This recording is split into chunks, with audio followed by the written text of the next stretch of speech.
As soon as Cao Meng opened his eyes, he saw his future fiancée, who would cut off his flesh and dig out his bones, holding his face and acting coquettishly. When Qingxuan's red lips were less than 10 centimeters away from him. She wore a white t-shirt, a black short skirt, and black stockings, looking as beautiful as a dream designed to lure men in. "Brother Meng, please, please!" Her voice was soft and sweet, and her eyes were full of pleading. Cao Meng froze abruptly, because he was clearly dead, killed while fighting for a ring, killed by Wen Qingxuan's relentless pursuit. Sunlight streamed into the bedroom through the floor-to-ceiling windows, its warmth almost blinding. The room, the young body, the hypocritical face, everything looked exactly as it had 5 years ago. He looked down at his hands, which were intact, without frostbite, without scars, and without any signs of being cut open. 3 seconds later, Cao Meng suddenly burst into laughter, laughing so hard that his whole body trembled, but tears kept streaming down his face. 5 years into the apocalypse, he struggled like a dog in the freezing cold, but in the end, he actually made it back. When Qin Xian felt her scalp tingle from his laughter and fell to the ground in fright. "Husband, are you all right?" Cao Meng ignored her and grabbed his phone, but as he raised his hand, he noticed the star blue ring on his left hand. The star blue ring was reborn along with him. He risked his life to get it, but it was indeed worth the gamble. With a thought, Cao Meng's consciousness instantly entered a boundless, dark red space. Blood-red clouds hung in the sky, and the mountains and rivers seemed frozen in a bizarre painting. Except for his consciousness, everything was completely still. This ring has almost unlimited storage space, and what's even more terrifying is that time inside it never passes. Fresh food put in will never rot, and living plants will still be fresh when taken out. Whatever you put in, you take out. The only restriction is that living people and living things cannot be stored there. Otherwise, they will be sent in alive but taken out as fresh corpses. With this, the most deadly problem in the apocalypse will at least no longer be a problem. He looked at his phone screen. The date was July 8, 2033, at 12:50 p.m. Only 7 days remained until the calamity struck. 7 days later, the sun and stars will disappear at noon, plunging the world into 100 days of darkness, and the temperature will plummet by 80 or 90 degrees within 3 days. The cold would freeze more than 90% of humans to death, and those who survived would become more terrifying than wild beasts amidst hunger, plunder, and betrayal. But Cao Meng knew that the 100 Days calamity was not just about destruction, but also the beginning of evolution. The more you eat and the stronger the energy you absorb during the calamity, the more terrifying the evolution you will achieve after 100 days. In his past life, he had no resources, no backing, and was dragged into hell by the person he trusted most. In this life, he has 5 years of experience and the star blue ring. As for Wen Qingxian, the woman sitting in front of him, pretending to be gentle and considerate, was his biggest nightmare in his past life. In the early days of the apocalypse, Cao Meng kindly took in Wen Qingxuan's family, who were starving, only to be betrayed by them who cut off his flesh and ate it while he was asleep. They discovered that Cao Meng's flesh was exceptionally filling and could even strengthen the body, so they treated him as living food, not even sparing his ribs. Cao Meng escaped thanks to his astonishing vitality, but because his flesh and bones were ripped out, he was no match for Wen Qingxian and eventually died at her hands. Now that his enemy is right in front of him, he can't wait to take action, but the end of the world hasn't come yet, and order still exists. He can't ruin everything for a worthless person. Moreover, killing her like this would be too easy on her. Cao Meng suppressed his killing intent and looked at her coldly. "I'm fine, are you?"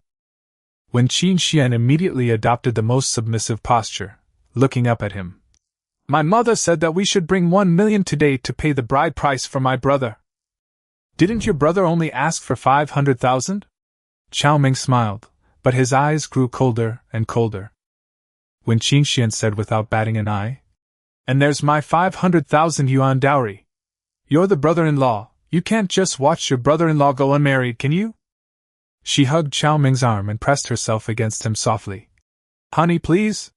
How about you call me Dad from now on?" Cao Meng sneered. Wen Qingxian glared at him, her cheeks slightly flushed. Didn't you just call out? Cao Meng was too lazy to watch her performance anymore.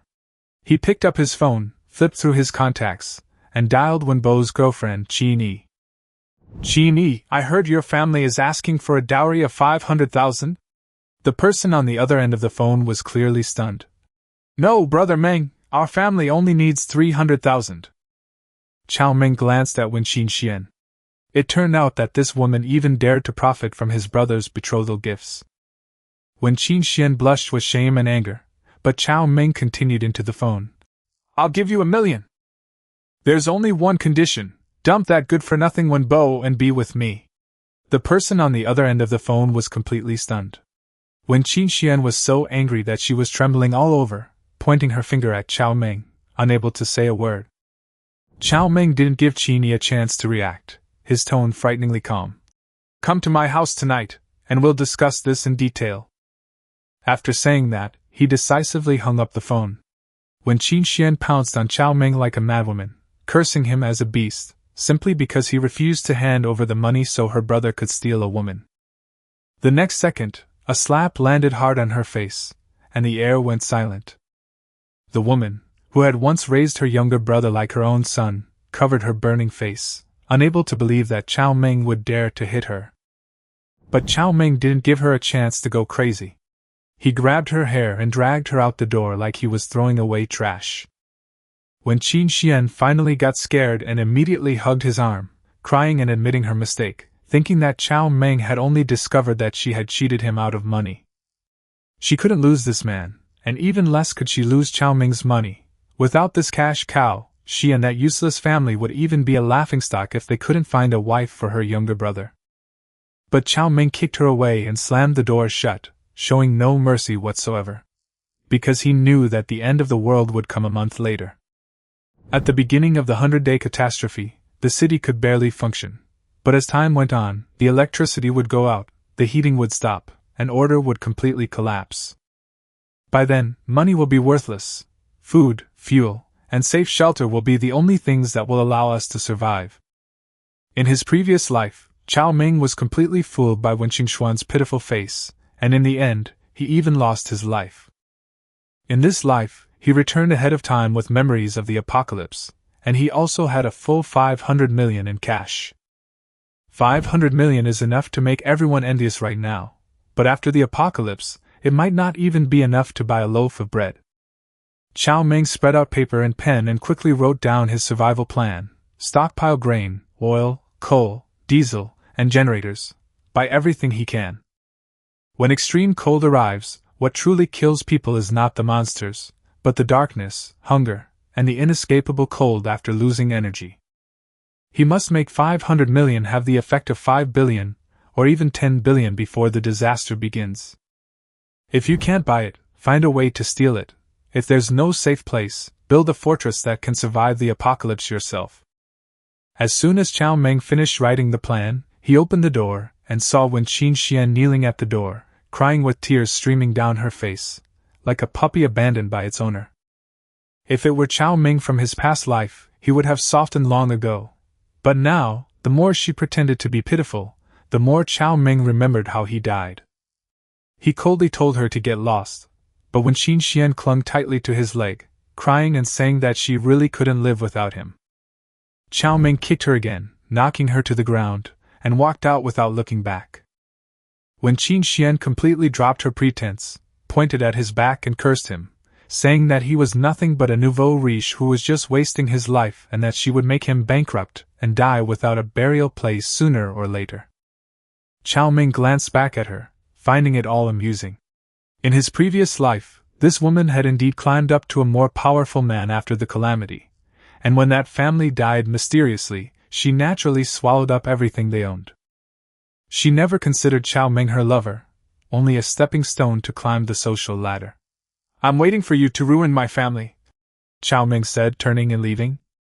In the western suburbs of Linhai City, a Jiahai logistics company on the verge of bankruptcy became his first springboard before his doom.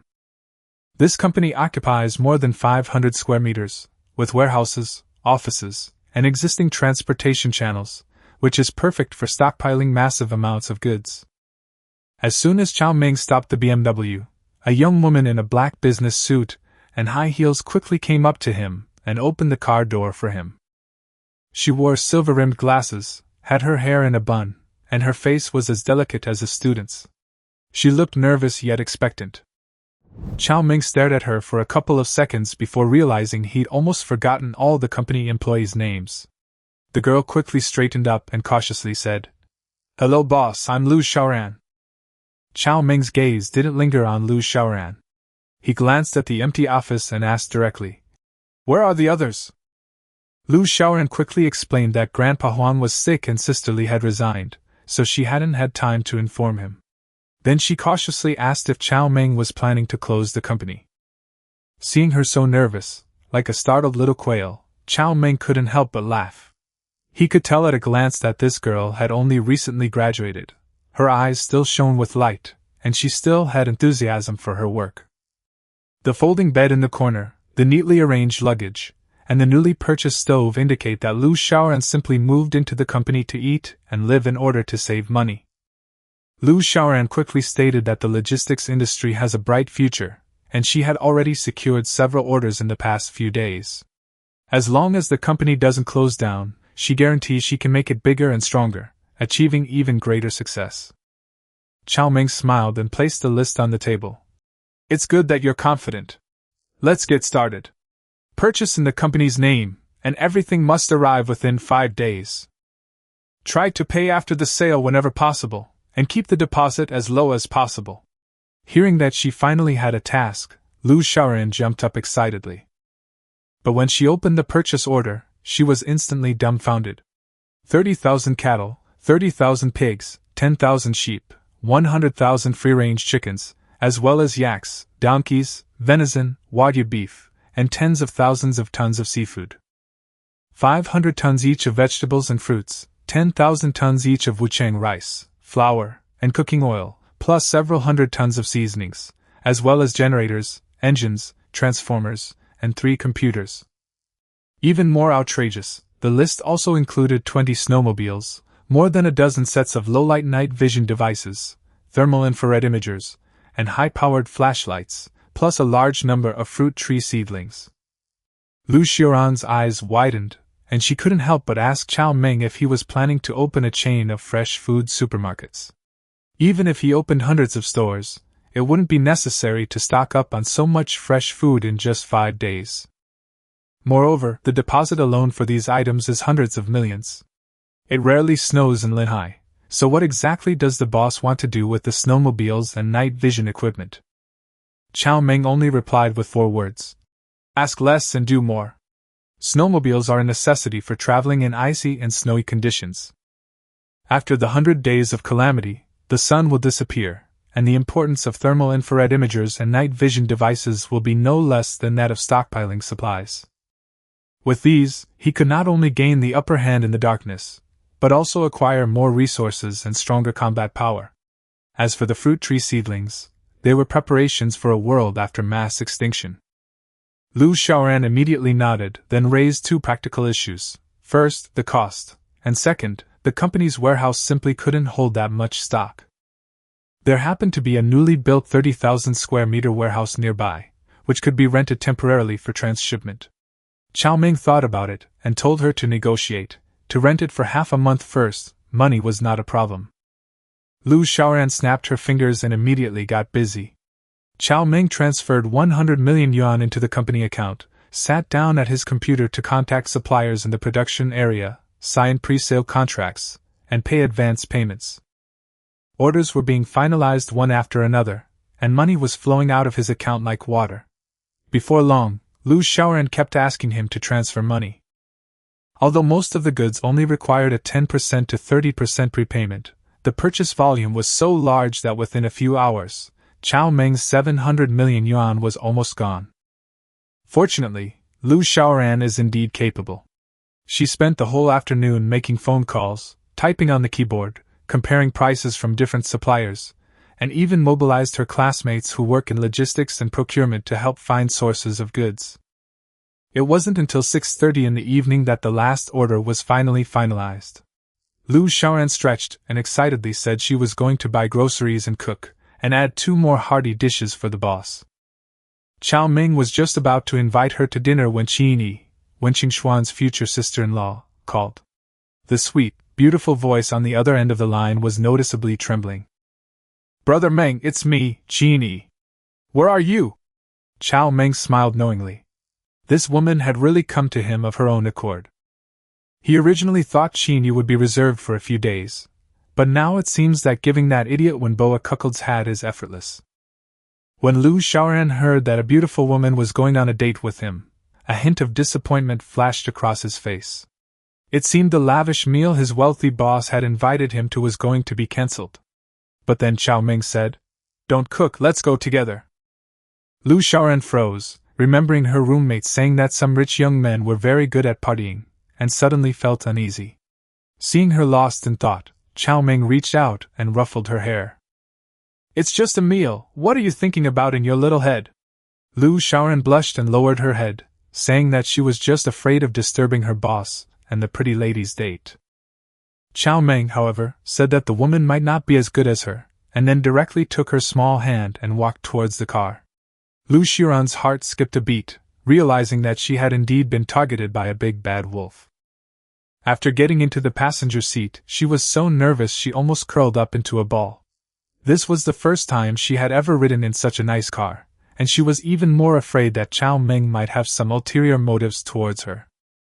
She secretly decided that if Cao Meng dared to disrespect her, she would immediately quit. She had only been at her previous job for 3 days when she ran away because her boss had ill intentions. Cao Meng noticed her wariness, but he just chuckled to himself, and didn't say much the whole way. Finally, the car stopped in front of Li Shui Restaurant, a famous high-end private restaurant in Linhai. As soon as Cao Meng got out of the car, he saw a tall, slender young woman waiting there.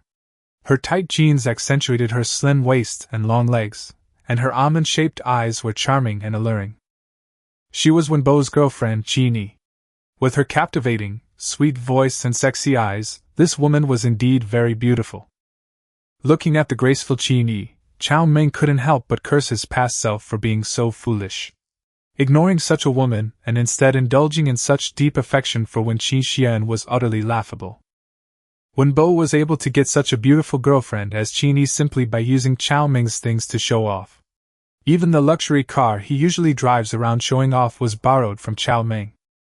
By that logic, Qing should have originally belonged to him too. Not to mention the 150 square meter house the Wen family currently lives in, which is also registered under Cao Meng's name. Thanks to his patronage, the originally impoverished Wen family had somehow managed to present themselves as upper-class individuals. They even raised their standards for choosing a daughter-in-law, which Cao Meng found increasingly ironic. He sneered inwardly, planning to have the Wen family evicted from the house soon. Not letting these people experience the chill of the apocalypse firsthand was a disrespect for the end times. Cao Meng walked towards Qing, who immediately lowered her head nervously, her cheeks flushed red like apples. Although Cao Meng's previous suggestion made her uncomfortable, she still came in the end. "Brother Meng," Qing called softly, her voice barely audible. Lu Xiaoran looked at her and exclaimed with delight. "President Cao, your girlfriend is so beautiful." "Hello, sister-in-law, my name is Lu Xiaoran, I'm President Chao's henchman."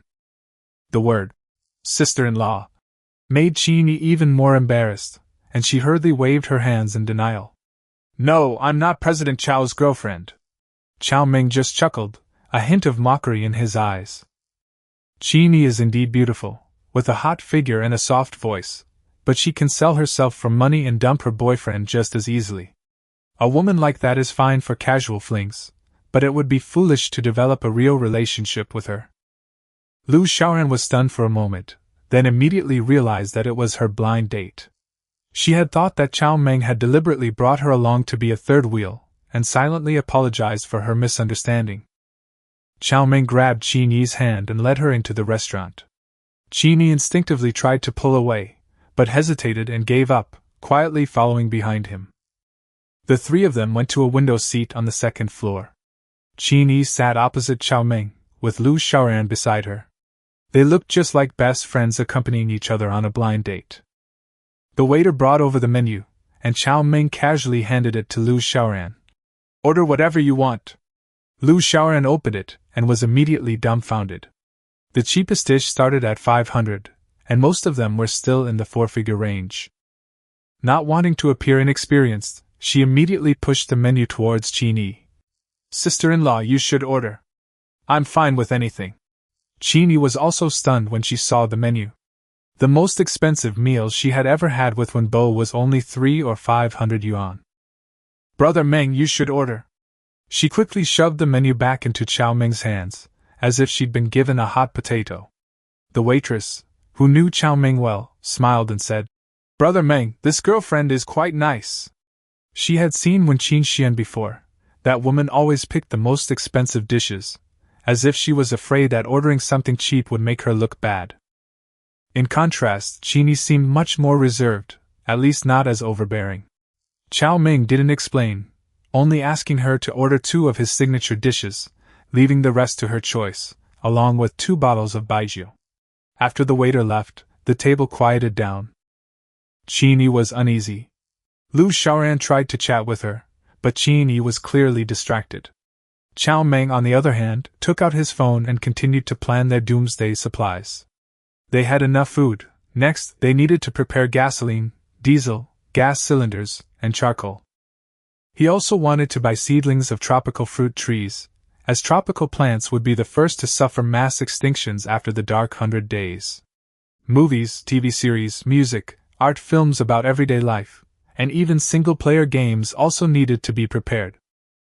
In the apocalypse, power outages and internet disruptions are common, and the long, cold nights without any entertainment can easily make people sick. He only had 7 or 8 million left, and he would have to rely on loans to continue making money. Borrow if you can, lend if you can, even those irregular channels you wouldn't dare touch before, you have to use them all this time. Cao Meng first tricked a few friends who often lent money to him, and got more than 50 million yuan, then started contacting bank account managers. Qin sat beside him, drinking tea, listening to Cao Meng make one phone call after another. He casually mentioned projects worth tens or hundreds of millions of yuan, which increasingly shocked her. Just then, the waiter suddenly raised his voice. Oh, President Wen, you've arrived. Qin looked in the direction of the voice and saw Wen Qinxian, dressed in a black evening gown, walking into the restaurant with Wenbo and her parents, looking arrogant. The waiter was very accommodating, leading the Wen family directly to a semi-open private table behind Cao Meng and his group. The 2 tables were separated by a half-person high wooden wall, so they couldn't see each other, but could clearly hear each other's conversations. Qin instantly became irritated, as if she could hear her boyfriend cheating on her with someone else through a wall. Wenbo, as soon as he sat down, casually ordered a spring and autumn banquet costing 88,000 yuan. The waiter reminded him that he usually ordered the 6,600 yuan business meal. Wenbo immediately got angry and berated her, asking if she thought his sister couldn't afford it. Then, he started yelling for 2 bottles of 1982 Lafite and Fétian. When the waiter asked another question, Wenbo threatened to call the owner. After the waiter left, Wenbo's hoarse voice echoed throughout half the restaurant. He confidently declared that with Wen Qingxuan's beauty and charm, Cao Meng wouldn't even need to wait until tomorrow to come back and fawn over her. He even instructed Wen Qinxian to deliberately ignore Cao Meng for a few days, forcing him to show sufficient sincerity. He also insisted that Cao Meng deliver the Wen family's house and the BMW he used to drive. If he doesn't give it to me, just tell him to get lost. What kind of man can't my sister find? Being his woman is giving him face, and he still dares to be ungrateful. Wen Qinxian had just knelt in front of Cao Meng's door for 2 hours today and was even humiliated by having her hair pulled, so she was already full of anger. Now, with Wenbo's constant chatter giving her a headache, and seeing the disdainful looks from the other diners, her face darkened even further. She valued her reputation above all else, especially in such a high-class restaurant. Being stared at like this felt like needles pricking her heart. But facing her brother, she could only suppress her anger and say, All right, stop talking. Eat quietly and don't embarrass yourself. Over here, Lu Xiaoran's big eyes slowly turned to Cao Meng. Cao Meng? A huge gossip session ensued. It turned out that the woman behind him was Cao Meng's girlfriend. Lu Xiaoran stood up with curiosity, and secretly glanced at Wen Qingxian. It has to be said, this woman with her long legs and black stockings and a sophisticated face is indeed very striking. No wonder Cao Meng likes her. But then look at her younger brother. Big head, fat ears, he looks like a gas cylinder come to life. The more Lu Xiaoran looked at him, the more she felt sorry for Cao Meng. This family was just too bizarre. Wen Qingxuan's face turned purple, and she lowered her head, remaining silent. The dishes were served, and the 3 tables of people, each lost in their own thoughts, ate in silence. Cao Meng enjoyed this rare quiet, eating at a leisurely pace. Lu Xiaoran, visiting a high-end restaurant for the first time, also savored her meal slowly. Qin Yi, however, seemed preoccupied and barely touched her chopsticks. At 8:30 p.m., the Wen family finally finished their meal and were completely satisfied. The 88,000 yuan spring and autumn banquet was incredibly enjoyable. When it came time to pay, Wen Qingxian took out the supplementary black card Cao Meng had given her and handed it to the waiter. The POS machine swiped her card, and the clerk politely informed her, "Ma'am, I'm sorry, your card has been frozen." Wen Qingxian was stunned. Unconvinced, she asked the clerk to try again, but the result was still the same, frozen. Only then did she realize that Cao Meng had actually stopped her card. For a dowry of 20,000 yuan, he would go to such lengths. But the most pressing issue right now is the 88,000 yuan meal fee. The money Wen Qingxian got from Cao Meng had already been taken by her mother, who said it was for Wen Bo's future wife. Wen Bo was furious, yelling at Cao Meng to stop his credit card. Wen's parents were even more stunned when they heard it was 88,000 yuan. Wen Qingxian could only beg her mother to pay first, promising to have Cao Meng pay it back later. But her mother flatly refused, saying the money was her son's savings for his future wife and no one could touch it. She even told Wen Qingxian to call Cao Meng, humbly apologize, and that a mere 80,000 yuan was nothing to Cao Meng. Wen Qingxian was both anxious and frustrated. She had originally planned to ignore Cao Meng for a couple of days, waiting for him to admit his mistake before giving him a good talking to. But now she had no choice but to back down. Just as she dialed the number, a familiar ringtone sounded from the next table. Wen Qingxian looked in the direction of the sound and first saw Qin Yi, then Cao Meng sitting with his back to her. Beside Cao Meng, besides Qin Yi, was Lu Xiaoran, a youthful-looking beauty. Wen Qingxian instantly flew into a rage. So, Cao Meng not only went on a date with Qin Yi, but also had 2 women with him? She stormed over, and Wen Bo also panicked. Qin Yi was his girlfriend. How could she sit with his future brother-in-law? Mr. and Mrs. Wen were equally furious. Their future daughter-in-law and son-in-law were on a date with another beautiful woman. It was simply outrageous. Cao Meng leisurely sipped his tea, stood up, and smiled.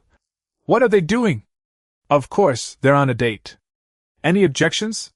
The word date completely ignited the Wen family's anger. Wen Qingxian rushed forward, raising her hand to slap Cao Meng across the face. But Cao Meng was faster, retaliating with a backhand slap that made her see stars. Seeing his sister get hit, Wen Bo grabbed a chair to smash Cao Meng. But Cao Meng had lived through 5 years of the apocalypse, so dealing with him was a piece of cake. He stepped forward, grabbed Wen Bo's arm, and with a swift movement, the chair veered off course and slammed heavily into Wen's father's waist. Wen's father screamed and fell to the ground. Restaurant security guards quickly arrived and separated the 2 parties. Wen Qingxian was being held by the waiter, still struggling and cursing wildly. She finally understood that everything Cao Meng had said on the phone earlier was true. That bastard, he actually went and tried to seduce her brother's girlfriend. Wen Bo was restrained by security guards, and he began hurling insults at Qin Yi, even threatening her entire family. Qin Yi's face flushed and paled alternately, tears streaming down her face, but she couldn't utter a single word. Soon, all the surrounding diners gathered around. Everyone had clearly heard Wen Bo's arrogant shouting. Now karma has come so quickly. The Wen family has lost all face, while Cao Meng has received a chorus of praise. Many people are giving Cao Meng a thumbs up. "Brother, well done! Excellent job!" Cao Meng completely ignored Wen Qingxuan's family, called over a waiter, swiped his card to pay the bill, and turned to leave with Qin Yi and Lu Xiaoran. "Cao Meng, you beast! "Genie, you bitch, you stop right there!" The Wen family wanted to devour Cao Meng, but the whole family was restrained by the restaurant's security guards and couldn't move at all. The pretty waitress immediately added insult to injury, saying that these people hadn't paid for their meal and that Captain Wang should take them to the security rooms so as not to disturb other customers. Upon hearing that someone was trying to dine and dash, Captain Wang chuckled and patted Wen Bo's chubby face before glancing at the table full of leftover food. The spring and autumn banquet cost 88,000 yuan per table, and they dared not pay. This is no joke. They might really end up in jail for a few years. Wen Bo immediately chickened out and quickly pointed at Wen Qingxian, saying that he didn't order the dishes and that he should ask his sister for the money. Everyone present was speechless. This younger brother had shirked responsibility without hesitation at this crucial moment. Wen Qingxuan's pretty face turned ashen with anger. Captain Wang temporarily ordered them to be released, but still sent men to surround them, not giving them a chance to escape. He directly asked the Wen family who would pay the bill, as the restaurant didn't offer credit. If no one paid, he would have to send them to the police station. Wen Qingxian, her face dark, reached out to her mother, demanding she hand over her card. But Wen's mother clutched her purse tightly, as if guarding her food, and declared matter-of-factly that Wen Qingxian had ordered the food and treated the guests, so of course she should pay. After saying that, Wen's mother grabbed Wen's father and Wen Bo and left, completely ignoring the fact that her daughter was still stuck in the restaurant. In her eyes, the 88,000 yuan couldn't be spent. Wen Qingxian couldn't even keep a man, so how could she have the right to touch her brother's money? Wen Qingxian was stunned as she watched her parents and younger brother leave without looking back. Before, when Cao Meng was still alive and she could earn money, her family doted on her and pampered her. Now, the speed at which they turned their backs on her chilled her to the bone. Was her daughter not even worth 88,000?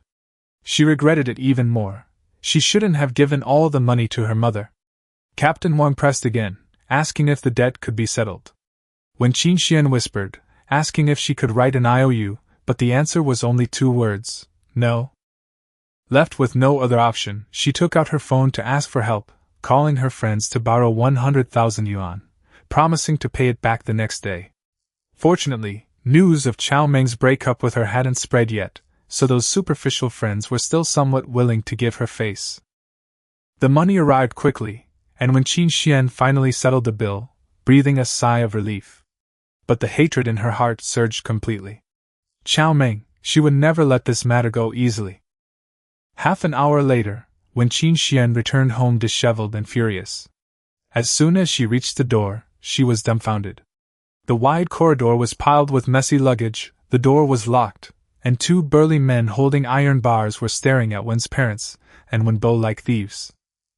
They had been kicked out of their home. When Qingxian stepped over the scattered clothes and angrily confronted them, demanding that they be allowed to block her doorway and move aside immediately. At this moment, a property manager in a black business suit rushed over, her attitude quite impolite. She said that a resident had reported that a thief had secretly occupied a house, and the property management was vacating the premises. Clearwater Bay is an upscale community, and no one is allowed to occupy a resident's house. When Qingxian was filled with disbelief. How could she be accused of burglary when she lived in her own home? She insisted that she was the owner, and even threatened to complain to the property management company. But the property manager, with a professional smile on his face, told her that the owner of the apartment was Mr. Cao, and she had no right to complain. Upon hearing Cao Meng's name, Wen Qingxuan's imposing manner immediately weakened. She hurriedly explained that she was Cao Meng's girlfriend, that she had seen him entering and leaving the community, and that Cao Meng had clearly said he would give the house to her. The property manager just sneered, saying that Mr. Cao himself had said the person living there was a thief, not a girlfriend. As for whether a girlfriend can occupy someone else's property, there's no such provision in the law. The female manager sized Wen Qingxian up and down, already considering her a woman who had climbed the social ladder to marry a wealthy man and was now being kicked out. Her tone grew increasingly sharp. Wen Qingxian, however, felt as if she had been struck by lightning. Cao Meng actually called her a thief? How could the man who used to obey her so readily have become like this? The property manager stopped arguing and told them it was 9:15 and they had to leave with their belongings within an hour. If they stayed after that time, the property management would forcibly remove them. Everyone was a decent person. It was best not to make things ugly. After speaking, the property manager and 2 security guards stood in front of the door, coldly watching the Wen family of 4. Wen Bo panicked completely, forgetting about his girlfriend who had been taken away by Cao Meng, and only knew to ask his sister what to do, as they had nowhere to live. Wen's mother hurriedly grabbed Wen Qingxian, urging her to think of a solution quickly, preferably to call Cao Meng again and clear up the misunderstanding. With their luxurious house gone, the Wen family was finally in complete panic. Where could they live without their house? Wen Qingxian took a deep breath, suppressing her humiliation as she called Cao Meng, but inwardly she was gritting her teeth and vowing to settle this score later. When the call connected, Cao Meng's voice was rough and tired, and a familiar childlike voice could be faintly heard from the other end. "What is it? Speak quickly, I'm busy." Wen Qingxian wanted to question him, but she held back in the end and said in a humble tone, "Honey, I was wrong. I'll listen to you from now on. Please forgive me, okay?" But as soon as she finished speaking, a soft, sweet voice came from the other end of the phone. "Brother Meng." Wen Qingxian instantly understood, and all the gentleness she had just managed to muster vanished. She immediately burst out cursing. "Cao Meng, you scumbag, you've gone too far!" The next second, Cao Meng hung up the phone. Wen Qingxian was so angry that her vision blurred and she almost fainted on the spot. Wen Bo, still thinking about the mansion, hurriedly asked Cao Meng what he had said. Wen Qingxian looked at her foolish younger brother and felt helpless. Cao Meng was busy spending time with his fiancée, while Wen Bo was still worrying about the house. It was ridiculous. She said coldly, "It's no use. That Cao guy is determined to break off all ties with me." Wen's mother immediately shrieked. The family had finally found Cao Meng, their long-term meal ticket. How could they let him get away? Without this mansion, does she have to go back to the urban village and continue living that miserable life where she barely has enough to eat? Mother Wen gritted her teeth and cursed. "My daughter has been with him for 2 years, wasting 2 years of her youth. He thinks he can just dump her like that. Dream on!" Wen Bo slammed his fist on the wall, indignantly chiming in, saying that with Wen Qingxuan's qualities, she could find any man she wanted. The property manager and security guard stood by, watching the family with cold eyes, as if observing an absurd farce.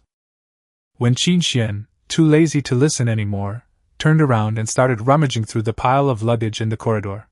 Suddenly, she exclaimed, "Where are my bags, shoes, clothes, cosmetics, and perfumes?" There were more than 20 limited edition bags, high-end custom-made shoes and dresses, and more than a dozen sets of cosmetics and perfumes in the walk-in closet.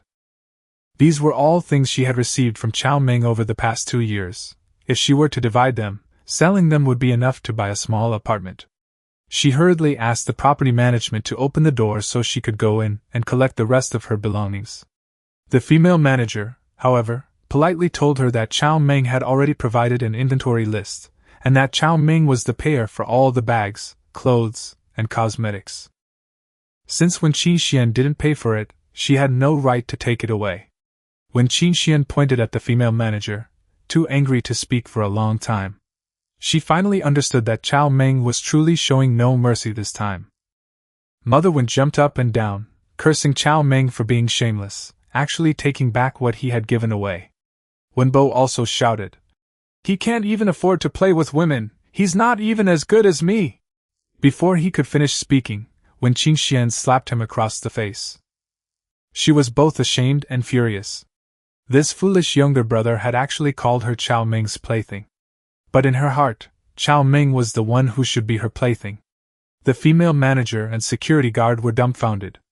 In the end, they were too lazy to say anything more and simply called for reinforcements. The Wen family of 4, along with their belongings, were evicted from the residential compound. Their things were left on the street, left to fend for themselves. The family of 4, disheveled and pitiful, were pointed at and stared at by passers-by like monkeys being watched. Mr. Wen, smoking a cigarette, earnestly advised Wen Qingxian to call Cao Meng again, and if that didn't work, to go to Cao Meng's house and apologize. When you're under someone's roof, you have to bow your head, for the sake of the house and your livelihood. Bowing your head is nothing. Wen's mother dared not be arrogant anymore and advised Wen Qingxian to soften her stance. After all, she was beautiful, and Cao Meng might not really be able to be ruthless. But Wen Qingxian shook her head. Cao Meng had turned on her so completely, there was probably no possibility of turning back. Just then, lightning flashed and thunder roared, and a torrential downpour began. In less than half a minute, the entire Wen family of 4 was soaked to the bone, and could only rummage through the rain to gather their drenched luggage. Listening to her parents and Wenbo's curses, and their complaints about her being useless and unable to even handle a man, Wen Qingxian slowly clenched her fists. "Cao Meng, you bastard, you just wait!" Meanwhile, Cao Meng took Qin Yi and Lu Xiaoran away from the restaurant. He first dropped Lu Xiaoran off at her company, and then drove Qin Yi home. Throughout the journey, Qin Yi sat quietly in the passenger seat, head down, not saying a word, appearing extremely uneasy. Only after the car stopped at the door did she whisper, "Brother Meng, could you do me a favor?" Cao Meng glanced at her and simply said, "Get out of the car first." Qin Yi obediently got out of the car, like a little white rabbit, and followed Cao Meng into the house in a daze. After sitting down on the sofa, she held the wine bottle Cao Meng offered, her head bowed so low she could barely lift it. Cao Meng was somewhat surprised by her appearance. Had this woman regretted her decision? "Brother Meng, could you do me a favor?" Qin Yi suddenly looked up at Cao Meng, her eyes pleading. Cao Meng looked down at her, asking, "What kind of help do you need?" Qin Yi bit her lip and whispered that she wanted to borrow 300,000 yuan, promising to write an IOU and pay it back within 3 years. Cao Meng sneered. 5 years in the apocalypse had hardened his heart to stone. What's more, Qin Yi is that beast Wenbo's girlfriend, and the hatred he still harbors for the Wen Qingxian family who ripped his ribs out alive is etched deep in his heart. Cao Meng had already said that if you want to be with him, he'll give you 1,000,000, but as for borrowing money, forget it. If you can't handle it, leave. Qin Yi remained silent for a long time before finally lowering her head. "Okay, give me the money first." Cao Meng didn't hesitate and transferred 1,000,000 to the account she provided. He then picked up his wine glass and smiled. "It's a pleasure working with you now." Qin Yi tilted her head back and finished her drink, then half reclined on the sofa and closed her eyes. Cao Meng looked at her and smiled meaningfully. Unbeknownst to them, a torrential downpour had begun outside. Midway through, Cao Meng impatiently answered a phone call from Wen Qingxian. Soon after, Cao Meng suddenly felt a warm current flow through his entire body, making him feel incredibly energetic, as if every cell in his body had come alive. This was genetic energy. He had only obtained this power after the 100 days of calamity in his previous life, when dark energy from the universe descended. But before the calamity even arrived, he had unexpectedly refined his genetic energy, and the triggering method was completely unexpected. The next second, Cao Meng's mind went blank, and countless unfamiliar images and information flooded in. The star-blue ring on his fingertip flickered with spiritual light, finally no longer as plain and unadorned as before. The ring contained a profound gene energy guiding technique called the Ninefold Tribulation Demon Codex. This technique was far more refined than the 5 animal frolics he had cultivated in his previous life, and it also included a special method for 2 people to practice together.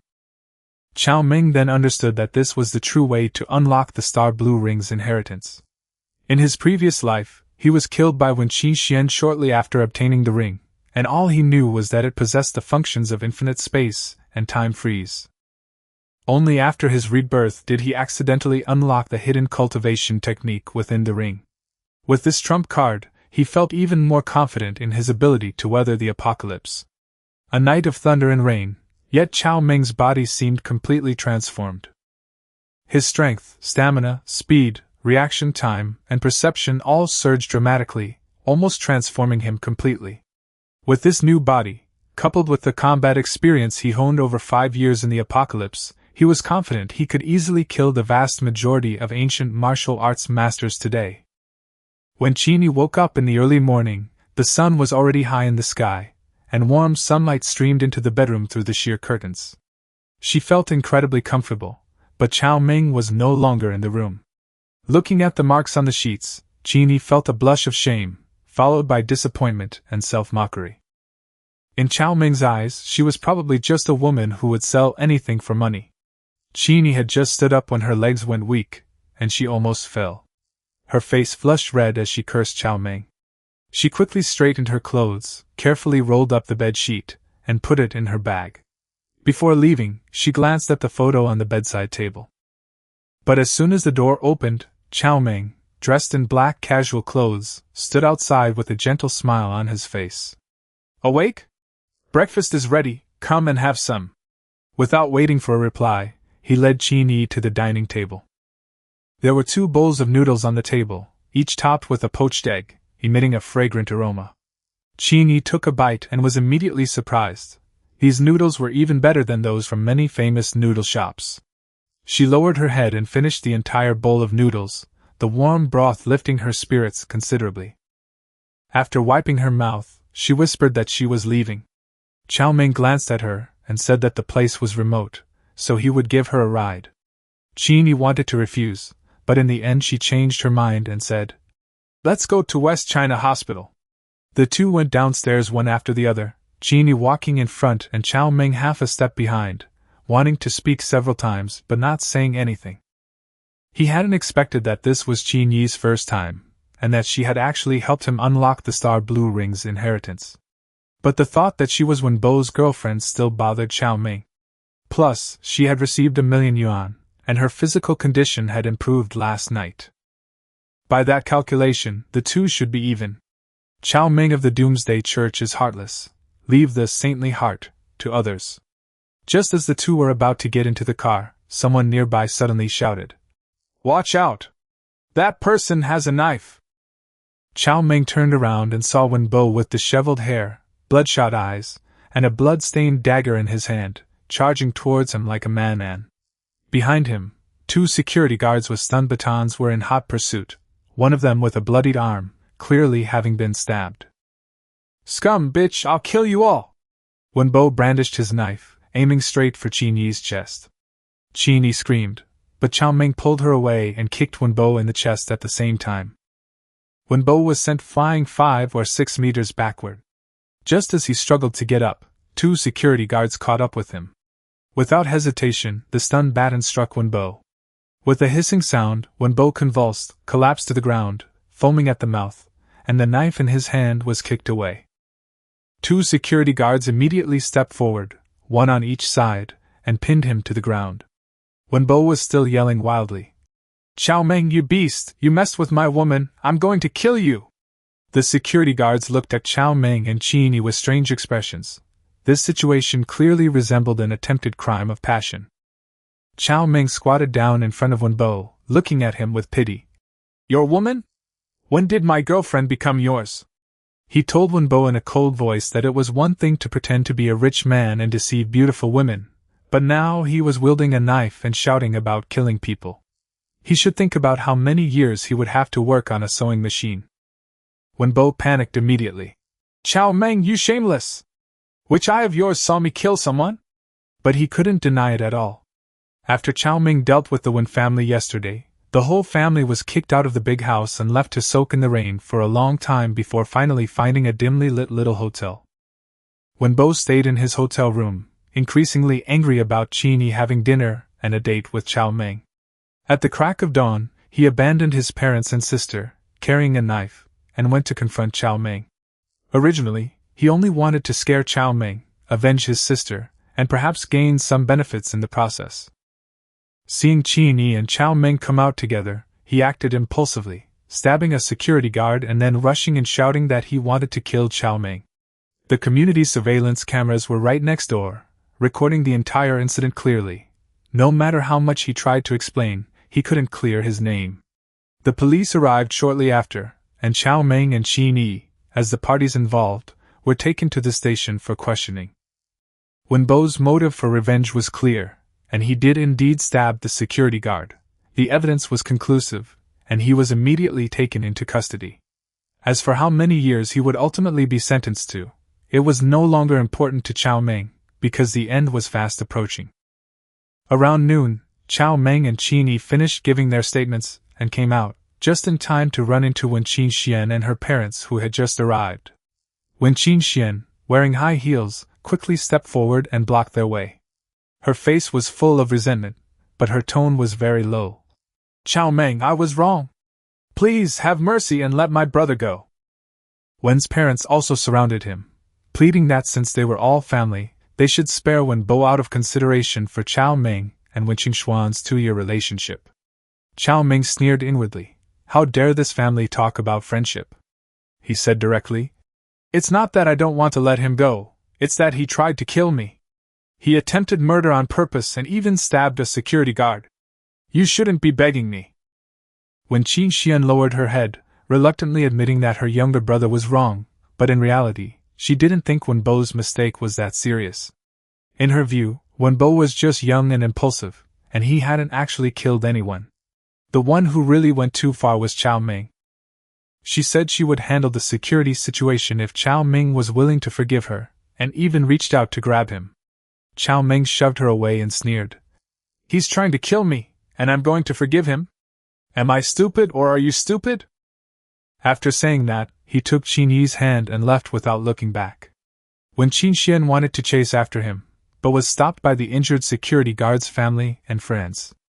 After leaving the police station, Cao Meng looked at Qin Yi, who had been silent the whole way, and knew she was in a bad mood. Being confronted at the door with a knife by her ex-boyfriend, and the incident even escalating to the police station, would be unpleasant for anyone. Cao Meng asked her if she wanted to have lunch first, but Qin Yi shook her head, saying she wanted to go to the hospital first. The car drove all the way to West China Hospital. Cao Meng casually asked if any of her family or friends were sick. Qin Yi was silent for a moment before simply replying, "My dad is sick, I'm going to bring him food." Cao Meng didn't ask any further questions and took her to the hospital entrance. Before getting out of the car, Qin Yi gritted her teeth and looked at him. She said that once her father felt better, she would go to see Cao Meng, assuring him that she wouldn't go back on her promise. After saying that, Qin Yi quickly left in her high heels. Cao Meng watched her retreating figure and shook his head. It was for the best. After lunch, Cao Meng went to the logistics company, only to suddenly receive a transfer notification on his phone. The sender was Qin Yi, and the amount was 678,000 yuan. Cao Meng was a little stunned. Why did she give him a discount? Immediately afterward, Qin Yi sent a text message. She would repay the remaining 322,000 yuan as soon as possible. Until it was repaid, their agreement remained valid. Cao Meng then realized that Qin Yi might have taken the money truly to save her family, rather than for personal enjoyment. But he didn't dwell on it further. With only 6 days left until the apocalypse, humanity is most vulnerable to the test of survival. Many originally good people would resort to any means necessary. Those who can truly remain true to themselves are far too few. Whether Qin Yi is good or bad, Cao Meng didn't have time to slowly verify.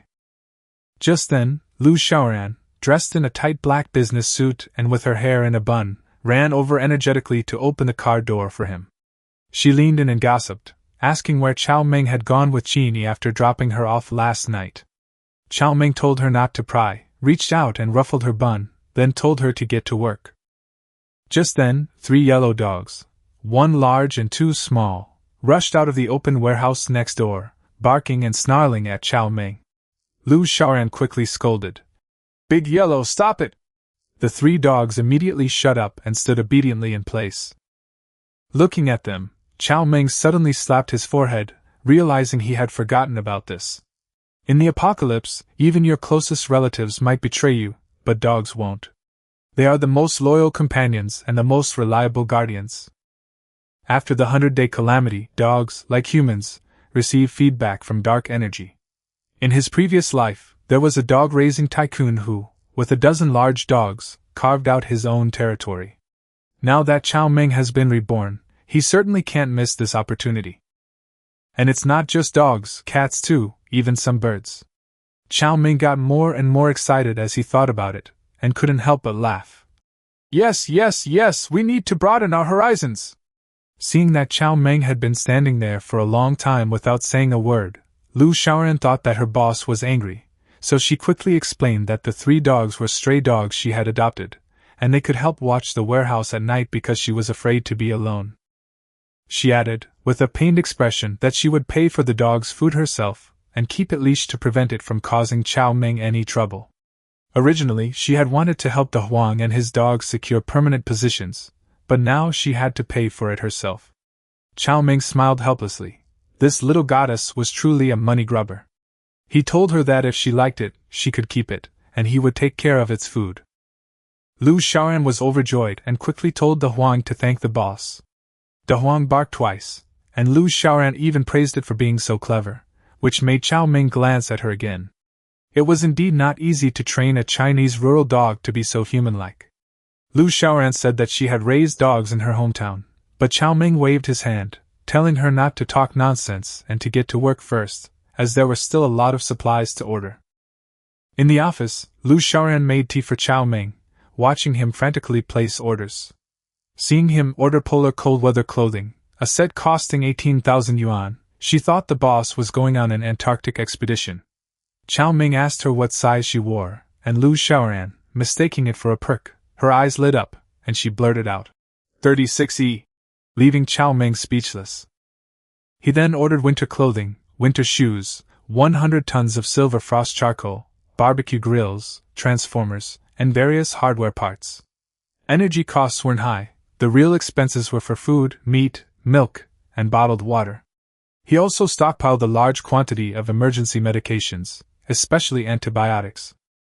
The borrowed money arrived in installments last night, and Cao Meng visited several banks to sign loan agreements, resulting in an additional 300 million yuan in his account. However, this money was almost entirely spent on purchasing supplies. With food and energy secured, the most important task now is to build a secure base. Cao Meng's current high-rise apartment complex is too densely populated for large-scale renovations. Fortunately, he still has a villa he hasn't sold, originally intended for his wedding, which will now serve as a doomsday fortress.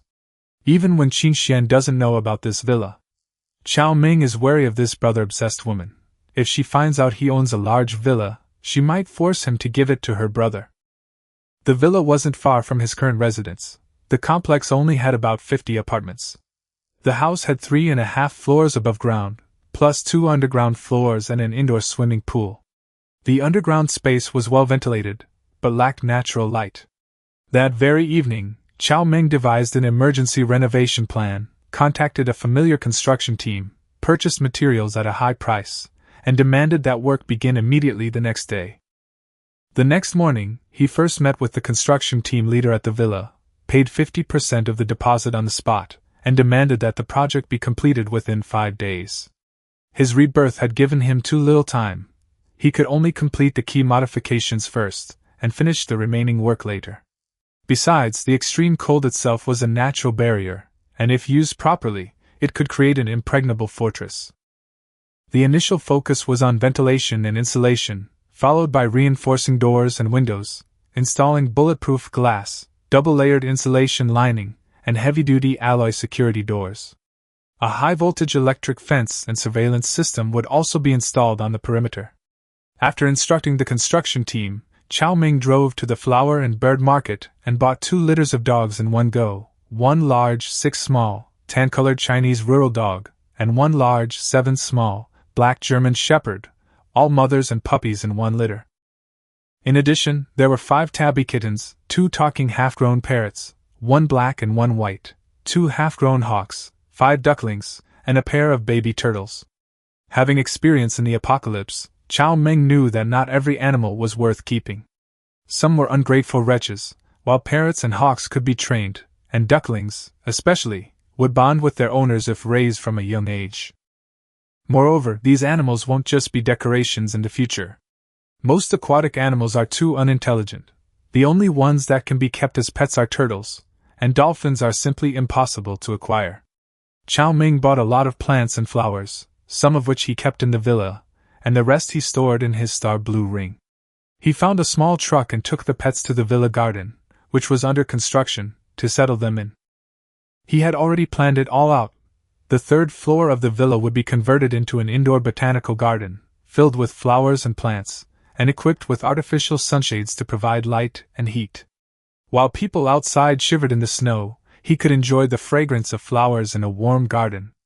After finishing all this, Cao Meng went to find his best friend Huang Wentao, who slept in the upper bunk in college. Huang Wentao was a typical tech geek.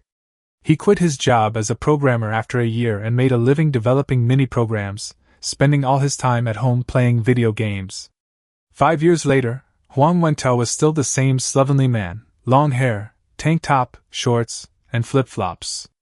The two-bedroom apartment smelled of mold and smoke, and garbage and instant noodle containers were piled up everywhere.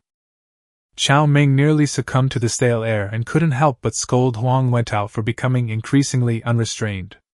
Huang Wentao chuckled and said he'd been busy leveling up lately and was too lazy to go out. The two exchanged barbs, but Cao Meng inexplicably felt a pang of sadness. In his previous life, Huang Wentao had died of cold and starvation. This guy who could stay home for a month or two had ultimately succumbed to the extreme cold. Cao Meng said he needed Huang Wentao's help, and if successful, he'd give him 1,000 of the best self-heating hot pots. Huang Wentao immediately perked up and urged him to quickly tell him the project. Cao Meng handed him a 10 terabytes hard drive, asking him to scrape all the TV shows, movies, dongyang films, and single-player games he could find online, even if it meant paying to download them. Huang Wentao dismissively said that this matter did not cost any money at all. Grabbing programs was a piece of cake for him. In fact, he had already stored a lot of resources on his computer. He was just afraid that Cao Meng's hard drive was not big enough. Cao Meng gave a thumbs up, thinking, "It really is that bastard." Huang Wentao started copying the files on the computer, then, unusually, washed his face, shaved, and changed into some barely clean clothes. He then invited Cao Meng to a small restaurant downstairs for drinks. During the meal, Cao Meng secretly ordered 1,000 self-heating hot pots, 3 sets of winter clothes and quilts for him, as well as 3 tons of bottled diesel fuel and 2 high-end diesel generators, all to be delivered to his door. Knowing that Huang Wentao couldn't live without his computer and not wanting his brother to break down in the dark apocalypse, he also called someone to come and replace the door with a high-end security door. Half drunk, Huang Wentao asked Cao Meng suspiciously if he was planning to support his son in his old age. Cao Meng didn't explain, because such things were impossible to explain. After the meal, Cao Meng took the copied Apocalyptic Entertainment Guide and turned to leave. He'd done everything he could. He just hoped this bastard could survive the extreme cold. Having survived the darkest test of humanity during the apocalypse, there were few people left who could still warm Cao Meng's heart. He only hoped that this warmth wouldn't disappear. On the 3rd day, the supplies Cao Meng had ordered began to arrive one after another. He stayed in the large warehouse that Lu Shaoran had just rented, personally overseeing each batch of goods. After the truck unloaded its cargo and left, the warehouse door closed, and all the supplies were stored in his star blue ring. Then, another batch was brought in, and he controlled the entire process. Lu Shaoran was only responsible for guarding the entrance outside the warehouse, signing orders, inspecting goods, and confirming quantities. She never entered the warehouse and was never curious about what happened inside. The young girl was simple-minded and focused on doing her job well. When Qingshuan's family also calmed down for the time being and stopped bothering Cao Meng, Qingyi did send him a text message, and Cao Meng took the opportunity to ask for her address. He then anonymously ordered 2 tons of dried beef, 1 ton of honeycomb briquettes, and rice, flour, and cooking oil to be delivered to her.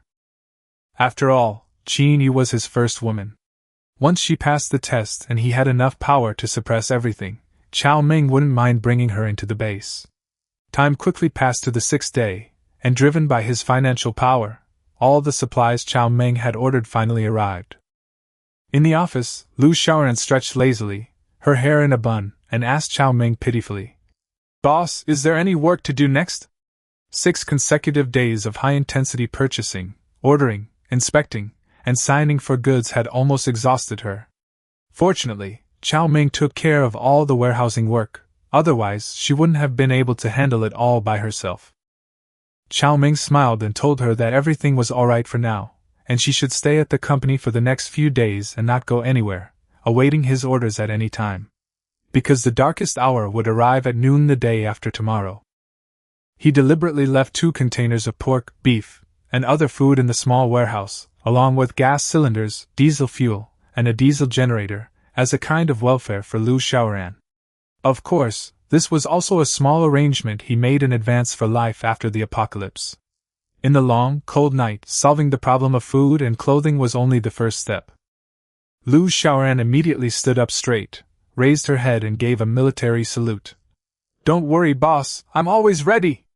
Cao Meng slapped her hand away, telling her to rest for a couple of days. If she liked adopting cats and dogs, she could adopt a few more in the next couple of days and keep them in the warehouse. Liu Xiaoran immediately perked up, thinking Cao Meng was planning to open an animal rescue center or a pet chain. Cao Meng didn't explain, but simply ruffled her bun and turned back to the villa. The villa renovation project was already completed.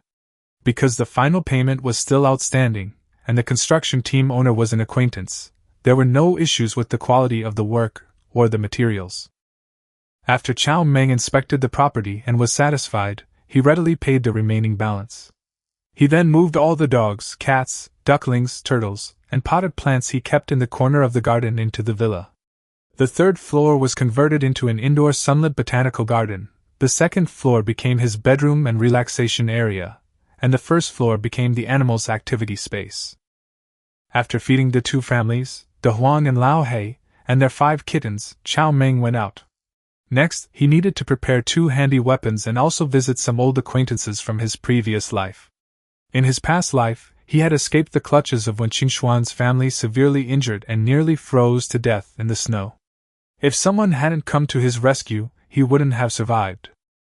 When Cao Meng found Chen Heping, Chen was training at his martial arts gym. Chen Heping was a master of the Mad Dog Killer Fist, a ruthless man who didn't follow the rules but was also righteous. The person who saved Cao Meng was Chen Heping's cousin, who lived in the same neighborhood, in the building across the street. Chen Heping himself could also be considered Cao Meng's savior. At this point in time, the 2 were complete strangers. Chen Heping's martial arts school had a very straightforward name, Mad Dog Martial Arts School.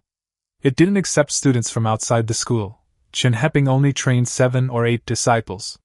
This was because Mad Dog's killing fist was designed to target vital points, and a moment's carelessness could result in death. To become his disciple, one must not only pass muster in both character and martial arts, but also memorize the laws and regulations, knowing what is permissible and what is forbidden. On the stage, Chen Heping roared and threw punches, his voice as piercing as a mad dog, but his moves were even more ferocious than his voice. He was lean and wiry, yet his attacks were swift and ruthless, devoid of any fancy moves. Eye gouging, throat locking, and sneak attacks on the groin, every strike was insidious and cunning, targeting the enemy's most vulnerable spots. Cao Meng had learned this style of boxing in his previous life, and his only assessment was practical. It was far superior to those flashy but useless techniques. Cao Meng watched from below the stage for more than 10 minutes before Chen Heping stopped, wiped his sweat, and walked off the stage smiling as he asked Cao Meng if he also knew anything about boxing. Cao Meng said he didn't know anything, but he thought it was impressive. Chen Heping waved his hand and said it was just for fun, then asked him what business he had there. Cao Meng stated his purpose directly. "I heard from a friend that you have authentic Longquan swords and composite bows here, and I would like to buy 2. In addition to running a martial arts school and training equipment, Chen Heping also deals in grain, oil and aquatic products, and several of his apprentices also have their own businesses, so he has a wide range of connections." In his previous life, after the Ice Age apocalypse and the collapse of order, this naturally chivalrous man stepped forward, leading his apprentices to maintain order and provide relief to survivors, quickly gathering a group of followers.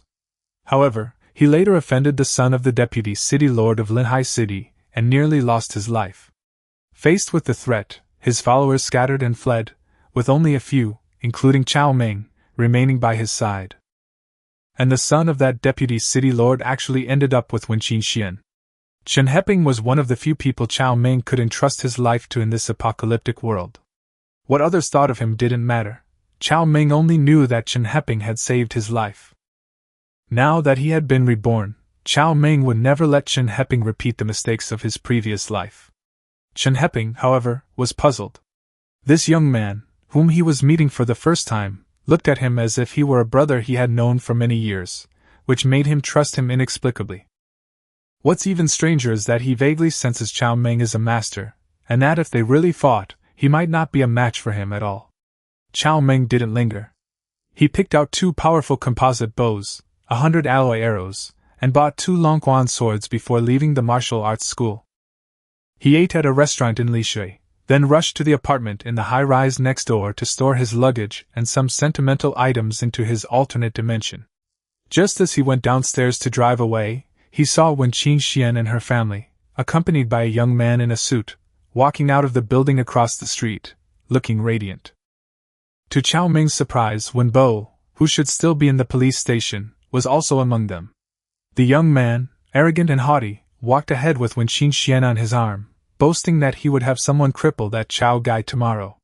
He cursed Cao Meng as nothing more than a nouveau riche, daring to bully Wen Qingxian, saying he was practically asking for death. Wen Qingxian, on the other hand, blushed shyly, her eyes revealing a hint of anticipation. She seemed to already see Cao Meng beaten beyond repair. Wen Bo, following behind Wen Qingxian, spotted Cao Meng in the car and rushed over excitedly. He leaned against the car window, laughing triumphantly. "Cao Meng didn't expect me to get out so quickly, did you?"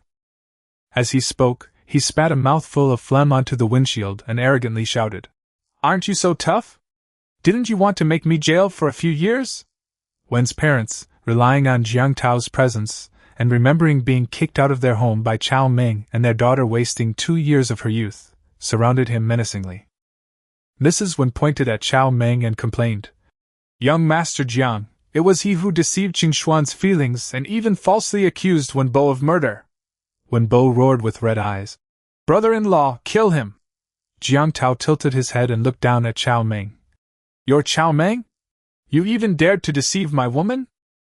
Cao Meng looked up at him, his eyes filled with pity. "What do you want?" Jiang Tao was the young master of the Jianghai group and also the henchman of the deputy city lord's son. The Jianghai group worked for that young master, so getting Wen Bo, who had attempted murder, out was naturally a piece of cake. This Jiang Tao was the first powerful backer Wen Qingxian found after leaving Cao Meng in her previous life. Jiang Tao sneered. "Simple, pay Qingxian 30 million in compensation, and this matter will be over." Cao Meng laughed. "What if I don't pay?" Jiang Tao pried a fist-sized pebble from the flower bed, saying casually, "You'll take it sooner or later, I promise." No sooner had he finished speaking than the pebble slammed into the windshield, instantly shattering it into a spiderweb pattern. Jiang Tao wiped the mud off his hands and said indifferently, "Don't you like calling the police? Now you can." Then he called Wen Qingxian to leave. Wen Qingxian spat at Cao Meng and took Jiang Tao's arm.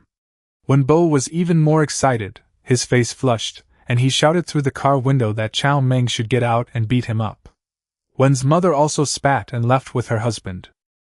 Cao Meng sat in his car, lit a cigarette, and quietly watched the group walk away.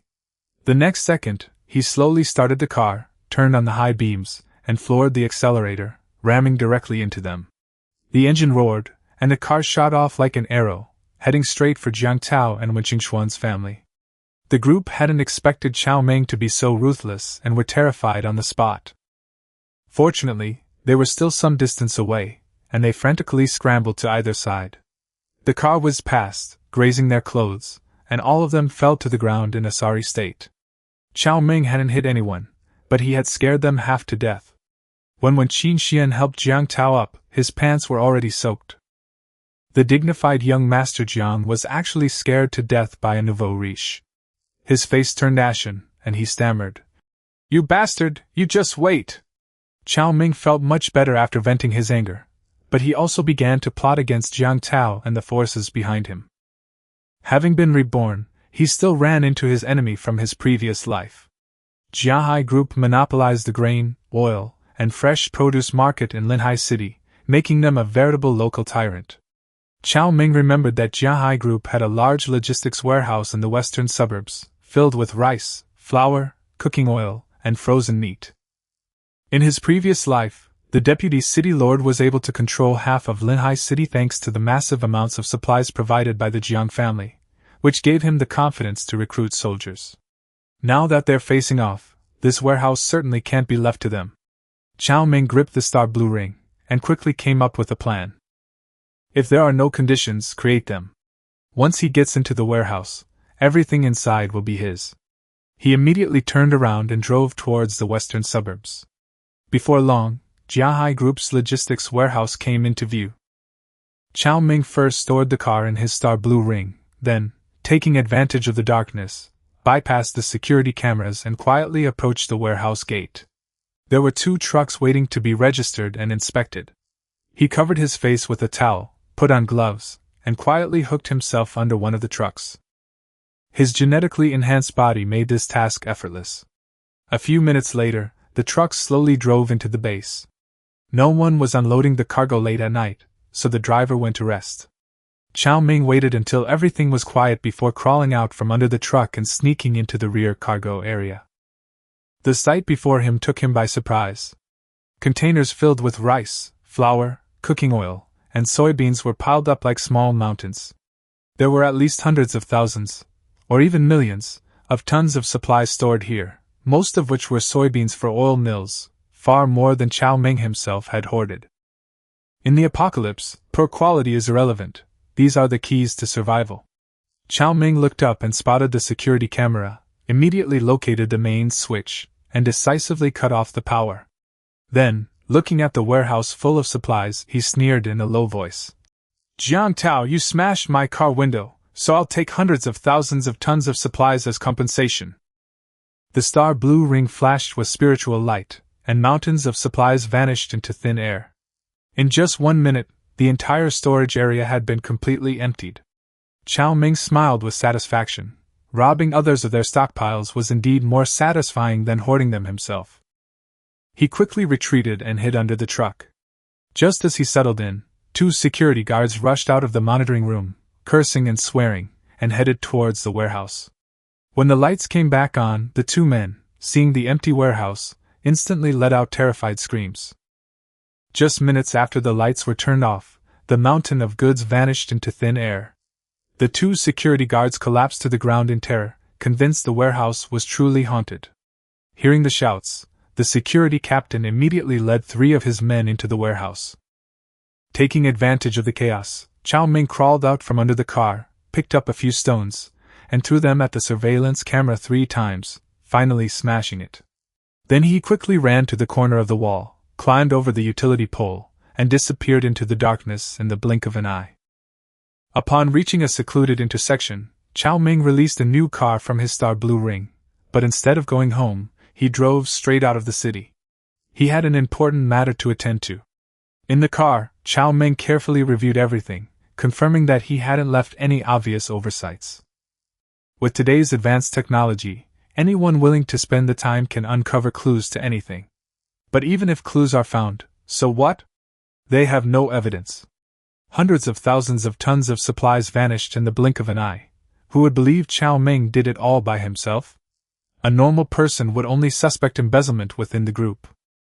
Moreover, with the apocalypse approaching, even if the other party wanted to investigate, they simply wouldn't have that much time. The emptying of Jiahai Group's warehouse immediately alarmed the group's top management. Even several bigwigs in Linhai were alerted. Just as Cao Meng had predicted, all parties immediately focused their investigation on the group's internal affairs. But the surveillance footage showed that the goods disappeared within just 2 or 3 minutes of their presence. Was the surveillance footage falsified? Was the date falsified? Or did someone use some high-tech methods?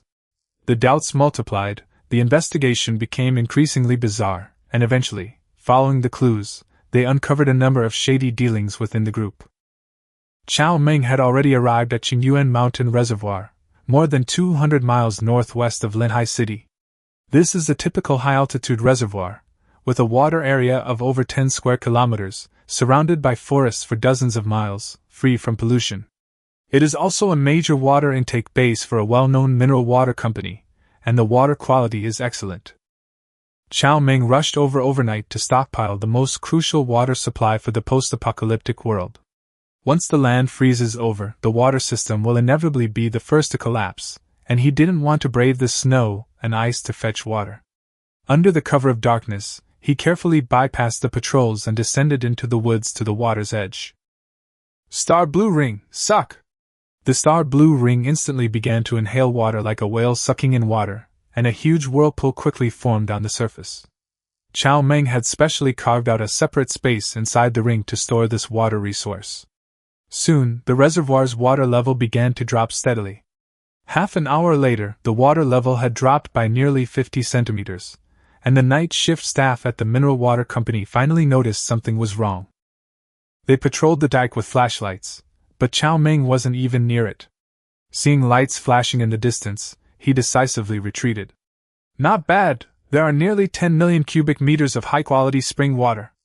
Now that food, energy, and water were all prepared, and he had even emptied Jiahai Group's grain and oil warehouses, these supplies were enough for him to live comfortably in the apocalypse. When Cao Meng returned to the villa, it was already past 5 in the morning. As soon as he entered, he saw the country dog De Huang and the German shepherd Lao Hei, each with their puppies, occupying the north and south ends of the living room, baring their teeth and facing each other. Judging from the wounds on Lao Hei's face, the two families had obviously just fought, but the injuries were not serious, and it should be considered that they were evenly matched. The furniture and sofa were all intact, which pleased Cao Meng. At least De Huang, Big Yellow, had the integrity of a country dog. If it were a husky, the house would probably have been destroyed long ago. He then looked at the cat bed in the corner, where 5 motherless tabby kittens huddled, trembling as they looked at him. Well, poor cat owner, Cao Meng sighed. He carried the cat bed and kittens into the bedroom, and put out cat food and water. But the kittens, though clearly hungry, were too scared to come out, only looking at him timidly, wanting to get close but not daring to approach. Take it slow. Cao Meng took a quick shower, and as he walked out of the bathroom wrapped in a towel, the kittens seemed frightened and hid back in their bed. He shook his head, lay down on the big bed, and quickly fell asleep. The next morning, when Cao Meng woke up, he found several furry little things on him. Looking down, he saw 5 tabby cats neatly nestled on him, their eyes half closed, looking completely content. Cao Meng, a first-time cat owner, was instantly melted by the cuteness of these little guys. He gently stroked their soft fur. The kittens froze at first, but when they realized it was him, they obediently lay back down. Meow. Do they think I'm their mother? After petting the cats, Cao Meng fed them more food, cleaned up the trash, and then spent half an hour feeding the 2 families, De Huang and Lao Hei. The 5 little yellow duck sisters, the 2 turtle brothers, the little hawk sisters, and the 2 black and white parrots were all well taken care of. At 9 o'clock in the morning, there were only 1 day and 3 hours left in the countdown to the end of the world. Cao Meng drove along the bustling avenue, watching the passing vehicles, street stalls, and hurried pedestrians, his heart filled with mixed emotions. It's the last day. In a day, all this bustling activity will vanish like smoke, and when the sun rises again, everything will be different. Huh! Suddenly, a familiar figure on the street caught Cao Meng's eye. Chini, wearing tight jeans and a white shirt, stood behind a metal cart selling steamed buns. A long line had formed in front of her cart, filled with people rushing to work and buying breakfast. She worked quickly and efficiently, and her business was booming. Cao Meng parked his cart but didn't go over immediately. He just watched her work quietly from a distance. Only after all the large trays of buns in the cart were sold out did he smile and approach her. You're here. Haven't had breakfast yet? Chini glanced at him and handed him a bag of buns. Cao Meng smiled and took it. There's more? I saw you a while ago, and I saved some especially for you. Chini lowered her head slightly, her voice very soft. Okay, thank you. You don't need to pay, right? Cao Meng half-jokingly picked up a small steamed bun and took a bite.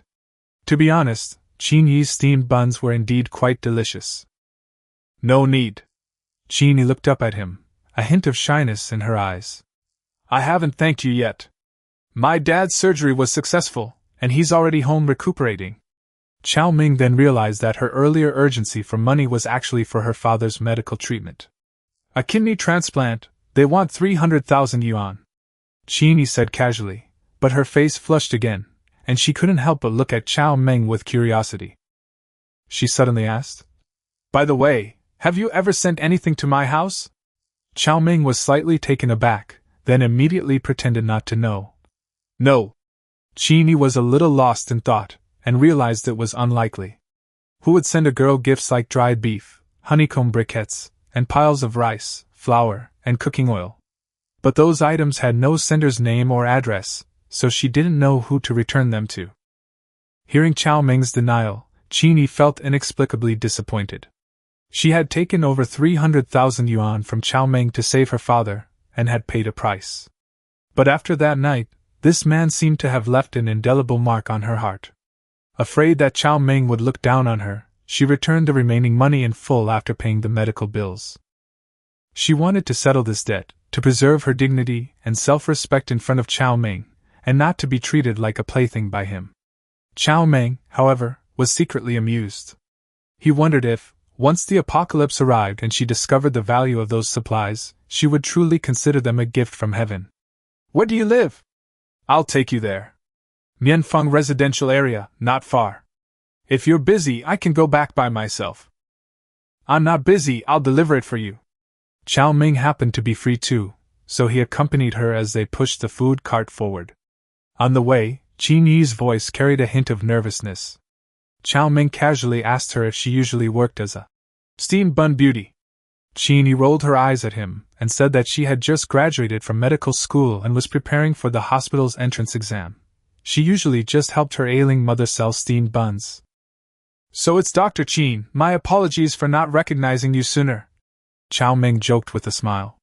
Staring at her like that, Chini felt speechless, finding him both mischievous and irresistible. The cotton mill residential area was an old work unit dormitory. The walls were already painted with bright red, demolish, signs. Many nearby houses had been demolished, the roads were potholed, and it was almost deserted. Chini's family lived in a detached 4-story old building. The neighbors had long since moved out. According to the plan, the place was to be demolished within half a month, but they were busy getting Chin's father medical treatment and hadn't had time to move. As soon as Cao Meng entered the yard, 2 large, mangy dogs barked wildly at him. Cao Meng felt helpless. Why did he have to run into dog owners again? Chini called out, and the 2 dogs immediately quieted down and obediently ran back to their kennel. She nervously explained that they were just barking fiercely and wouldn't bite anyone their owner brought home. Seeing her like this, Cao Meng's heart stirred slightly. He simply said he also kept a bunch of dogs. Chini looked surprised. At that moment, Chin's mother came out of the kitchen carrying a basin of vegetables. Seeing her daughter and Cao Meng entering side by side, she was first taken aback, then smiled even more broadly. Chini paused when introducing Cao Meng, finally only saying he was a friend. She wanted to say boyfriend, but swallowed the words. Chin's mother, however, was exceptionally warm, quickly inviting Cao Meng into the house for a meal. Cao Meng entered and saw Chin's father, who had just undergone surgery, but didn't ask him why he had been discharged early. Chin's parents were very welcoming to him, but without any deliberate attempt to curry favor. Cao Meng could tell that although this family was struggling financially, they still maintained their dignity and style. After dinner, Cao Meng took his leave and drove to the flower and bird market, where he bought 4 Tibetan Mastiff puppies and some plants and trees suitable for greenhouse cultivation. He then hired a car to deliver everything back to the villa. The whole day passed, and Jiang Tao, who had said he would find someone to deal with Cao Meng, remained silent. Everything was peaceful. The next morning, Cao Meng fed the cats, dogs, and other pets before heading out. The morning sun was warm, birdsong was melodious, and the CBD office workers went about their routines. The world remained peaceful and serene. At 11:30, Cao Meng returned home, stood on the villa's balcony, and looked at the sun in the sky, a hint of anticipation in his eyes. Just after noon, the sun suddenly disappeared, and darkness descended instantly. Before the streetlights could even come on, the distant main road echoed with the screech of brakes and the sound of crashes, followed by screams. It all happened so suddenly that the entire street was thrown into chaos. Then, Cao Meng felt a chill. Soon after, the streetlights, shops, and CBD lights came on one after another, as if it had just been a sudden solar eclipse. But soon, the internet exploded. Everyone realized that it wasn't just the sun over the sea that had disappeared, nor just the sun in China, but the sun of the entire world.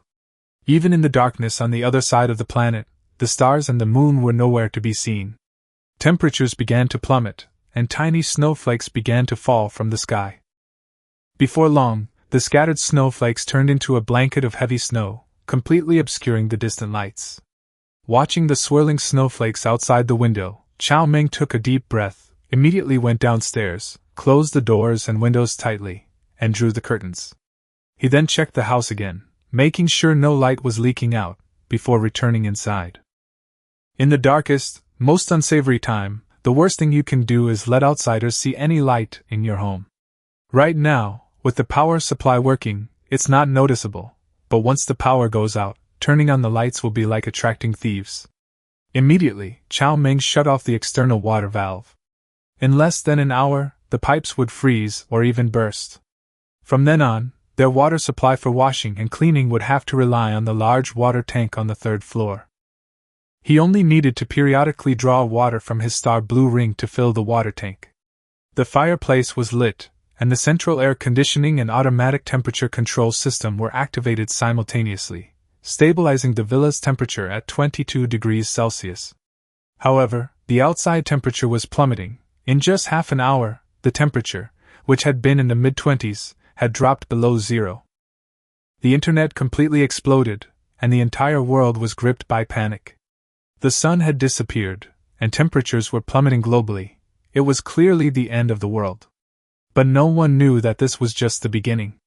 Over the next 2 days, temperatures would continue to plummet, eventually dropping to -85 degrees Celsius across the entire planet. At that point, water, heating, gas, electricity, and pipeline systems would all collapse.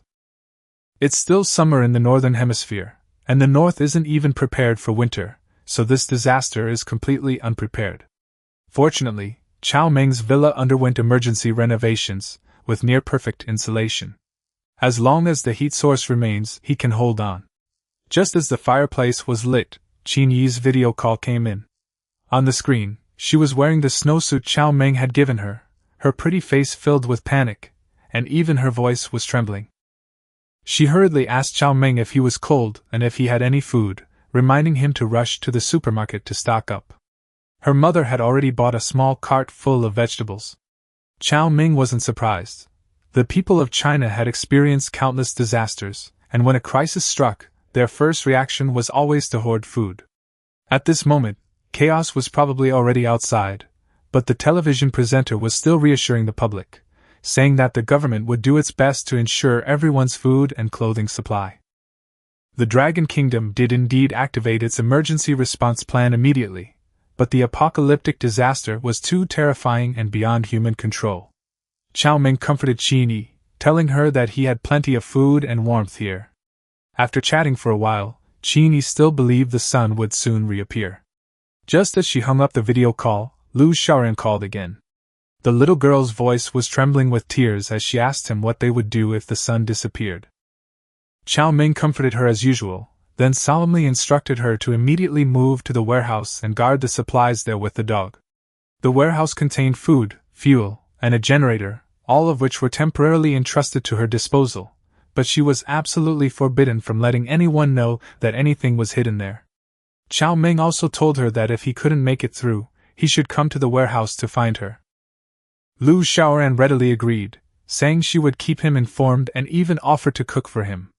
Cao Meng smiled and told her not to be afraid, that he had downloaded movies and single-player games on his computer, and if she was really scared, she could watch videos or play games online. Then, he called Huang Wentao again, but no one answered. Cao Meng knew without guessing that the guy was probably sleeping soundly, his days and nights reversed. He had done everything he could, now it was up to fate. After feeding the cats, dogs, birds, turtles, and ducklings, Cao Meng set up an electric hot pot in the dining room on the first floor, prepared side dishes, and cooked a large pot of rice for hot pot with fine wine. He ate while watching the news broadcast.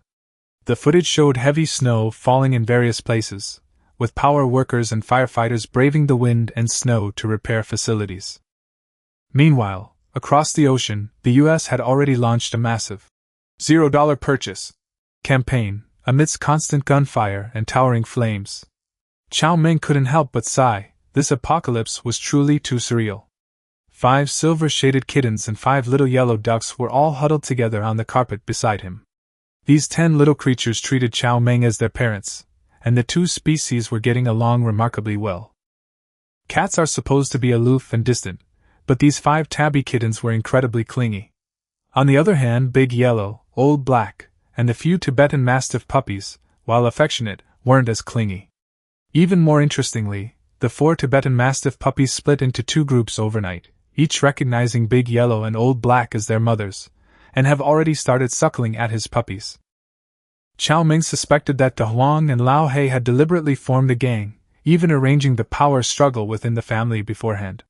The hot pot meal lasted a full 2 hours before Cao Meng finally put down his chopsticks, satisfied. Looking at the empty rice pot, he realized his appetite had at least quadrupled. This was a good thing for him. Since cultivating with Qi Ni, his appetite had been increasing, and now, with the calamity approaching, his body's need for food had surged again. During the 100-day calamity, the universe's energy was chaotic, and all living beings would have an increased appetite. However, most people lacked resources and dared not eat freely, thus missing the opportunity to accumulate basic energy.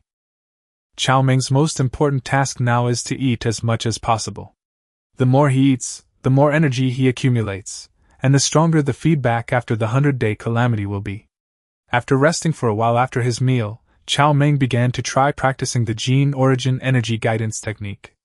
Many of the origin energy techniques from his previous life were actually borrowed from ancient martial arts. Logically, during the darkest 100 days, humans cannot actively sense cosmic energy, and cultivation would be ineffective.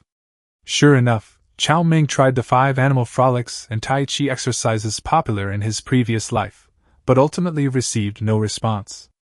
After trying the widely circulated 5 animal frolics with almost no effect, Cao Meng, with a try-it-and-see attitude, cultivated the super-guiding technique attached to the Star Blue Ring inheritance, the 9-fold tribulation demon scripture. He assumed a strange posture in the living room, controlling his muscles and breathing according to inherited memories. Time passed slowly, and just as he was about to give up, the skin on his soles and forehead simultaneously began to twitch slightly. Cao Meng quickly guided the twitch with his consciousness, and the 2 faint movements rose and fell, converging towards the center of his body, feeling like acupuncture needles.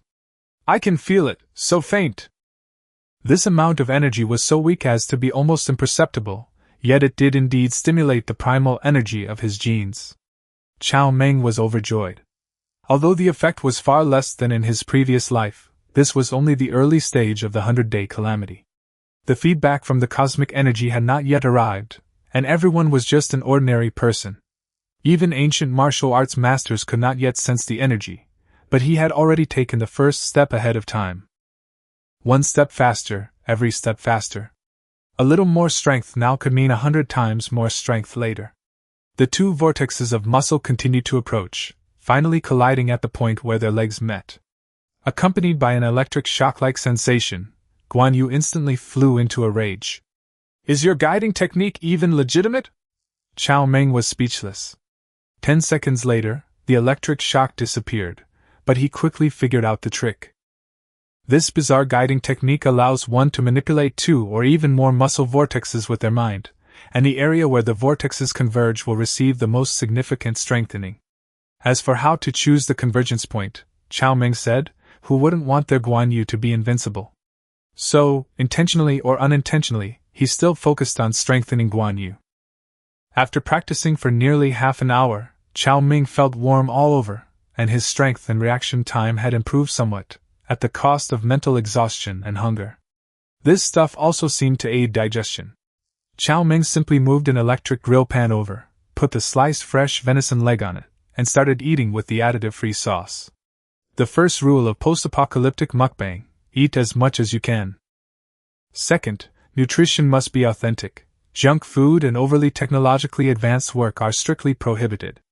In his previous life, He had no choice but to endure hunger and cold. Simply surviving was a struggle.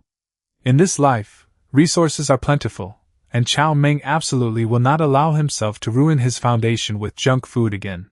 Smelling the aroma of barbecue, De Huang, Lao Hei, and their pups ran down from the second floor, surrounding the barbecue table and gazing longingly at their human.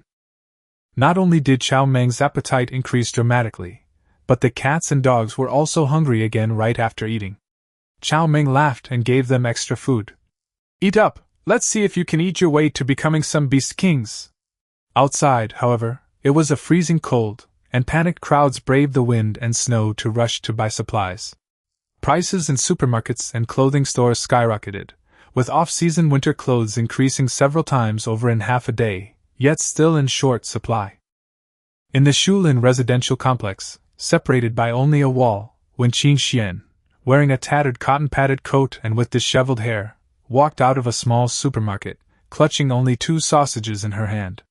She had arrived too late. The shelves were already empty. She had managed to snatch those 2 sausages when no one was looking. The Wen family had just been kicked out by Cao Meng, leaving only a few old clothes and cheap cotton wadding. 2 days ago, although Wen Qingxian hooked up with Jiang Tao, rescued her younger brother, and even moved into Jiang Tao's vacant mansion, the family had no food reserves. Wen's parents were idle and never cooked, usually only eating out or ordering takeout. Now, with the heavy snow blocking the roads, restaurants closed, and takeout services gone, the family was completely starving. Jiang Tao had bought Wen Qingxian many high-end clothes, but they were all summer wear, which was practically useless in this temperature. She wanted to find Jiang Tao, but the Jiang family had lost their storage base and suffered a natural disaster, leaving them in chaos and unable to care about her. When Qingxian returned to the mansion, hungry and cold. As soon as she entered, her mother rushed up and, seeing that there were only 2 sausages left, her face immediately darkened. "Only 2 sausages? What happened?" "We were too late, they were all gone." When Qingxian looked utterly defeated. Wen's mother grumbled and snatched the sausages away, giving one to Wenbo first, then eagerly tearing one open and eating it herself. When Qingxian hadn't eaten anything that morning, staring at the sausages and swallowing hard. She was cold and hungry, yet she couldn't even get a single bite. After finishing their meal, Wen's mother noticed her cotton-padded coat and said, "Take it off and give it back to me. I'm freezing." When Qingxian huddled up and pleaded, "Mom, I'm cold too. Didn't you already wear one?" The air conditioner and gas stove were both on in the room, but it was still bitterly cold. Wen's parents and Wenbo were all wearing thick clothes, and Wenbo was even wrapped in the only 2 quilts in the house. Wen's mother retorted confidently, "You're young, but your mother is 48 old. These clothes are mine, you can wear your own." She wasn't getting any food, and now her clothes were being taken away too. Wen's mother even urged her to contact Jiang Tao immediately, and have the Jiang family send food and clothes over, or if all else failed, move to the Jiang family's house. When Qingxian had already called Jiang Tao, but he wouldn't answer. She could only wrap herself in a sofa cover and squat in front of the gas stove to warm herself. Wen's mother immediately became anxious. "Then find Cao Meng. Doesn't he live in this neighborhood too? Among the clothes he took back, there was your down jacket and snow boots. He must have food at home too." When Qingxian hesitated. Cao Meng's refrigerator was always packed full. He had no shortage of rice, flour, oil, thick clothes, and high-quality bedding. But the 2 sides had already fallen out, so would Cao Meng help her? She still felt wronged and confused. All she did was ask Cao Meng for some money to help her brother get married. If he didn't want to give it, he could have just said so. Why did he have to turn against her so completely? In the end, Cao Meng was still a scumbag. He was betrayed by that little bitch Qingyi. Her stomach growled again, and when Qingxian finally abandoned all pretense of saving face, making a video call to Cao Meng, she adjusted her expression for the camera, inwardly sneering. Did Cao Meng want to see her miserable? Then she'd play the victim, pretending to have a sudden awakening and discover that Cao Meng was the best person in the world. Her eyes were so pure and sincere that even she was almost moved by her own performance. Such acting deserved an Oscar. When the video call connected, when Qing Xuan's sorrowful expression almost froze. Cao Meng, wearing a light vest, was sweating profusely, chewing on golden brown roasted venison, with a glass of red wine in front of him. Cao Meng spat in disgust, saying the meat was overcooked and not tender enough, and casually tossed the half-eaten venison aside. The camera then panned to a group of cats and dogs lying on the ground, along with a few rubber ducks. The large yellow dog swallowed the piece of meat whole, splattering oil everywhere, and wagged its tail at Cao Meng with narrowed eyes. When Qin Xian was completely stunned. She was shivering and starving in the cold wind, while Cao Meng was sweating profusely, roasting venison and drinking red wine, with cheerful music playing in the background. Even worse, he fed the meat to dogs, cats, and even birds. Looking at the big yellow dog, when Qin Xian had only one thought in her mind, she was now worse off than a dog. Cao Meng took a swig of wine and slowly asked her if the beautiful one was trying to kill him again. When Qing Xuan's tears immediately rolled down her cheeks. She said she didn't mean anything by it, she just suddenly wanted to check on him, and was relieved to see he was all right. Cao Meng laughed and asked if she wanted to confirm if he had frozen to death. When Qin Xian quickly denied it, feigning concern. Cao Meng knew immediately that the tea-faced goddess was about to put on a show. He said thank you, casually, and was about to hang up. When Qin Xian hurriedly stopped him, swallowing hard, and said aggrievedly that there was no food or warm clothes at home. She cried and confessed that she had been willful before, and only yesterday did she realize that only Cao Meng was truly good to her. Cao Meng placed his phone in front of him, eating meat while asking, "Am I really that good?" He wasn't well educated and told her not to lie to him. When Qin Xian then began reminiscing about the past, describing how Cao Meng was when they first met. Her eyes were red and filled with tears, but she had to suppress her drool as she watched Cao Meng and his pets feast. She wept uncontrollably, saying Cao Meng was a good man, that he loved her, and that she loved him deeply in return. They couldn't part ways over such a small matter. It wasn't easy to find someone who truly loved you. She said she was truly wrong and couldn't lose Cao Meng. The moment Cao Meng left her, it felt like her heart had been ripped out. Cao Meng took a sip of his drink and asked casually, "Really?" When Qin Xian immediately nodded, saying when she had ever lied to him. Cao Meng stretched and said he believed her then, goodbye. When Qin Xian almost lost her composure. After playing the victim for so long and shedding so many tears, he actually wanted to hang up again. She could only state her purpose directly, saying she was cold and hungry, asking Cao Meng if he had any food or clothes, and even offering to go to his house. She gritted her teeth, implying that Cao Meng could do whatever he wanted. She hadn't let him touch her before, wanting to save the most beautiful moment for their wedding night. For a meager meal, she had even revealed her last trump card. When Qin Xian was adept at manipulating men. For 2 years, she had always portrayed herself as pure and conservative. The less she gave herself to Cao Meng, the more he cherished her. But now, Cao Meng no longer cared. He only wanted to kill this woman. Suddenly, Cao Meng asked her seriously, "What about young Master Jiang? Don't you want him anymore?" He earnestly stated that the young master of Jiahai group was far superior to him, and that when Qin Xian was being wronged by being with him. When Qin Xian quickly said that Cao Meng was the best, and that she and Jiang Tao had nothing going on at all. She said that she only approached Jiang Tao to spite Cao Meng, and that their relationship was completely innocent. She didn't think much of Jiang Tao and only liked Cao Meng. Cao Meng stopped eating and asked her seriously if it was true. Seeing that he seemed to have taken the bait, when Qin Xian was overjoyed and repeatedly assured him that she had never lied to him. Cao Meng was overjoyed, saying he had already screen-recorded the video and would send it to Jiang Shao right away. He wanted Jiang Tao to know that anyone who dared to compete with him, Cao Meng, for someone's woman was simply not qualified. When Qin Xian was thunderstruck. That bastard Cao Meng had actually screen-recorded it. If the video was sent to Jiang Tao, even if she could appease him, it would leave a thorn in his side. Her current relationship with Cao Meng is merely a temporary measure. Jiang Tao is her ladder to transcend social classes. One is a temporary means of survival, the other a long-term meal ticket. How can they be compared? When Qin Xian hurriedly begged Cao Meng not to speak, saying that young Master Jiang was not someone they could afford to offend. Cao Meng, however, calmly replied that he could handle the situation and told her not to worry. Driven to desperation, Wen Qingxian recorded the screen as well, then launched into a tirade against Cao Meng, accusing him of lying and how he had actually believed her. Cao Meng was initially taken aback, then suddenly realized what she meant, saying he understood. Wen Qingxian was only saying that because she was worried he wasn't a match for Jiang Shao, and he completely understood. But he also asked Wen Qingxian to trust him, that he wasn't afraid of Jiang Tao, and that he would send the video over right now to let Jiang Tao see how powerful Chao was. After saying that, Cao Meng hung up the video call. Wen Qingxian was so angry she almost vomited blood. This was a classic case of shooting oneself in the foot. Cao Meng was going to use his carefully crafted act of deep affection for his old friend to show off to Jiang Tao.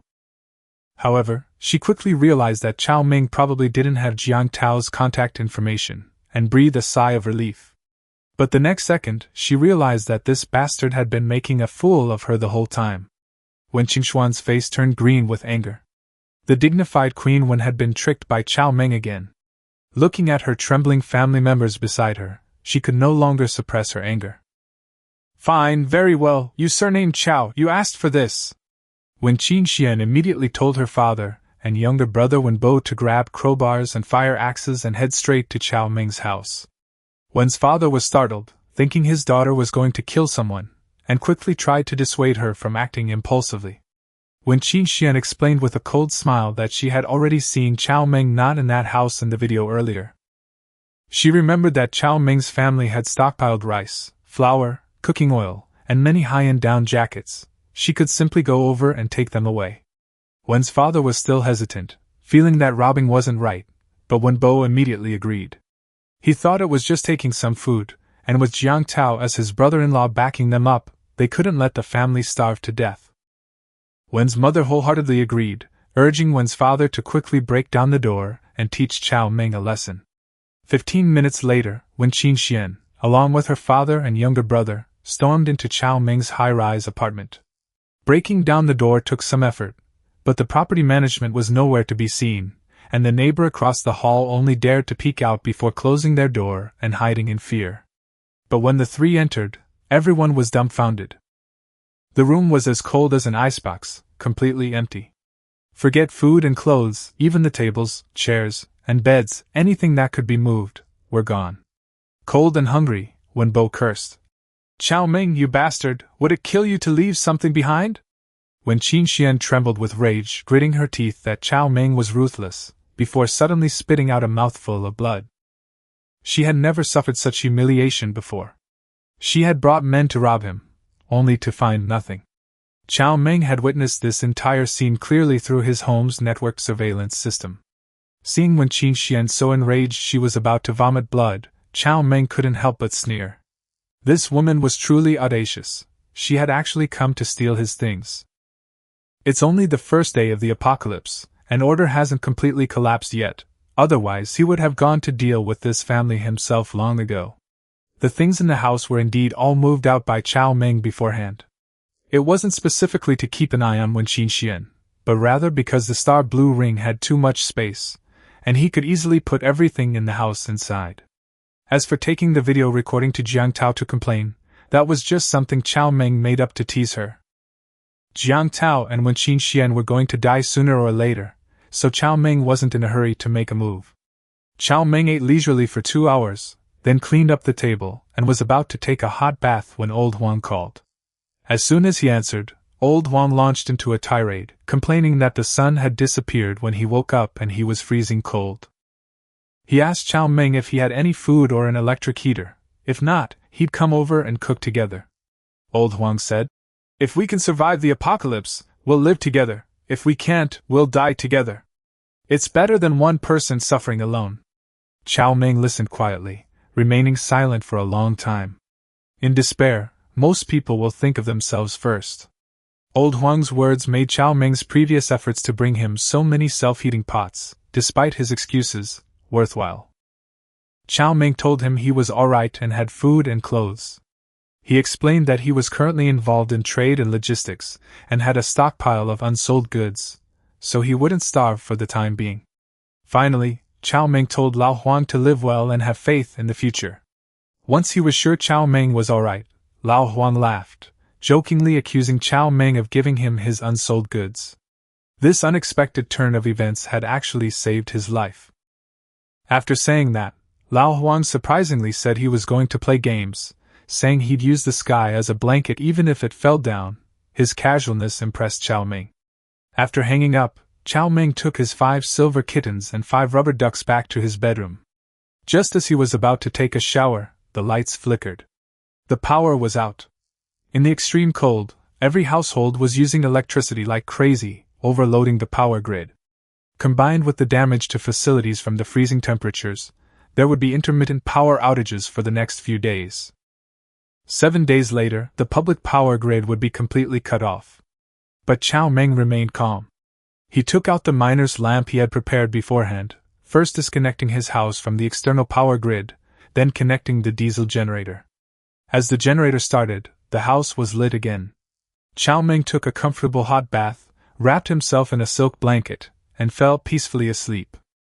5 kittens curled up and lay down beside him, while 5 little yellow ducks climbed up the specially prepared ladder onto the bed and lay on top of him, like adding a down comforter. The fireplace in the villa was roaring, providing just the right amount of warmth. Although the blizzard outside had stopped, the temperature continued to drop. On this blue planet, time had become merely a record. Day and night had long since lost their distinction.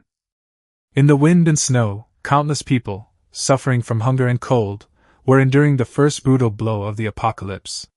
The worst off were clearly Wen Qingxuan's family. Wen's parents and Wenbo were lazy, parasitic people, used to being supported by Wen Qingxian. They hadn't even stored basic necessities like rice, flour, and cooking oil. The next morning at 9 o'clock, Cao Meng got up to watch the news.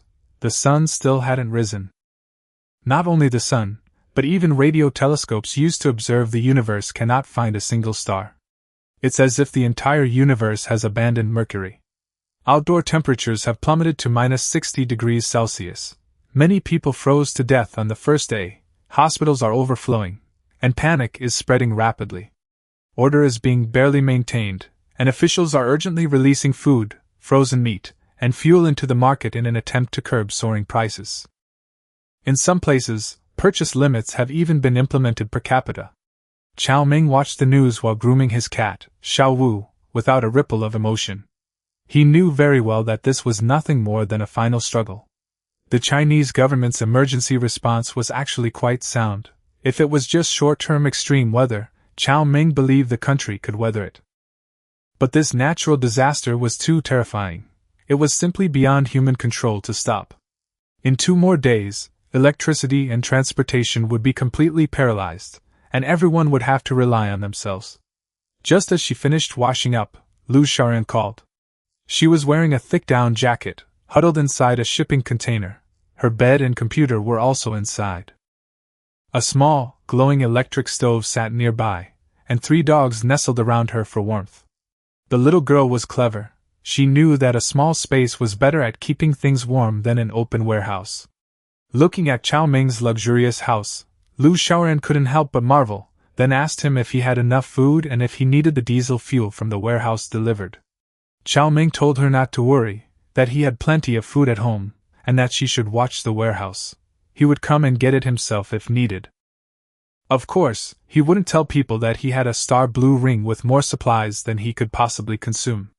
Right now, the apocalypse had just begun, and people still believed the sun would eventually return. But if the disaster continued, food dwindled, and hope dwindled, it was hard to say whether Lu Shaoran would still be willing to deliver food. Cao Meng wanted to test her resolve further. Lu Shaoran, however, relied on him and promised to report back every morning and evening. They chatted for a long time before hanging up. Not long after, Qini called again. This time she was clearly panicked, repeatedly asking Cao Meng if he was cold, if he had any food, and if the water supply at home was still running. Cao Meng said he could hold on for a few more days and also inquired about her family's situation.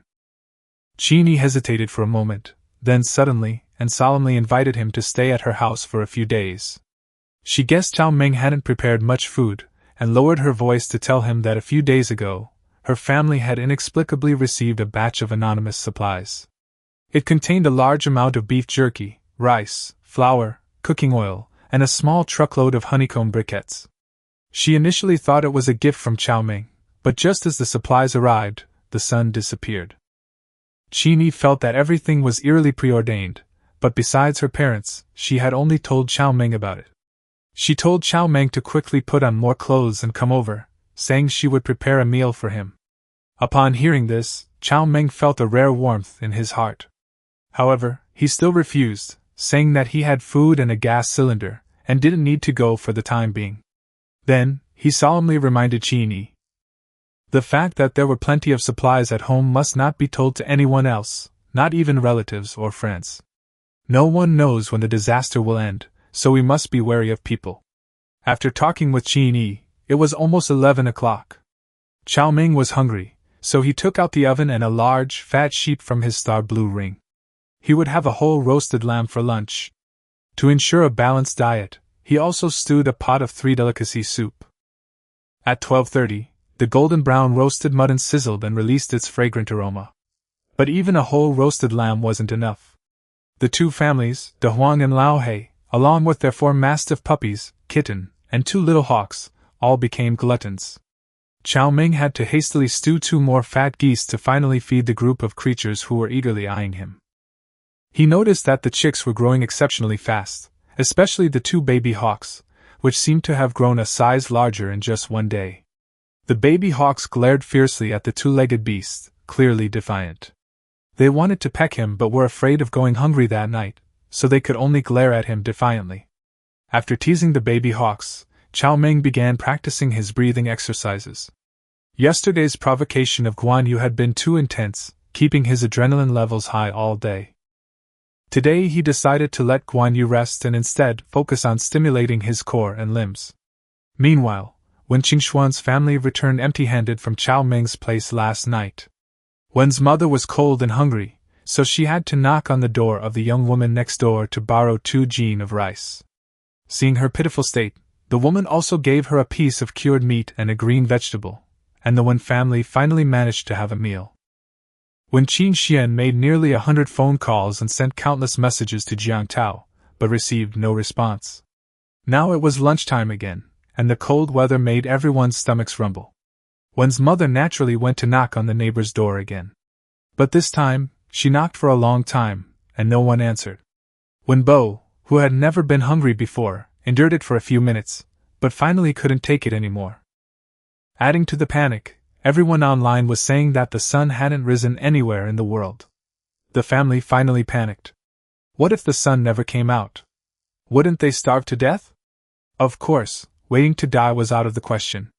Wen Bobeo and his father immediately grabbed crowbars, fire axes, and sledgehammers and stormed into the house of the young woman next door.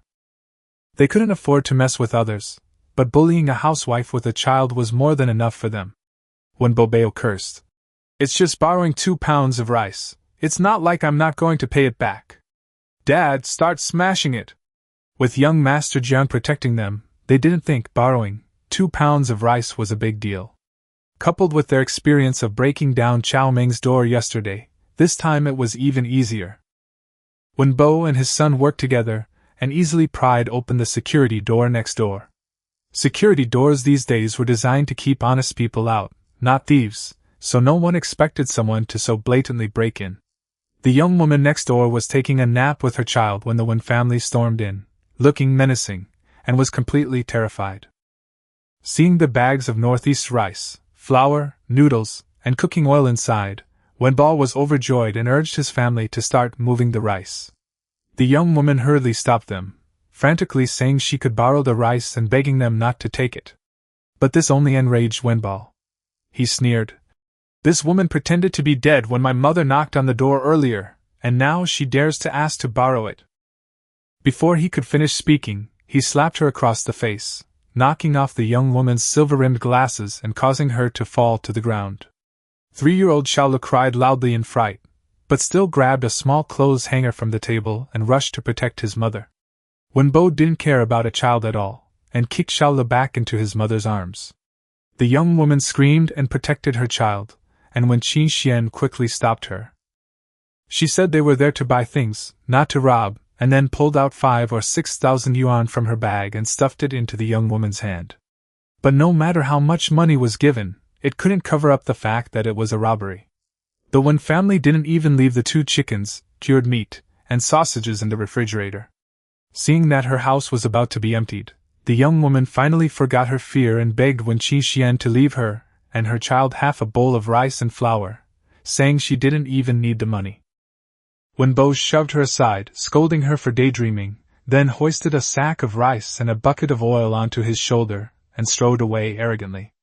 Soon after, the Wen family had taken all the food and seasonings from the house, leaving not a single grain behind. As soon as Wen Qinxian left, the young woman picked up her glasses, grabbed her child, and dialed the phone, crying as she told her older brother that the neighbors had stolen all their food and even kicked Xiaole. On their first robbery, the Wen family made a fortune and became the first family in the neighborhood to openly commit robbery. Upon returning home, Wen's mother immediately began cooking. Starving, Wen Bo grabbed a piece of sausage and began gnawing on it like a hamster. But before he could take his first bite, the door was suddenly smashed open with a hammer. A middle-aged man in a black down jacket stood outside the door, his face full of menacing intent, followed by 2 burly men wielding iron bars. The young woman, Chen Baowe, was holding Xiaole and standing right behind the 3 of them. The Wen family was instantly terrified, and Wen's father collapsed to the ground. When Wen Bo saw who it was, his hands holding the sausage froze, and he managed to utter a name, Chen Heping. He knew that Chen Heping was a notoriously ruthless person, someone a scoundrel like himself could not afford to mess with. Chen Heping stared at his sister with red eyes and asked if Wen Bo had hit her and kicked Xiaole. Chen Baowe pointed at Wen Bo and gritted her teeth, saying it was him. Wen Bo immediately shrank into a corner and brought up his brother-in-law Jiang Tao and Jiahai group to save face. But Chen Heping wasn't having any of it. He kicked Wen Bo in the mouth and roared for his men to take action. His sister and 3-year-old nephew were both beaten. Not to mention Wen Bo, not even a single woman in the Wen family could escape. After a brutal beating, the entire Wen family was left with bruises and swelling, and Chen Heping then ordered the glass doors, windows, and furniture to be smashed. Afterwards, they took away all the supplies that the Wen family had looted, leaving not even the rice that had just been cooked in the pot. Before leaving, Chen Heping took out his phone and recorded a video of the disheveled Wen family. He told the whole neighborhood that his sister had kindly helped the family, but they broke into their home to steal food and beat the woman and her 3-year-old child. Today he's making an example of this gang of robbers to warn others. Anyone who dares to do such things in the neighborhood will face the same fate. After the video was posted in the residents group, Chen Heping left with his men, leaving the Wen family home in a mess. The luxurious floor-to-ceiling windows and room glass were all shattered, and a cold wind carrying shards of ice swept through the room, scraping against our faces like knives.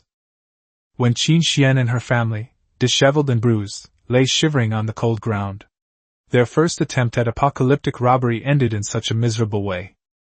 Wen Qingxuan's elegant face was swollen like a pig's head, with black eyes.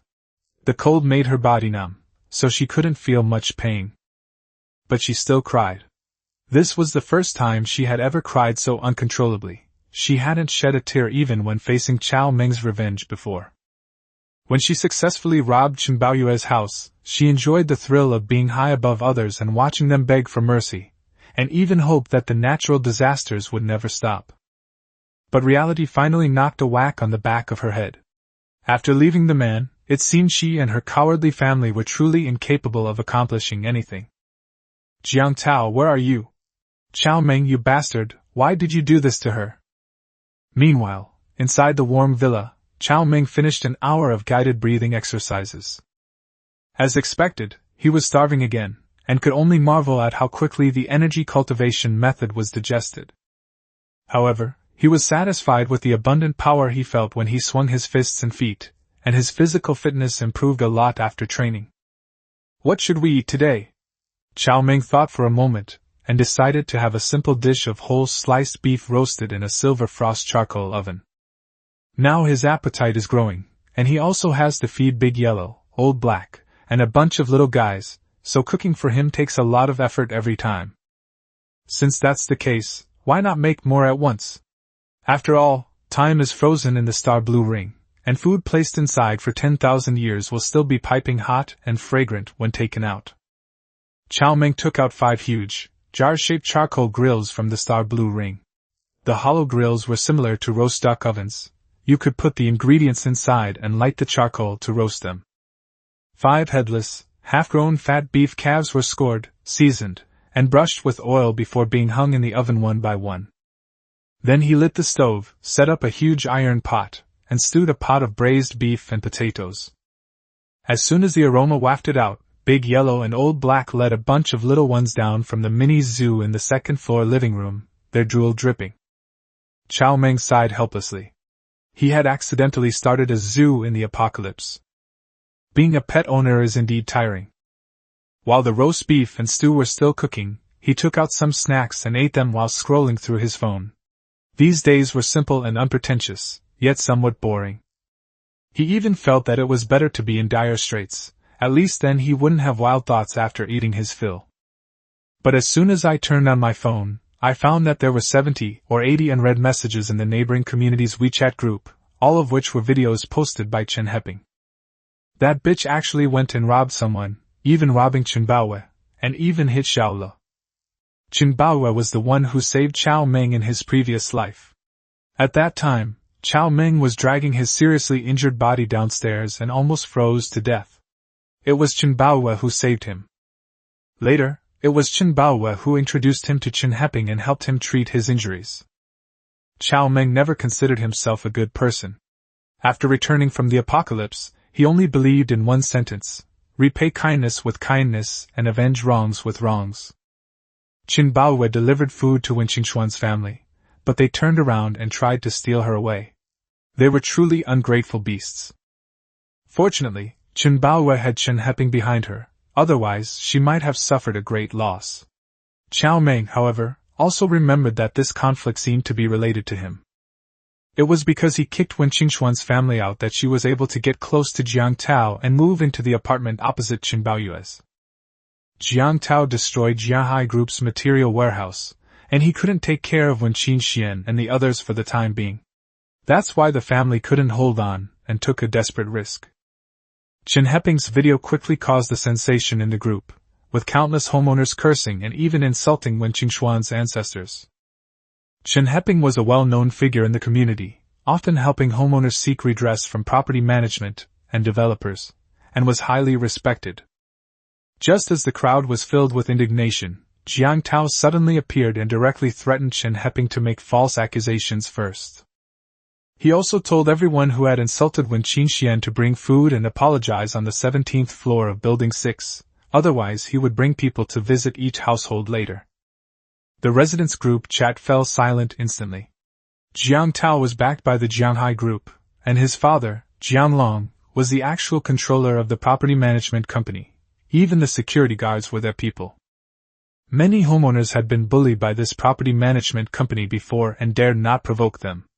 Soon, several of Jiang Tao's lackeys jumped out, distorting the truth and speaking up for Wen Qingxian. Chen Heping was furious, and said that he had the surveillance footage of the robbery and assault, and would release it right now. However, the next second, a notification popped up in the group: Chen Heping had been banned by the administrator Jiang Tiandi. Cao Meng was speechless. When he couldn't win an argument with these people, they actually unplugged the network cable. Immediately afterwards, Jiang Tao added Wen Qingxian to the group and publicly announced that she would be the property manager of Shulin community from today onwards. He also showed off his affection in the group chat, saying that he couldn't come over for the time being, but he would send someone to deliver food, and that Wen Qingxian would be in charge of the community from now on. Anyone who dares to mess with her will have their security team called in. Wen Qingxian casually returned a kiss, then announced that she wanted to move. She said her original house was damaged, the windows were broken, and it was very cold. She was preparing to move to the 16th floor of Building 7 and had someone deliver her belongings and winter clothes there. Jiang Tao readily agreed, and then specifically asked the same people to deliver food to the 16th floor of Building 7, and to send someone to help her move furniture. When Qin Xian adopted the demeanor of a young mistress, with her lackeys and security guards responding enthusiastically, while the other homeowners could only remain silent. Jiahai Group is indeed not a group that ordinary people can afford to mess with. Cao Meng stared at the constantly updating messages, veins throbbing on his forehead. Building 7, 16th floor, that was his old apartment. Yesterday, that bitch didn't manage to steal anything, but today, relying on Jiang Tao's influence, she actually tried to forcibly take over his house. Live in my house? Very well, Cao Meng sneered. He would soon find out that his house wasn't so comfortable to live in. By this time, the whole roasted cow and the braised beef with potatoes were ready. Cao Meng first put the 4 golden brown roasted cows into his star blue ring. He placed the remaining head directly into a large tray, cut off a piece of piping hot beef, and began to eat. Big Yellow, Old Black, and a bunch of puppies surrounded them, drooling profusely. Wrapped in a thick quilt, when Qin Xian strode arrogantly into Cao Meng's old house. The door had been pried open yesterday, but no one stopped her.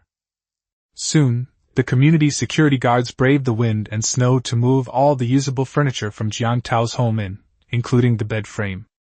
The group of people kept calling her sister-in-law, and their attitude was obsequious, which made Wen Qin Xian feel extremely comfortable. Before the furniture was even set up, the homeowners came one after another to apologize.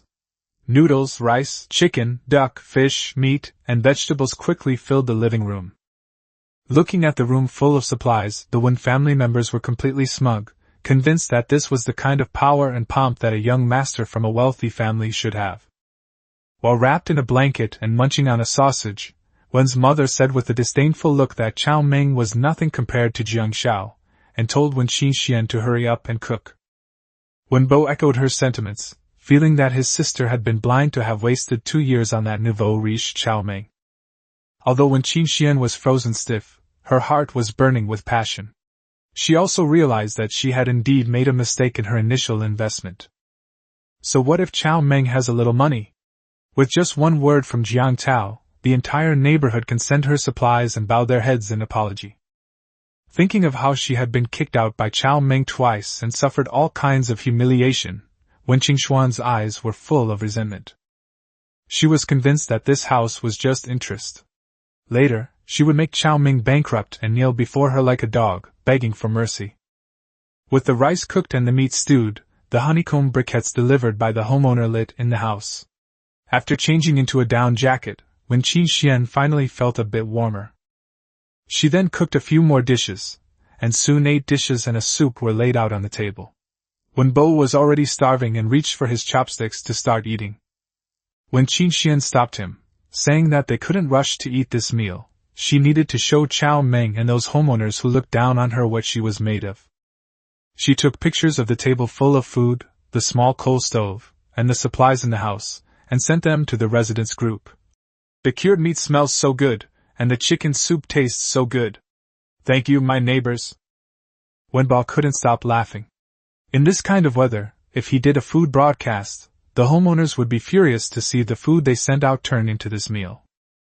Wen's mother also chimed in with a cold laugh, thinking that those homeowners who were usually arrogant and haughty now finally knew how powerful the Wen family was. Then, when Qin Xian triumphantly dialed Cao Meng's video call. Cao Meng had already seen the family's true colors clearly through the surveillance camera on the chandelier. Once the video call connected, when Qin Xian first showed Cao Meng the 8 dishes and 1 soup, then brought her smug face close to the camera. She picked up a chicken leg, took a bite, and deliberately asked Cao Meng to guess where she was. Cao Meng laughed and said, "Could it be at her grandfather's house?" Wenbo immediately chimed in, boasting that they were in Cao Meng's house and even mocking that the grass on his grandfather's grave was already 3 meters tall. Wen Qingshuan's face stiffened at her brother's stupidity, but she still forced herself to tell Cao Meng that she was living a better and more fulfilling life after leaving him. She panned the camera across the table full of food, the small red clay stove, and the mountain of rice, flour, cooking oil, meat, and vegetables piled up in the living room. In Cao Meng's view, This was simply like a beggar bringing all his belongings to compete with the Dragon King in terms of treasures. He even felt a little sorry for the homeowners who were forced by Jiang Tao to deliver supplies. On the surface, Cao Meng cooperated perfectly, feigning surprise as he asked her how she managed to get so much food. When Qin Xian looked proud and said that it was all arranged by young Master Jiang. With just a word from young Master Jiang, the entire neighborhood would come to deliver food to her. Cao Meng gave her a thumbs up, praising her for being really capable. When Qin Xian immediately followed up by asking if he had any more food. Cao Meng said there was none left, and that he was very hungry. When Qin Xian then took a big bite of the chicken leg and said, feigning concern, that he was worried about what would happen to him in this freezing weather without any food.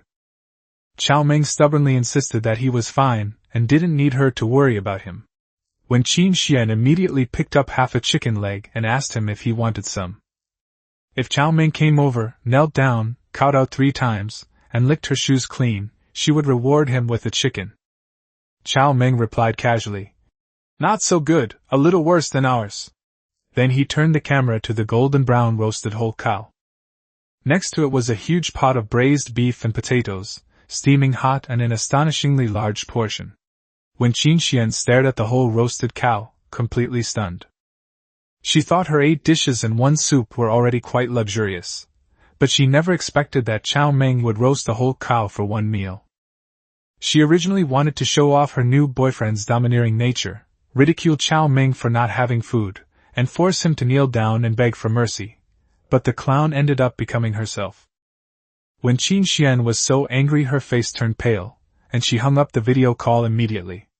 Looking at the sumptuous 8 dishes and 1 soup in front of her, she suddenly lost all interest. She couldn't accept that Cao Meng was living a more comfortable life than her, and the more she thought about it, the more unbalanced she felt. In the end, she forced herself to eat 3 bowls of rice. After putting down her chopsticks, Wen Qin Xian stared at Wenbo with a gloomy face. Wenbo was startled by her gaze and cautiously asked her what she wanted to do. When Qin Xian asked him if he wanted revenge, Wenbo subconsciously thought it meant going to find Chen Heping, and even said he should call the security team brothers. When Qin Xian called him stupid, Chen Heping dared to hit her, so of course she couldn't let him get away with it, but the person she wanted to take revenge on most right now was clearly Cao Meng. She reminded Wenbo in a low voice not to forget about Cao Meng and Qin Yi. Wenbo's fiancée had been stolen away by Cao Meng. Upon hearing this, Wenbo was immediately reminded of the hatred he felt for having his wife stolen, and he gritted his teeth in anger. "That bastard dared to steal my girlfriend, I'll kill him!" But now that they didn't know where Cao Meng was hiding, when Qin Xian led him to change his target. Cao Meng could not be found, but Wenbo knew perfectly well that Qin Yi lived in the cotton mill residential area. Wenbo immediately understood what his sister meant and asked her if she was going to deal with Qin Yi. Wen Qingxuan's face was full of hatred. Qin Yi should have been her brother's wife, but she ended up getting involved with Cao Meng. She may look down on Cao Meng, but Cao Meng is, after all, the person she has chosen. No one can take what you don't want, especially since Qin Yi is the Wen family's prospective daughter-in-law. When Qin Xian said that Qin Yi's mother was ill and her father was also weak, so there was nothing to worry about. Tonight, let Wenbo go over and force himself on Qin Yi, then record a video and show it to Cao Meng. She wanted to show Cao Meng what the consequences of betraying her would be. Wen's mother nodded repeatedly, even urging her son to have sex with Qin Yi. Anyway, if something happens they have Wen Qingxuan's brother-in-law Jiang Tao backing them up, so they're not afraid at all. When Qin Xian then thought that Qin Yi's family sold steamed buns, so they must have a lot of flour and grain stored up at home. With the sun out, food is the most important resource. After we finish our business, we'll take all of the Qin family's grain. We can't let the Wen family go hungry, but we'll make sure the Qin Yi family is well fed. The moment Wenbo thought of Qin Yi, he immediately perked up and insisted on bringing his weapons. He even threatened to ruin Qin Yi's life in front of her parents tonight, and film it clearly. When Qin Xian thought he was talking too much nonsense, so she told him to go with his parents to handle it, while she stayed home to wait for news. With Jiang Tao as her backer, when Qin Xian became increasingly reckless in her actions. Perhaps this was her true nature. But the family's conspiracy did not escape Cao Meng's surveillance. They stole his house, and now they want to mess with his woman. Cao Meng sneered, deciding to make them pay the price. He changed into a cold-weather polar suit, goggles, polar boots, and a scarf, wrapping himself up tightly. Then, he picked up a 3,000-watt dazzling variable-frequency mining lamp, grabbed a large iron bar, and went straight out the door. In the apocalypse, with no sun or moon and pitch black outside, lighting equipment became a necessity. Cao Meng's miner's lamp can be used as a regular light normally, but when the most dazzling mode is turned on, it is like a flash bang, instantly blinding people. The streetlights had been turned off to save electricity, and only a few houses still had lights on. The knee-deep snow made walking difficult, but Cao Meng's physical strength far exceeded that of ordinary people, and the snow could not stop him at all. More than 10 minutes later, he ambushed the only road between Shulin Community and Yanfeng Community. After waiting a few more minutes, Wenbo, his father, and his mother finally came over, grumbling and muttering, as they carried their dim flashlights. Wenbo was panting heavily after walking for a short while, complaining that the weather was too cold and that he wanted to wait until the snow melted before going to find Qini.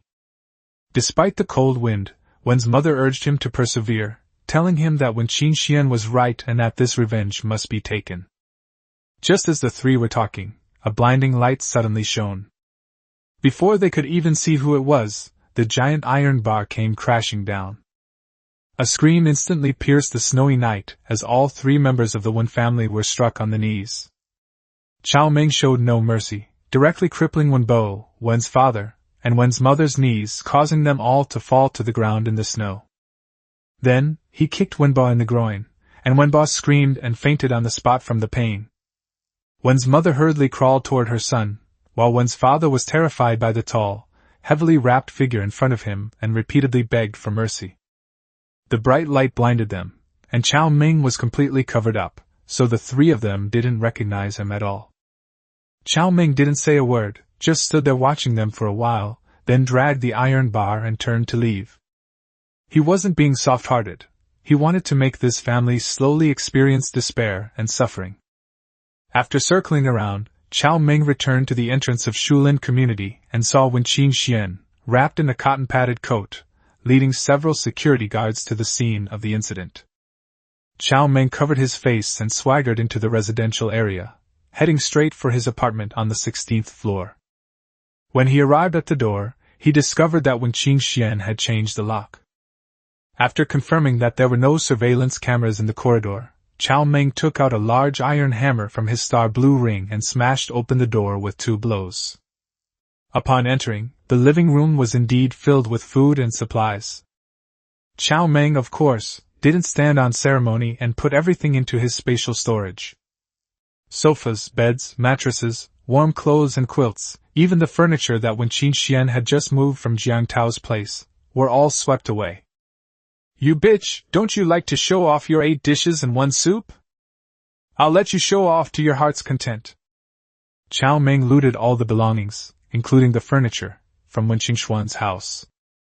As soon as he stepped out of the residential compound, he saw Qin Xian with 7 or 8 security guards, carrying her parents and younger brother on stretchers, and calling Jiang Tao to complain. Wen's father, mother, and son screamed all the way, their voices as shrill as pigs being slaughtered. Wenbo cried out, "Sister, my leg feels like it's broken, and my lower body hurts terribly. Take me to the hospital right away." Qin Xian could only comfort him, saying that Jiang Tao had asked the hospital, but there was no waiting list and the power was out, so going there would be no use. They could only wait. But the moment Qin Xian pushed open the door, she froze. The food, supplies, furniture, clothes, and bedding in the room were all gone. The huge house was empty, as if it had been completely hollowed out. Qin Xian was instantly enraged. Who on earth had the audacity to steal her things? Several security guards from Jiahai Group were also dumbfounded. The home of Jiangda's female friend had been robbed a second time. Qin Xuan's first thought was Chen Heping. In the entire Shulin residential area, Only this person had the power and the guts to oppose them. She immediately asked the security guards to check the surveillance footage. It was impossible for one person to have emptied the entire house in such a short time. She then immediately told Jiang Tao about the ransacking of her home. Jiang Tao was furious upon hearing this, convinced that Chen Heping had provoked him. He told Wen Qingxian to wait, and he would come over immediately to demand justice. Meanwhile, Cao Meng quietly returned home. He had just taken off his heavy polar cold weather suit when his phone rang. Upon opening the message, Cao Meng found Chen Heping and Jiang Tao arguing in the residents' group chat. He was speechless. Jiang Tao's assimilation skills were truly impressive, managing to pin the blame on Chen Heping again. However, Chen Heping was not one to be trifled with. He directly declared in the group chat that he and his brothers had been drinking and playing cards in Building 3, and that the surveillance footage could prove it.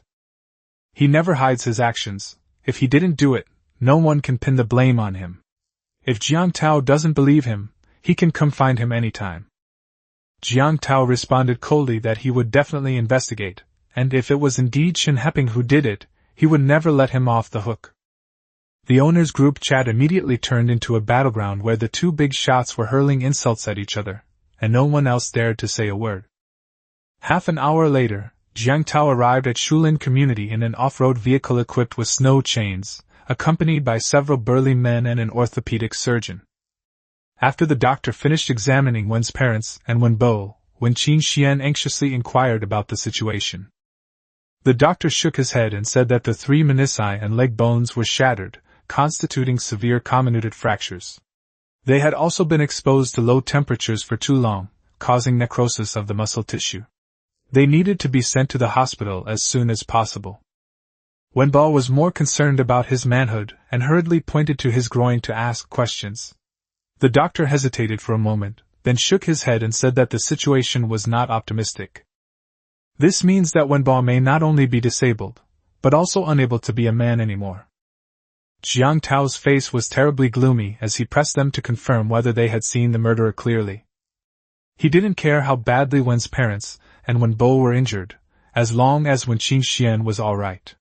But someone knew Wen Qingxian was his woman and still dared to harm her family. That was a direct insult to him. The security captain told him that after investigation, Chen Heping could basically be ruled out. Chen Heping had indeed been playing cards at home with friends today, and he always preferred direct confrontation to underhanded tactics. Jiang Tao grew increasingly agitated. The Jiahai group had been in complete chaos these past 2 days. Its warehouses, storing hundreds of thousands of tons of grain and oil, had been emptied without a trace. Now, the Wen family members were beaten into cripples as soon as they stepped out of the house, and then their home was completely ransacked, leaving no furniture or belongings behind. This whole thing seems incredibly strange. Wen Qingxian suddenly thought of a possibility. Could it be Cao Meng? Her parents and younger brother had just gone to deal with Qingyi when they were beaten up as soon as they went out, and when they returned home, their house had been emptied. A thought flashed through her mind. She realized someone might have deliberately timed their departure precisely. There are security cameras at home. She had to check them immediately. At Jiang Tao's command, his men immediately began searching through the surveillance footage. If there was any footage, Cao Meng was undoubtedly the prime suspect, since only he knew that the Wen family would leave. But Cao Meng had anticipated this, and during the robbery, he took the cloud surveillance camera from the hanging lamp. This kind of thing can't be kept after it's been used once, otherwise, once it's exposed, everyone will suspect him. When facing enemies, the most important thing is to maintain mystery, so that they never know how they died. After searching around, they found nothing. Jiang Tao frowned and asked Wen Qingxian if she knew where Cao Meng lived. Wen Qingxian shook her head, only saying that Cao Meng and Qingyi were having an affair. Jiang Tao, however, believed that Cao Meng was most likely not behind it. Even if Cao Meng had the guts, he couldn't possibly empty such a large house in the blink of an eye. Jiang Tao was convinced that his enemies had their eyes on the Wen family, and that their every move was being monitored. Although Jiahai Group has cleaned up its image and gone public in recent years, it has done a lot of unethical things behind the scenes, and the group is not a monolithic entity. The previous warehouse theft was very likely carried out by an insider. When Qingshuan's expression immediately changed. After all that fuss, it turned out that her family's misfortune was all because of Jiang Tao. If it wasn't Cao Meng, and it wasn't Chen Heping, then who could it be? Jiang Tao suddenly thought of someone, his young and beautiful stepmother. Jiang Tao's father, Jiang Long, was a womanizer in his youth. Later, he married a young and beautiful woman to be Jiang Tao's stepmother, and handed over most of the group's business to her. This woman is extremely capable. She manages the company very well and has always been outwardly kind to Jiang Tao. But Jiang Tao never truly trusted her. After the warehouse was robbed, his first suspect was this stepmother. Thinking of this, Jiang Tao was filled with rage. "You bitch! I haven't even laid a hand on you yet, and you've already attacked me!" Cao Meng had no idea that his blow to the head had not made Chen Heping take the blame, but instead had caused Jiang Tao's stepmother a lot of trouble. When Qingshuan's descent into darkness was faster and more ruthless than in her previous life. If it weren't for the surveillance cameras over there, Qin would probably be in trouble today. In this life, Cao Meng changed too many things, like a butterfly flapping its wings, causing many people's fates to deviate from their original trajectory. After being dealt with by him, when Qin Xian got involved with Jiang Tao beforehand, Jiang Tao's influence gave her the confidence to continue her evil deeds. Cao Meng became increasingly uneasy and immediately video-called Qin Yi to warn her to be wary of Wen Qingshuan's family. Qin Yi was very excited when she received the video call and first asked Cao Meng if he was safe. Cao Meng saw that the background of hers looked like a stone cave, so he asked her where she was. Qin Yi told him with a smile that her family had moved into an air raid shelter. The cotton mill residential area was an old workplace. Air raid shelters had been dug there before, and her father knew the entrance. The cave was over 100 square meters in size, with the side passages blocked by old doors and windows. The coal stove was burning red hot, and something was simmering in the pot. 2 dogs were guarding the stove. Qin Yi said that it was too cold outside and her parents were in poor health, so the whole family temporarily moved underground to avoid the cold. Cao Meng breathed a sigh of relief. In extremely cold weather, the underground is indeed the best place to keep warm and safe. With this air raid shelter, Qin Yi doesn't have to worry about freezing to death for the time being. He immediately told Qin Yi to move all the food and fuel from the house into the air raid shelter, and never go back. Qin Yi sensed something was wrong and quickly pressed him for details. Cao Meng didn't hide anything and told her that when Qin Xian knew her address and had come to her door today. Fortunately, Cao Meng dealt with the other party halfway, otherwise the consequences would have been unimaginable. Qin Yi's expression changed, and she immediately agreed to move the supplies. Then, she mysteriously said that she seemed to have become incredibly strong lately, and that she could easily carry 2 bags of rice, each weighing 50 pounds. Cao Meng was also stunned. It seemed that he wasn't the only one who benefited after that day. The star blue ring's effects were far more special than he had imagined. After confirming that Qin Yi was safe, Cao Meng was completely relieved. The two chatted for a while longer before Qin Yi reluctantly hung up the video call. When it was time for dinner, De Huang and Lao Hei, along with a group of puppies, gathered around the dining table early, waiting for the meal to be served. These little guys are very well behaved. They never touch the food on the table. They only start eating when Cao Meng puts the meat into their food bowl. 5 little tabby cats squatted at the front, raising their paws and acting cute, especially little 5, who took pleasing his owner to the extreme. Even the unweaned country dogs, German shepherd puppies, and mastiff puppies have started eating meat, taking both milk and meat. Despite his apparent disdain, Cao Meng still cut off a small half of a grilled beef for them before it was his turn to eat.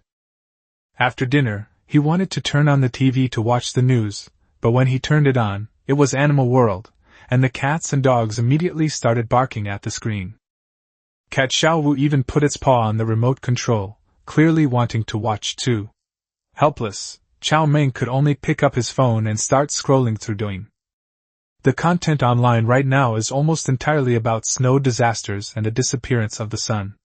Some people are teaching how to survive the apocalypse, some are trying to form groups, and others are using the opportunity to sensationalize and elicit sympathy.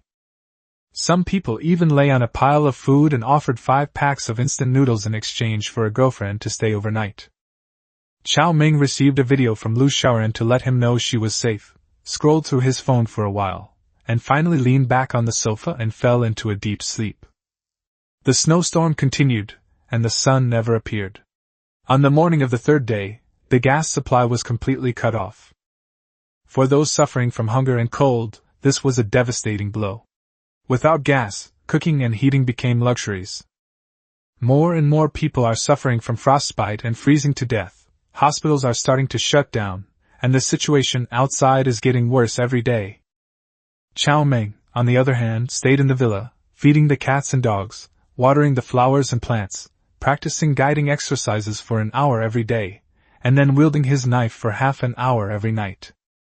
He spent the rest of his time eating, drinking, having fun, watching movies and videos, and keeping up with the latest developments of the apocalypse. He lived a peaceful and comfortable life. In his previous life at this time, he would have been shivering under the covers, only daring to eat 1 meal a day, unlike now when he can still raise a large group of small animals. 7 days into the apocalypse, the sun remained nowhere to be seen, and global temperatures remained stable at -85 degrees Celsius. Another blizzard struck last night, and the snow piled up to waist deep in Lehigh. The snow was frozen solid, making it even more difficult for people to go out and find supplies. Lehigh was relatively lucky. In many cities, the snow had reached 3 or 4 meters high, almost completely burying the entire city. Cao Meng knew this was the heaviest snowfall in a long time to come. After the sun disappeared, even the Pacific Ocean froze, and atmospheric moisture could not be replenished, so snowfall would only decrease. Immediately afterwards, the power system in Lehigh City also completely collapsed. The power outage became the final straw that broke everyone's back. People who had reached their limit of patience finally began to act. They dug through the snow and rushed into supermarkets, farmers' markets, grain and oil stores, pharmacies, and gas stations to loot in a frenzy. Even gas stations and oil depots were not spared. The city's defense forces and patrol battalions tried to stop them, but they simply didn't have enough manpower. With some people leading the way in wrongdoing, more people driven mad by despair immediately followed suit, afraid of being a step too slow, and the zero-yuan shopping frenzy swept the entire city. People not only looted shops along the street, but some also took advantage of the chaos to break into people's homes and openly steal life-saving supplies. That night, countless people lost the supplies they had painstakingly stockpiled, and countless others lost their lives in the fighting. Cao Meng knew very well that the first to start looting in the West District were ambitious individuals like Jiang Tao, who had power and connections. Water, gas, and electricity were cut off, and it was pitch black outside. Most people's homes were also completely dark. Life seemed to have lost its light. In the vast darkness, people were starving and freezing, and in their despair, they thought of the little match girl. Fortunately, the wireless network was still operational, which became a final comfort for many people. The official authorities of the Great Dragon Kingdom are also doing their best to maintain basic communications. Except for a few remote areas, the internet has become the last glimmer of light in this apocalypse. Chapter 26: The Zero-Yuan Purchase of a Female Tea Hostess's Scheme to Eliminate Her Family's Inn. Chapter 26: The Zero-Yuan Purchase of a Female Tea Buttering Scheme to Eliminate His Family's In the morning, Cao Meng woke up, rolled over, and shook off the loose fiber-down comforter covering him. Ga. The little yellow ducks protested in dissatisfaction. In just 7 days, the 5 ducklings, who had no worries about food and drink, grew 2 sizes larger, and even their soft yellow feathers began to reflect light. Meow! The clingy cat Xiaowu came over and gave Cao Meng a loving kiss on the face. This little creature is probably the most intelligent and clingy of all the cats and dogs. It's practically become a permanent accessory for Boss Chow. I got up and turned on my phone. Many chat groups have reached 99+ messages. Cao Meng first opened the owners group of the neighboring Shulin community. What can we do? It's been 7 days now, and the sun still hasn't come out. The news says even the Pacific Ocean is frozen. Has the government taken any measures to resolve this? No water, no electricity, no gas. How am I supposed to live like this? I'm too scared to even get out of bed. Yes, the power's all gone. We have 4 phones at home, but now we only dare to turn on one, and even then, I only dare to use it for 10 minutes at a time, for fear of running out of battery. Brother Wang, you and my husband went out to find food yesterday. Why haven't we heard from him since you came back? How is he? Don't panic, everyone. Trust the official channels and believe that the disaster will pass soon. Cao Meng sighed softly. They were still hoping for something, but at this point, the authorities couldn't care less about the people involved. In fact, the torch relay program has already been quietly implemented in various countries of the Blue Planet. The so-called Spark program is about collecting most of the resources at our disposal to provide a small number of people with the opportunity to survive in the long term, under the guise of ensuring the continued transmission of human civilization. The torch relay program actually has a very broad scope, including researchers, high-tech talents, engineers, high-level doctors, and various experts, as well as a large number of lucky ones. Of course, the vast majority of ordinary people, including Cao Meng, are not qualified to become the torchbearers of human civilization. It's hard to say there's anything wrong with this strategy. From the official perspective, it's better to preserve the flame than for everyone to die together, just in case there's an opportunity in the future. But who would willingly be forgotten? This is the real doomsday moment. Now, the apocalypse has truly begun. City dwellers who lose a stable supply of water, electricity, and food will not survive for long, and the death toll will rise. Shulin Residential Area, Cao Meng's old house. This was Jiang Tao's second time here. That night, after dealing with the mess that Wen Qingxuan's family had made, and after having the security team forcibly collect a batch of supplies from some unfortunate homeowners for Wen Qingxuan's family, he left. Of course, although he wasn't in the community these past few days, Wen Qingxian, this young phoenix, did a lot of things for him. For example, Wen Qingxian, the property manager, was one of the planners of last night's zero-yuan purchase event. Last night, this woman personally led Jiang Tao's henchmen's security team, along with some newly recruited, combat-capable escorts, on a massive looting spree. A group of 40 or 50 people, all looking fierce and menacing, certainly stole the show. Even sister-in-law Queen Wen personally took action, using a watermelon knife to cut the arm of an unlucky guy who was covered in thorns. The brilliance of that single strike kept Queen Wen so excited she couldn't sleep all night. She is now certain that bloodlust flows in her veins. Now, 2 of Cao Meng's 4-bedroom, 2-living-room house are filled with supplies looted by the security team. Even the houses of the 2 neighbors next door were rented by this woman for a mere 200 yuan in an extremely domineering manner. However, she, in her capacity as property manager, forcibly assigned the 2 neighboring houses to the unfortunate downstairs neighbors. The 2 large houses, each 160 square meters, have now become her Queen Wen stockpiling base. Now, Wen Qingxian increasingly hopes that this apocalypse will never end. Brother Tao, how are things going at home? As soon as Jiang Tao entered the door, Wen Qingxian greeted him with a smile and gently took his arm. Don't even mention it, that bitch, she's got a screw loose. Even at a time like this, she's still so hesitant and timid, Jiang Tao said, plopping down on the sofa and cursing. But this time, the old man supports me, and several veterans in the group are also on my side. This time, it's a sure thing. That's not true, Wen Qingxian sneered. That woman calls herself a business queen. Normally, her business skills would come in handy, but this is the end of the world. What's most important now? Might is most important, food is most important, energy is most important. Her methods are no longer effective. Only by seizing as many supplies as possible can we survive in this dark and hopeless apocalypse. That's right, that's exactly the point.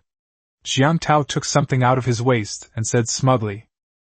A beautiful face and a big chest are not as good as boldness.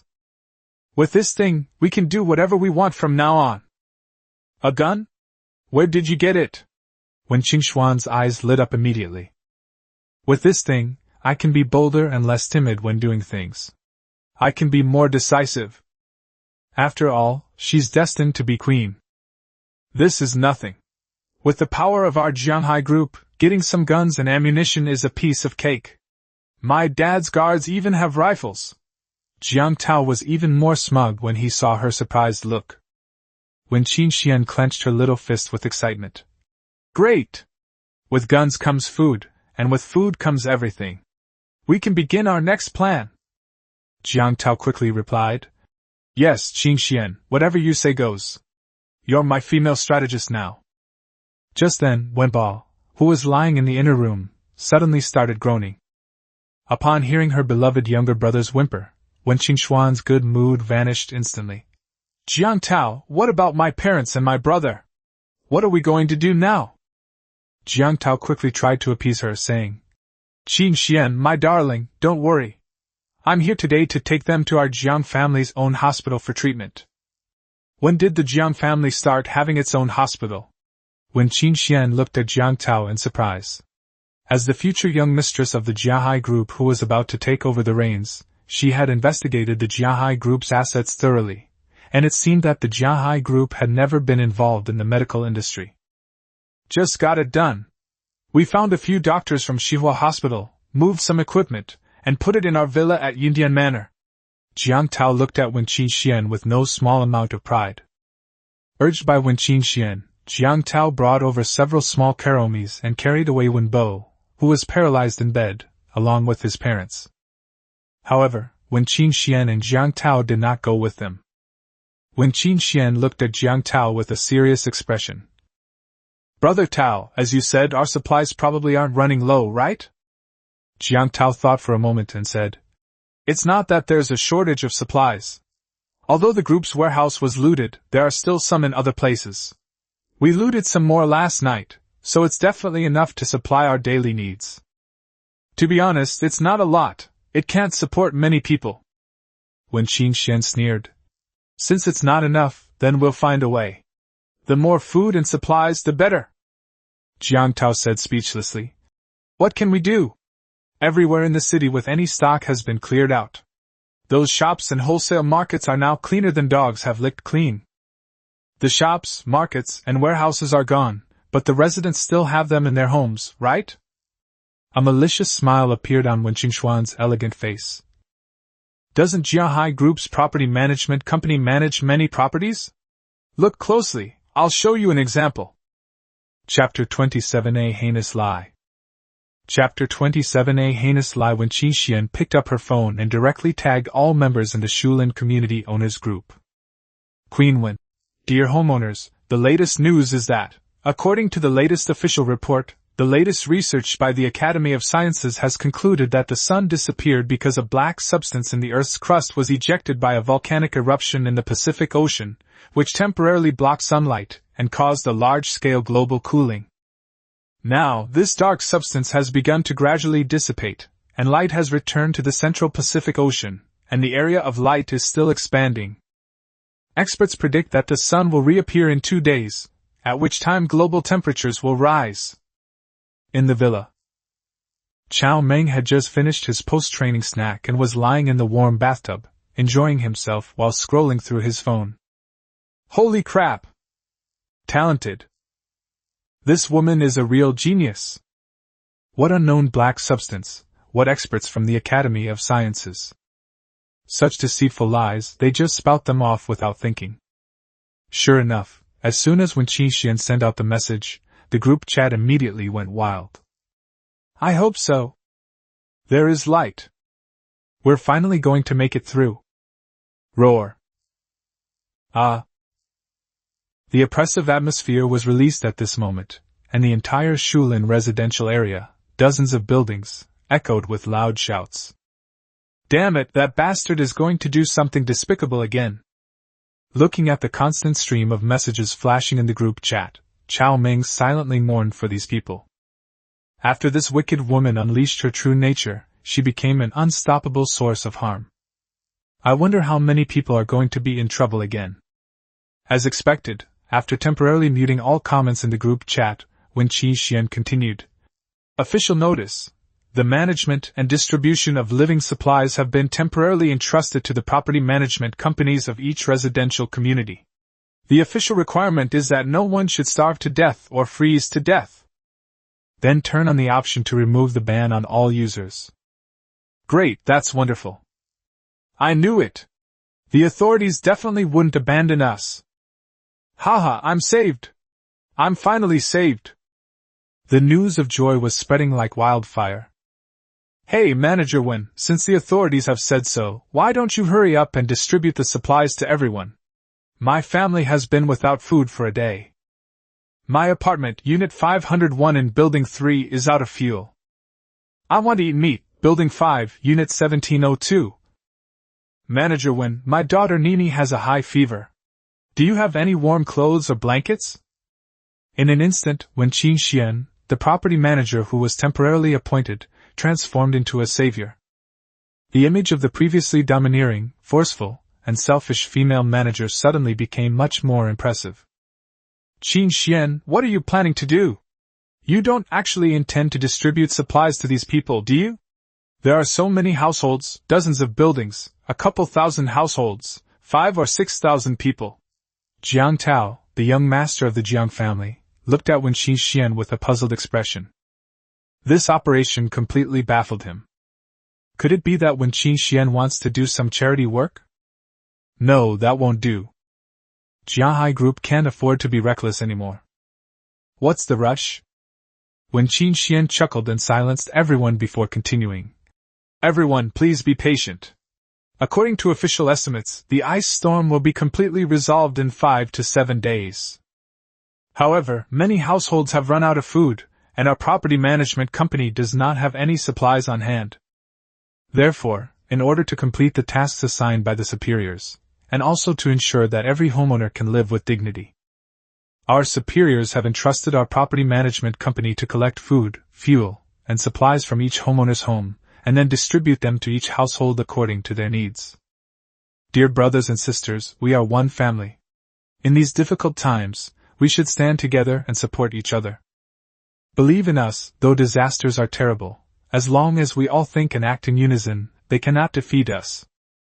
I solemnly remind you that this is an official order.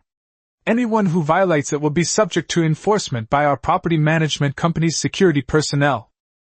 Then, the discussion was opened up again. Jiang Tao, standing to the side, was completely impressed. Amazing, Qingxian, that was incredible. Haha, I'll have our people go door to door collecting supplies right now.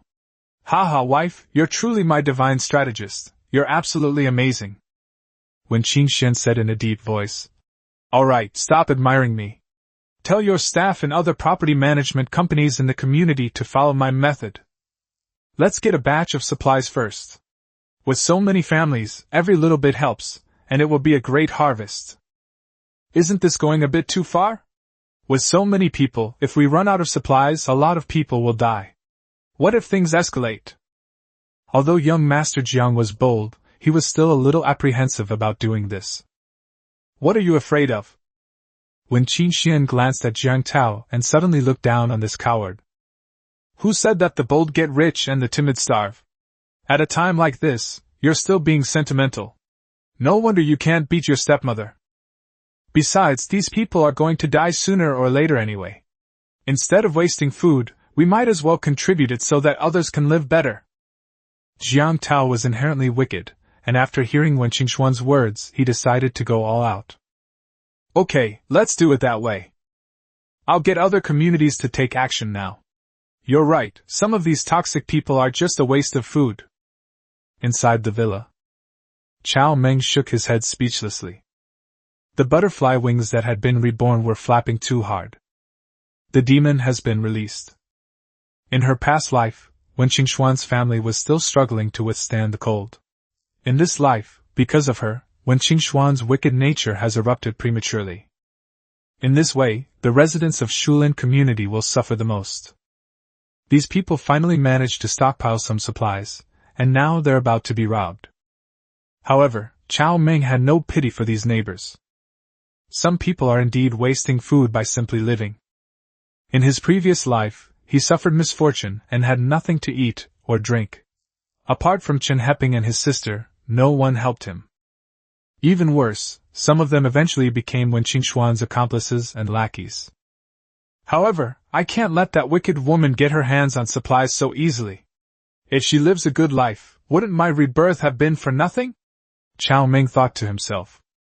At this moment, those families in the owner's group who were about to run out of supplies were overjoyed, showering Wen Qingxian with compliments that made her seem like a savior. Even more excited residents began singing, "Unity is strength." Then more and more people joined. Soon, the stirring melody resounded over the Shulin residential area. The group chat also started live-streaming the powerful melody of 1,000 homeowners singing together. One song ends, then another begins, all rousing marches filled with hope and inspiring progress. Damn that grass! Cao Meng stood frozen in place in front of his phone screen. That bitch is truly despicable. A colossal lie set the tone for this. This is just wishful thinking. When these people realize they've been scammed later, I wonder if they'll vomit blood and die on the spot? They give people endless hope, and then cruelly extinguish it with their own hands. That woman is truly wicked to the core, so wicked she's infested with maggots and oozing pus. Most people never expected that Wen Qingxian would be so audacious as to fabricate such a colossal lie for the entire community of 4,000 or 5,000 people. For families with ample resources, this distribution method is clearly not to their liking. Humans are selfish. As the saying goes, with food in hand, one has nothing to fear. But the atmosphere had already been built up to this point, and Wen Qingxian was now holding the official imperial sword. They also have a fierce security team and some lackeys. They definitely can't afford to mess with them head-on. We can only secretly hide some supplies. Wen Qingxian held her phone, giggling. Hee, these idiots are so excited, I'm almost embarrassed to scam them. Even so, she still decisively issued her command. If no one objects, I will send someone to collect it. I hope everyone will cooperate. Once the supplies are collected, we will distribute them immediately. The distribution time and location will be announced later. Chapter 28 Tearing Wen Qingxian Apart, Even Jesus Couldn't Stop It. Chapter 028 Tearing Wen Qingxian Apart, Even Jesus Couldn't Stop the news from being sent out. Wen Qingxian took a deep breath, stretched hard, and glanced at Jiang Tao. So how was my plan? Punishment is necessary! Jiang Tao exclaimed in admiration. That's incredible, and utterly despicable. But I like it. Just then, Cao Meng's message appeared on the screen. Don't believe this despicable and vile woman, she's lying to you. My friend works at the Chinese Academy of Sciences, and all the people there have been selected for the Torch program. What is the Torch Relay Project? It's about spreading the seeds of human civilization. The meaning is clear, the sun will never rise again. And we, the people here, need to strive to live on our own. We can't rely on anyone else. What kind of official orders and mandates are these? They don't exist at all. This vicious woman knew about it all along. She wanted to use her power to collect everyone's supplies for her and the livestock of the Jiahai group to enjoy. Please don't fall for this scam, and keep your belongings safe at home. Also, if I'm not mistaken, all the residential communities managed by Jiahai Group's property management companies must operate in the same way. Everyone must spread the word and not let these scumbags get away with it. Most importantly, the homeowners must unite and not bow down to such evil forces at this time. Otherwise, we will all die without a burial place. Cao Meng finished sending several messages. The group was completely silent. Everyone was stunned. Fake? How could that be? How dare someone surnamed Wen? Impossible. Everyone's first reaction was disbelief. Because in the long, dark night, they desperately needed a glimmer of hope. Therefore, there is an instinctive disbelief. After all, Wen Qingxian spoke with absolute certainty. In such a depressing situation, they needed a glimmer of light, and Wen Qingxuan's words gave them hope. However, Cao Meng's statement was reasonable and well-founded. To increase credibility, they even revealed the secret torch relay project. They even suggested that everyone verify with relatives and friends first. Then, after about half a minute of silence, the group chat finally erupted. What? It's fake. I knew it. When did Queen Wen become a good person? Turns out it was all a lie. That's outrageous. Absolutely outrageous. They took our supplies. They're trying to kill us. Hateful. Everyone, I asked my cousin and my older cousin. My cousin's community is managed by Jiahai Property Management, just like ours, but my older cousin's community doesn't have this kind of management. It's certain that this is a conspiracy between Wen Qingxian and Jiahai Group. I asked too, and my uncle's neighborhood doesn't have this kind of thing to say. Their neighborhood is much more upscale than ours, and even they haven't received any notification. This is absolutely inhuman. Impossible. I've never heard of the Torch Relay Project. I graduated from a prestigious university with a master's degree. Even if we're choosing the spark of human civilization, I should be one of them. What Torch Relay plan?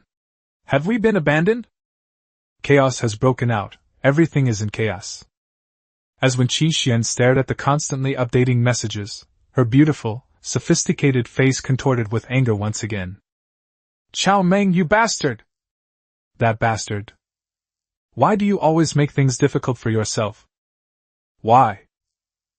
What a perfect plan. He ruined it with just a few words. So many homeowners' food and fuel. That's enough for her to enjoy herself for a while.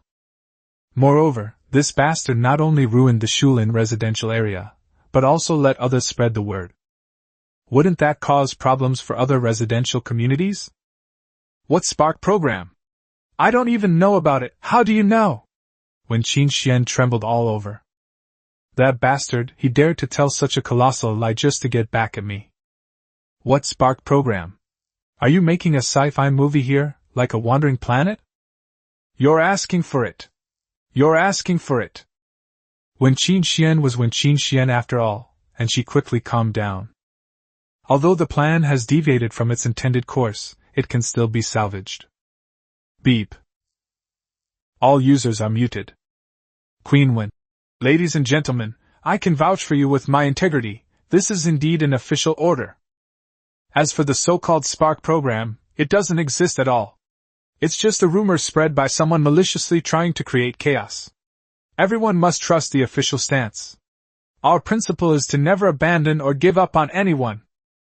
Everyone should refrain from believing or spreading rumors. In addition, the official information department will soon intervene in the investigation of this matter.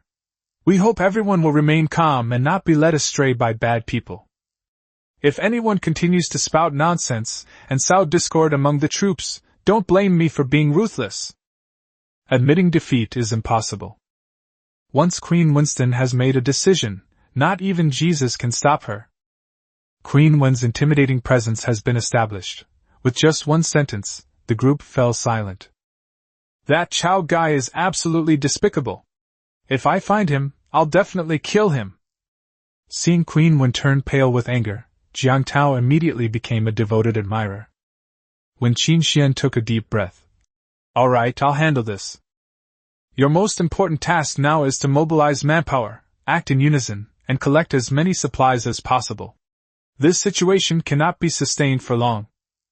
By the way, after you receive the supplies, send someone to deliver some food to a few families who are truly in need. Oh, you're really giving it away? Jiang Tao was stunned. Could the beautiful woman have lost her mind from anger? Wen Qingxian patted her forehead. Heart tired. My brother is a complete idiot, that's one thing. Why does this newly found rich young master seem a bit dim-witted? Do you even know what a show is? Do I have to teach you this? Just send the supplies over, and have them film a video and post it in the group chat. Then everyone will believe it. Jiang Tao suddenly realized. That's right. Haha, it's just like fishing, my Qingxian is really good at it. He even gave a thumbs up as he spoke. Qingxian, you are truly my wise and capable wife. Having Qingxian is better than having 100,000 soldiers. After saying that, he led a group of young Karami, armed with their weapons, and went off in a menacing manner. Cao Meng, you just wait. I'll deal with you after I finish this job. Just as Wen Qingxian was about to hang up the phone, another message appeared in the group chat. Chen Heping, it's you again. Chen Heping, everyone, what Brother Cao Meng said is true. The torch relay plan does indeed exist. Don't trust the property management company, and definitely don't trust this woman. She has no official authorization whatsoever. Chen Heping's words still have a lot of influence in the homeowners group. Everyone knows that Chen Heping has a wide circle of friends, knows a lot of things, is righteous, and doesn't talk nonsense. Although no one responded due to the intimidating power of Wen Qingxian and Jianghai group, many people had their own judgment. Asshole! Wen Qingxian cursed angrily. If these two troublemakers keep talking, who knows what kind of trouble they'll cause. Let's just permanently ban her. Wen Qingxian originally wanted to kick Cao Meng and Chen Heping out of the group chat, but she held back after thinking about it. Don't you, Cao Meng, like to cause trouble for your great-aunt? I'll show you what I'm capable of. Watch how I, the old lady, lie sprawled out in the apocalypse. In addition, the deluxe personal package prepared for you will be arriving soon. Chapter 29 The Bitch Takes Flight. Cao Meng, I want you to be my dog. Chapter 29 The Bitch Takes Flight. Cao Meng, I want you to be my dog. Ban? You bitch, you can't take this. Cao Meng put down his phone and started scrubbing himself in the bath. Less than a minute later, a message popped up. It was a message from Chen Heping adding him as a friend. Cao Meng added it casually. Chen Heping. Young man, do you have a grudge against Wen Qingxian and Jiang Tao? Yes, the grudge is quite deep, Cao Meng said directly, without hiding anything. Chen Heping. Then you'd better be careful. Jiang Tao and his son are ruthless and capable of anything. Also, I've started a mutual aid association. You should join too. The more we work together, the less likely we'll be bullied. After saying that, he pulled Cao Meng into a private group. Cao Meng glanced at the crowd and saw that there were about 50 or 60 people, many of whom he knew from his previous life. Brother Chen is really quick, Cao Meng praised. This guy has a chivalrous spirit in his bones. Unfortunately, not everyone is like him. When faced with danger or conflicting interests, these are the people who betray him. Moreover, Jianghai Group's spies have already been planted in this group. Everyone, people from Jianghai Group have started coming to demand supplies. I'm taking some men to a building now to set some rules for them. Those who are willing to come, bring your best gear now. If you come, you're a brother. If you don't, you're automatically out of the group. Don't come looking for me if you suffer any losses or bad luck later. Brother Chen, I'll be right there. Me too. Beep. In the group, Sister Chen Baowei directly took a picture and posted it to the mutual aid group. Chen Heping led 6 strong men, each carrying a compound bow, a long stick, a quiver, and a flashlight, giving them a somewhat heroic air, like a warrior embarking on a perilous journey. Set rules for Wen Qingxian? Chen Heping is still the same as ever, always acting impulsively. It's obvious I won't make it there in time if I rush there now. If time allowed, Cao Meng would like to quietly hide in the shadows and shoot 2 arrows from the shadows. As for openly stepping forward, now is not the time. Some of the people around Chen Heping are unreliable. Cao Meng did not want to get involved with Chen Heping right now. Not at least not now. It's better to stay hidden and be a master in the shadows for now, and lend a hand when it matters most. Cao Meng got out of the bathtub, wiped off the water, put on his pajamas, and sent Chen Heping a private message. Brother Chen, I'm not in the neighborhood right now.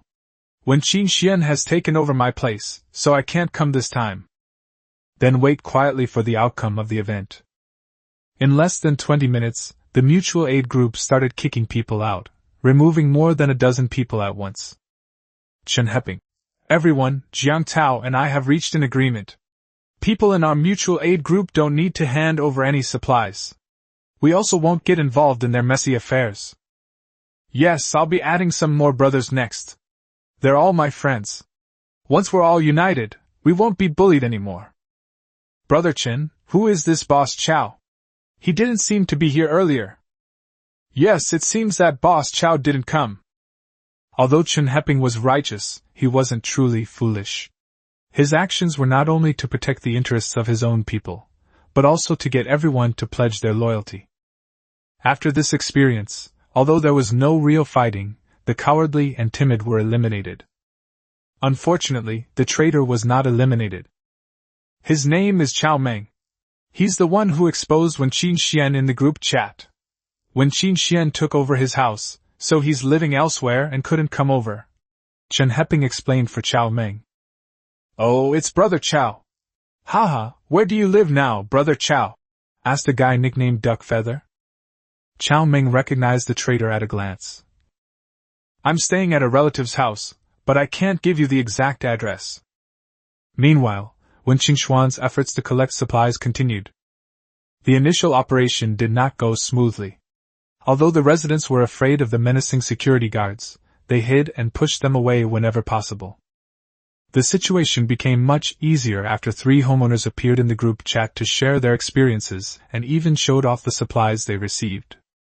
Suddenly, many people who had initially suspected Wen Qinxian of having ill intentions changed their tune.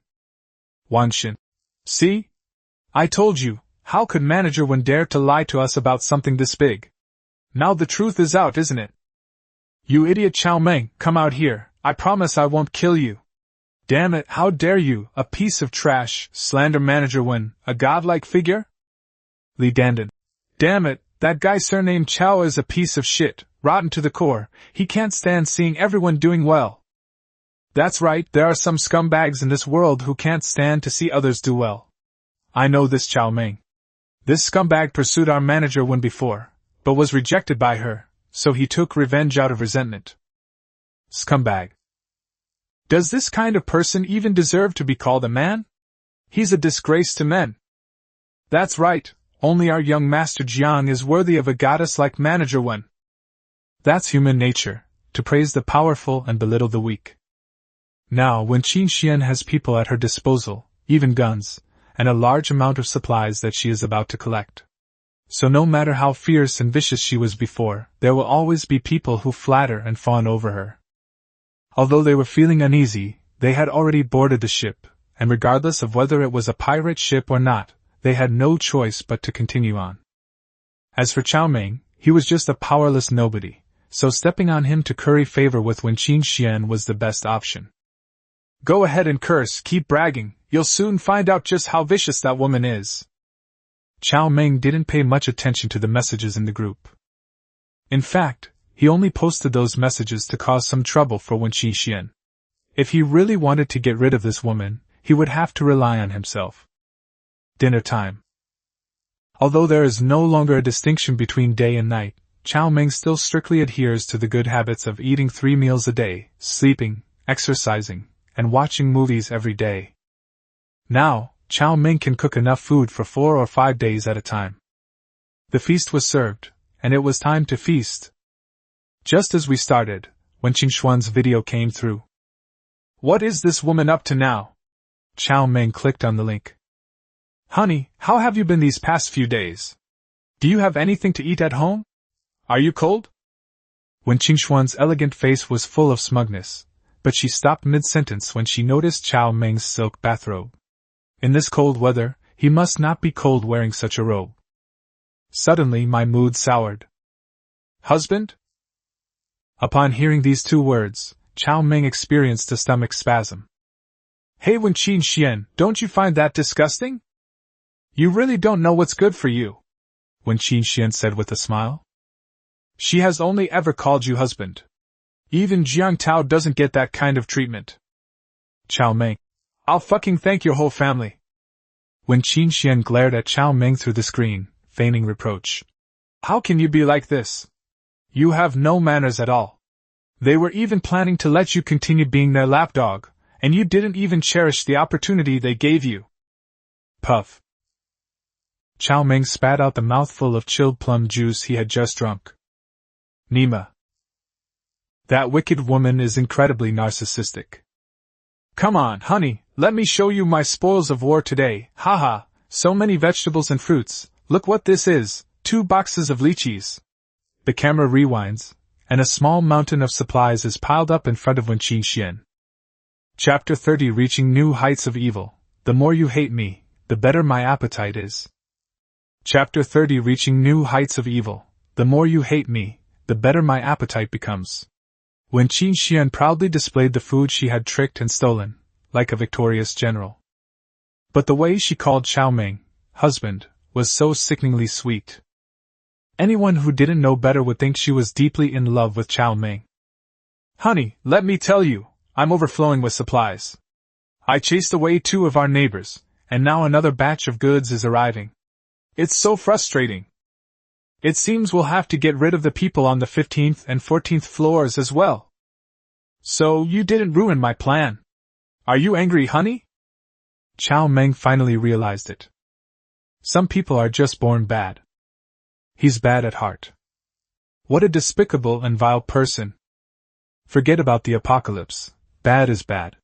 No matter where you are or what the environment is, some people's inherent evil cannot be hidden. They say if you encountered such a brilliant mind in the apocalypse, his ancestral graves would definitely be blown up.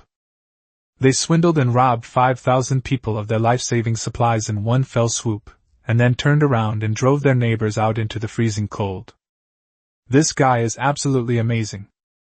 After showing off, Wen Qingxian returned to the house in her high heels and took off her thick down jacket like Cao Meng. However, judging from her slightly trembling body, the house was not very warm. The camera then turned and pointed at the dining table. This time, Wen Qingxian learned her lesson and flaunted her wealth in a more domineering way, with a table full of about 20 dishes. A woman, presumably a nanny, was standing next to the dining table, trying hard to hold back her drool. How about it, honey? Do you want some? It smells delicious. Just say so if you want some. I always keep my word as long as you're willing to continue being my lapdog. Fuck you, watch closely, you stupid woman! Seeing that the time was right, Cao Meng directly handed the camera over to his simple, unpretentious, and understated doomsday feast. A whole roasted lamb, plus a bunch of hearty dishes, large lobster, golden hairy crab, sashimi bluefin tuna, sea cucumber, and duck neck. Then came a pot of 3-ingredient soup. There weren't 20 kinds of ingredients, but the quantity was incredibly generous. It was up to standard. Then there were 2 large dog bowls and a cat bowl, both filled with plenty of food. More than 20 cats and dogs of all sizes are enjoying their meal. Big yellow old black's fur was shiny and glossy, like a young calf, and he was exceptionally handsome. Although the little country dogs, mastiffs, German shepherds, and tabby cats are small, they are all plump and healthy, with shiny fur that makes them look very rich. There were also 2 hawks hanging there, 5 ducklings, and 2 little turtles lying on the table. It's like a whole zoo. Especially that damn silvery brown kitten, which actually gave me a very human-like, smug smile. I'm numb. Wen Qingxian's smile froze. At a time like this, he actually fed so many cats and dogs a lavish meal, even more luxurious than he ate for himself. And so much of it. Especially that dead cat. Honey, I'm relieved to see you're doing so well. Goodbye. Wen Qingxian maintained her last shred of composure as she hung up the phone. Then she suddenly stood up and slapped the housekeeper across the face. Useless trash! Is this your feast? Even beggars wouldn't eat this, yet you dare to show it off. Wen Qingxian's face was contorted. She also wanted to eat lobster, bluefin tuna, and hairy crab. The housekeeper covered her face, looking aggrieved. She wants to do better, but you need the materials too. In the warm, post-apocalyptic villa, Cao Meng put down his phone, his expression equally grim. Things seem to have veered off course. That bitch Wen Qingxian, it seems the harsher I punish her, the more comfortable she lives. Is there no law anymore? Just thinking about how comfortable that slut had been made Cao Meng feel uncomfortable all over, and the feast in front of him no longer tasted good. The scene of being deboned and boiled into soup in my past life reappeared before my eyes. So many supplies. It's time to do something about this tea-patterned girl. We can't let her continue to develop like this. Cao Meng thought to himself. Supplies. Steal her supplies. This woman is really good at getting supplies, so let's just snatch her away. Furthermore, the reason she is so arrogant is because she relies on the power of the Jianghai group. We need to find a way to get rid of Jiang Tao. However, Jiang Tao had food, guns, and men at his disposal. Especially guns. That thing is too dangerous. If you're unlucky enough to get shot, you'll suffer a huge loss. We can't confront them head-on. We need to find a way to use their strength against them and then strike from the shadows. After dinner. Some people in the owner's group are already getting restless. Manager Wen, when are we going to collect the supplies? My Xiuqiang fainted from hunger once. Yes, it's almost time. My family needs some heating supplies. Do you have a gas cylinder? Hey beautiful, could you urge them to hurry up? I can't take it anymore, I'm so hungry. Hurry up and send out the supplies. However, no one responded. Everyone, don't worry, Manager Wen is definitely busy. There are so many things that need to be inventoried. How about I help? There's strength in numbers. Yes, I'll come too. We're willing to serve our families free of charge. Still no one responded. Gradually, some people began to realize that something was wrong. However, no one dared to be the first to speak out. Queen Wen is decisive and not to be trifled with. If she becomes jealous and makes things difficult for you, or sabotages the distribution of supplies, then you'll have nowhere to turn for help. So, miraculously, all the homeowners held it in all night. The next day, at 9 o'clock in the morning, when Qin Xian was the first to speak. I'm sorry, everyone. I lied to you all yesterday. Actually, what Cao Meng said yesterday was right. The so-called official order was just something I made up. I want to thank everyone here. It is because of your generous contributions that I can now live happily and peacefully in this dark and icy land. What is this called? Sacrificing millions of families to benefit myself, and preserving the spark of human civilization. Don't worry, I've written down the name of every single one of you. If the snow melts and the sun comes out again, I'll erect a monument to your good deeds. I'll have the names of those who donated supplies yesterday engraved on it so that future generations will remember you. Haha. Quiet. A deathly silence. Cao Meng, who had just gotten up, also saw the message. Wonderma, this woman has absolutely no shame. Absolutely terrible. Even Cao Meng was impressed. So shameless and self-righteous, it's like those con artists from a past life who scammed people and then went abroad to publicly mock and provoke them, saying, Babies, I heard the whole world is looking for me. I'm here, come find me. No, fairy, you must be joking with us, right? Such a beautiful woman, so funny, I almost believed her. Manager Wen has a really interesting personality, haha. It must be a joke. Manager Wen is such a good person, why would he lie to us? That's right, my fairy, my dream goddess, how could she lie to me? They don't believe it, or they dare not believe it. That was everyone's first reaction.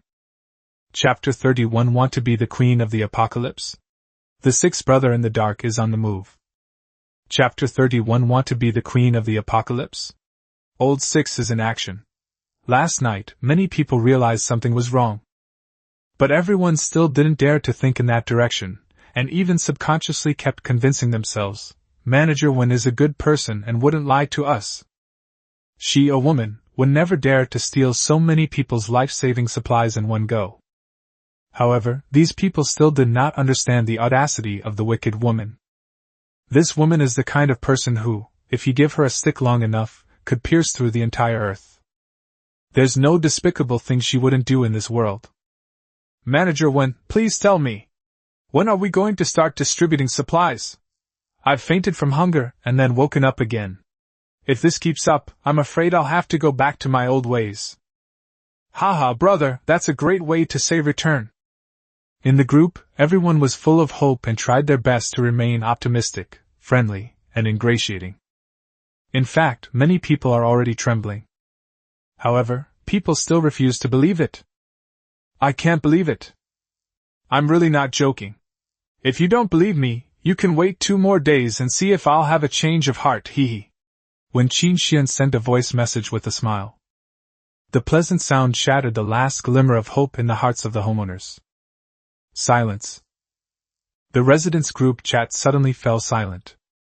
A few seconds later, it boiled. Wen Qingxian, I curse your ancestors for 18 generations. You despicable woman, aren't you afraid of having no descendants if you do this? Is this something a human being would do? You beast! Wen Qingxian, are you even human?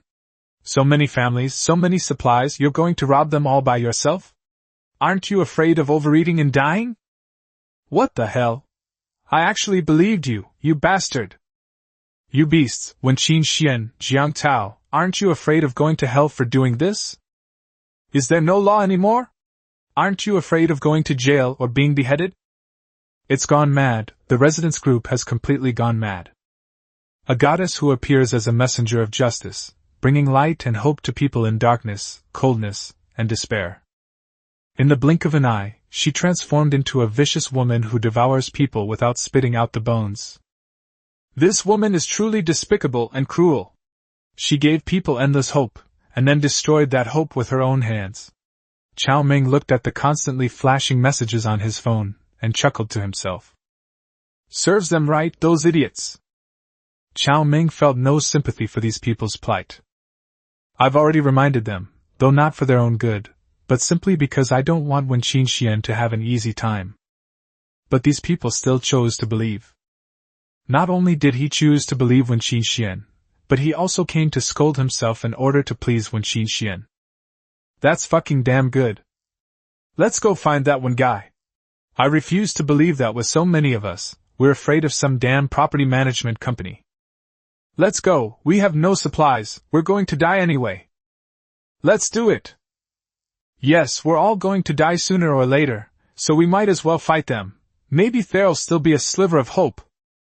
That's right, the guy on the 3rd floor is right. What kind of bullshit Jianhai group is this? I'm about to die, what's there to be afraid of? The crowd was outraged.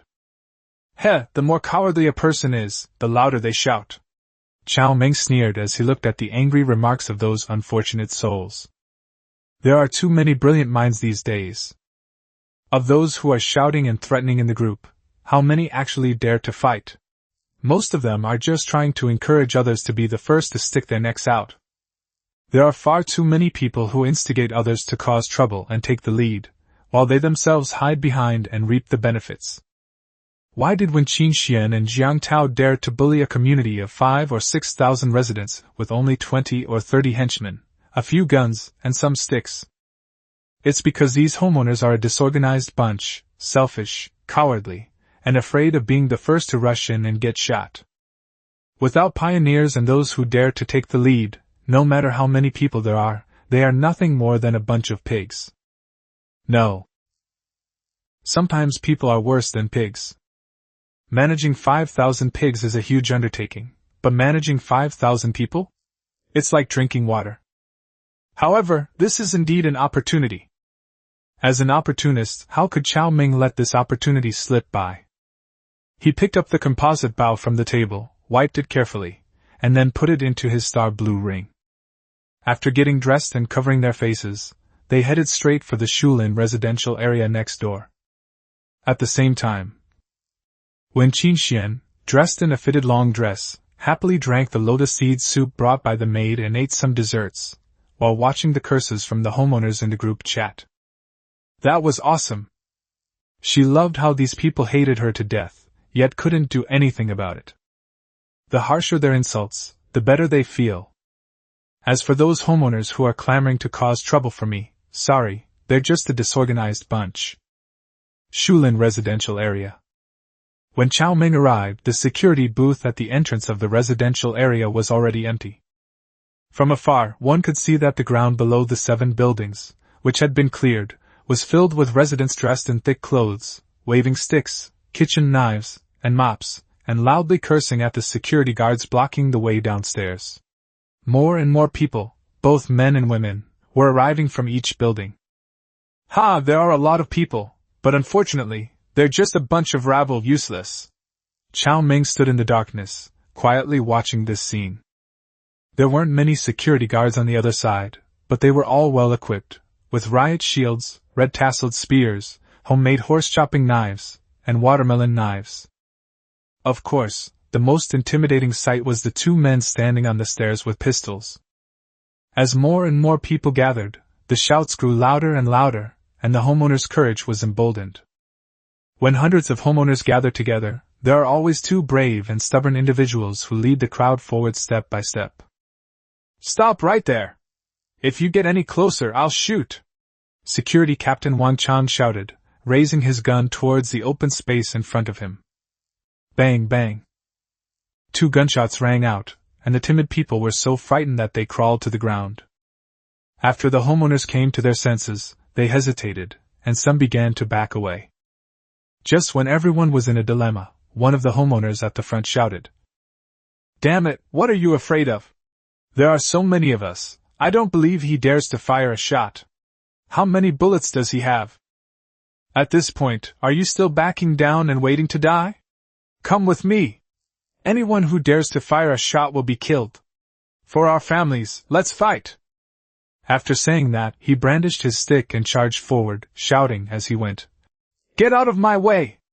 I just want my supplies back, don't drive me crazy!" "Zhou Laowu? So it's this guy." Cao Meng also recognized the leader. This man was a gangster named Zhou Longao, nicknamed Fifth Brother. In his previous life, this Zhou Laowu eventually gathered a group of men and became a local tyrant in Shulin community. Unfortunately, this person eventually died at the hands of his own underling, who in turn became Wen Qingxuan's henchman. With this guy leading the team, we've got potential. It's okay to be scattered. As long as someone dares to organize and take the lead, there will be opportunities. Cao Meng quietly took out a composite bow and a bag of alloy arrows from his star blue ring, slowly drew back the bowstring, and aimed at Captain Wang Chang. "Stop right there, don't force me to take action." Wang Chang was clearly still somewhat hesitant when checking the accounts. Killing someone in public was not a good thing, and who knew if the sun would even rise tomorrow. Don't kill people and restore order, that would be stupid. The current situation is like trying to fight a wolf with a stick, you're afraid of both sides. Just one shot away. One person is just one short of dying. Once a precedent is set, people who own the headphones will go crazy, and things will escalate in an insane direction. Cao Meng. "Sorry, Captain Wang Chang, you should log off now." Bang, bang. Just as Cao Meng was about to make his move, a gunshot suddenly rang out. 2 shots were fired in quick succession. It wasn't Wang Chang who fired the shot. Ah! 2 screams. The first shot landed in the stomach of a male homeowner standing next to Zhou Longao. The second shot hit a security guard in the buttocks. The 2 screamed and fell to the ground. "Damn, Wen Qingxian, you're a real sharpshooter!" Looking at Wen Qingxian standing behind the security guards with a small pistol in her hand, Cao Meng was both surprised and speechless. What's astonishing is that this woman is truly insane. She actually took matters into her own hands and shot people with such decisiveness, displaying the demeanor of a tough, independent woman. The thing is, this woman knew absolutely nothing about guns. One shot hits the homeowner, the other hits one of their own in the backside. 2 shots were fired, and the entire stadium fell silent. Fifth Brother Zhou Longao was also frightened. Da. Wen Qingxian, wearing high heels and an expensive down jacket, strode forward with an air of dominance. She looked down at the entire room as if surveying ants, and then her gaze settled on Wang Chang. "Why waste words with these trash? Kill anyone who dares to defy us. I gave you a gun, not to scare you." "Yes, sister-in-law." Wang Chang was so frightened that he broke out in a cold sweat. "I'll count to 3. If you don't scatter by then, I'll kill you," Wen Qingxian said, raising her gun and aiming it at Zhou Longao. 1. Zhou Longao stared intently at the woman in front of him, sweat pouring down his face despite the freezing weather. "You bitch, trying to act like a gangster boss? Did you ask your father first?" Cao Meng turned his bow and arrow around and decisively released the string. Swoosh! The alloy arrow flew out from the darkness and pierced Captain Wang Chang's neck. He fell straight down without even letting out a scream. Who goes there? Oh no, there are thorns! Swoosh! Another alloy arrow followed closely behind, this time targeting Wen Qinxian. The woman was startled and stumbled, accidentally avoiding the arrow. Then the arrow struck the security guard behind him in the shoulder. Ah! Kill them! The first to react was fifth brother Zhou Longzhao, who pounced and snatched the gun from Wen Qingxuan's hand. His henchmen rushed toward the gun that Wang Chang had thrown on the ground. Kill! Kill this bitch! Charge! Bang! Bang! Gunshots rang out, screams filled the air, and chaos reigned. However, there were not many people who dared to step forward and fight the security team with their swords and spears. After all, they were just ordinary people. Many people were scared and retreated, while others held weapons and watched. The security team was clearly well-trained, well-equipped, and well-coordinated. Although Zhou Longzhao and his henchmen managed to grab the guns and take down 2 men, they were also hit several times by the red-tasseled spears, and blood was flowing freely from their bodies. This is completely unacceptable, Cao Meng sneered inwardly. Let me add fuel to the fire. Call out. Call out. 2 alloy arrows flew out, and the 2 security guards who were besieging Zhou Xiaolong fell to the ground with screams. Chapter 32: The Tragic Rise of the Ruthless Tea-Bitch and the Unlucky Residents of the Neighborhood.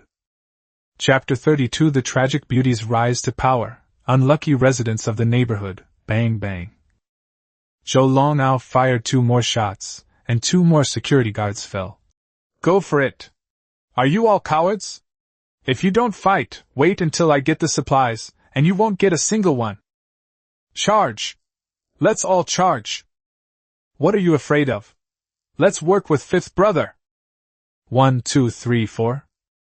The problem with these kinds of things is that if no one takes the lead, then others will follow. Humans are such strange creatures. When they're timid, they're more timid than anything else, but when they're fierce, they can be as powerful as the heavens. With the help of Cao Meng their golden touch, and the leadership of the big boss, fifth brother, morale soared. Soon, the security guards were completely outmatched.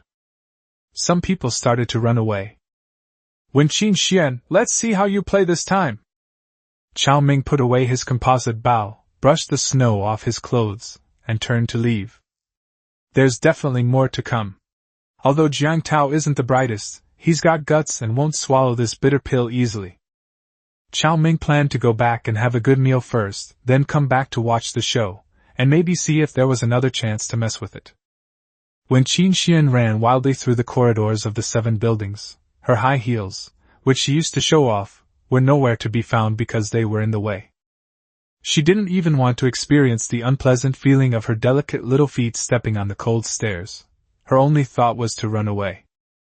Haha, brothers, follow me! Let's grab that bitch first! Although Zhou Longzhao had been hit by 2 red-tasseled spears, both on his left arm, the bleeding had already been stopped.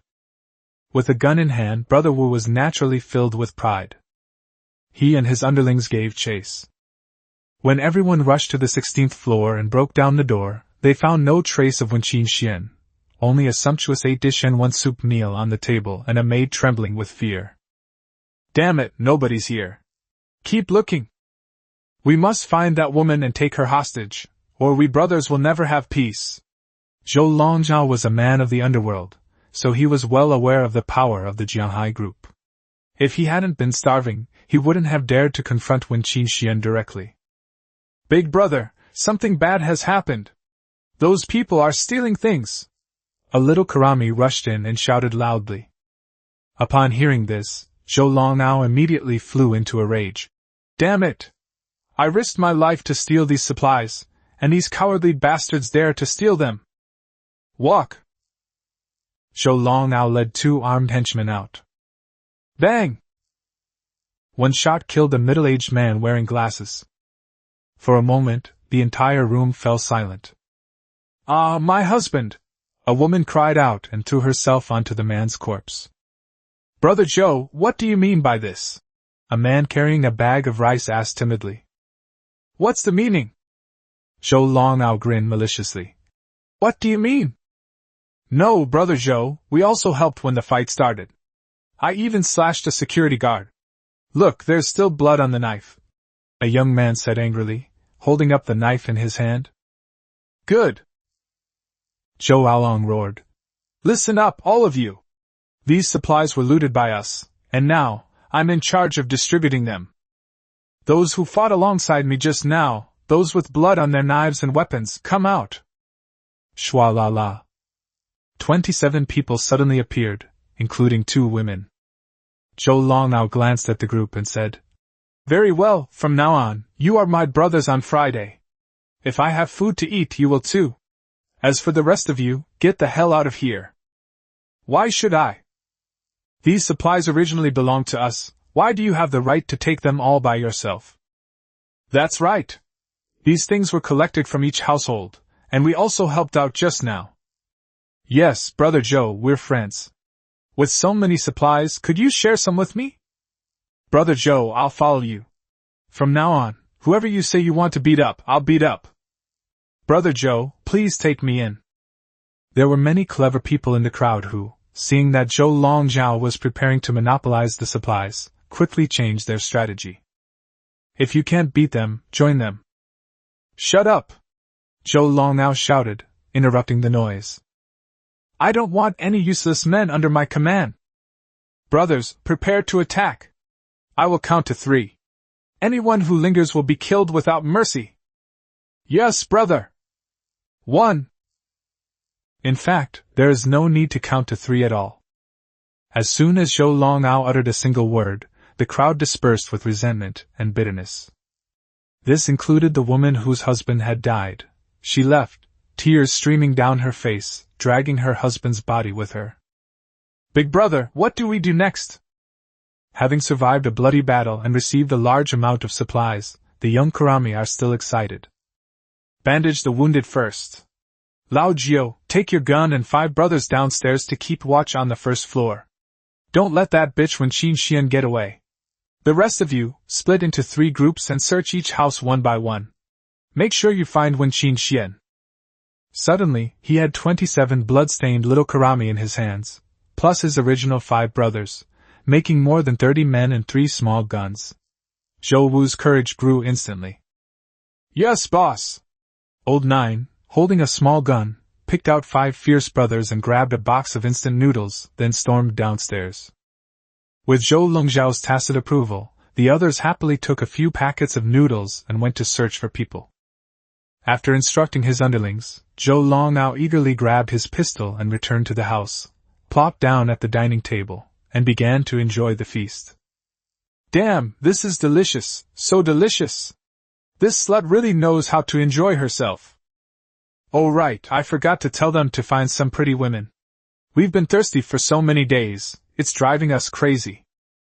Indeed, it is true that when people are well fed and warm, they think of lustful desires. When Cao Meng returned to the villa, the Shulin community's residence group chat was already in an uproar. Zhou Longao, those supplies were all contributed by us homeowners. So many families are still going hungry. How can you be so selfish? 5th brother, please let me join your team. Zhou Longao, you wait. If we can't deal with you, Jiahai group will. 5th brother, please have mercy. My daughter is only 3 years old. You have so many supplies, can't you just give a little bit to us vulnerable people? Yes, my son is only 1 year old. My mom is 80 years old, Brother Joe, please be kind and share some food with me. I can be your little brother, and I'll do anything you ask. The message, 5th brother, I want to be with you, I'll do anything, was followed by an artistic photo of a woman in black stockings who could barely be called a beauty. 5th brother, there are so many supplies.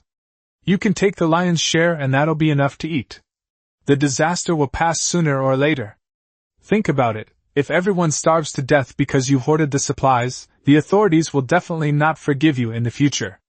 So please share some with us, and we will remember your kindness. Chapter 33 Taking Advantage of the Chaos for a Second Robbery. The tea-butter old man will make you question your existence. Chapter 33 Taking Advantage of the Chaos to commit a second robbery. The tea-buttered old man will make you question your existence. Please tell me the psychological trauma area of all the residents of this community. Looking at the flashing messages on the screen, Cao Meng couldn't help but find it amusing. Threats and flattery are completely useless against someone like Zhou Longao. The only thing that's truly useful is probably beautiful women. His two underhanded attacks helped Zhou Longao obtain the gun and defeat Wen Qingxuan's security team, which was like opening up his Ren and Du meridians. The Doomsday Tycoon has been released ahead of schedule. Having seen blood and killed people, what wouldn't he dare to do? Eat quickly, then we'll go watch the show. Put down your phone, stretch your jaw, and start eating heartily. What? You couldn't find it? An hour later, the three teams that were in charge of the search returned. As a result, Wen Qingxian couldn't find a single hair. Xiao Jiu, who was on guard downstairs, also did not spot Wen Qingxian. Zhou Lengzhao's expression immediately changed. How could we not find her? Did she fly away? Are you sure you searched every single house? We searched everything. We broke into and thoroughly searched all the empty houses that were locked and unoccupied, but there was nothing there. Brother, how about we take some men and search again? A henchman looked at Zhou Longao cautiously. Brother Zhou, who had been through so much with a knife, had become even more ferocious. Zhou Longao shook his head. No need, there's no time. If we can't catch Wen Qingxian, then everything is meaningless. Zhou Longao is now full and calm. He was a man of the world, so he naturally knew what kind of people Jiang Tao's family were. He was starving before, and with so many homeowners gathered around, the atmosphere was lively, and he impulsively did it. Originally, he wanted to kidnap Wen Qingxian and negotiate with Jiang Tao. But now that Wen Qingxian has run away, we've lost our bargaining chips. There's another thing. When I stormed the security team today, there was that mysterious expert who secretly shot arrows. The other side was clearly stirring things up, and indeed, those two arrows completely changed the course of events and helped them defeat the security team. He was originally going to retreat. Someone is using me as a pawn! No, I can't stay here any longer. At that moment, Zhou Longao felt as if he had a thorn in his back. After a moment's consideration, he said, Let Old Nine come back. Brothers, go to the warehouse and get things. Take as much meat as you can, and let's get going. Go? The underlings were stunned. They just snatched the stuff, just moved into this warm house, and now they're running away before they can even enjoy it? Dude, are you here to be silly and have fun? Nonsense! If we don't leave now, none of us will escape when the Jianhai group people arrive. Hurry up, now is not the time to fight Jiang Tao. Holy crap, what's going on? When Cao Meng returned to Shulin residential area, he saw Zhou Longao leading more than 30 henchmen, each carrying a load of goods, heading out of the residential area. Cao Meng was speechless. Well, I gave you an opportunity, and you just ran away with a few pieces of meat? This week, Long Zhao was such a jerk. I was hoping to see a big battle, but now there's no chance. But... Cao Meng chuckled. The people's gone, so the supplies can be. Immediately, Cao Meng checked his mask and goggles, then swaggered inside. The 14th, 15th, and 16th floors, 12 apartments in total, except for Cao Meng's old house, were all turned into Wen Qingxuan's small warehouses. The supplies were neatly categorized and stored away. The doors were all pried open by Zhou Longzhao's men, which saved Cao Meng a lot of trouble. Collect, collect, ruthlessly collect, collect, collect. Wen Qingxian, I'll teach you to show off to me. I'll rob you of everything. No matter how much you bring in, I'll take it all away. I'll make you furious. Ha! In less than 5 minutes, all the supplies on 3 floors were taken away. Finally, Cao Meng was still not satisfied, so he visited his old house again and swept away all the supplies, furniture, pots and pans, and even the bathtub. Wen Qingxian is a woman who knows how to enjoy life, she even got 2 diesel generators. After a thorough sweep, Cao Meng quietly left the scene of the crime. Meanwhile, a candle was lit in the dimly lit living room on the 9th floor of Building 6. A woman holding a pet looked at Wen Qingxian, who was sitting on the sofa sending messages, with a mixture of nervousness and excitement. Just now, when Wen Qingxian was running away in a panic, it was this woman who took the initiative to open the door and call her in, and even risked hiding her in the wall of the bedroom. She did this not out of any bodhisattva's kindness, but to fight for a future for herself and the child in her arms. In the apocalypse, everyone is looking out for themselves. The woman had been starving for 2 days and couldn't take it anymore, but she knew that Wen Qingxian was Jiang Tao's woman. She had heard of the power of Jianghai Group and knew what they did. So she took the gamble. He risked his life to help her, hoping that Wen Qingxian would give her a way out in the future, out of gratitude for his assistance. Sister Huang, don't worry, Jiang Tao will bring his men to take care of those people later. You can take any food from the warehouse, as long as you can carry it away. Wen Qingxian said, then suddenly screamed, startling the woman opposite her. Manager Wen, are you all right? The woman asked cautiously. It's nothing, Wen Qingxian said, frowning. She tremblingly pulled her small feet out of the slippers and saw that her soles were covered in blood and flesh. It turns out that in order to escape, he took off his shoes and ran wildly on the floor where the temperature was tens of degrees below zero, tearing off the skin on his feet. I didn't feel any pain before, but now that the temperature is warming up, it's starting to hurt. A magical night. When Jiang Tao led a group of men rushing into the residential area looking menacing, Zhou Longnao and his henchmen had already disappeared. What infuriated him and Wen Qingxian even more was that all the supplies they had ruthlessly stolen from thousands of residents were gone. Not a single thing was left. With the doors and windows wide open, a draft swept through the empty room, leaving Wen Qingxian, Jiang Tao, and a group of underlings bewildered in the wind. How could this happen? My possessions, my rice, my meat! Wen Qingxian was completely dumbfounded. This barren scene is all too familiar. In just over 3 hours, the foundation he had built was once again reduced to ashes. Zhou Longnao, I'm not finished with you. Chen Heping, I'm going to kill you. She roared like a madwoman. Huh! Jiang Tao was taken aback and asked in confusion.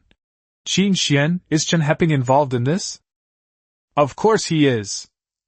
When Qingxian clenched her fists, her stunningly beautiful face contorted as if she wanted to devour someone, which made Jiang Tao shudder. He's the one who attacked us with a sneak attack.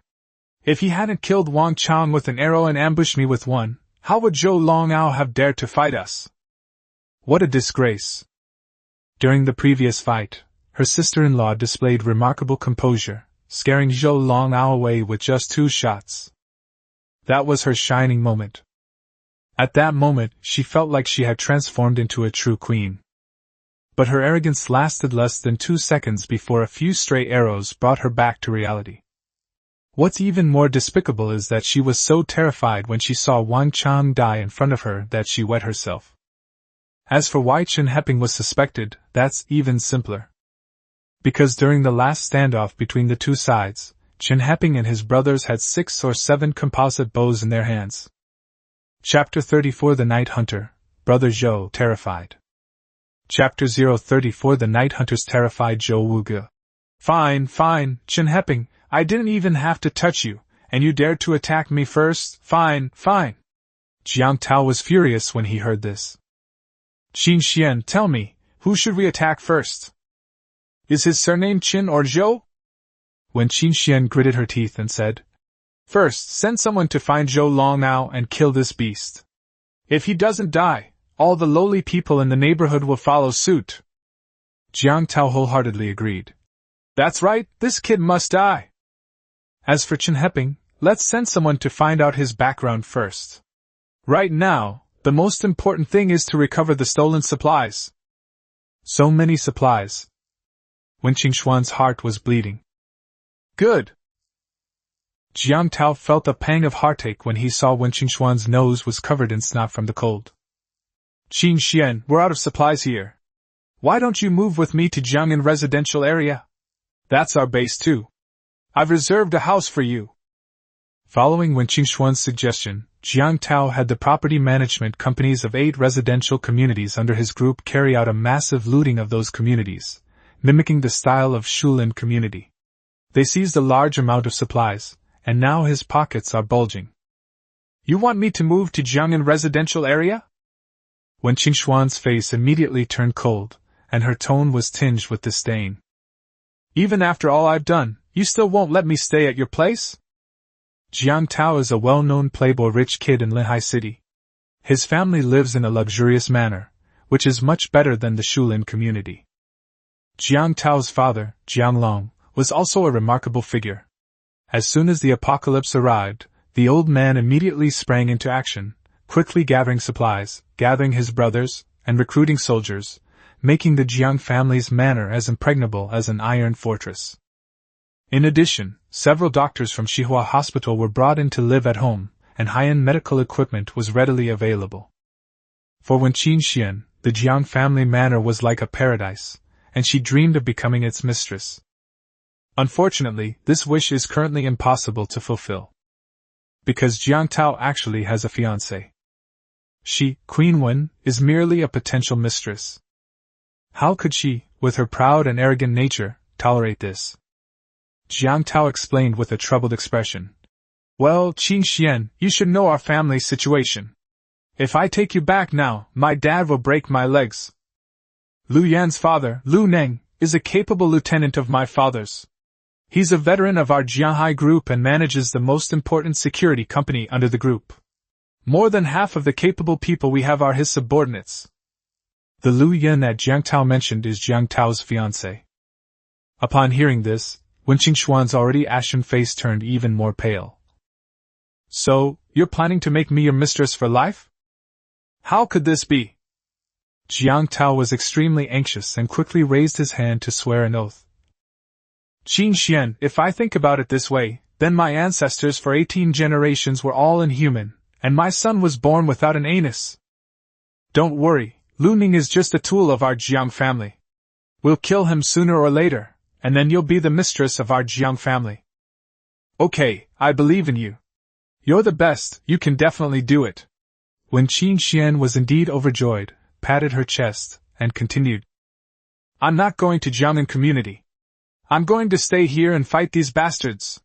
Get your men to gather all the supplies in Shulin community, in Building 6. And bring some more troops over too. From now on, this will be our base, our home.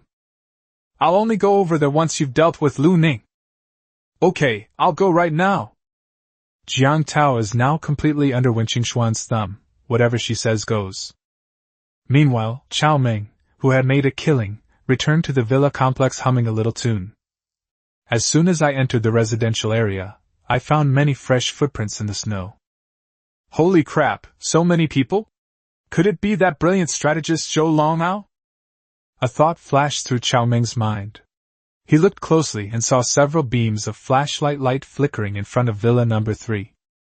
I quietly approached and hid under a snow-laden pine tree, which was bent over by the weight of the snow, to peek out. Really? It was Zhou Longao, this brilliant strategist, and his group of underlings. Damn it, we absolutely cannot let these beasts gain a foothold in the villa community. The saying goes, a rabbit doesn't eat the grass near its burrow. So of course, it's even more important not to let other rabbits eat the grass near its burrow. If I let these beasts run rampant in the neighborhood, how am I supposed to win the apocalypse? Cao Meng quietly took out the alloy bow and aimed it at the target. In front of Villa number 3, Zhou Longao was smoking and stamping his feet to keep warm in the snow. 5 or 6 brothers were each using a crowbar to pry open the front door of the villa. Inside the villa, faint screams and cries for help could still be heard. Haha bro, that girl's moans are fucking beautiful. Exactly, I can't hold back anymore. Big brother is right. Everyone says the women living here are all beautiful and fair-skinned. I'm definitely going to enjoy myself later. Pi. Third brother, you're dreaming. That's our boss's woman. All the women in this neighborhood belong to our boss, ha ha ha. Upon hearing this, Zhou Longao burst into smug laughter.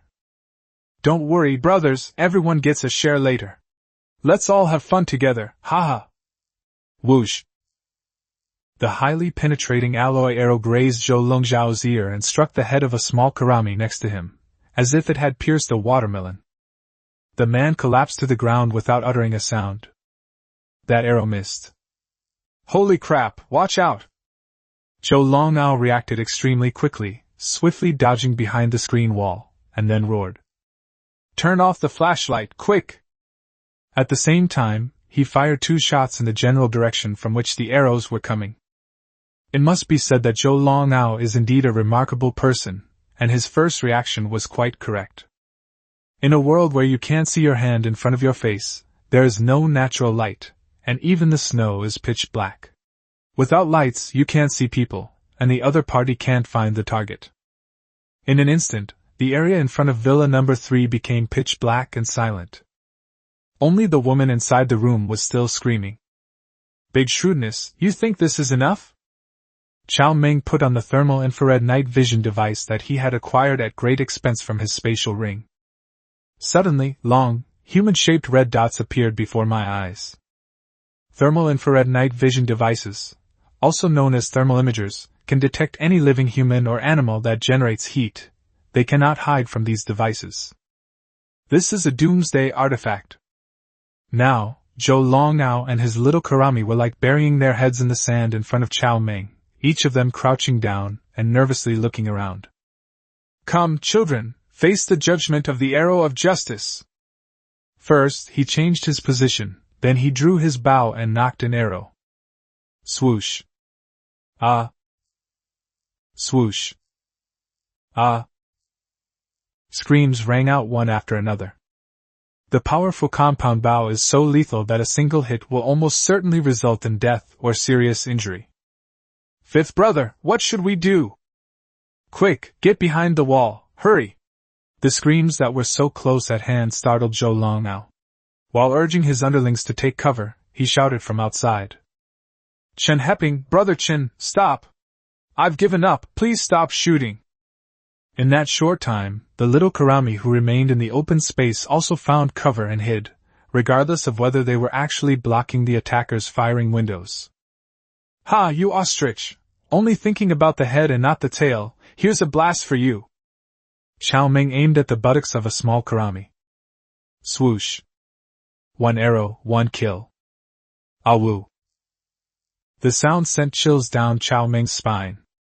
Chapter 35 Blood Money, Slaughter, and the Scapegoat, Chen Heping. Chapter 35 Blood Money, Slaughter, Scapegoat, Chen Heping. Brother Chen, I give up. Just lay out the rules. As long as you give the brothers a way out, I'll do whatever you say. Zhou Longao shouted loudly from behind the screen wall. Brother Chen, I'm sorry, I've made you take the blame again. Cao Meng chuckled inwardly, thinking to himself. Our brother Chen has the potential to be a scapegoat. He was holding a bow and arrow, leaning against the trunk of a large cedar tree. He was wearing a polar cold-weather suit, which was very warm. You want to hide? Then keep hiding. Let's see who can outlast whom. Anyway, it won't get light yet. Brother Zhou hid behind the cover. His vision was pitch black, his body was ice cold, and he could still hear the screams of his brothers who were still breathing. Fear. In this situation, even Zhou Longzhao, who was very influential in society, would be terrified. The other party's methods were truly ruthless. Brother Chen, what's going on? Say something. Chen Heping, aren't you supposed to be the number 1 in martial virtue? What kind of hero are you, hiding your face and showing your true colors? Come out and I'll fight you one-on-one. Silence. There was no sound at all. At -85 degrees Celsius, even though I was wearing a down jacket, the cold air still seeped right inside. After waiting a while longer, Zhou Longao finally couldn't hold on any longer. Everyone, listen to me. If this continues, we'll all die. We have to break out. 9th brother and 7th brother, grab your riot shields and charge ahead. Everyone else, follow them and charge out. Remember to run as fast as you can, with every ounce of your strength. Anyone who dares to back down, I'll kill them first. I'll count to 3. Prepare. 1, 2, 3. Light your flashlights and charge. Charge! The flashlight turned on. The 7th and 9th brothers led the way, carrying the riot shields they had stolen from Wen Qingxuan's security team. 18 little Karas rushed out like madmen. Run! They all displayed the speed of a 100-meter sprint. Zhou Longzhao charged in the middle of the group, with people on both sides. This time, Cao Meng did not make a move. His goal was not to exterminate them all. Keeping Zhou Longzhao around can still cause some minor trouble for that woman Wen Qingxian. Soon, Brother Zhou and his men rushed out of the villa complex. After making sure the person was far away, Cao Meng shot 2 more arrows at the 2 seriously wounded little Karami lying on the ground, giving them a quick death, before picking up his compound bow and walking over. 4 bodies were left on the ground. Cao Meng first retrieved the alloy arrows he had shot out earlier, and then casually put all the supplies that Zhou Longzhao and the others had carried out from Wen Qingxian into his star blue ring. Thus, the supplies that Wen Qingxian had seized from thousands of residents ended up in Cao Meng's hands. Squeak! Just as Cao Meng was about to leave, the front door of the villa opened a crack. Big brother, thank you? A soft female voice came from inside. Cao Meng ignored him and turned to leave. Big brother, wait a minute! As he spoke, he opened the front door. Cao Meng turned around and saw a woman wrapped in a down jacket like a snowball. Half of her face was exposed and turned blue from the cold, making it impossible to see her features. Brother, do you have any food? Give me some, I'm willing to pay a high price.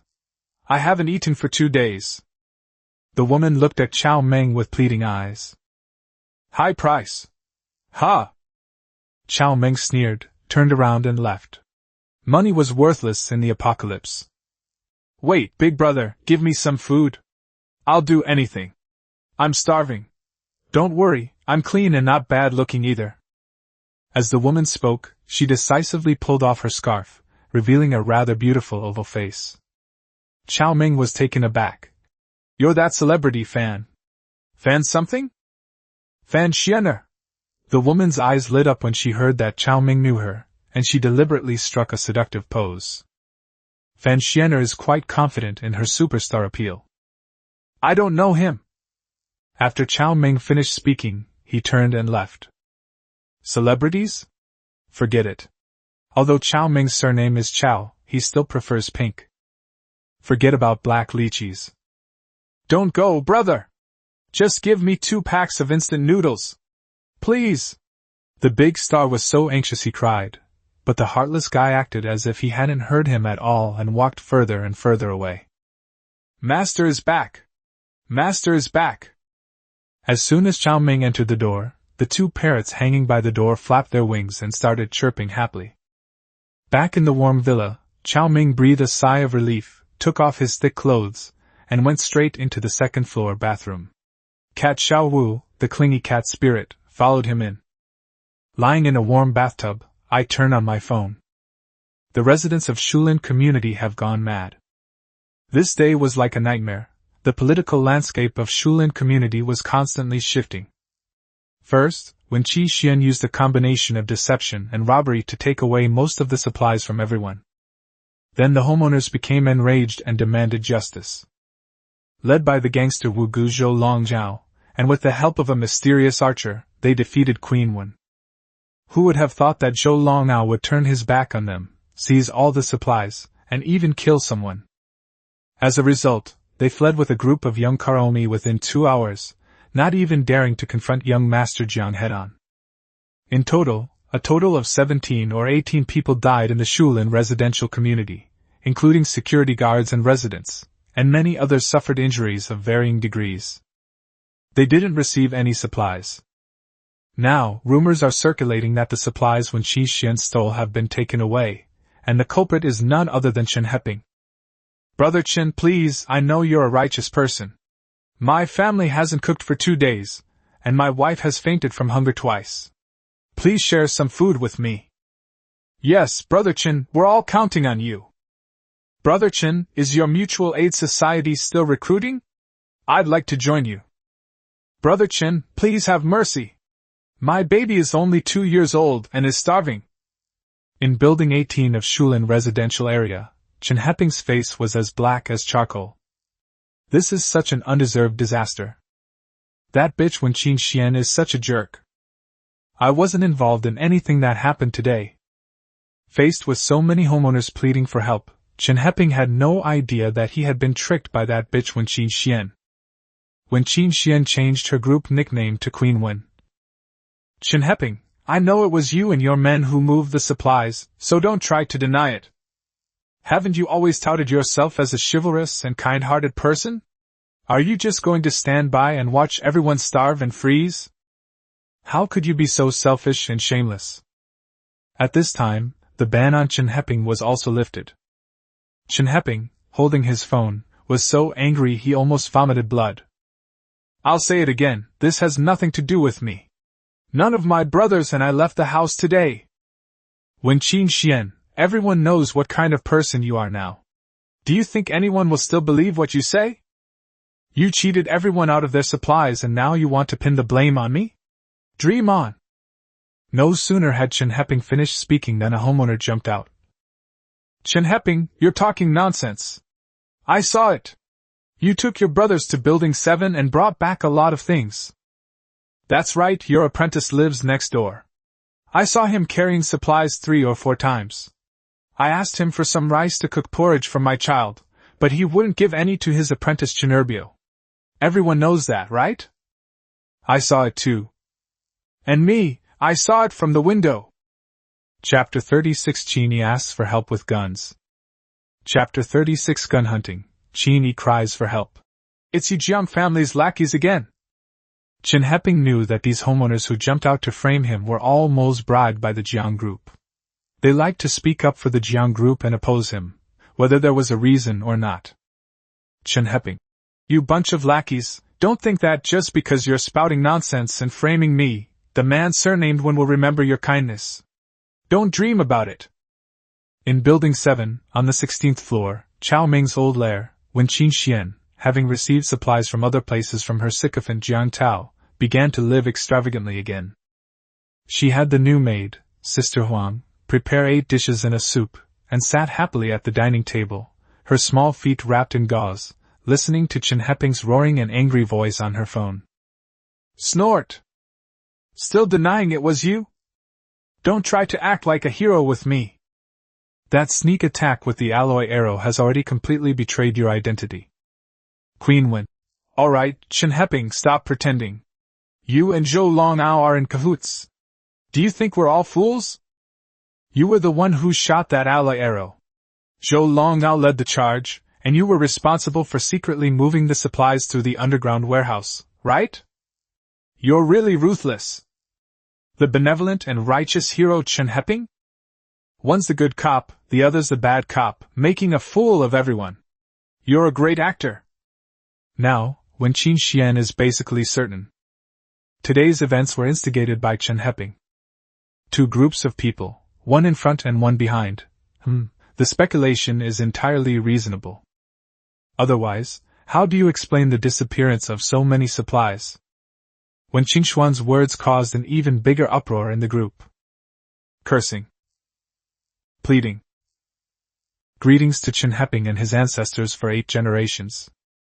There are also those who want to follow Boss Chen. They all came out at once. It's a mess.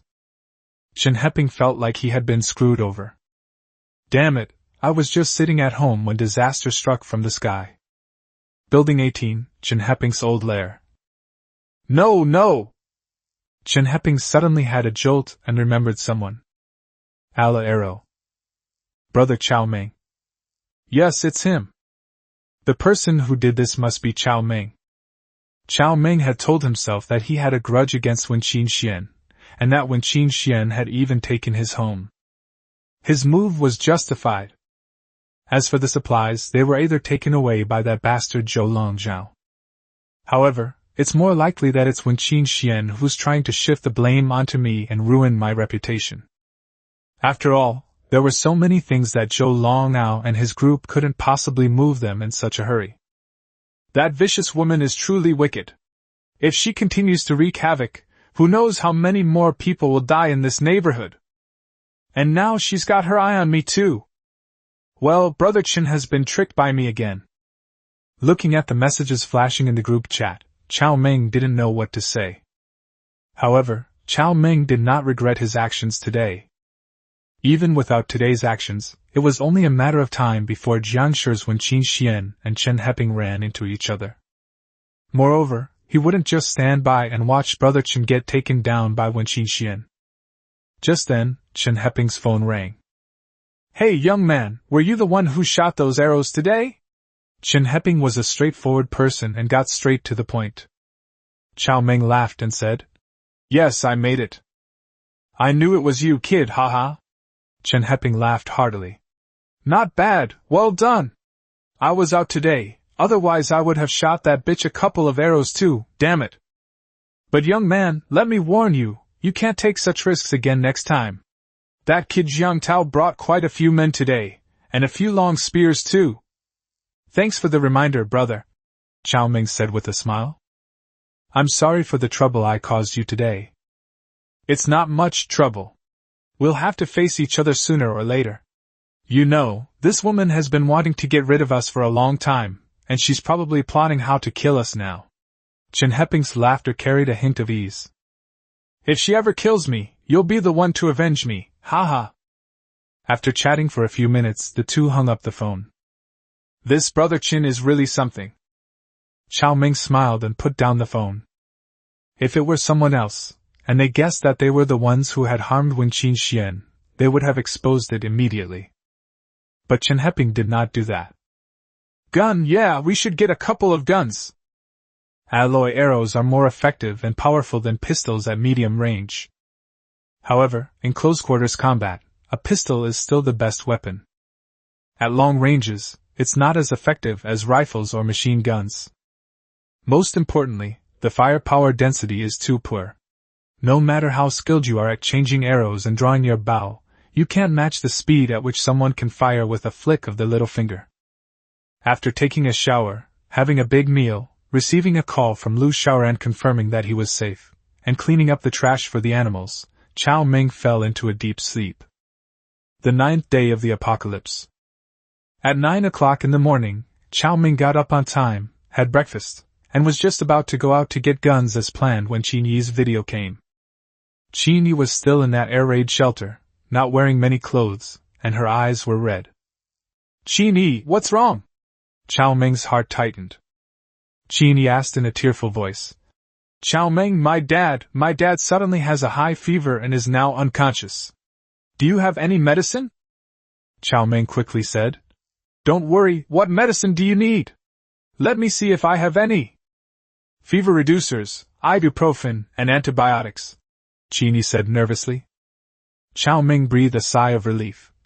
Perfect timing, I have 2 more boxes at home, I'll bring them over for you, just wait. After hanging up the phone and putting on his winter coat, Cao Meng went out.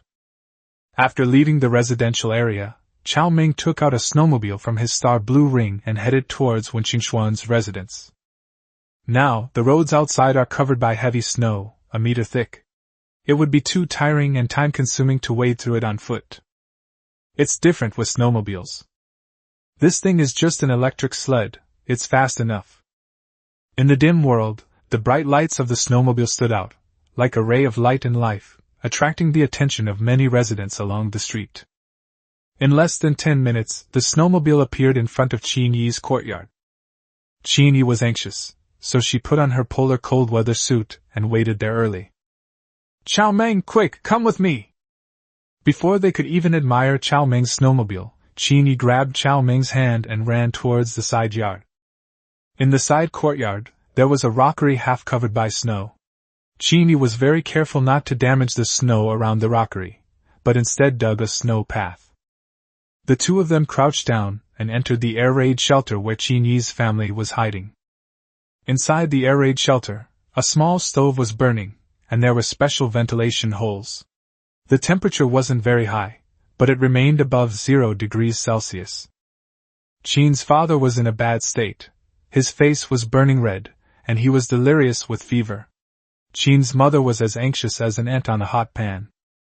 Cao Meng quickly took out the medicine he had put in his bag and handed it to Qin Yi. After administering ibuprofen, Qin's father's condition finally stabilized, and the mother and daughter breathed a sigh of relief. Chapter 37 Looting the Armory, Old 6 Exclusive Weapon, the Vulcan Cannon. Chapter 37 Looting the Armory, the 6 Brothers' Exclusive Weapon, the Vulcan Cannon. Cao Meng, thank you so much. If it weren't for you, I don't know what would have happened to Xiao Yi's father, Qin's mother said gratefully. Cao Meng said politely, Auntie, you're too kind. Qin Yi and I are friends, so it's only right that we help each other. Qin's mother smiled slightly and didn't say anything more. She was shrewd. How could she not see the relationship between her daughter and Cao Meng? Putting everything else aside, her own daughter is cautious and wary of everyone, afraid that others will know that her family has grain, but she is completely unguarded with Cao Meng, calling and video chatting with him every day to check on him, and he is the first person she thinks of when something happens. Anyone with eyes can see that. Cao Meng, you live alone now, right? Why don't you move in with us? It'll be more lively with more people, and we can look out for each other. Anyway, we have plenty of food here, so you won't go hungry. Thank you, Auntie, but I can't get away from my place right now, Cao Meng said with a smile, politely declining. Although the beautiful woman was by his side, her parents were also present. Although Cao Meng was very agitated, he could only suppress his anger. After the meal, Cao Meng bid farewell and left amidst Qin Yi's reluctant gaze. Before leaving, Qin's mother thoughtfully packed a large bag of steamed buns for Cao Meng in a big suitcase, and told him to come back again if he didn't have any more. Damn, it's frozen solid! When we came out of the Qin family's air raid shelter, the snowmobile was frozen and could not be started. The low temperature of -85 degrees Celsius still puts fuel-powered machinery to a severe test. With no other option, they put the frozen snowmobile into their spatial ring, took out a new one, and drove it towards the outskirts of the city. The outskirts of the city were eerily quiet. As the snowmobile lights swept across the road, the once bustling highway was now covered in snow, with only a few scattered cars buried under the heavy snow. Cao Meng rode his snowmobile at breakneck speed, the cold wind whistling past his ears. An hour later, Cao Meng arrived at his destination. An armory of the city's defense forces in Lehigh City. A company of men was originally stationed here, specifically responsible for guarding the armory. After the snowstorm hit, the battalion received an emergency order to evacuate. However, due to the evacuation being so rushed, some weapons were not taken with them. In the previous life, this batch of weapons was obtained by the big boss behind Jianhai Group. Now that he has been reborn, Cao Meng naturally cannot just stand by and watch his opponent succeed. Soon, Cao Meng discovered the existence of the armory. The armory was designed to be very discreet. It was a cave built into the mountainside, with the entrance located behind the armory. Store the snowmobile in the star blue ring, take out the miner's lamp and crowbar, and pry open the garage door curtain. The garage was empty, with the armory door at the back. This time, Cao Meng exerted tremendous effort to pry open the armory door. The headlamp shone through, revealing a very large cavern large enough for a large military vehicle to drive right in. Extending down the passageway were 10 large storage rooms, 9 of which had their doors open and were empty. He swung the crowbar and opened it in a few quick movements. A sweep of the miner's lamp revealed rows of wooden crates of varying sizes, neatly categorized and piled high. The nameplate on the wooden crate reads, Type 03 Rifle, Submachine Gun, Squad Automatic Weapon, Sniper Rifle, Night Vision Device, General Purpose Ammunition, Sniper Rifle Ammunition. Wow, so many! It's out! It's out! There must be hundreds of boxes, and probably thousands of poles. That's barely enough to equip a whole regiment. And these bullets, there's no end to them. Huh! Gatling gun, Vulcan cannon, wow, they even have these things! On a shelf in a corner, Cao Meng discovered 2 Gatling guns with rotating barrels, and they were even modified handheld versions. With it, as long as you are strong enough and physically capable enough, you can instantly transform into a human-shaped harvester. The bullets it fires are a storm of metal. This thing also has another name, Vulcan Cannon. This thing is practically tailor-made for me. I love it! I love it! Gatling guns are usually equipped with metal supports. You need to fix the gun support in place before you can fire.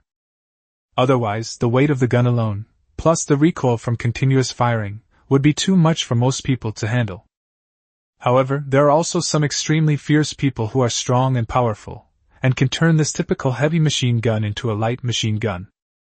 After practicing guiding techniques for a period of time, Cao Meng's physique is now incredibly good, even better than those world-class athletes. Taking him down is a piece of cake. Without hesitation, he slung a Gatling gun over his shoulder, pried open the ammunition box, and hung up the metal ammunition pouch. "Ha, come on!" Wah! The rapidly spinning barrel spewed out terrifying tongues of fire, and bullets flew out like a waterfall. In just 7 or 8 seconds, a long belt of ammunition was emptied. Across from us, dust billowed and stone chips flew everywhere. In the blink of an eye, a deep pit was carved out of the hard cave wall. At Cao Meng's feet, hot bullet casings were scattered all over the ground. Cool! This is what a real man's weapon is! Stimulate! After thoroughly enjoying himself, Cao Meng reluctantly put the 2 Vulcan cannons into his star blue ring. I also feel a little regretful. What a pity we don't have the Land Shield 3000 and the 10,000 round cannon! This damn fear of insufficient firepower is like a woman with open arms, never satisfied.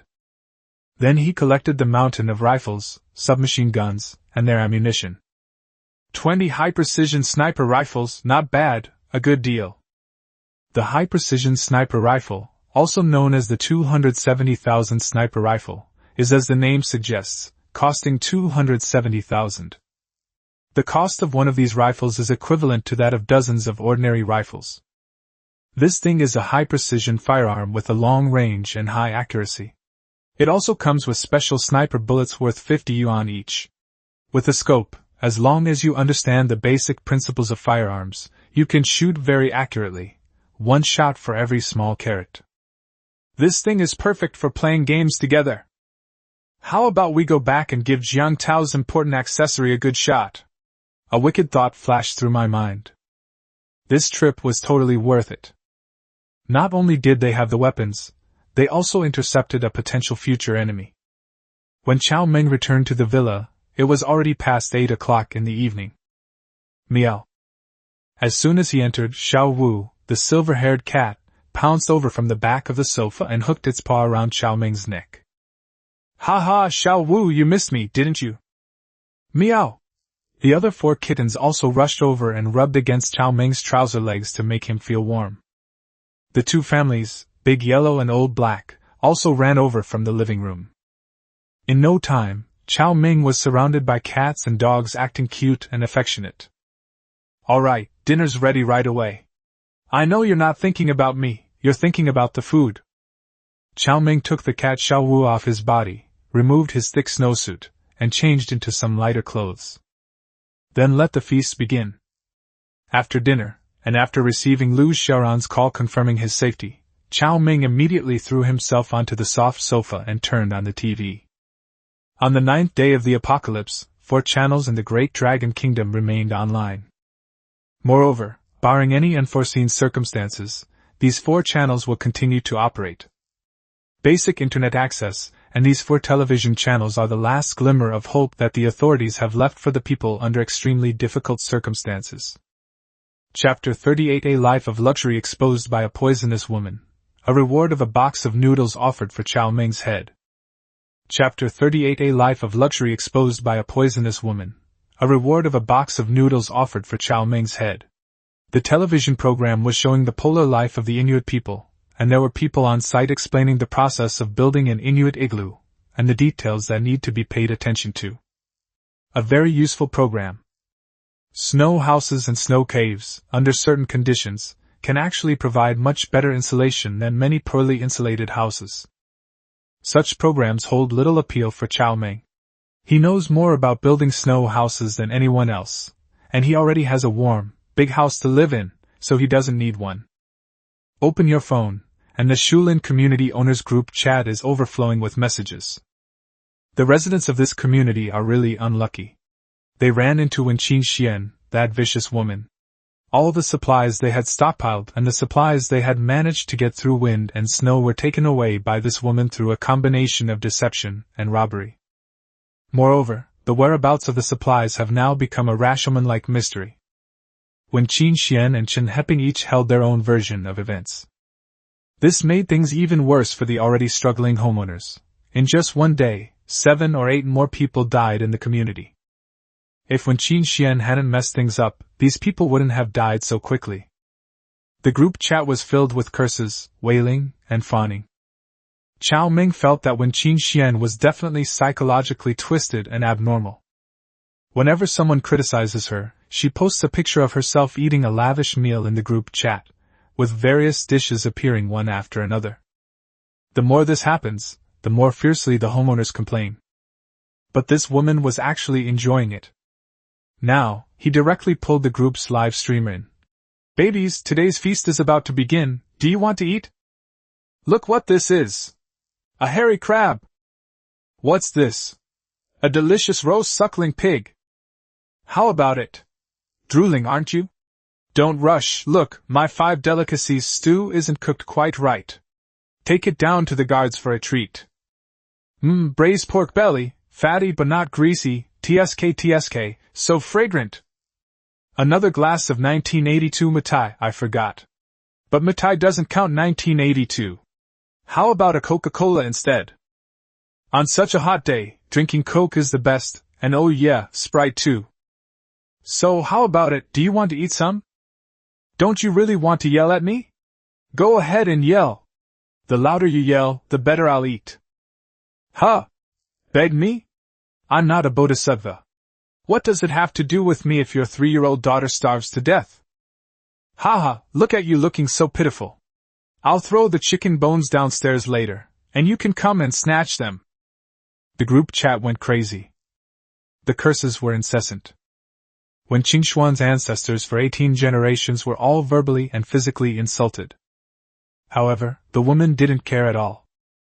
Not bad, you from Building 17, that was a good insult, very satisfying. Generations of prostitutes, generations of slaves, that's good. It's so satisfying to see you hate me so much but can't do anything about it, hee hee. Keep going, I love it when you're like this. Cao Meng held a glass of red wine in his hand, quietly watching Wen Qingxuan's performance, his heart completely unmoved. Have a blast now, because tomorrow you'll be in real trouble. I love the way you fall from the clouds. Linhai City will never allow such an awesome existence. Especially you, Wenqin Xian. In front of the screen, Wenqin Xian elegantly wiped her mouth with a napkin. Alright, that's the last thing on the show. Here's a little treat for you all. Considering how hard you've worked despite your criticism, I'll give you a chance to make a living. Then, Cao Meng's photo appeared in the group chat. Queen Wen. This man is called Cao Meng, and he has a grudge against me. I'm now offering a reward of a box of instant noodles, 10 sausages, and information on Cao Meng's whereabouts and address. If anyone knows where he lives now, please DM me. As soon as Wen Qingxuan's reward notice was posted, the residents' group chat exploded. Cao Meng, I remember this Cao Meng. He warned us not to be fooled. We can't betray him. You dare to believe the promises of that bitch Wenqin Xian? Even if we find her, she might not give them to you. Alright, you on the 5th floor, stop pretending to be a good guy. If you knew Cao Meng's whereabouts, you would have secretly reported it to him long ago. Do you think I don't know what kind of person you are?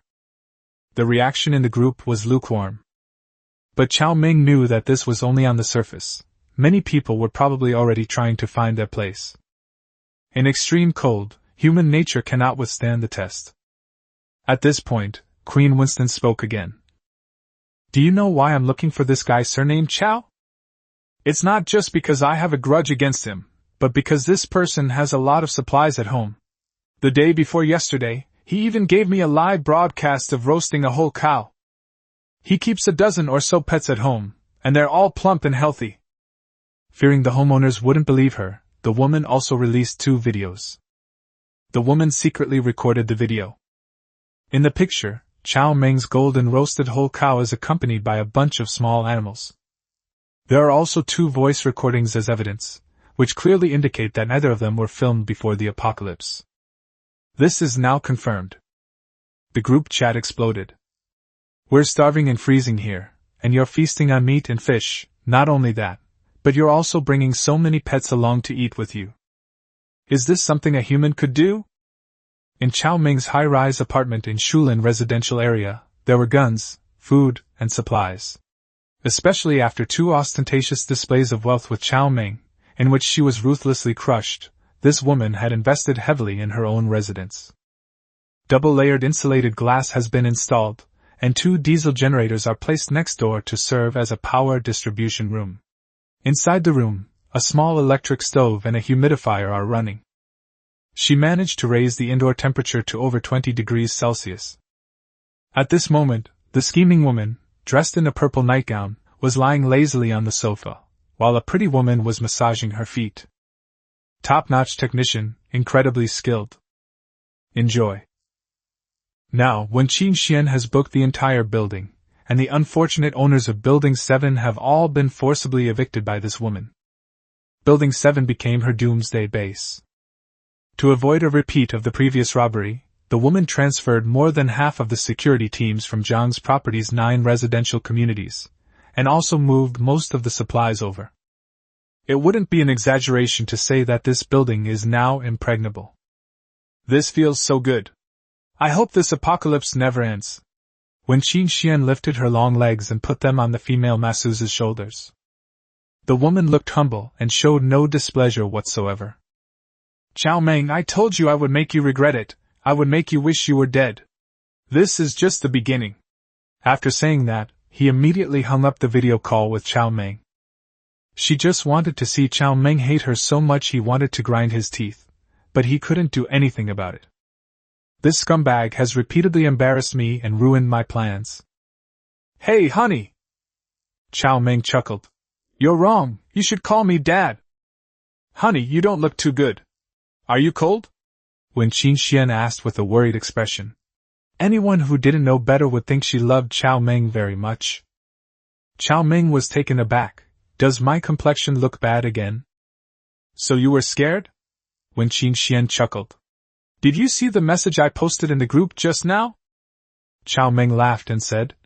I saw it. It's vicious, just like you. Chapter 39, Curses and Hot Pot go hand in hand. Luxurious mukbang is infuriating. Chapter 039, Curses and Hot Pot go better together. Luxurious mukbang is infuriating. How am I being malicious? I just want to see you. I miss you. How about this, you tell me your address and I'll come find you. When Qin Xian said sweetly. Cao Meng said earnestly. No need, I'll find you. When Qin Xian exclaimed in feigned surprise. Looking for me? So you've agreed to be my dog? Cao Meng. I'll be your father. When Qin Xian Dad. Roll. Cao Meng was furious. This is fucking ridiculous. The ancients were right, a shameless person is invincible.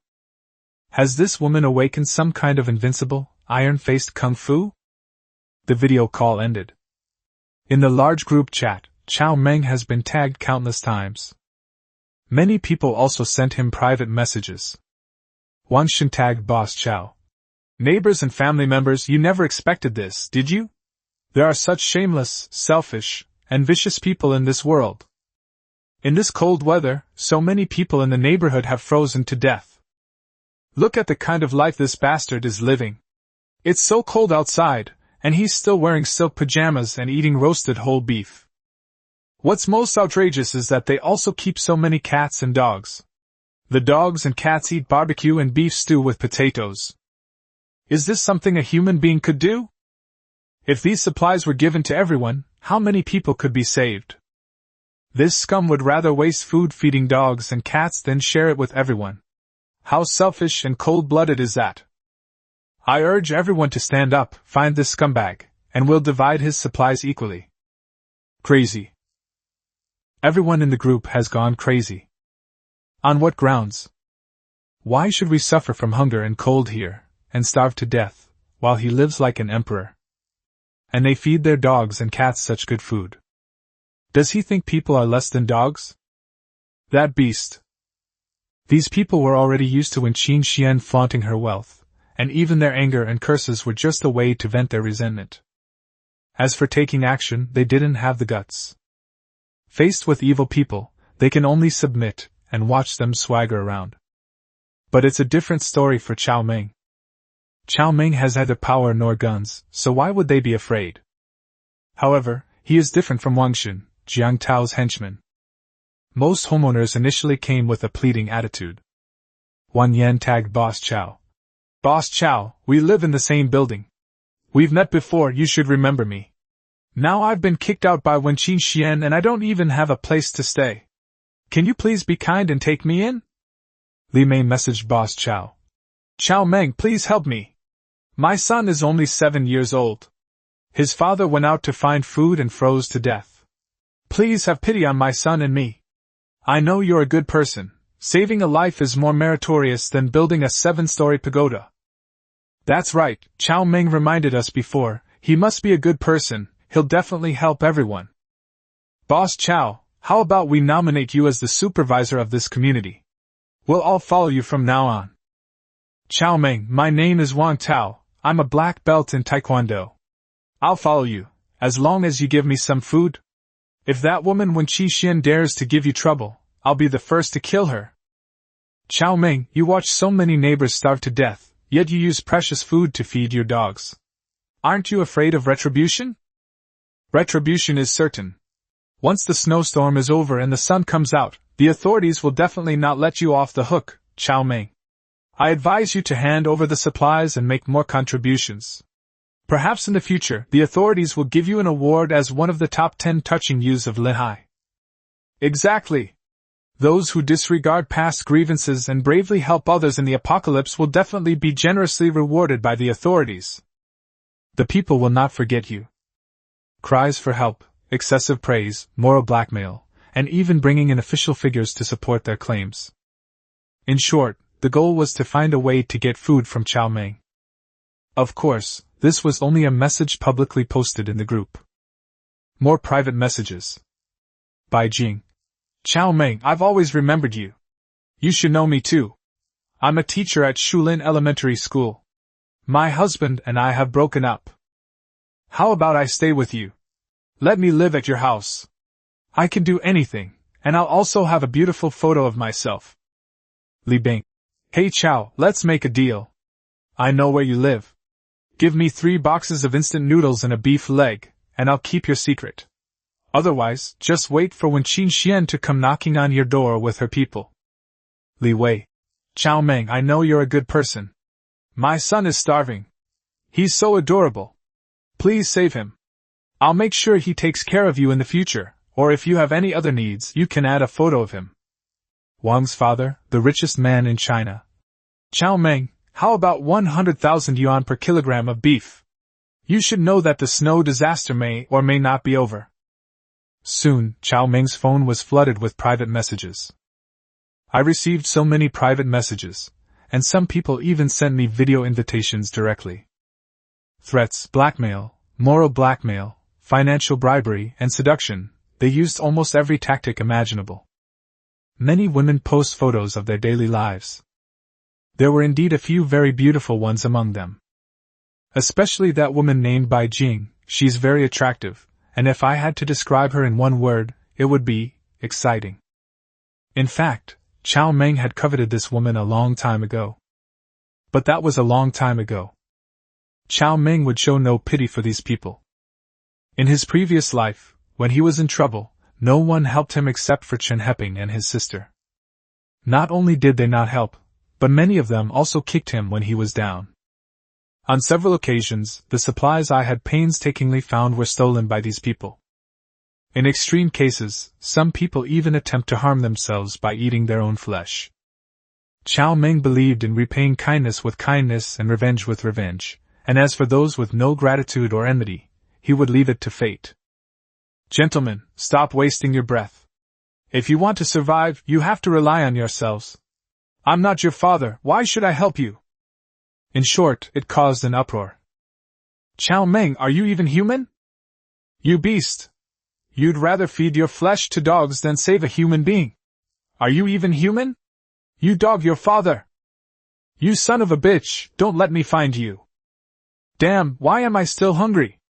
Cursing and hot pot and wine seemed to go really well together. Facing the insults, Cao Meng felt hungry again. So, without hesitation, we started cooking.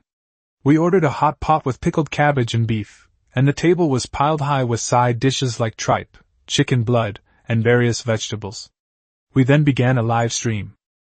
Haha, everyone, go ahead and curse. The more you curse me, the tastier I eat.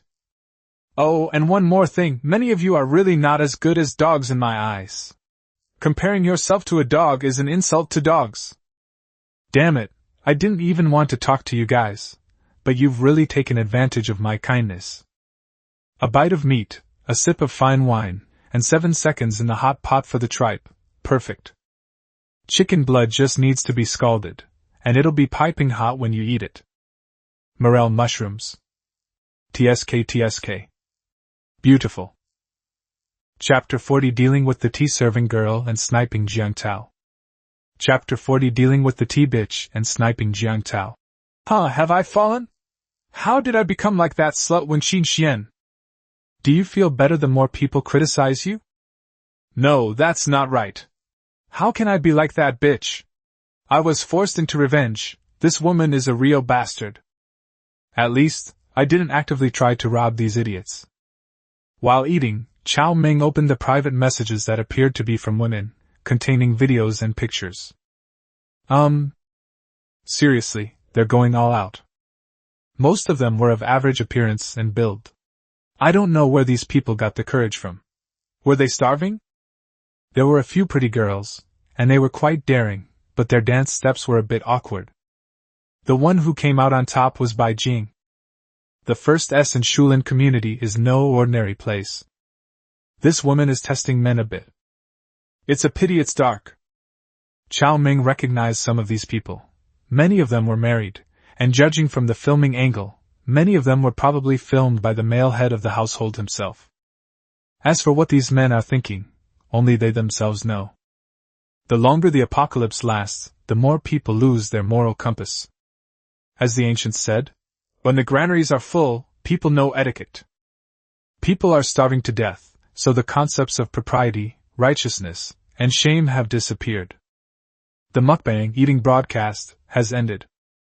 Cao Meng practiced the guiding technique for a while, took a nice bath, threw himself onto the soft bed, and went to sleep.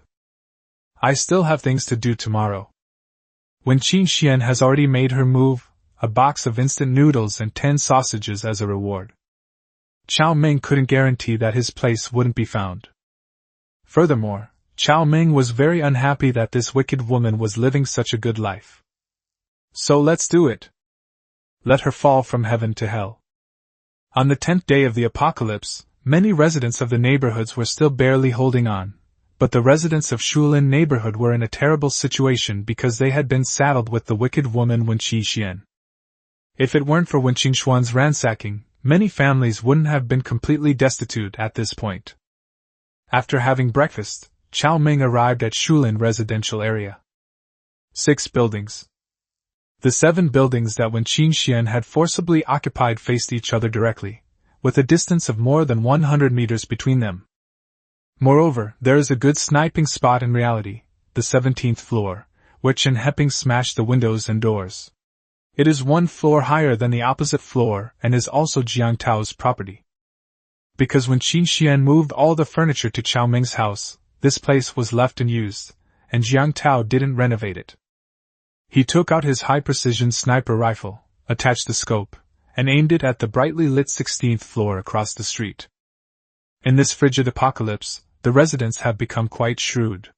They keep their curtains tightly drawn, even those with candles or their own power outlets are undetectable from the outside.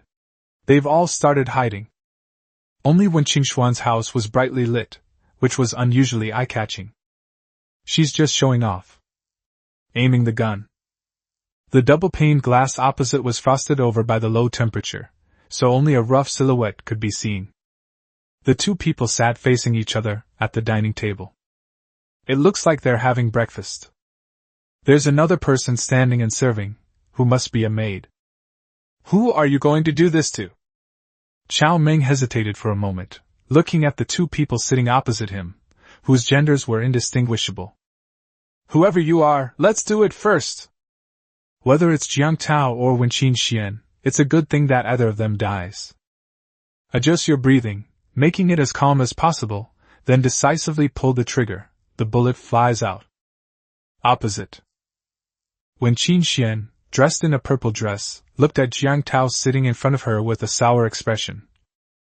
Young Master Jiang, what brings you here today? Did your little fiancée give you any trouble? Jiang Tao said speechlessly. Don't even mention that bitch, damn it, just thinking about her makes me angry. What, does she look down on you? Wenqin Xian sneered. Jiang Tao said angrily. That little bitch, isn't she just relying on the fact that her father has a lot of men, so my old man doesn't dare to touch her? He acts all high and mighty in front of me every day, but he looks at me like I'm a pile of shit. Sooner or later I'll... Bang. The double-layered insulated glass shattered, and Jiang Dashao's head was split open like a watermelon, with his scalp peeled off, and his brains and blood splattered everywhere. Ah! Wenqin Xian screamed in fright and fell to the ground. An assassin! Not good. Young master! Bang! Another shot. However, the shot went astray and missed. Wenqin Xian rolled and fell to the side, then turned around to look. Young Master Jiang lay on the ground, half of his head gone, blood and brain matter splattered everywhere, his skull nowhere to be seen. What should we do? Now, Wenqin Xian was completely panicked. She wasn't saddened by Jiang Tao's death, she was worried. Jiang Tao was her backing for her domineering ways. Without Jiang Tao's support and pampering, what right did she have to command the security team? Why does she deserve to enjoy so many delicious meals and live in such a warm house? This shot destroyed her greatest support. It also ruined her future. Moreover, will Jiang Tao's father, Jiang Long, take revenge on him after Jiang Tao's death? Jiang Long only had one son, and he died because of him. With that old dog's methods. The thought alone sends chills down my spine. No, quick! The murderer is right across the street, in Building 7. Seal off Building 7 immediately. Don't let a single mosquito escape. Hurry! Wenqin Xian is quite quick-witted. If the murderer is caught, her crime will be less serious, and maybe she can even. What a pity! Cao Meng saw it when the glass across the street shattered. The wrong target was hit. After firing another shot, he quickly stored the high-precision sniper rifle in his star blue ring, and then retreated without hesitation. The Jiang Group's forces reacted quickly. After receiving Wen Qingshuan's order, a large number of people rushed out of Building 7, carrying rifles and flashlights. Meanwhile, some people went to block off the entrance to the residential area. Unfortunately, they were a step too slow. Cao Meng had already left Shulin residential area at lightning speed. After leaving the residential area, Cao Meng did not choose to return to his residence, but instead lay in ambush across the street. Jiang Long's son has died, he probably won't let this go easily, will he? Maybe that old bastard will come over on his own. Get him!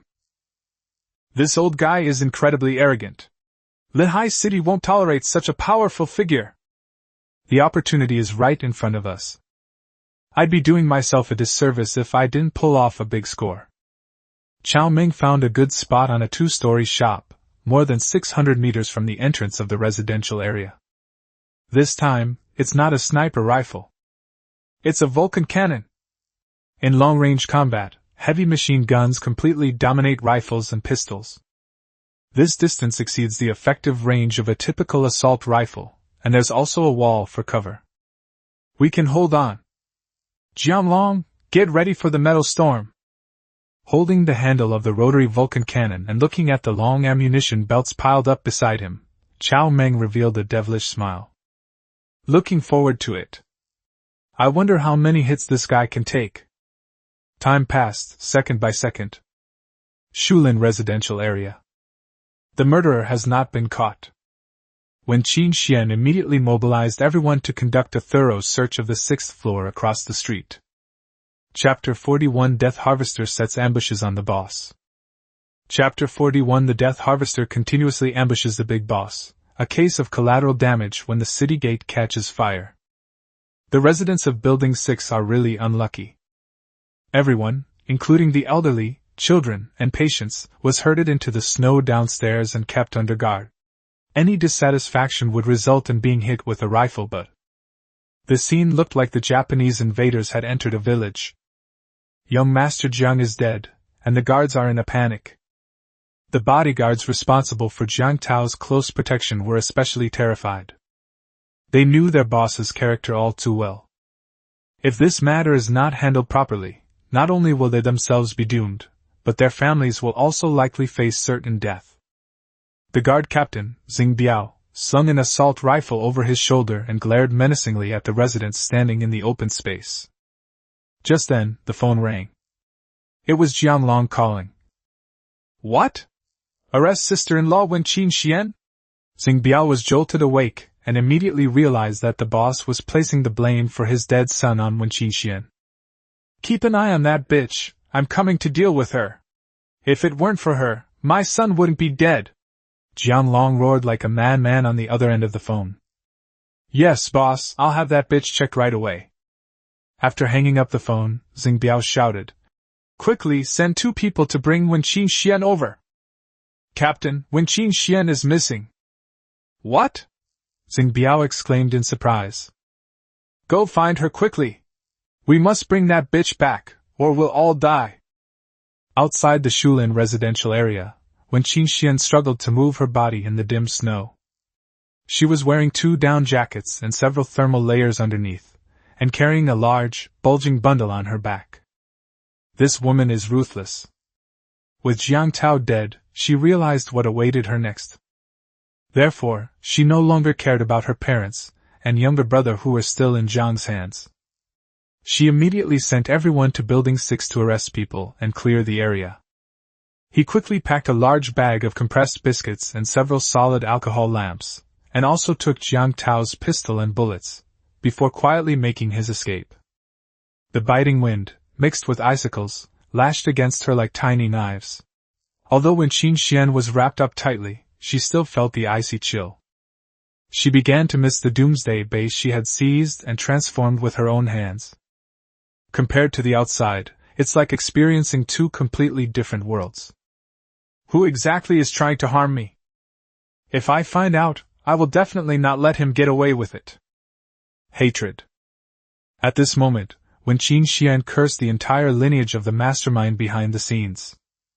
Today, she was so scared that she peed herself again.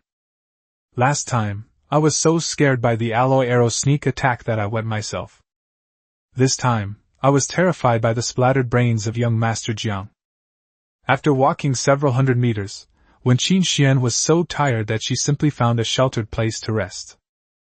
On the road leading to Shulin residential area, the heavy snow had long been cleared by Jiang Tao and his henchmen using bulldozers to make a path. About 20 minutes later, a string of car lights lit up in the darkness in the distance. There were about 20 vehicles, all off-road vehicles with snow chains strapped to them. It's incredibly fast. The first few vehicles were clearly much more advanced. 1 minute later, the convoy slowed down and prepared to turn into the residential area. Come on, boss, face the judgment of justice, haha. He lit a cigarette, put it in his mouth, and adjusted the muzzle of the gun. Wah! The rotary machine gun emitted a pleasing sound, spitting out flames. 12.7 mm heavy machine gun bullets rained down on the convoy like a torrential downpour. The first bullet was a bit far from the target, so I adjusted the angle slightly. A dense barrage of bullets swept across, then swept straight through from front to back. One car after another was riddled with holes, and several of them had their fuel tanks blown out, causing them to explode on the spot. Boom, boom, boom. The sound of the explosion drowned out the screams and cries of alarm. "This is so damn relaxing, haha boss, let me plow you again. I'll spray you with bullets from head to tail again." Boom. Boom. 2 more vehicles exploded, sending fireballs soaring into the sky. Cool. Adrenaline surged. This feels fucking awesome. In the convoy, those who reacted quickly jumped off the train, those who reacted slowly were killed instantly. In the chaos, some people began firing in Cao Meng's direction. Pa! Cao Meng spat the cigarette butt aside, put away the Vulcan cannon, and left. The other side has already begun to counterattack. Although the distance exceeded the effective range of the rifle, Cao Meng dared not gamble on whether the other side had a large weapon. Even if there is no bullet, there is still a possibility of being hit by a bullet. Cao Meng did not want to test his self-healing ability in the cold apocalypse. The gunfire stopped, but the screams from the roadside did not. Jianlong, the big boss, roared like a pig being slaughtered. "Damn it, are you all playing dead? Come and save me now! Brother Long, how are you? Big brother. Quickly cover Brother Long's retreat. 2 people carry Brother Long. 18 vehicles and a group of 70 or 80 people. More than 27 people died, and many of them were riddled with bullet holes. Many more were injured, some more severely than others. There were 14 or 15 people who were not injured. The attack came too suddenly. The enemy's firepower is too intense. A thin-skinned, heavy-duty off-road vehicle simply cannot withstand heavy machine gun bullets. Big Brother Long's car is the second one. The old man had many enemies and was afraid of dying, so he had his car specially modified. The glass is bulletproof, with an inner steel plate for added bulletproof protection. From the outside, there's no difference. However, the Gatling gun was so powerful that a few bullets still managed to penetrate it. He smacked the old man's thigh twice. Blood and gore. The young men hurriedly pulled Jianlong out of the 4th vehicle. "Damn it, turn off the flashlight. There's a flower bed over there that can block bullets, carry me there quickly. Hey, who's scratching my wound? Old cat, take 2 men and sneak over there." After making arrangements for the people around him, Jianlong took out his phone and called Captain Xingbiao, who was in the Shulin residential area. "Xingbiao, hurry up and bring everyone over to help. Anyone who doesn't come, I'll kill their whole family. Damn it!" Another direction from the entrance of Shulin community. When Qin Xian, who was hiding hundreds of meters away, also saw the spectacular fireworks show. Jianlong's convoy arrived with great momentum. In the blink of an eye, he was beaten like a skewer of candied hawthorns and exploded on the spot. When Qin Xian was stunned even from a distance.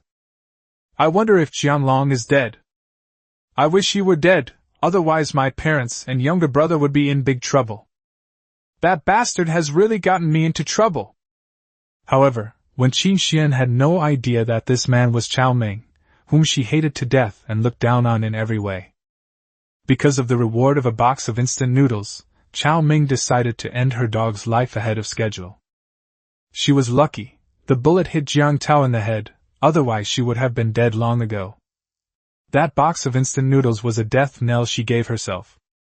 Chapter 42 Dogs Fighting Dogs. Or is being the 6th brother more fun?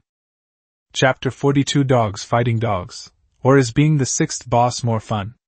The Shulin community's owners group chat completely exploded. The wicked young master Jiang Tao had his skull blown off by a mysterious man. Then, Jianlong's convoy was riddled with bullets outside the residential area.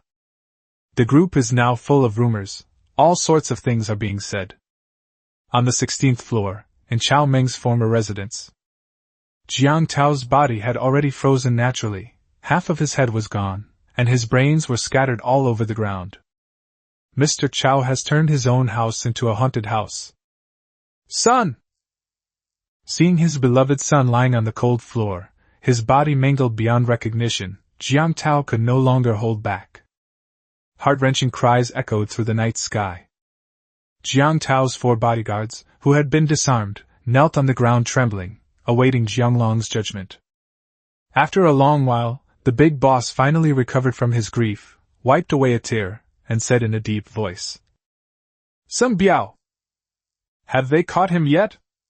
Xing Biao was so frightened that he knelt on the ground. "Big brother, Xing Biao is incompetent, the assassin got away." "I wasn't asking about assassins."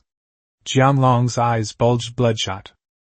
Now, Jianglong is about 70 to 80% sure who the assassin is. "I'm asking about that bitch Wenqin Xian.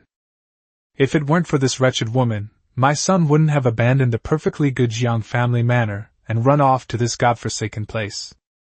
He wouldn't have died if he hadn't run here. More importantly, her son died, while that bitch is still alive and well. Her son's death must be related to her. If it's not a problem, why is she running away?" "No, we didn't catch her. We were all focused on catching the assassin, and we didn't expect the woman to escape," Xing Biao explained, his forehead covered in sweat. He was genuinely scared, afraid that his boss might kill him if he was unhappy. "Okay." Jianglong suppressed his anger and said, "Bring in all the squad leaders and corps members.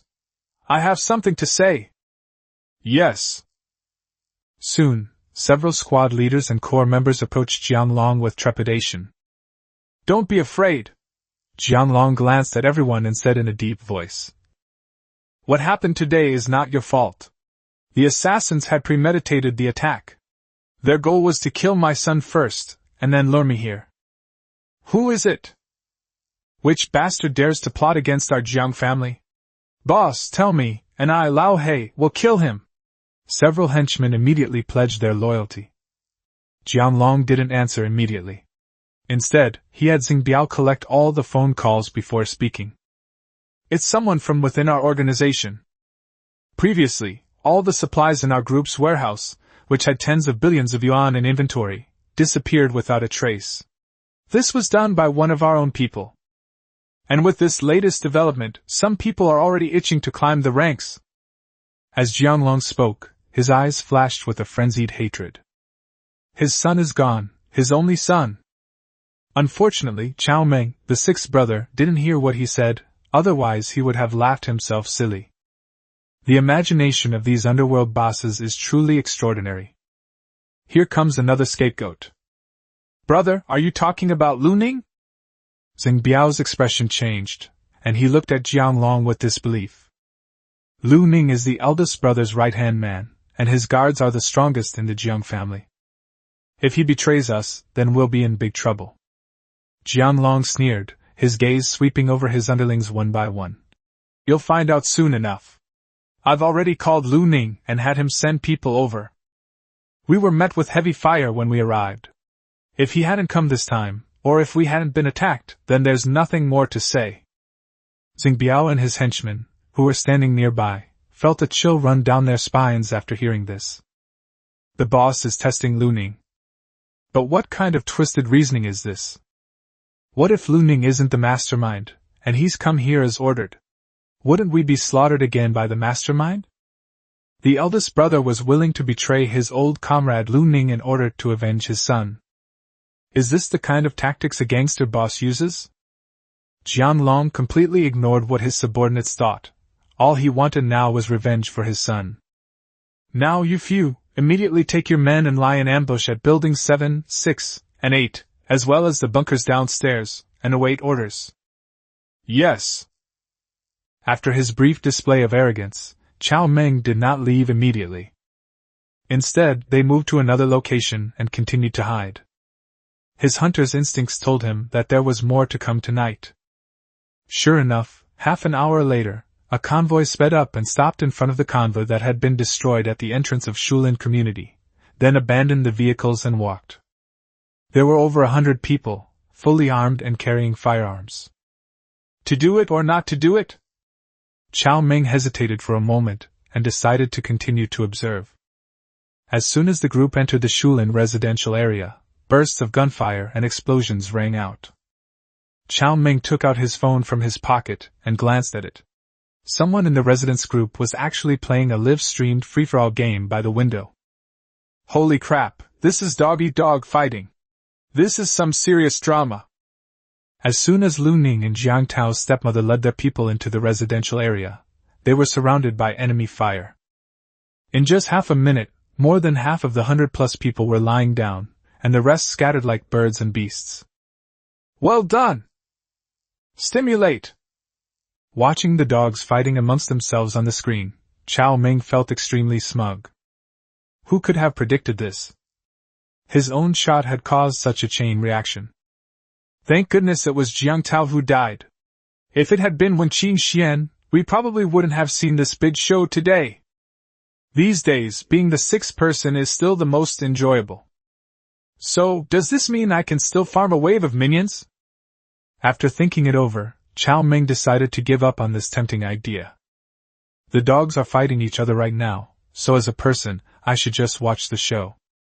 As soon as Lu Ning and Jiang Tao's stepmother's men retreated, Captain Xingbiao led his men out like dogs, chasing after them relentlessly. It was already past 5 p.m. when I got back to my place, and my stomach was growling loudly. He took out the food he had prepared beforehand from his star blue ring, shared some with the small animals, and then ate heartily while checking group messages on his phone. The residents' WeChat group for Shulin community is now in complete chaos. Everyone was talking about the chaotic brawl that had just taken place in the neighborhood. Some people were gloating and cheering, while others were crying and wailing, cursing Jianglong's ancestors, their windows shattered by stray bullets and their homes turned into iceboxes. It was quite a scene. Jianglong left with his beloved son's body, but he left behind a group of more than a dozen armed men in the neighborhood to guard the supplies that Jiang Tao and Wen Qingxian had looted from the 9th district. So the residents only got to watch the spectacle, but their plight of hunger and cold was not alleviated in the slightest. But for Cao Meng, today was a very fruitful day. Jiang Tao is dead, and Wen Qingxian will definitely be held responsible. Jianglong is a ruthless man, and he might make this woman pay for his son's death.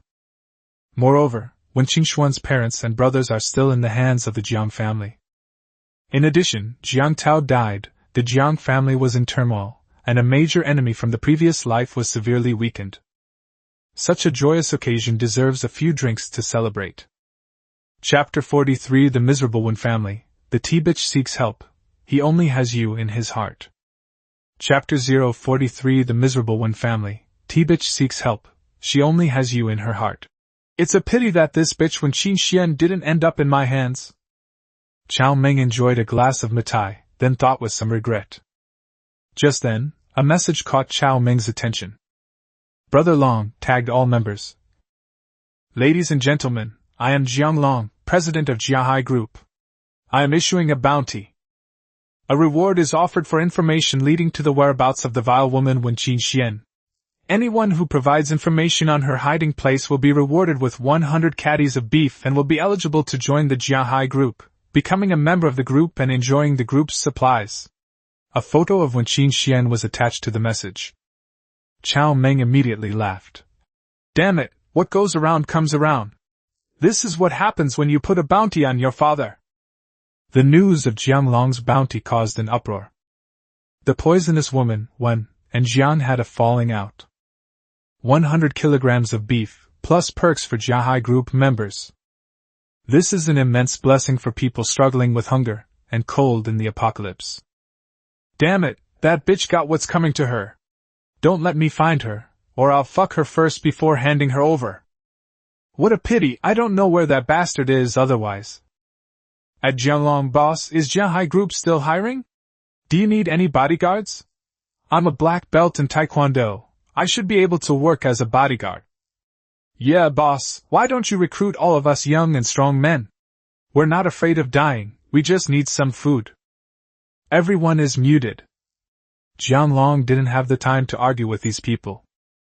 They immediately banned everyone from speaking, and then released a few photos. The photo shows Wen Qingxuan's parents and her beloved younger brother, Wen Bo, being tortured. Wen's father, Wen's mother, and Wen Bo were tied to a pillar, with red-hot branding irons imprinted on their bodies, emitting plumes of smoke. They were in so much pain that snot and tears streamed down their faces, which were contorted in agony. Meanwhile, at Wenqingxuan wrote, "You bitch, you have 3 hours to get to the Jiang family manor, or I'll make your whole family experience all 10 of the most brutal tortures of the Qing dynasty." Haha, awesome! This photo is so damn good with food, even better than Mr. Bai's artistic portraits. Seeing the pitiful state of Wen's parents, and the mentally challenged Wenbo on his phone, Cao Meng felt great. The resentment from being cut off and having bones removed in a past life dissipated considerably. "Jianglong, well done! Since you've been so helpful, I'll make sure you die a quick death from now on. By the way, we must share this amazing thing with their daughter." Cao Meng immediately called Wen Qingxian via video. "I just want to see you heartbroken." Beep beep. The video call rang a few times before it was finally answered. Across from me was a dimly lit space. With the help of my phone's light, I could barely make out Wen Qingxuan's face. It was clear that this woman was in a bad mood. She had long since lost all semblance of her queenly demeanor. "Qingxian, what happened to you?" Cao Meng asked with a look of regret. "Did your warm doomsday fortress lose power? It's all dark now, I can't even see your stunning good looks." Instantly, a million alpaca mythical beasts surged through Wen Qingxuan's mind. Wen Qingxian looked grief-stricken, her voice trembling with tears. "Cao Meng, stop making sarcastic remarks. Jiang Tao and I broke up. That bastard Jiang Tao tried to take advantage of me, but I only have eyes for you, so, while I was struggling, I accidentally shot and killed Jiang Tao and escaped." "What?" These words left Cao Meng completely stunned. Damn it. You can play it like this? This woman's lies really come out of nowhere. Even at this point, he's still acting so well. Didn't they offer a bounty on me before, to train me into a lapdog? In the blink of an eye, they've shifted the blame onto themselves. No way, you're that brave? That's young Master Jiang, you really wouldn't be willing to do that? Cao Meng broke off a large beggar's chicken leg and stuffed it into his mouth, sizzling with oil. Fragrant. Across from her, Wen Qingxian swallowed hard. She had feelings for you, didn't she? In a moment of panic, she killed Jiang Tao. After saying that, she looked pitiful and said, Cao Meng, I've gotten myself into big trouble because of you. You won't abandon me, will you? Cao Meng shook his head repeatedly. No, of course not. You are so devoted to me, you even killed Jiang Fushao, how could I abandon you? Tell me where you are, and I'll come pick you up. If I find you, I'll feed you Ali Gay. Wen Qingxian wasn't stupid. After hesitating for a moment, she said, You should tell me, and I'll come to your place. It's so cold outside, you might catch a cold. It's all right, I'm wearing thick clothes, just tell me. Crunch. A delicious bite of beggar's chicken went down his throat. Glug glug. Wen Qingxian swallowed hard. I'll come find you myself, listen to me. I'll listen to you. Cao Meng gave a helpless smile. Come on over, apartment 2201, building 3, Jiangdong Garden. I've saved some delicious beggar's chicken for you. The address was obviously made up. Cao Meng couldn't reveal his location, just like when Qingxian was wary of him. Jiangdong Garden, okay, wait for me, I'll be there soon. When Qingxian hung up the video call, then took out the small pistol she had been carrying and began to hesitate. What if this jerk plays me for a fool? Or what if they betray me? No, I'll wait a couple of days and see how things go. Anyway, I have compressed biscuits. In the dark, cold, abandoned house, when Qingxian shakily took out a compressed biscuit from her bag, took a bite, and found it hard and crunchy. Pa! How could such coarse and unpalatable food be worthy of my delicate throat? After taking a couple of bites, I picked up my phone again to check. I just saw photos and videos of Jianglong torturing his parents and younger brother. He was immediately furious. Jianglong, you beast, I'll kill you! You just wait. And that bastard from yesterday, don't let me find out who you are. Day 11 of the apocalypse. Cao Meng prepared a large, sumptuous meal, and then sent a video call to Wen Qingxian. Nothing else, just showing off. I just love seeing her suffer the consequences of her own actions, losing her family, and dying without a proper burial. Cao Meng. Qingxian, what's wrong with you? I've been waiting for you all night. Why didn't you come to find me? Well, I'm currently being hunted down by Jianglong with a bounty on my head. It doesn't matter if I die, but I can't let you get involved, so I won't be going there for now. When Qingxian glanced at the delicacies on the screen, and immediately hung up the phone. If she kept looking, she was afraid she wouldn't be able to resist running to that Jiandong garden. She simply couldn't stand the taste of the compressed biscuits. Eating even one more piece would be a desecration and harm to one's delicate throat. This woman is getting more and more shrewd, Cao Meng said with a mocking smile. Through the video, Cao Meng had a clear understanding of Wen Qingxuan's current situation. This woman actually imitated the Inuit people as described on TV programs, built a small snow hut, and even lit an oil lamp inside to keep warm. Ding dong. Jianglong tagged all group members. The content consists of 2 videos showing Wen's parents and son, who have been tortured beyond recognition, being chained to 3 dog leashes and forced to eat dog excrement at gunpoint. Chapter 44. It's so annoying. I'm relieved to see you in such a miserable state. Chapter 44. I'm so annoyed. I'm relieved to see you in such a terrible state. Wen Qingxian, you see? Your parents and family are paying the price for the mistakes you've made. The video includes a voiceover featuring the arrogant and unruly voice of Jianglong, the big boss. If you still have any humanity left, come to the Jiang family manor right now. I, Jianglong, can guarantee with my integrity that if you come obediently, I will release your family. Wenba cried out in a pitiful voice. Ah, sister, help me. It hurts so much. I don't want to eat alligator. Wen's mother, disheveled and looking like a madwoman, her eyes flashing with crazed hatred, said, Wen Qingxian, you bitch! You caused trouble and ran away, leaving your mother to take the blame. Are you even human? Qingxian, please come and let us out of here. If this continues, your brother and I will die. I'll go. Cao Meng, who was in front of his phone screen, was also fooled by Jianglong's trick. It has to be a big shot in society. Playful. Ruthless enough. That's incredibly unethical. Looking at the sharp-tongued and mean-spirited mother, the stupid, foolish, and wicked Wenbo, and the miserable state of Wen's father, who was unable to live or die, Cao Meng felt much better. Karma comes in this lifetime. Although he didn't personally take revenge, he was the one who orchestrated the whole thing. Cao Meng felt a sense of accomplishment about this. But this plot seems familiar, the whole family eating alligator. I hope it doesn't turn out like this. The whole family lives in a doghouse, eats shit, and a female war goddess awakens and goes on a rampage, slaughtering 100,000 lives. Cao Meng thought to himself. Based on Cao Meng's understanding of Wen Qingxian, this vicious woman, 99.9 pounds of the genes in this family weighing 100 pounds are all junk genes. Wen Qingxian is indeed a super supportive brother, but that's when she still has a way out. If there is really no other way out, parents and younger brother are not out of the question.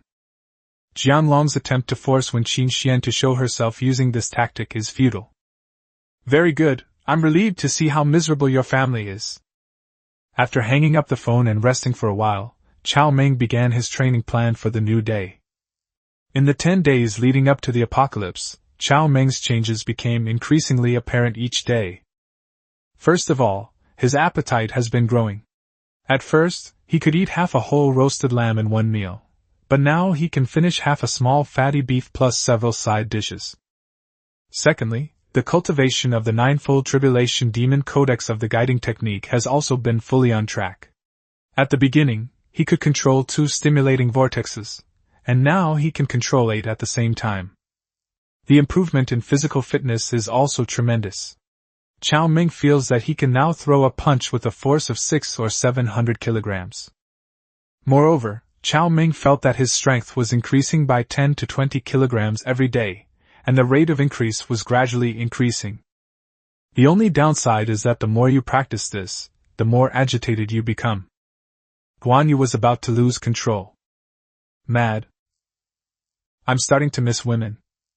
Now Cao Meng dares not arbitrarily choose the convergence point of the primal energy stimulation in a vital location. Two figures kept flashing through his mind: Qin Yi, the goddess with the sweet voice, and Lu Xiaoran, his subordinate. In the first 10 days of the apocalypse, Lu Xiaoran did not disappoint Cao Meng, and her daily reports and video calls became longer and longer. Let's see. When the time is right, we can bring this little girl over. It would be nice for her to cook, take care of the dogs and cats, and have someone to talk to. After a day of exercise, I felt incredibly tired. The big meal I had just eaten had been completely digested, and I was starting to feel hungry again. Over the past 10 days, Cao Meng's strength, speed, and perception have all improved significantly each day. With his weapons and a group of loyal pets, suppressing a little girl was no problem at all. The animals are growing very fast. The 13 puppies have been completely weaned and have more than doubled in size. Their fur is shiny and they look exceptionally handsome. The 2 big dogs, De Huang and Lao Hei, seem to have started a second growth spurt. They've grown taller and stronger, and their intelligence is also increasing. After training, I took an ice water shower to cool down, ate something to replenish my energy, changed into silk pajamas, and laid down on the sofa. Cool. Huang Xiaoni, Haida, come here. 2 dogs, one yellow and one black, with glossy fur, clearly a head taller and stronger than their siblings, a German shepherd and a Chinese rural dog, looking majestic, ran excitedly to Cao Meng. Huang Xiaoni is a female Chinese rural dog. Black Tower is a public morality shepherd.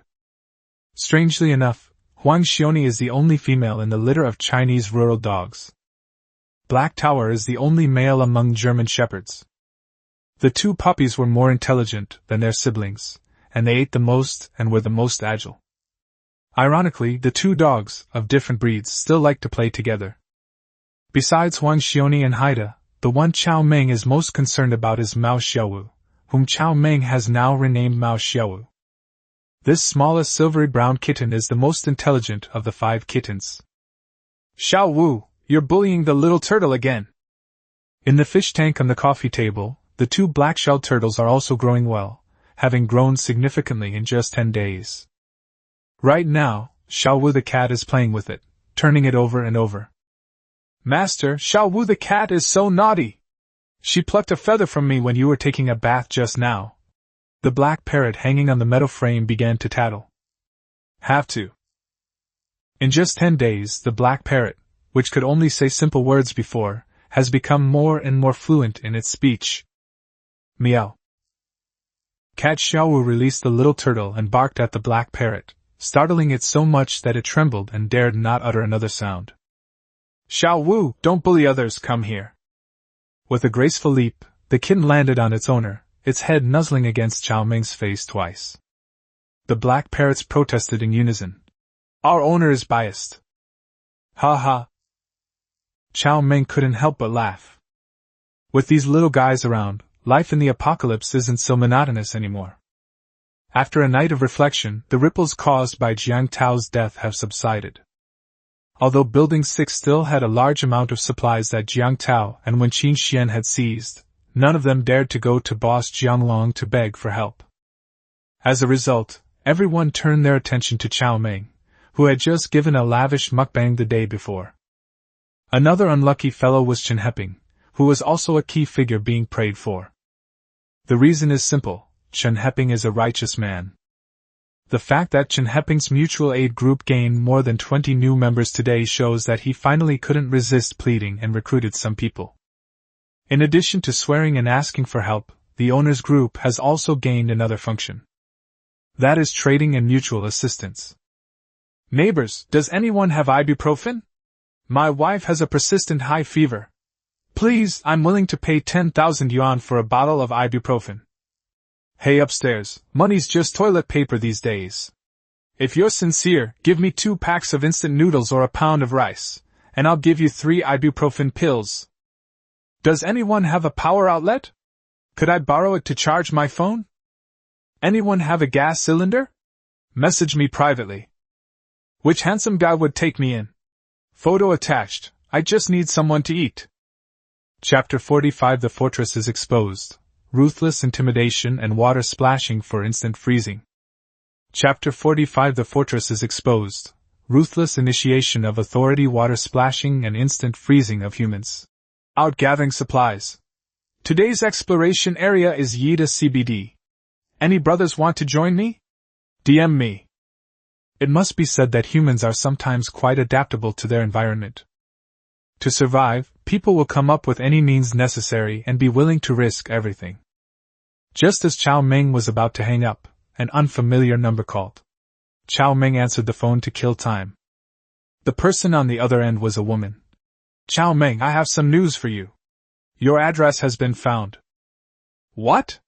Cao Meng instinctively felt that the other party was lying to him, but the next sentence shocked him. The woman continued. There's a woman in the neighborhood named Yang Chen who works at the real estate registration center. She said you own a house in the villa complex next door, and now she's gathered a group of people to cause you trouble. It's confirmed. Indeed, there are no secrets that stay hidden forever. Real estate registration center, Yangchen, I remember now. I had dealings with this woman when I was speculating on real estate. She even flirted with me, but I ignored her. If someone finds out your hideout, that's a real problem. In the apocalypse, people driven to desperation by hunger are capable of anything crazy. When renovating the shelter, Cao Meng invested heavily, replacing all the windows with bulletproof ones and adding alloy plates to key areas for enhanced protection. It's enough to deal with this motley crew of homeowners, but what about later? Who knows if a stronger force might be eyeing them? I knew it.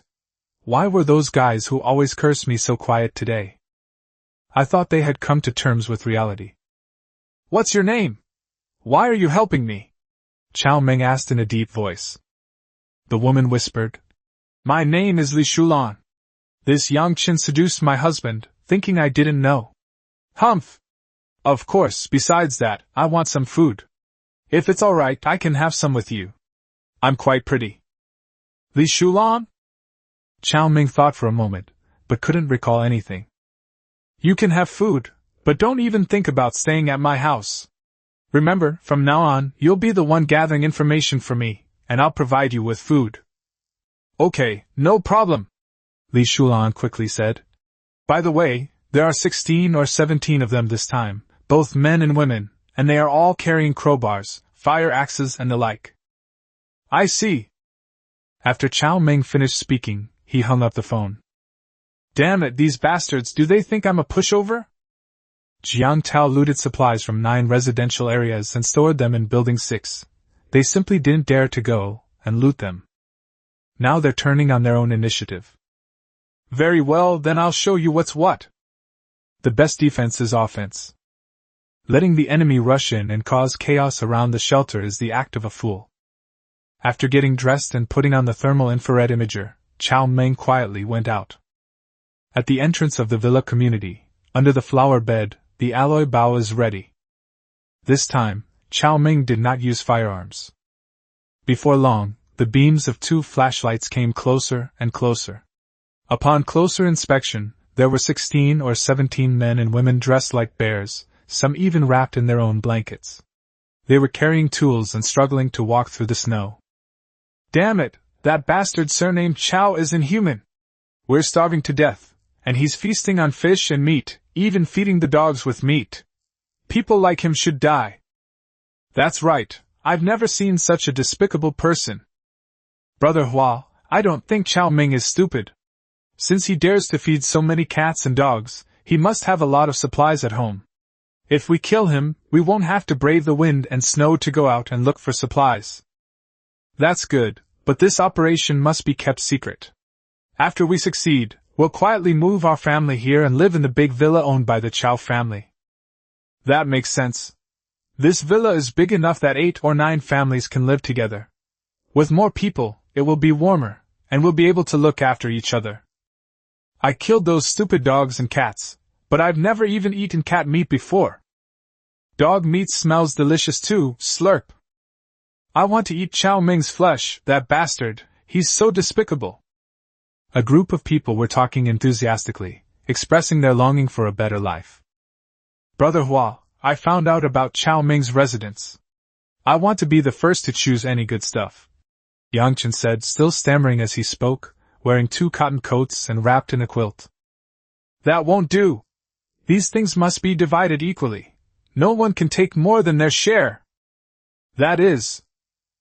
Without us, would you, a woman, dare to try and steal Cao Meng?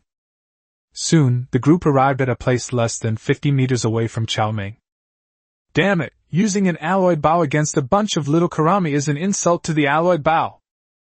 Cao Meng put away the alloyed bow, took out an iron rod from his star blue ring, and strode towards the men and women opposite him. Who goes there? Being ordinary people, when they saw a person suddenly emerge from the darkness, wielding a large stick and approaching menacingly, the leader instinctively stopped and shouted. The person you're trying to take!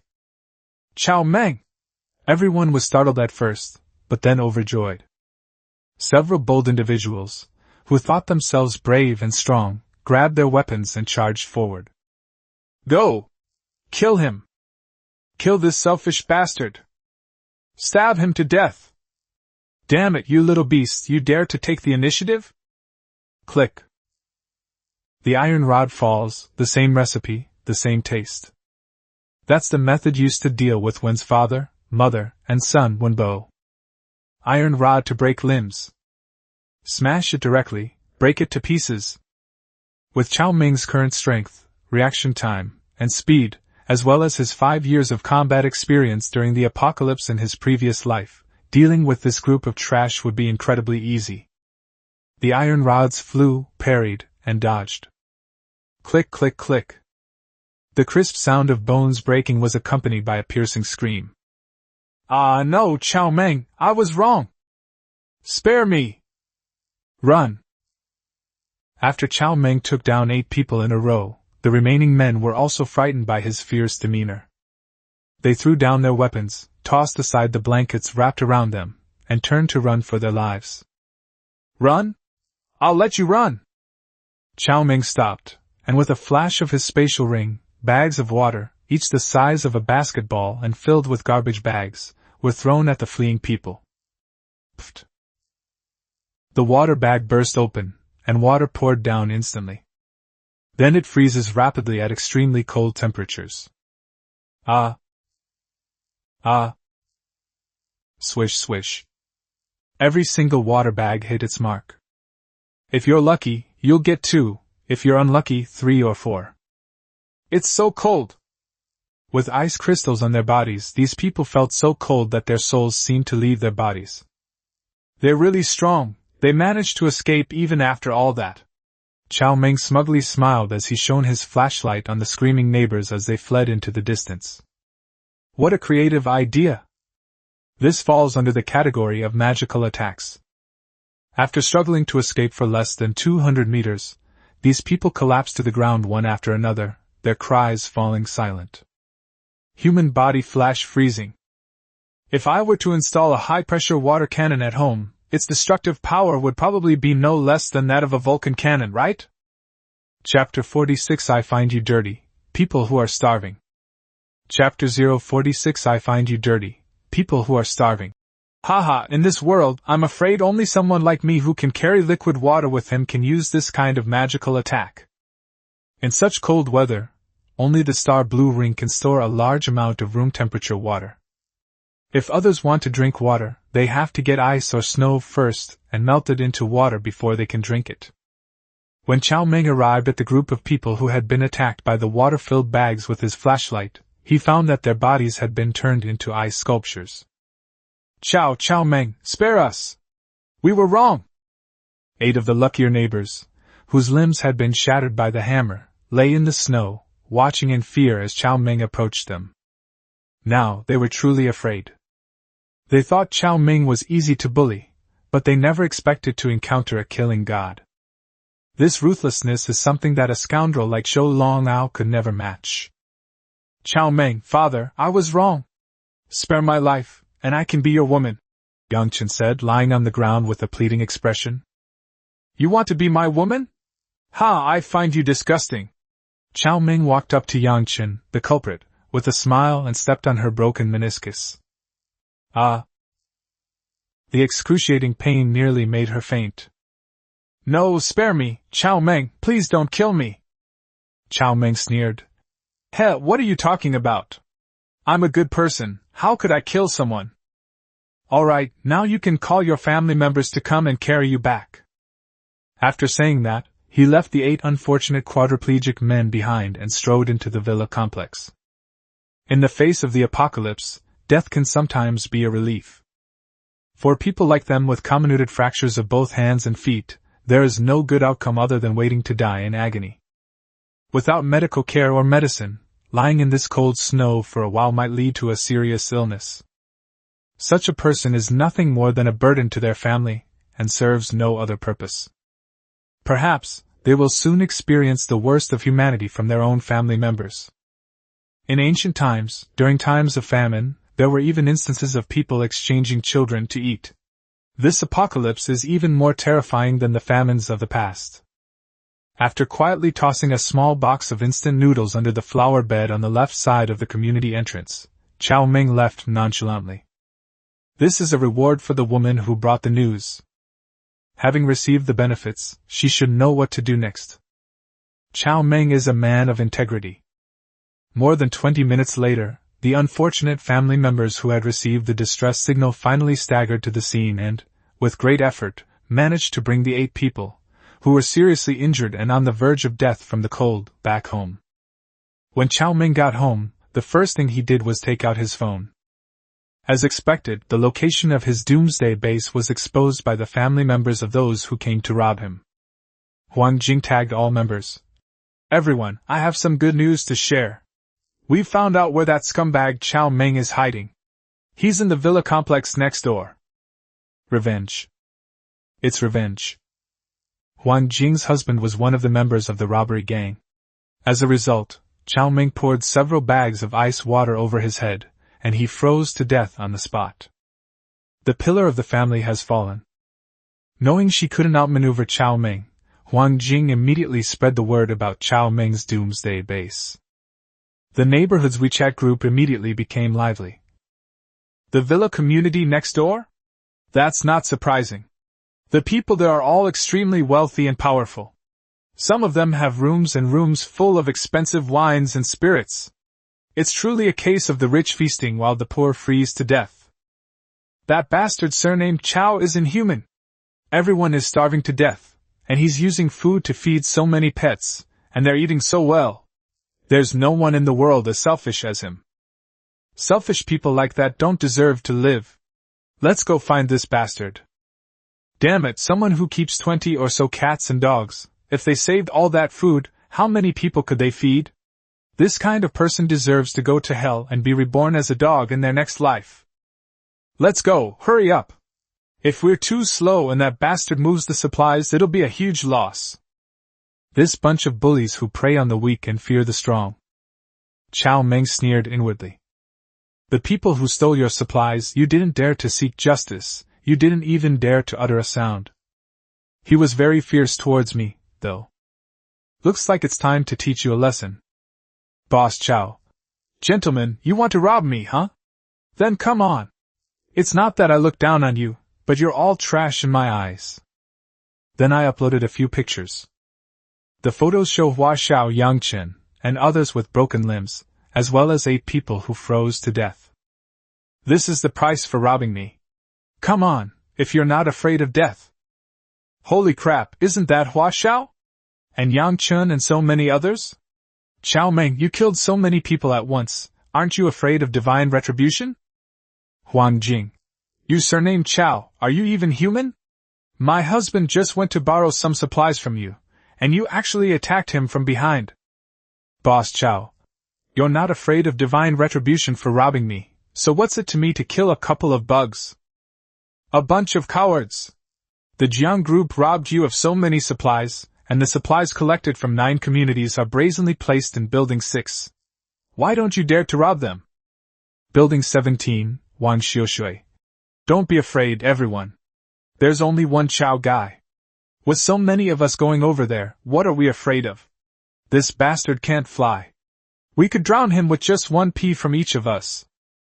Brother Shui is right, let's go. This idiot dares to challenge all the residents of our community, he's simply courting death. Let's go. They're having a blast in the big villa. If we're too slow, we'll miss our chance. Although Cao Meng posted photos of the first group of robbers looking miserable, it was clear that he hadn't scared these starving people away. Some people just won't shed a tear until they see the coffin. If you don't scare them into submission, they'll treat you like an easy target. They'll keep bothering you like maggots, it's incredibly annoying. He quickly took out the hot food he had prepared from his star blue ring, ate his fill, and then went out. This time, we must terrify him. Entrance to the villa community. Cao Meng waited for more than 10 minutes, and then saw the sparse flashlight beams approaching from a distance. Using a low-light night vision device, one could see a sparse crowd of at least 200 men and women, with more people constantly arriving. They were all menacing, each carrying a weapon. Damn it, I don't even know which villa that guy surnamed Cao lives in. Who cares about the number? With so many of us, let's just sweep through. There are plenty of rich people in this villa community, and these nouveau riches love to hoard liquor.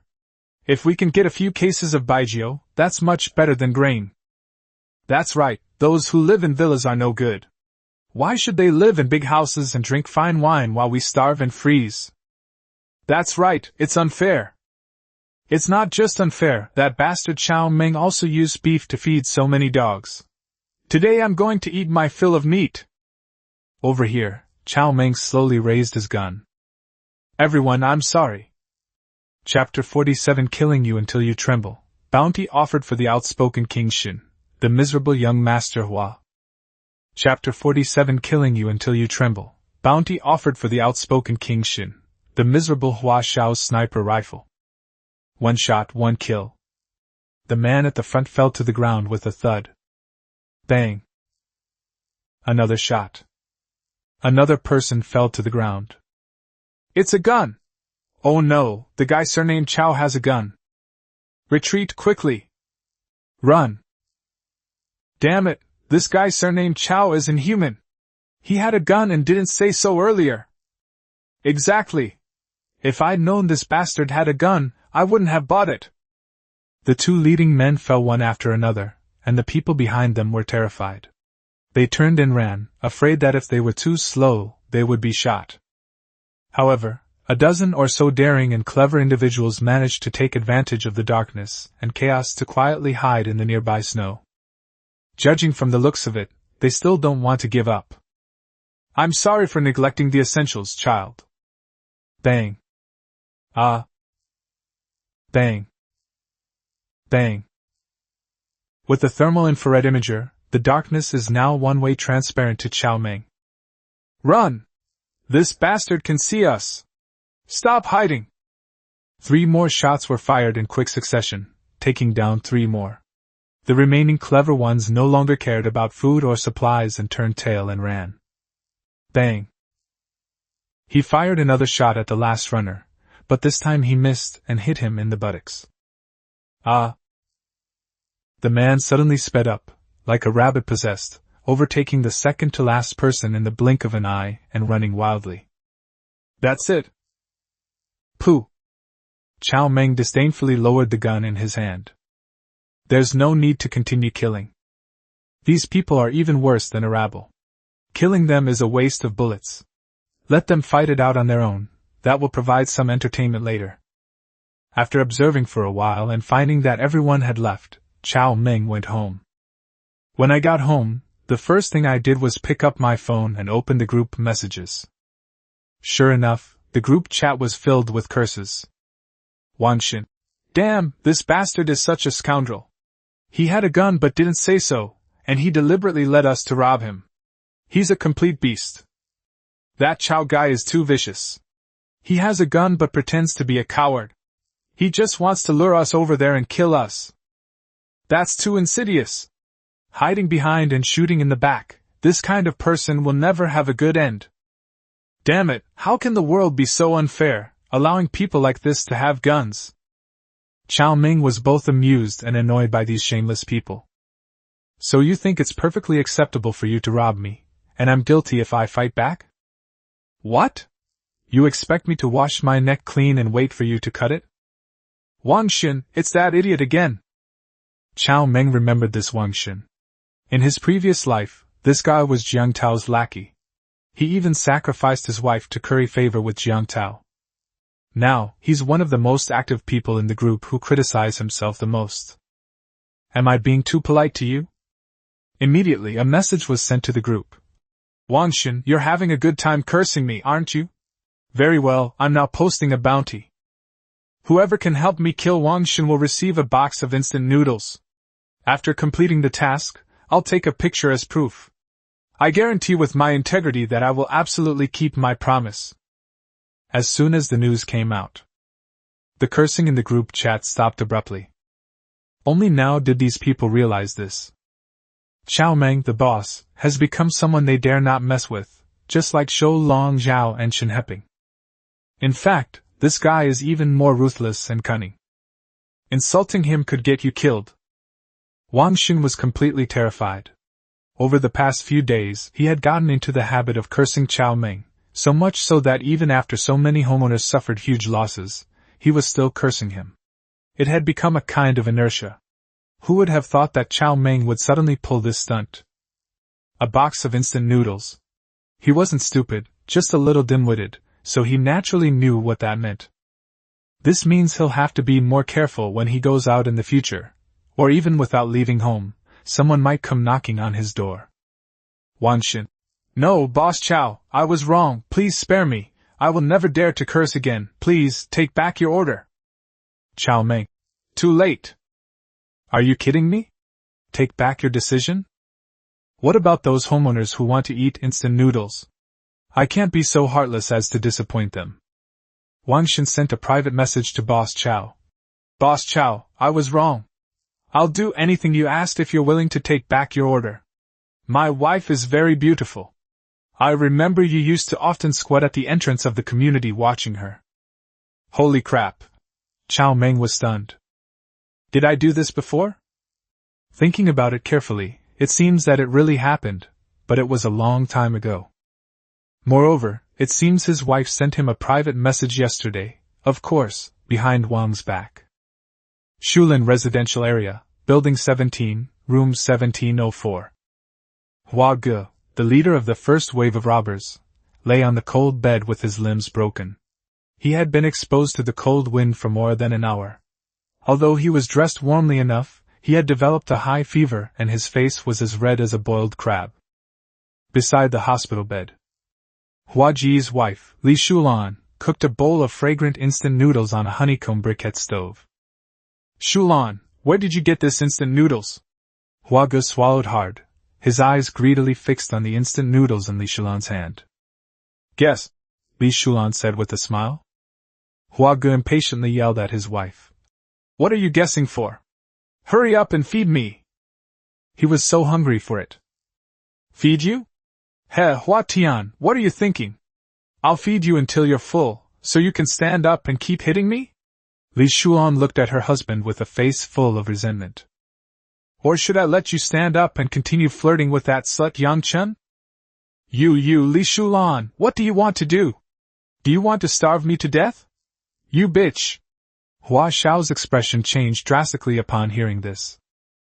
Bitch? Li Shulan grinned menacingly, grabbed the meniscus that Hua Xiao had smashed with Cao Meng's fist, and then squeezed it hard. Stop! Spare me! I was wrong! Li Shulan leaned close to him with a mocking expression. Wrong?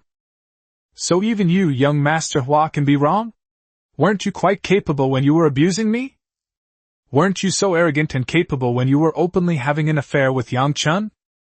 Now they realize their mistake, but it's too late. What exactly do you want? Hua Xiao was frightened by his wife's resentful eyes. Now, he is a useless person, his life and death entirely in the hands of his wife. So what? What can a mere woman like me do? As Li Shulan spoke, she slowly sat down in front of the hospital bed, then slurped down all the instant noodles, drank the soup, and licked her lips contentedly. Hua Xiao watched from the side, drooling. Honey, you really want to eat this? Li Shulan walked forward with a smile, then grabbed a gauze scarf, rolled it up, and stuffed it directly into Hua Xiao's mouth. Hua Tian, I'm not afraid to tell you straight, I was the one who tipped you off when you ambushed Cao Meng today. What? Hua Xiao stared wide-eyed at Li Shulan with resentment, wanting to say something, but his mouth was covered. These instant noodles were a reward from Boss Cao. I should thank you, because if it weren't for this opportunity you gave me, I wouldn't have had the chance to help Boss Cao. After Li Shulan finished speaking, she forcibly ripped the quilt off Hua Xiao's body, much to his horror, and then opened the bedroom window, letting in a gust of cold wind. As husband and wife, of course I won't kill you. But if you freeze to death, then you can only blame God for taking you. After saying that, he took the quilt and walked out, closing the bedroom door behind him. Chapter 48 Old Huang, whose home was raided, is courting death. Chapter 48 Old Huang, whose home was robbed, was courting death. In the villa, Cao Meng lay lazily on the sofa, watching a short film playing on the TV screen. Cat Xiaowu habitually lay on his chest. While today's events have intimidated the neighbors, they have also exposed their own doomsday fortress. These people will definitely not dare to come back in the short term, but it's hard to say what will happen in the long term. As the disaster continues, people will become increasingly reckless. In order to survive, more and more people will start to take risks and even form gangs. In the previous life, several so-called doomsday mercenary groups emerged in Shulin community. In their struggle for survival, they fight and humiliate each other, and once they gain power, they will eventually come after them. There are also ruthless figures like Jiang Long and Zhou Longzhao from the Jiang group, as well as ruthless individuals from other communities and neighborhoods. The situation will only get more chaotic, and there will be more and more ruthless people. Although his villa had been renovated, it could easily withstand ordinary attacks. But he was worried about someone having a powerful weapon. That would be troublesome. Although Cao Meng has been reborn with the memories and experience of his previous life, possesses the star blue ring, and his physical strength and explosive power are increasing day by day, and he also has a powerful weapon, he still dares not underestimate anyone in the world. There are some unconventional and amazing people in this world. They can come up with methods you can't think of, and they can do things you can't do. With their residence exposed, their grand plan to exploit dogs naturally came to an end. To ensure absolute security, the best approach is to take the initiative, whether it's to deter or divert attention from problems. The key is to prevent the enemy from coming to our door. Unfortunately, he was all alone and had no reliable helpers by his side. Although the group of pets I raise are all growing well, they are still in their growth stage. The only ones who can help are two old dogs, De Huang and Lao He. As for Chen Heping's Mutual Aid Society, it has a lot of people, but it's not very clean. That leaves Qin Yi, Lu Xiaoran, and Huang Wentao as options. Qin Yi has to take care of her parents, while Huang Wentao, that guy is a real talent. Even if the sky falls outside, he'll still be playing games. When online games stop, I play single-player games. In his words, life is short, let alone the end of the world. So enjoy every day as long as you can. Little dear, this girl should be trustworthy. Thinking of that giant with a youthful face, a smile appeared on Cao Meng's face. This female subordinate must have been frightened by living alone. Every day when she video calls to let me know she's safe, she asks when I'll go and live with her. No rush, let's wait 2 more days before going to see her. Just as Cao Meng was dozing off, Chen Heping called. Brother Cao, I'm so sorry about what happened today. I took the brothers out to get supplies today, and I didn't dare to bring my phone with me because I was afraid it would freeze. I didn't expect this to happen. Luckily you're alright. Chen Heping's tone carried a hint of apology and reproach. Seriously, why didn't you say you were a member of our mutual aid group in the group chat? If you encounter any problems, you can ask for help in the Mutual Aid Association. There are still brothers left behind at home, and you can't just stand by and watch your own family members be bullied, can you? After Chen Heping said that, Cao Meng felt a little embarrassed. In fact, he didn't think about the mutual aid society when he took action. The reason is that I feel mutual aid is not pure. Moreover, he also wanted to establish his authority and deter the scoundrels. Haha, brother, I just didn't want to drag you into this. Cao Meng laughed and made light of it. Chen Heping. Bullshit. Since you're a member of the Mutual Aid Association, I can't just stand by and watch others bully you. Cao Meng laughed and said, Alright, then I'll let you know first if I get into trouble next time, brother Chen. That's more like it. Chen Heping snorted. By the way, our Mutual Aid Association's base is in the warehouse of my former boxing gym. Young man, if it's convenient for you, you can come and stay with me. Don't worry, I definitely won't take anything that's personal for you. Cao Meng naturally believed this. Putting aside Chen Heping's character, given his wealth and abilities, he wouldn't be so greedy as to covet other people's resources. He himself is also in the wholesale of grain, oil and aquatic products. Although his scale is far smaller than that of the Jiang Group, he certainly has some things in stock. In his previous life, Cao Meng had taken a lot of free meals from him. Cao Meng laughed and said, Brother, I'm doing fine here, so I won't be going over for now. But if you ever encounter any troublesome enemies in the future, just let me know immediately. I may not be good at other things, but I'm good at shooting from the shadows. Upon hearing this, Chen Heping laughed and said half-jokingly, Alright, then you'll be our Mutual Aid Society's #1 hidden big shot from now on. After exchanging a few more words, Chen Heping hung up the phone. Unexpectedly, just a few seconds after Chen Heping hung up the phone, Huang Wentao made a video call. As soon as the call connected, I saw this guy wearing a thick down jacket, holding a kitchen knife, and shivering. A loud banging on the door can be heard in the video. Hey Lao Chao, someone spotted me here. There's someone banging on the door outside. Cao Meng was shocked. Damn it, you wait for me, I'm coming to get you right now. Remember, don't fight anyone head on. If the door is broken down, let them take the stuff, just stay alive. After saying that, he hung up the phone, quickly changed into his winter clothes, and rushed out the door. After speeding along for several hundred meters outside the villa area, they launched a snowmobile onto the main road, mounted it, and sped off towards Huang Wentao's residence. More than 10 minutes later, Cao Meng arrived and saw a guy wearing a tattered cotton-padded coat huddled in a sheltered corner, stamping his feet to keep warm. Who else could it be but Huang Wentao? Judging from the looks of it, he must have been kicked out of his home. Not only was he kicked out, but the winter coat that Cao Meng bought for him was also stolen.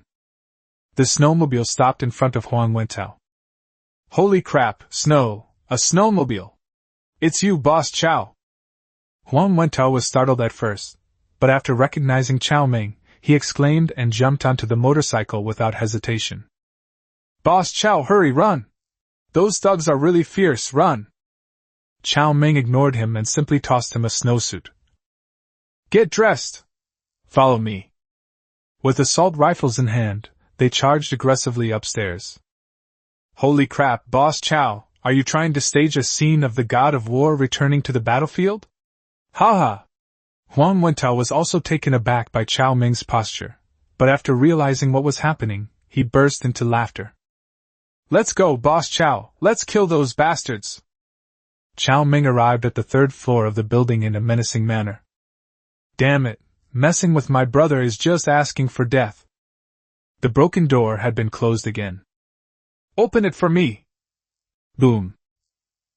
With a powerful kick, he slammed the alloy security door open. The door had just been pried open and only some things had been moved from the inside to block it. The living room, though littered with trash, was surprisingly warm. 6 men and women dressed like bears were impatiently waiting in front of 6 self-heating hot pots. The door was kicked open, and the 6 men immediately grabbed crowbars, fire axes, and other weapons. But when they saw the dark muzzle of the gun, they were all stunned. We've kicked a hornet's nest. Chapter 49 Iron-Blooded Old Huang, here's a wife for you. Chapter 49 Iron-Blooded Old Huang, here's a wife for you. Brother, spare us! You can have everything here, we... Thump thump thump. Bullets were fired in a hail. His head exploded. No unnecessary words. In the blink of an eye, the 6 corpses fell straight to the ground, their blood splattering all over the room.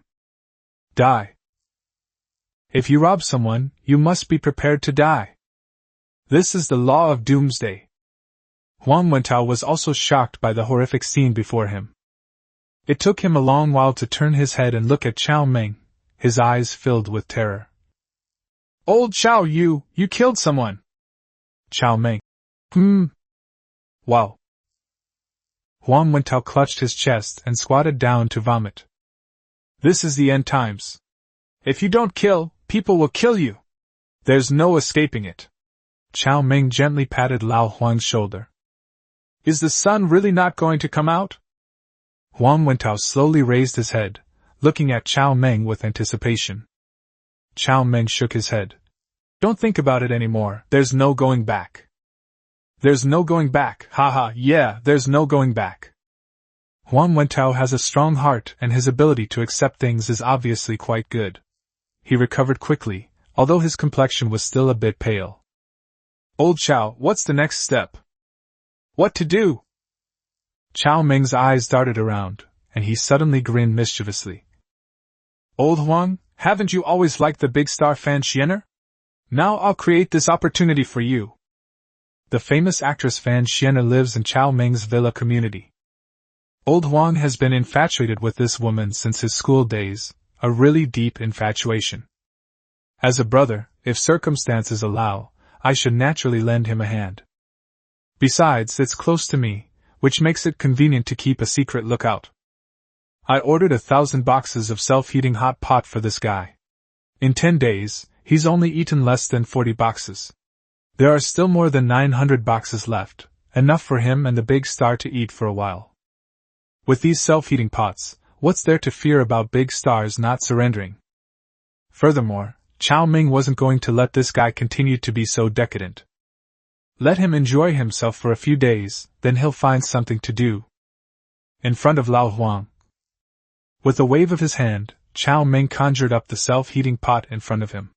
Then, with another wave, he took away the diesel fuel, the diesel generator, and even the guy's computer.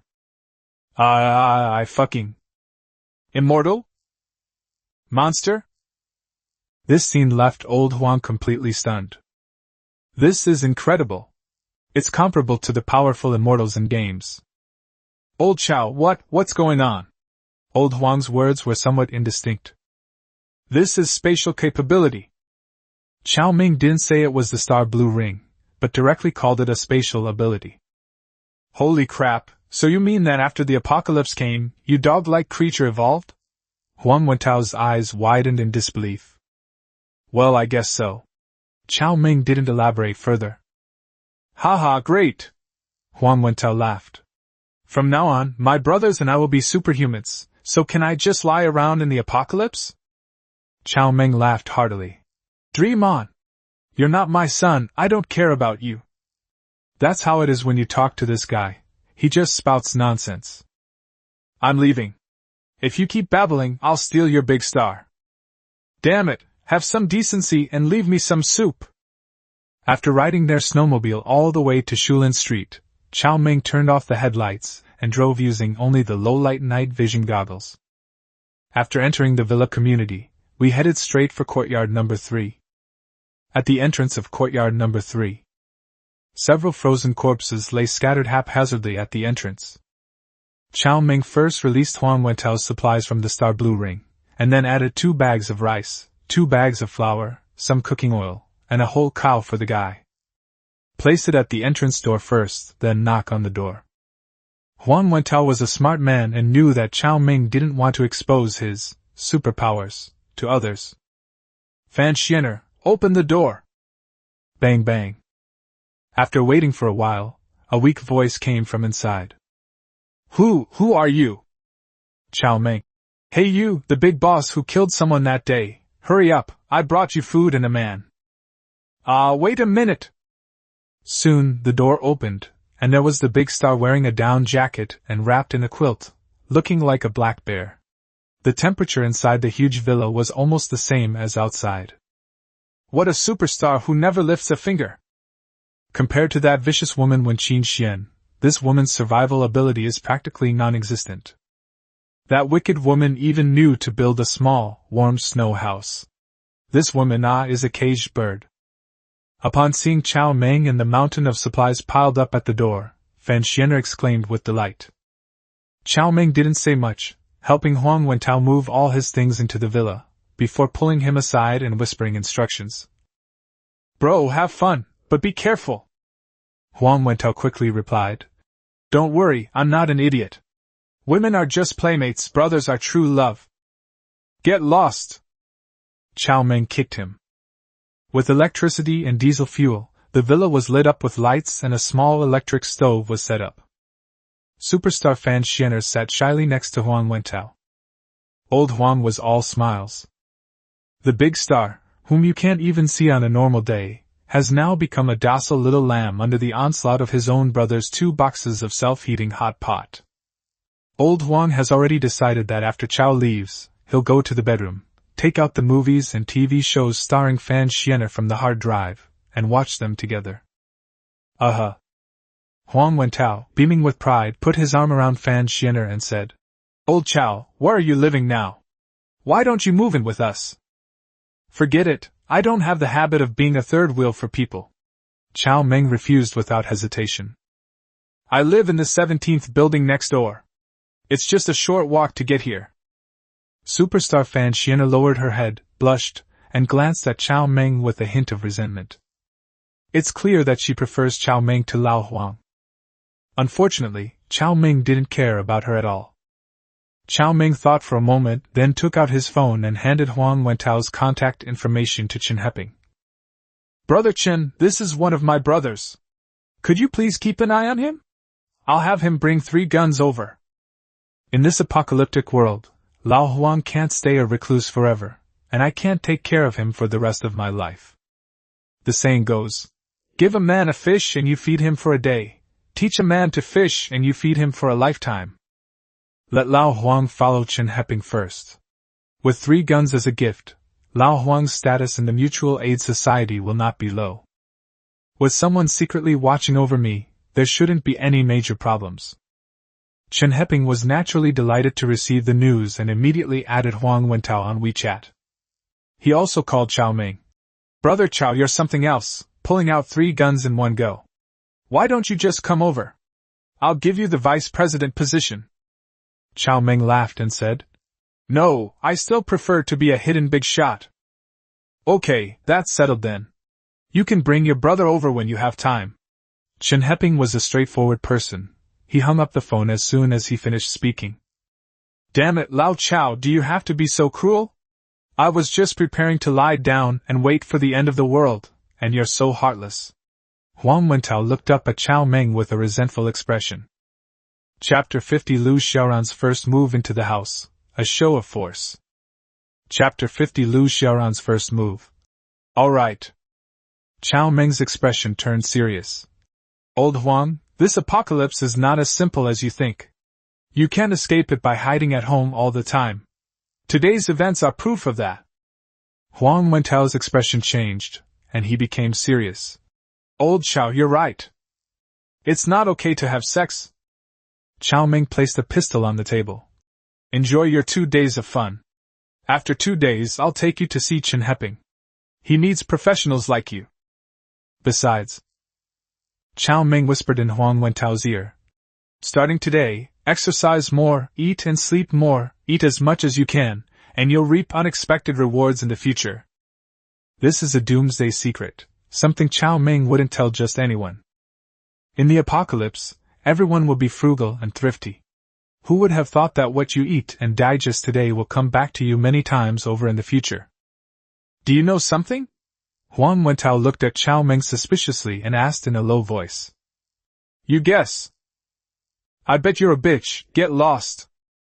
After leaving Villa number 3, Cao Meng did not return to his own villa, but instead drove his snowmobile straight to the warehouse of the West Suburbs Logistics Company. The incident of Lao Huang being robbed today served as a wake-up call for Cao Meng. People are starving, and many will form gangs to collect supplies. The western suburbs are not a safe place either. Sooner or later, people will search there. At that time, who knows what kind of trouble Lu Xiaoran, a pretty girl, will cause while guarding 2 containers of supplies. The snowmobiles sped along, their bright lights sweeping across the landscape. Groups of people could be seen, some with flashlights, others with homemade lanterns, struggling through the waist-deep snow. Snowmobiles sped past, leaving behind only pairs of hopeful, envious, and jealous eyes. If they could have a snowmobile like that, they wouldn't have to worry about supplies during the apocalypse. The logistics warehouse is in a relatively remote area, and no one has visited it yet. The snowmobile executed a beautiful drift, and came to a smooth stop in front of the warehouse. "Open the door! Open the door! The robbers are here!" Bang bang. The sound of a hammer being slammed against the warehouse door. Woof woof. The sound of dogs barking could be heard from inside the warehouse. "Boss, stop yelling, I recognize your voice." Lu Xiaoran's voice followed, and she sounded very excited. More than 10 days after the apocalypse, we finally saw living people again. "This little girl is so boring, can't she just cooperate for once?" The iron gate and lock were frozen solid, so Cao Meng had no choice but to take out a crowbar and forcefully open the gate. In no time, they pried open the lock and opened the door. Upon entering, you'll see Lu Xiaoran, who has gained a lot of weight, and whose size is almost too big for her custom-made winter coat, standing prettily at the doorway, holding a flashlight. Behind her were 2 dogs, 1 big and 2 small. In addition, a small beast with a pointed head, a small snout, and black scales all over its body stood at her feet, staring at her warily with wide eyes. "Pangolin!" Cao Meng was startled. "Where did you get this?" "This is a protected animal. How could a pangolin appear in a metropolis like Linhai City?" With red eyes, Lu Xiaoran pounced on Cao Meng and hugged him tightly. "Boss, you're finally here! I've been waiting for you for 10 days! Wah!" I cried. I cried with emotion. Having spent more than 10 days in the dark, Lu Xiaoran experienced the cold and fear of the apocalypse through the internet, even though she had enough to eat and wear and wasn't cold.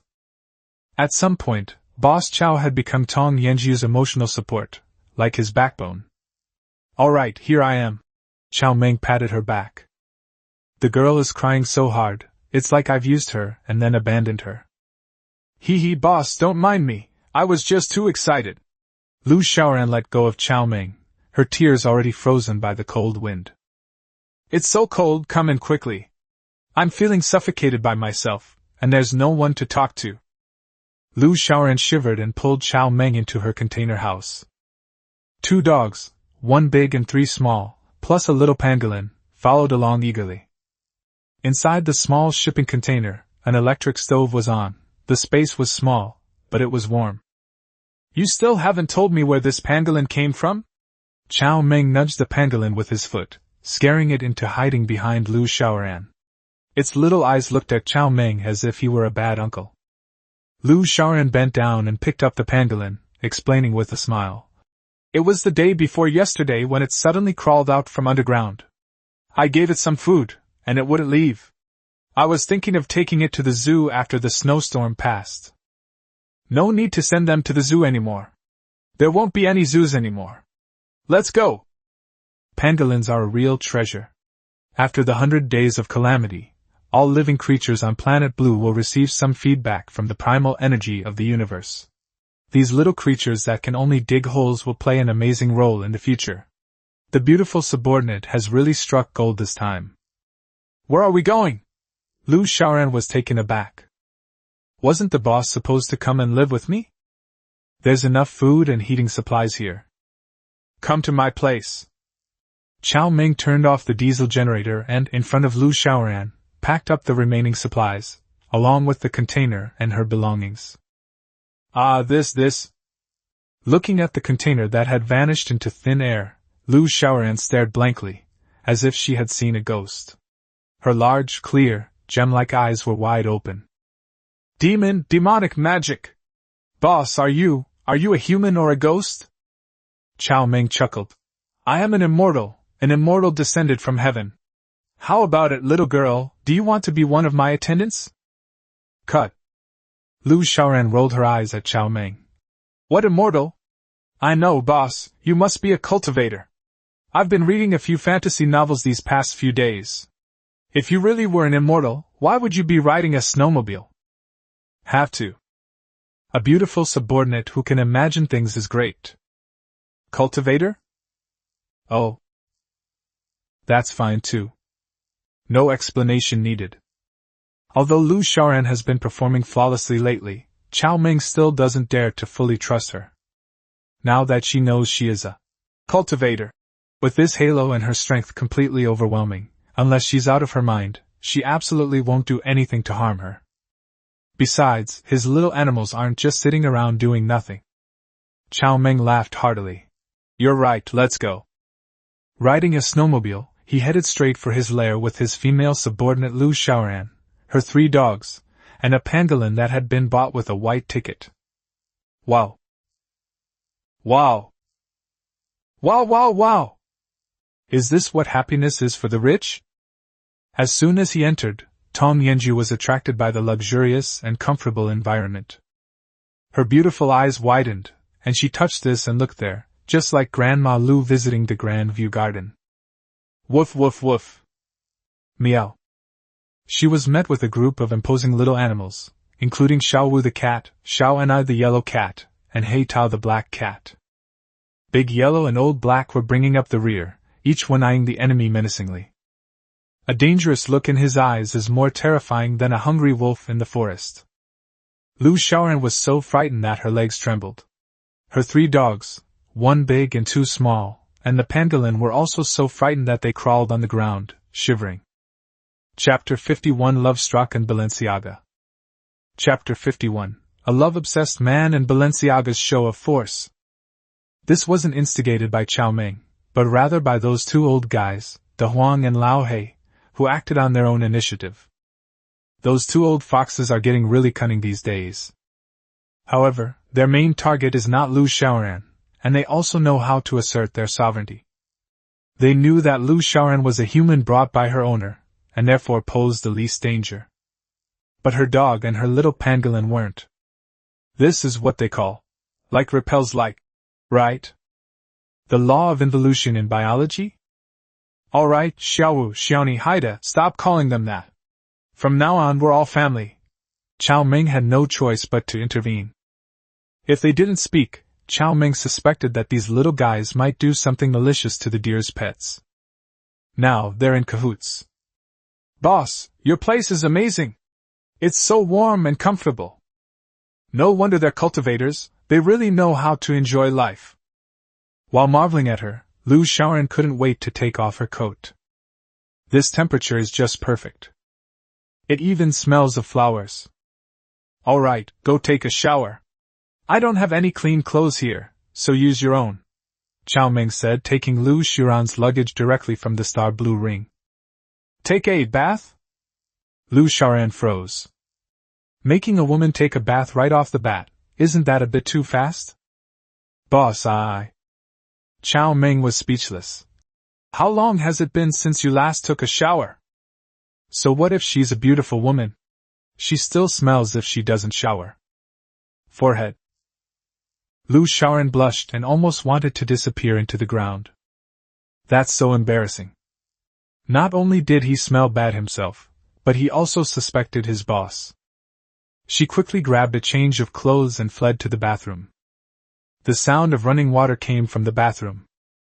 As Cao Meng practiced the guiding technique, his perception became stronger and stronger. For some reason, his perception was particularly strong today. Although it was not intentional, a landscape painting still appeared in his mind. I'll go! Cao Meng took a deep breath. In the bathroom, Lu Xiaoran stood under the shower head, hot water flowing down her long hair. My tense nerves completely relaxed at that moment. A smiling face involuntarily came to mind. That smile can bring peace. Lu Xiaoran is a child who came from the mountains. She has no one to rely on in Lehigh City, no relatives and few friends. She knew she was lucky. 10 days into the apocalypse, the situation outside has deteriorated drastically. extreme cold and hunger have already claimed some lives. Many of her classmates lived in Lehigh City. According to feedback from the classmates group, those classmates who originally came from well-off families were not doing well, and could even be described as miserable. And she herself, because she had her boss protecting her, was able to eat and drink without worry in the dark, icy night, and even had a sufficient power supply. Cultivators? Hee, I wonder if the boss would like someone like me. The girl squeezed herself together uncertainly. An outstanding man shines brightly. The little girl was also getting a bit carried away. The boss picked me up, he wouldn't be thinking of, tui, what is he thinking? But if the boss has a different idea, should I agree to it, or should I agree to it? Ugh, Lu Xiaoran, have you got your head stuck in a door? Have you no shame? Pai slapped himself. Almost an hour later, Lu Xiaoran finally came out, her face flushed, wearing a cheap, faded nightgown. Her long hair reached her hips, and she had a stunning figure. When she hunched over and looked down, you couldn't even see her toes. She's quite pretty, but her clothes are a bit lacking. I'll go raid the commercial district another day and find you a couple of Balenciaga pairs while I'm at it. Cao Meng looked her up and down, and found that this girl's charm was in no way inferior to Qin Yi's, and she was quite voluptuous. A whole roasted cow and several vegetables were placed on the table. Big Yellow, Old Black, and the three little beast kings, Cat Xiao Wu, Yellow Xiao and I, and Black Tower, were already waiting in front of their food bowls.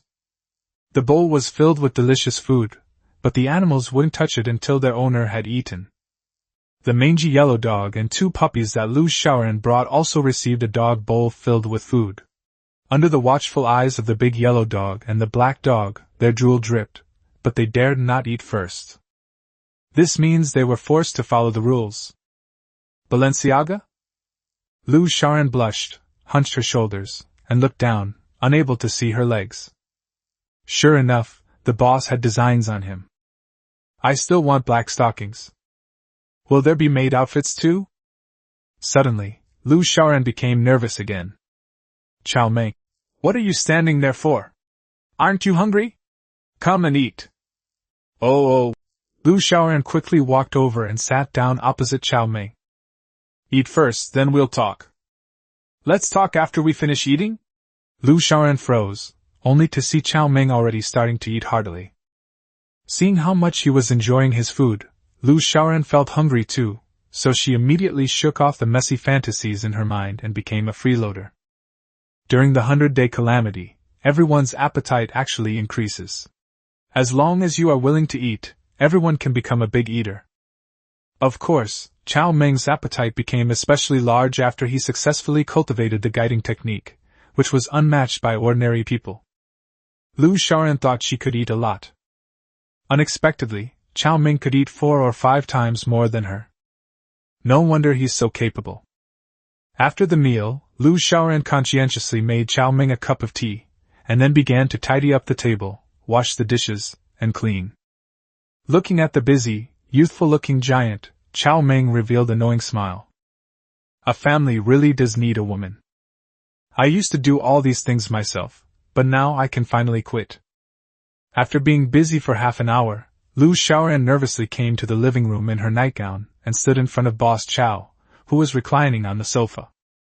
Boss, did you already know the sun would disappear? Lu Xiaoran looked at Cao Meng with her big, pleading eyes. In her mind, Cao Meng was already a cultivator, and with the abilities of a cultivator, it was not surprising that he could foresee changes in the world. Moreover, she witnessed Boss Chao's bizarre behavior, such as frantically hoarding goods and buying snowmobiles before the apocalypse. Yes, I already knew. Cao Meng smiled as he looked at his voluptuous female subordinate. Do you think I'm selfish for not announcing such important news? No, it's not that I didn't think that way. Lu Xiaoran waved her hands repeatedly. She had indeed thought about it, but after a moment's thought, she understood the key point. Regardless of whether Cao Meng is willing to be the savior, even if he were willing to make the news of the impending apocalypse public, no one would believe him. They would only think of him as a liar or a madman. It would be best if it weren't there. Cao Meng slowly sat up, his cold gaze fixed on Lu Xiaoran. Now that you've moved in, there are some things I need to make clear to you, so you don't misunderstand me. If you can't accept them, you can leave. Seeing Cao Meng's serious expression, Lu Xiaoran quickly stood up straight and looked at him nervously.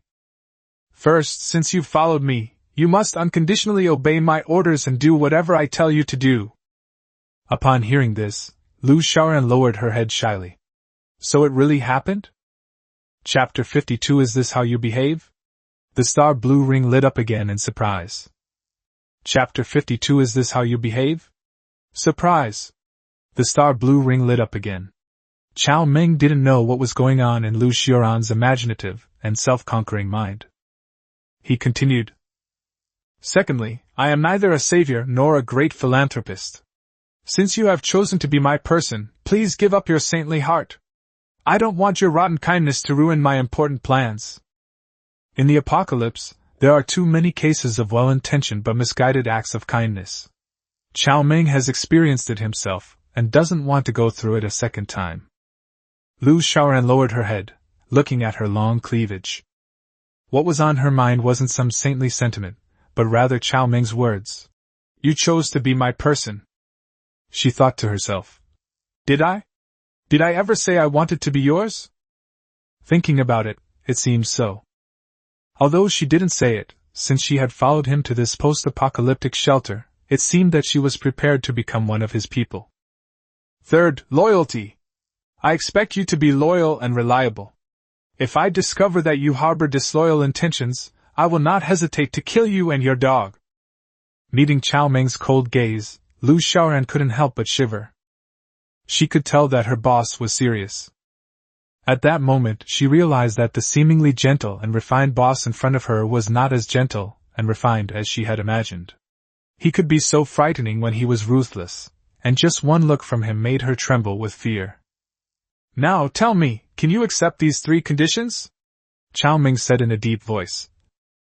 If you can't accept this, you can leave now, taking your luggage and your dog. Yes, of course I accept. Lu Xiaoran agreed without even thinking. Just kidding, she's not stupid. This warm and luxurious post-apocalyptic palace has a boss who seems to be a cultivator, as a backer, and there's an endless supply of good food. Only a fool would agree to that. Moreover, she wasn't actually too opposed to the 3 conditions Cao Meng proposed, since she had already mentally prepared herself for them. As for a saintly heart? Lu Xiaoran admits that she is usually kind-hearted and willing to help others, but this apocalypse has made her see many things clearly. The internet is still working, and she sees horrifying things online every day. For food or warmth, even relatives and friends can turn against each other with swords, exposing the ugliness of human nature to the fullest extent. At such times, being overly kind will undoubtedly harm both oneself and others. Very good! A smile appeared on Cao Meng's face, and his tone softened considerably. From now on, you will be responsible for all the chores in this house, such as cleaning, cooking, tending to the plants, and taking care of the cats and dogs. It's just being a maid, isn't it? Even if Cao Meng doesn't confess, Lu Xiaoran says she will do it anyway. Yes, boss, I will do a good job. Okay. Then we'll see how you perform. After Cao Meng finished speaking, he went directly to the private gym next to the living room to begin his daily practice of guiding exercises. Watch my performance? Lu Xiaoran sat on the sofa, her small hands nervously clutching the hem of her nightgown, her eyes fixed on Boss Cao, who was cultivating in a strange posture. 2 little figures were fighting in her mind. What should I do? The boss has made it so clear. 1 hour later. Cao Meng, feeling somewhat mentally unstable, stopped practicing the guiding techniques. Boom! 2 lightning-fast punches were unleashed, the sound of the wind breaking like thunder. Not bad.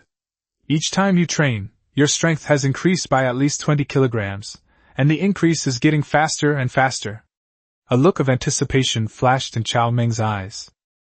The 100-day calamity, with its chaotic cosmic energy, ironically provides an opportunity for living beings to solidify their foundations. In my past life, I not only failed to seize this opportunity, but my foundation was also ruined by others. In this life, with ample resources and the ninefold tribulation demon codex of the guiding technique, I will definitely not be weaker than anyone else. After finishing his cultivation, Cao Meng took a shower as usual, wrapped himself in a towel, greeted Lu Xiaoran who was sitting in the living room, and then went back to his bedroom. Cao Meng couldn't say he trusted Lu Xiaoran completely. As soon as Cao Meng left, the 5 kittens, along with the 5 ducklings, seemed to have received a signal and trotted into the bedroom. For a moment, the huge living room was left with only Lu Xiaoran sitting there alone.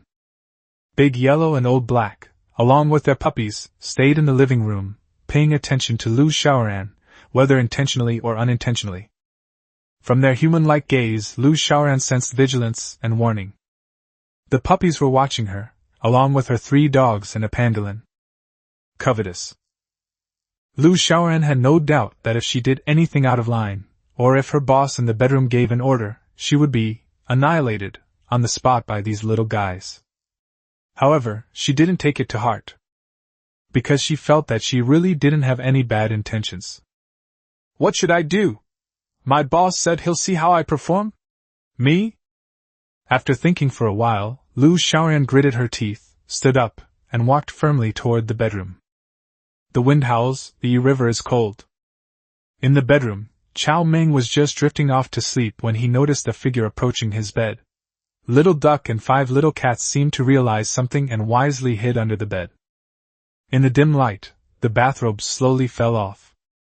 A stunningly beautiful, resolute face appeared before my eyes. Dear. Cao Meng was immediately silenced, his eyes widening in disbelief. Is this how you behave? Boss Cao never considered himself a gentleman, and he still had feelings for Lu Xiaoran. However, he didn't expect it to happen so quickly. This time. To Cao Meng's surprise, the star blue ring lit up again. Another piece of profound information flooded into my mind. The night seemed incredibly long, even though there is no longer a distinction between day and night. Early the next morning, when Cao Meng opened his eyes, Lu Xiaoran was no longer there.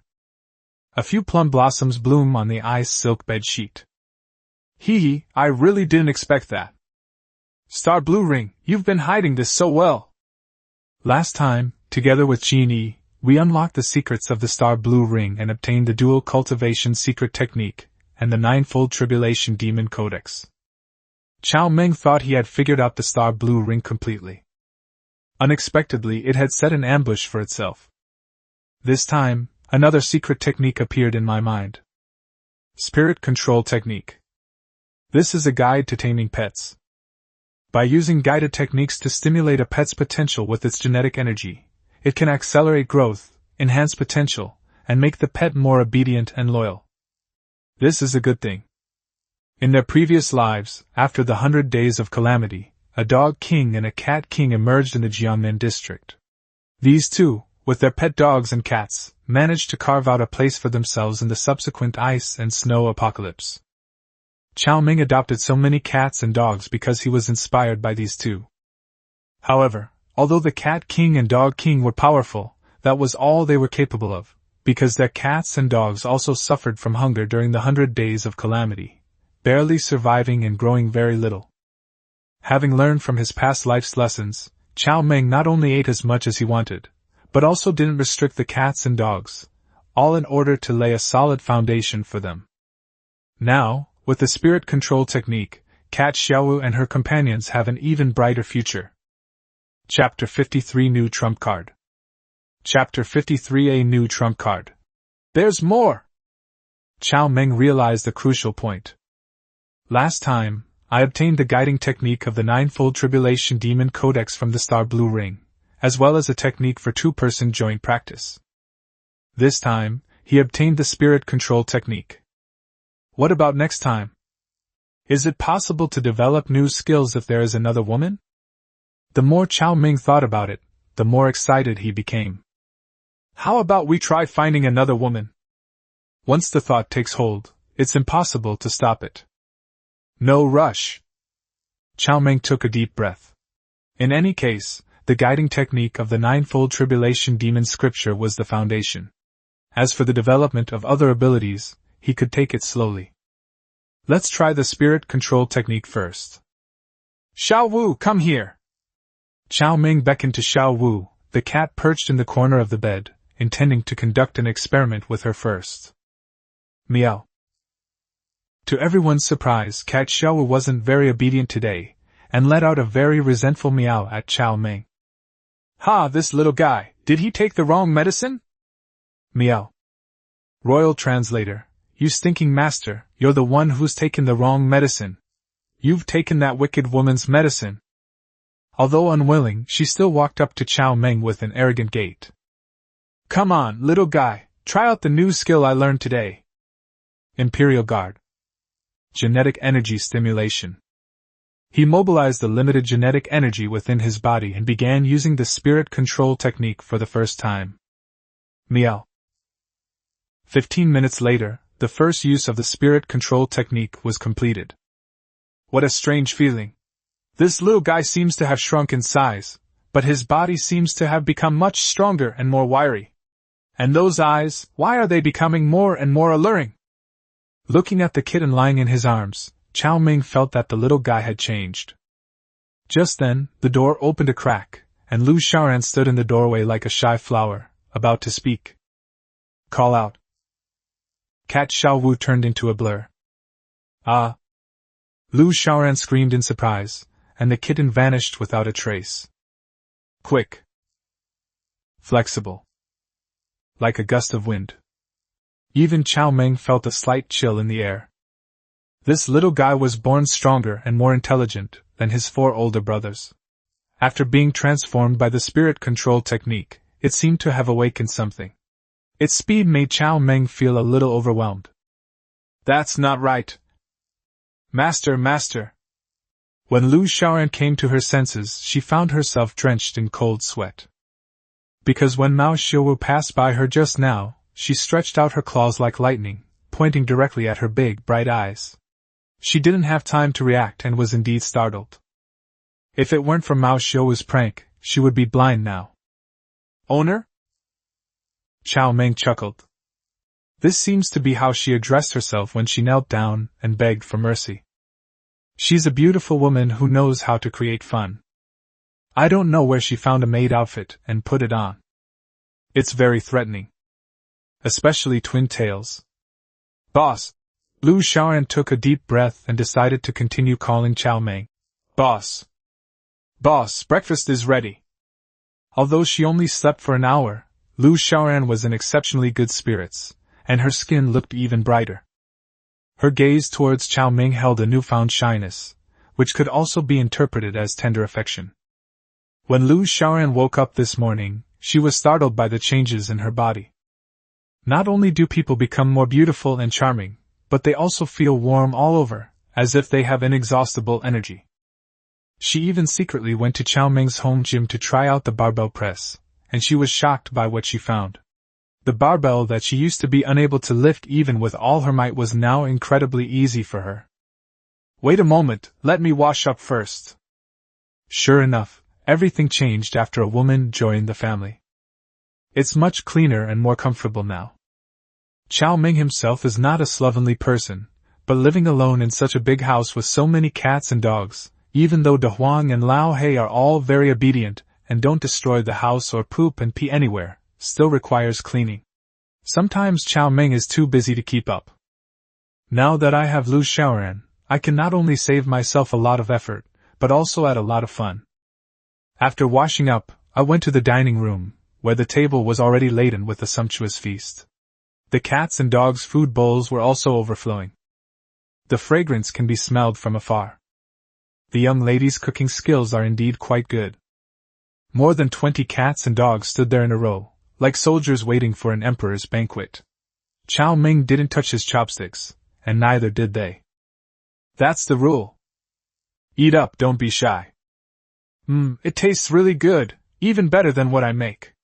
Cao Meng ate while picking up the phone and making a video call to Wen Qinxian. This vicious woman kept saying she was coming to find him. After his residence was exposed yesterday, Cao Meng sent her a video, but she didn't respond. Not replying? Is your phone dead? Cao Meng didn't care. That woman is ruthless, She might have been carrying a gun when she ran away, so she's unlikely to die easily. She'll probably come after me sooner or later. Across from her, Lu Xiaoran ate while stealing glances at Cao Meng out of the corner of her eye. It's as if Cao Meng's face is so handsome it's almost appetizing. After being discovered by Cao Meng, she lowered her head shyly. Go ahead and watch if you want, there's nothing to be embarrassed about, I'm not charging you any money, Cao Meng said with a smile. Who wants to watch you? Lu Xiaoran lowered her head and frantically ate her rice, her appetite a testament to her shyness. 10 minutes later. All the food on the table was swept away. Not full yet? Cao Meng smiled as he looked at the still unsatisfied, youthful-looking giant. Actually, Cao Meng himself wasn't full either. It's clear that Lu Xiaoran cooked the same amount of food as last night. Unfortunately, after last night's battle, Cao Meng's appetite has increased again. In addition, Lu Xiaoran and Mao Xiaowu, who has been transformed by the spirit control technique, are still looking at Cao Meng with longing eyes. I'm full, Lu Xiaoran said against her will. Cao Meng flicked her ponytail and laughed. Alright, stop pretending in front of me. You'll be able to eat more and more in the future. Remember, being able to eat is a good thing, don't hold back. Lu Xiaoran didn't care what was good to be able to eat. However, she remembered the 3 ironclad rules Cao Meng had set for her, which she had to obey unconditionally. Then I'll do it again. No need. Cao Meng waved his hand and released half a whole roasted lamb directly from the star blue ring. Let's eat this first. This is still hot. Tong Yanji looked at the steaming, fragrant whole roasted lamb in surprise. The boss is truly unfathomable. Cao Meng thoroughly enjoyed her adoring gaze and said with a smile. From now on, you can cook more food for me at once. Both of them, along with so many cats and dogs, are big eaters. If we only cook 1 meal a day, then Lu Xiaoran will be stuck around the stove all day, which won't do. This girl needs to be trained to be a helper. Eat quickly, we still have things to do after you finish. Chapter 54 Strengthening the Fortress, Nature's Marvels. Chapter 54 Strengthening the Fortress. The wonders of nature. After dinner, Cao Meng and Lu Xiaoran put on their polar cold weather suits and left the villa together. Today, Cao Meng is going to do something big, something he's been planning for a long time. Build an ice castle. The building materials are very simple. They are just high mountain mineral water used in the space.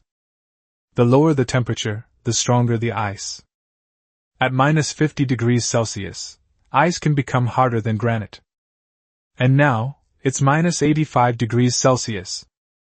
There was once an ancient general who, in the midst of freezing snow, transformed a dilapidated city on the verge of collapse into an impregnable ice fortress overnight by simply pouring water on it, easily repelling the enemy's attack. With so much water in his star blue ring, he could easily build a frozen city. Cao Meng had already scouted the location a few days ago. Cao Meng's villa is number 17, located in the center of the villa community. In this area, including Cao Meng's villa, there are a total of 5 villas that are relatively close to each other. Fortunately, none of the 4 villas next door were occupied. Therefore, Cao Meng planned to include these 4 unoccupied villas as well. Let's conquer this little ice city. Boss, what are you doing? Lu Xiaoran, dressed like a polar bear, stood behind Cao Meng and asked curiously. Cao Meng, build a city. Build a city? Lu Xiaoran was very puzzled. Without saying much, Cao Meng summoned the mountain mineral water stored in his space, which poured out in front of him like a water column.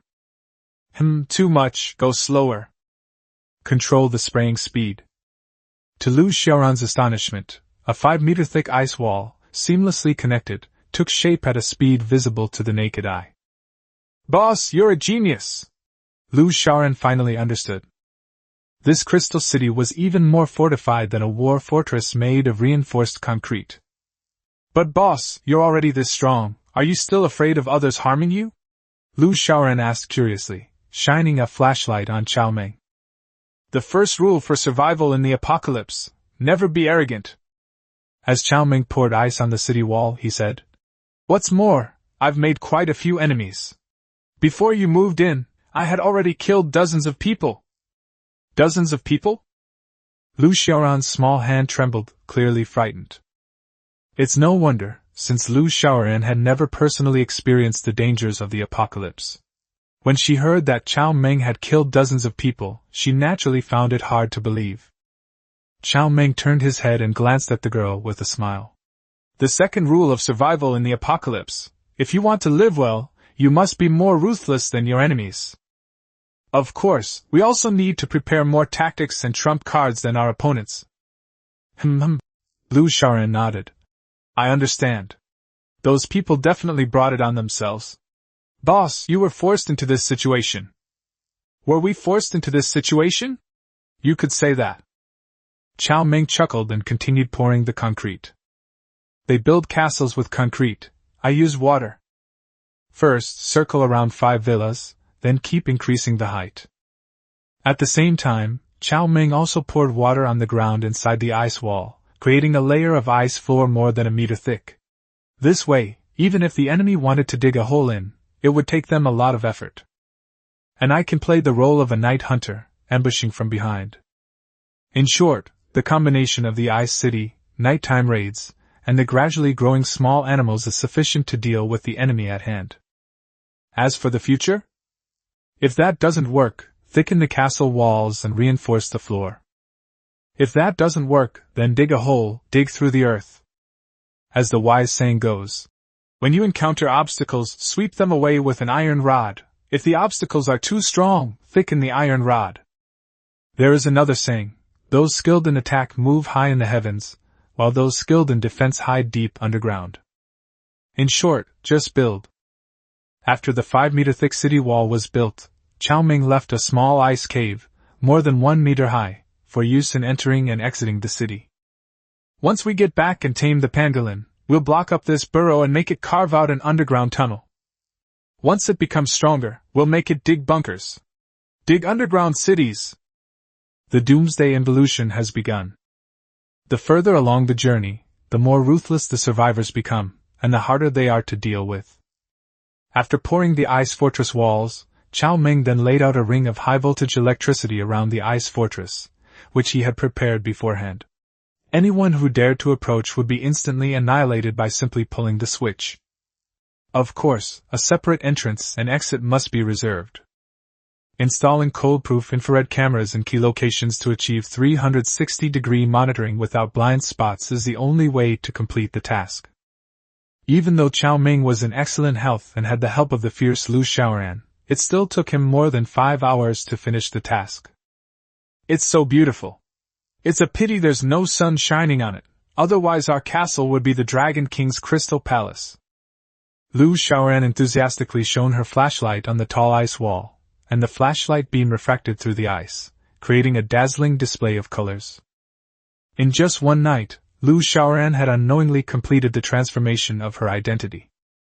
Deep down, I already consider this place my home. It is said that there is a type of bird in the animal kingdom whose male courtship secret is to build a beautiful and comfortable little nest. A well-built nest will attract female birds. A poorly built one will remain a bachelor. Cao Meng felt that men were sometimes like this kind of bird. In the apocalypse, there's a safe haven that can attract women. Before the apocalypse, women still needed a house and a car to get married. Clearly, a house is a plus for males.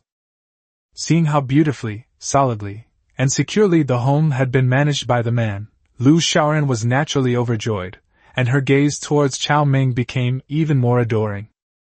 The area around the Ice City fortress expanded several times over. The 4 villas next to the 17 villas naturally became Cao Meng's property. It feels a bit like a land grab. I wonder if the owners of these 4 villas are still alive. However, none of that matters anymore.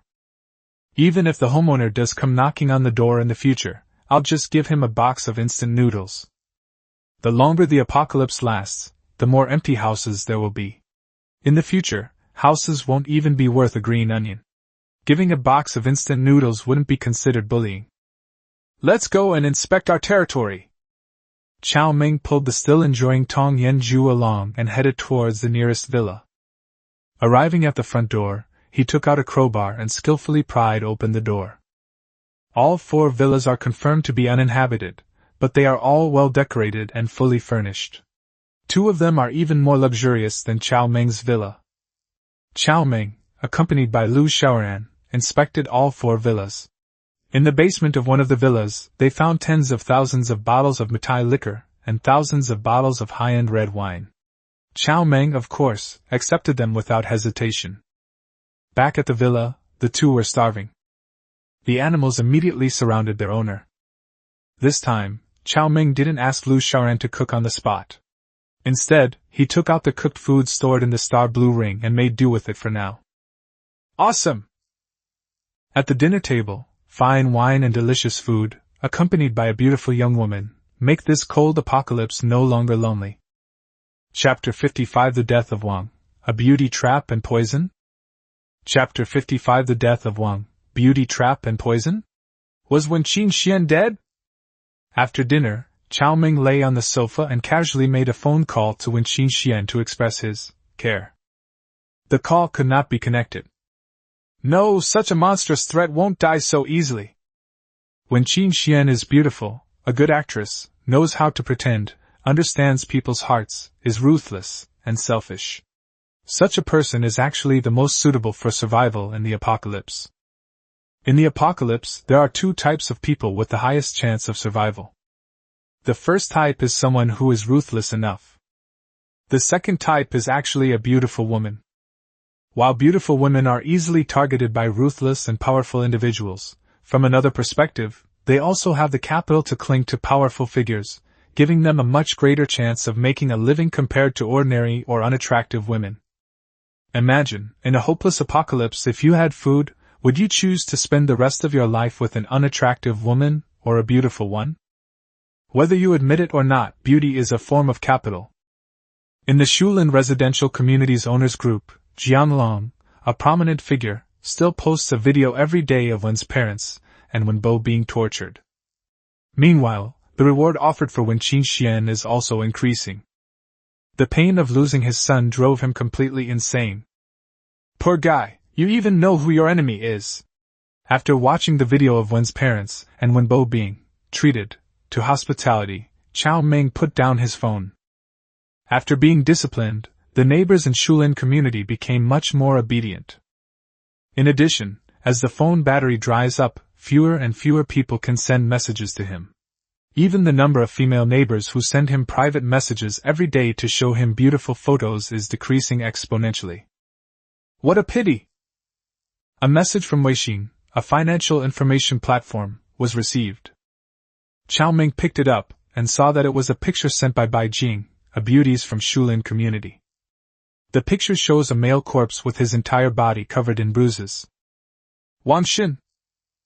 Cao Meng was taken aback. Has the bounty been successfully placed? That coward who was jumping around in the group chat and stirring up trouble is dead. However, the person who received the reward was somewhat unexpected. Bai Jing is Wang Xin's wife. Has it really come to this? Then, a call came in from an unknown number. As soon as Cao Meng answered the phone, Bai Jing's sweet voice rang out, tinged with sadness. Mr. Cao, Wang Xin is dead. What about your bounty? Cao Meng chuckled. You killed him? No, that's not right, I killed him, Bai Jing said, her voice trembling with tears. Boss Cao, I don't want the reward anymore, but could you take me in? Don't worry, I don't eat much, and I can do anything. Dream on. Cao Meng sneered. All right, I won't skimp on the reward. Just come and collect it yourself from the flower bed on the left side of the villa complex's main gate. As for moving in with me, sorry, I'm not interested in you. Oh, okay, wait a minute. Bai Jing's tone suddenly lowered by 3 points, as if she were doing something wrong. Boss Cao, I have another piece of information.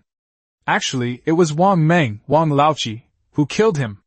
He sent me to beg you to let me into the villa so he could drug you and harm you. Cao Meng was also taken aback upon hearing this. Wang Laoqi? Haha, there are so many doomsday-old sixes.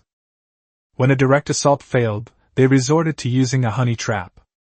He killed Bai Jing's husband, forced Bai Jing to pledge her loyalty, and then entered the castle to poison himself. This is absolutely chaotic and disgusting. As for Bai Jing, she immediately betrayed Wang Laoqi.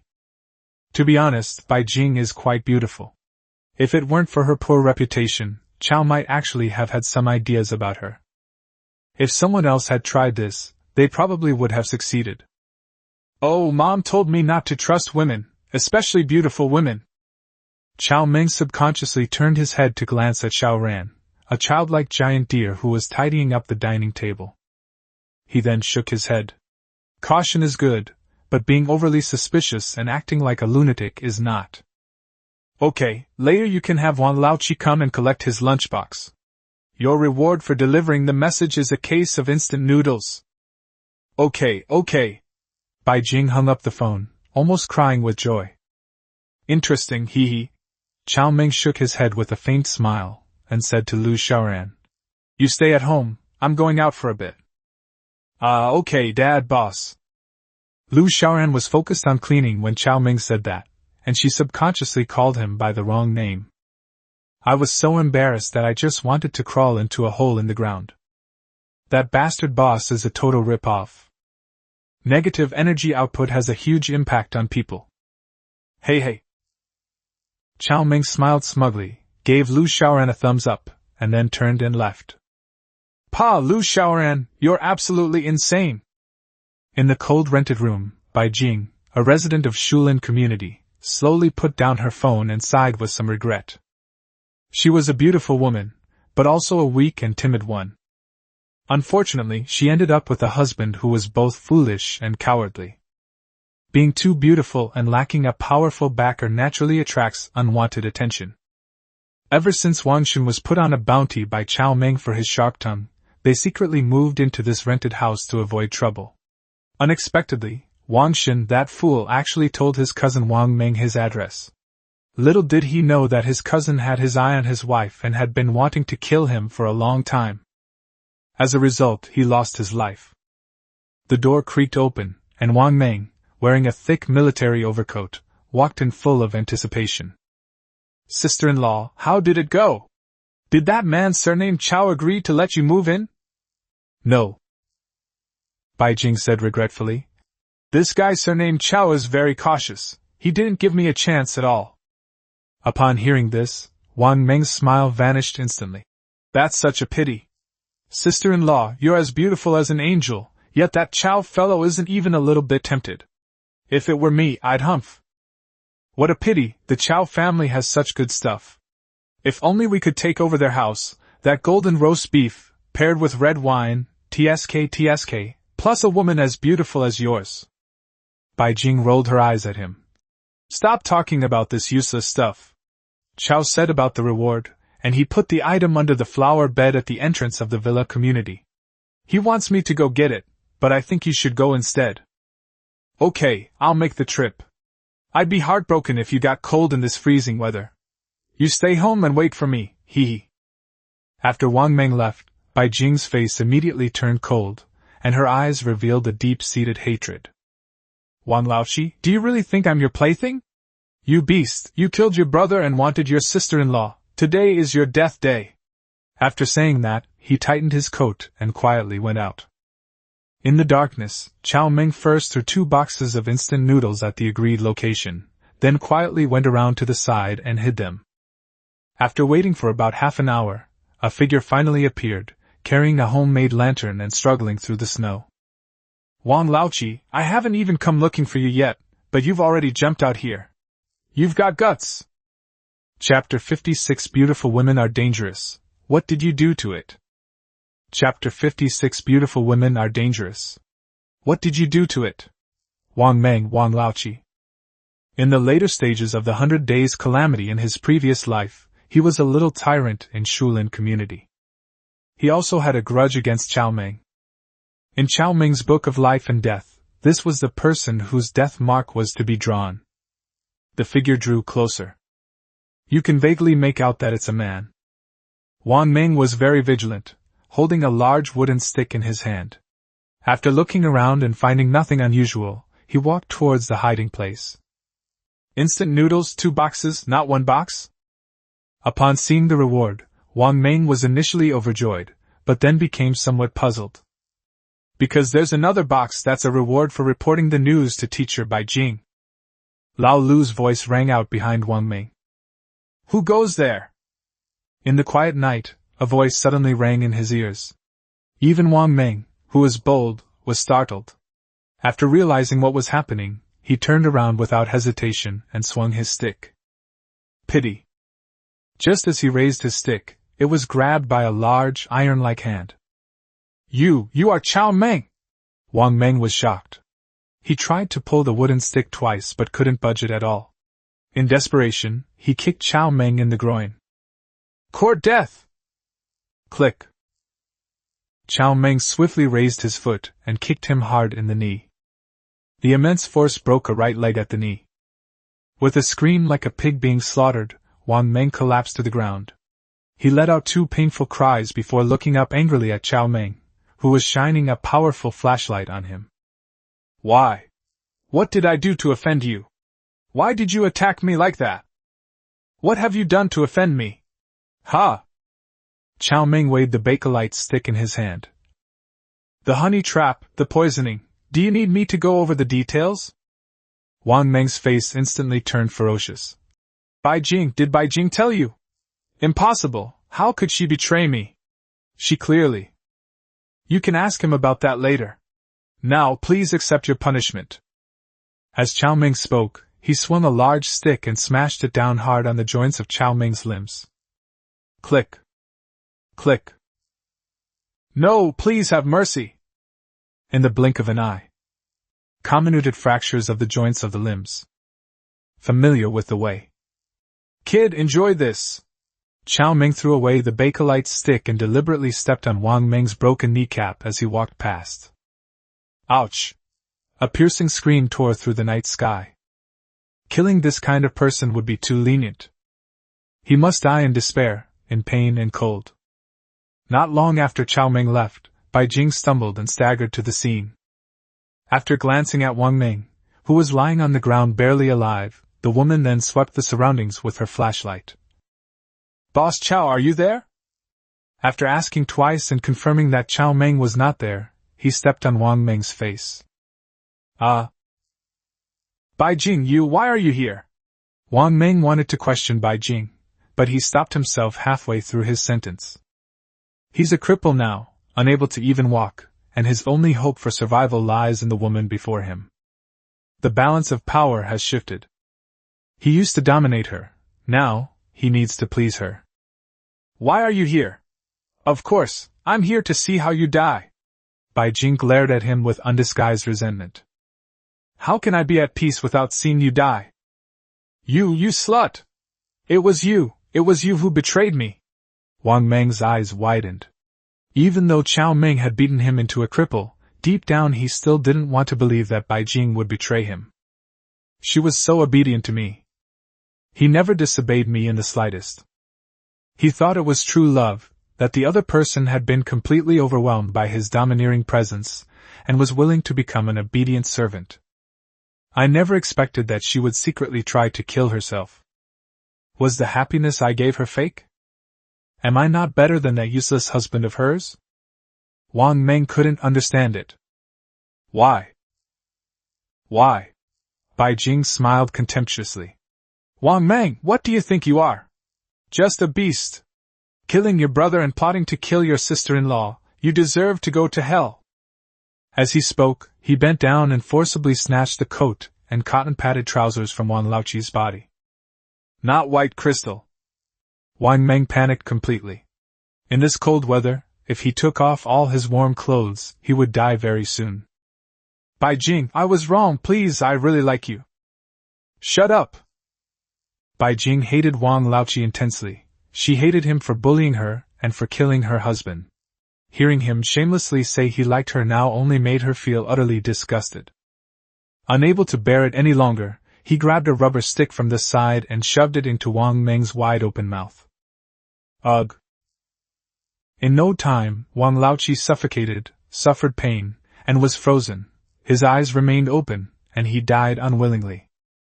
After confirming that Wan Laoqi was definitely dead, the woman picked up the 2 boxes of instant noodles, along with Wan Laoqi's coat and cotton trousers, and left without looking back. When they returned to the villa, Lu Xiaoran had already finished washing up, wrapped herself in Cao Meng's purple silk robe, and was lazily lying on the sofa watching TV. Seeing Cao Meng return, she quickly got up and went over to him, like a gentle little wife, to help him take off his heavy winter coat. Quite pretty. Cao Meng looked her up and down, and it seemed that her figure had improved a lot. His pajamas could hardly contain her anymore. Next comes 1 hour of daily guided breathing exercises. This time, Cao Meng held nothing back during his practice of the guiding technique, repeatedly using it to strengthen his vital points and key areas. Throughout the entire process, Lu Xiaoran watched curiously from the side until Cao Meng stopped cultivating, drenched in sweat, and then she handed him the towel. "Boss, are you cultivating?" Lu Xiaoran asked curiously. Do you want to cultivate?" Cao Meng smiled as he looked at the youthful-looking beauty with an expectant expression.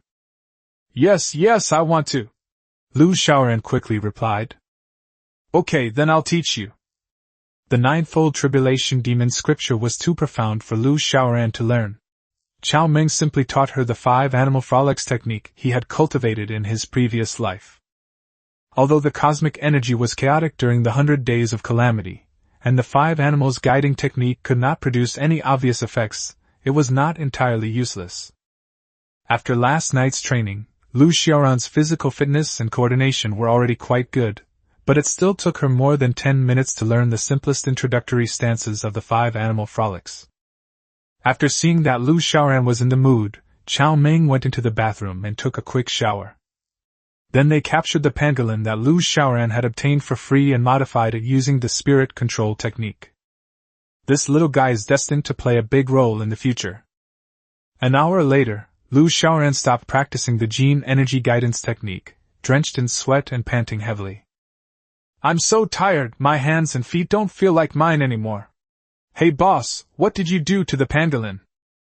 Lu Xiaoran was speaking when her gaze was drawn to the pangolin. The little guy was seen rubbing against Cao Meng's trouser leg affectionately. You should know that this little guy is only affectionate towards him. As for Cao Meng, he is only afraid of him. Whenever Cao Meng is in the living room, he will run to a corner and hide there, not daring to even look at Cao Meng. What kind of magic did the boss use to kidnap his own little pangolin? Chapter 57 You're a real talent. Chapter 57 You're a real genius. The pangolin's transformation made Lu Xiaoran a little depressed. Her pet was taken by her boss. Moreover, this little guy is somewhat fickle. While he's affectionate with Cao Meng, he's become quite distant from me. You big jerk, I've spoiled you for nothing. Lu Xiaoran squatted down, and quite displeased, grabbed the pangolin's pointed head and shook it vigorously twice. For some reason, Lu Xiaoran felt that the pangolin seemed to have changed. Its originally dull scales seemed to have become shiny, and its little claws had become much sharper. Its little eyes were also darting around. After venting her frustrations about the pangolin, Lu Xiaoran went to the bathroom. Although she had already showered once before, she was covered in sweat after practicing the 5 animal frolics exercise and needed to wash again. After she came out of the bathroom, Cao had already gone back to the bedroom. After hesitating for a moment, she also walked into the bedroom, clutching the hem of her clothes, nervous and expectant. Nothing happened that night.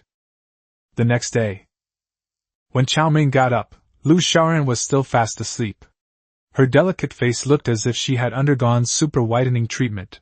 It was fair with a rosy tint, and so tender that it seemed like you could squeeze water out of it. Cao Meng didn't disturb Lu Xiaoran. He first went to the gym to get tested himself. The results were quite good. There was a slight improvement in strength, speed, and reaction time. Although the effect was not as good as the first time with Xiaolu, it was no less than the improvement brought by the 9-fold tribulation demonic scripture of daily cultivation. This is equivalent to doubling the speed. Meow. Cat Shou flew into Cao Meng's arms and nuzzled his cheek affectionately. Little imp, are you thinking about the spirit control technique again? Now, Cao Meng and Mao Xiaowu can be considered to have a preliminary understanding of each other.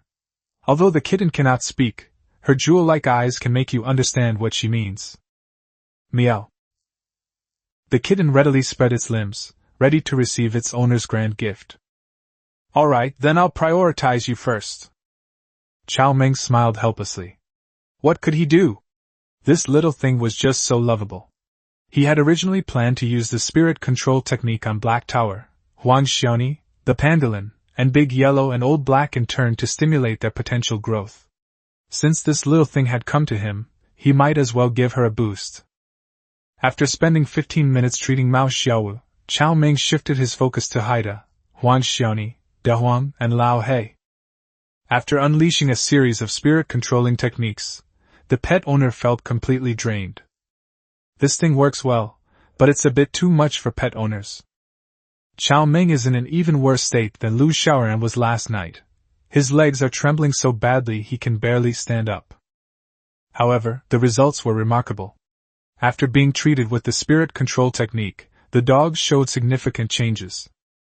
Especially those two old geezers, Big Yellow and Old Black, not only have their eyes become brighter, but they've even started losing hair. It's like a snake shedding its skin. Could it be that an old tree is blossoming anew? Seeing the changes in Big Yellow and Old Black, the other puppies, kittens, 5 little yellow ducks, 2 big parrots, and 2 proud hawks all cast greedy glances at their owner. The 4 cats, including Mao Xiao'er and Mao Xiaosan, disregarded everything and climbed onto their owner, rubbing against him indiscriminately. Alright, another day. Stop messing around, you little beasts, are you trying to work me to death? At this moment, Lu Xiaoran walked out of the bedroom, leaning against the wall. When she saw Cao Meng's miserable state, she couldn't help but giggle. She seemed a little smug, as if she had won.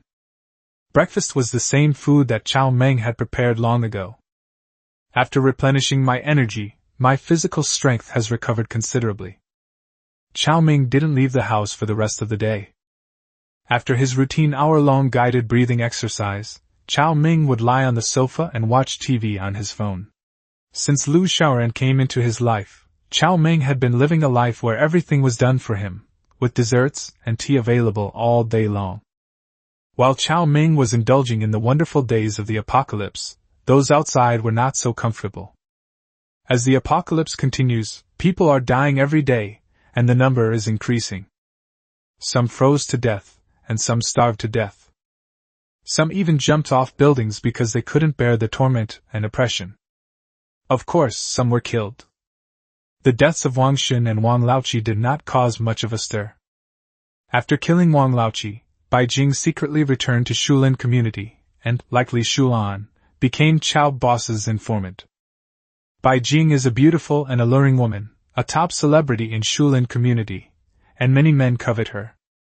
Therefore, her sources of information are very extensive. According to Bai Jing's information, the residents of Shulin community have become quite insane in recent days, and several so-called mercenary organizations have been formed in private.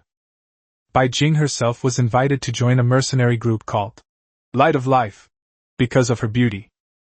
This so-called Light of Life mercenary group is actually composed of 30 or 40 young men and their families. The leader, Brother Guang, is the owner of a construction company. His weapons are either sticks or knives. Every day, he either bullies others or goes out in teams to collect supplies.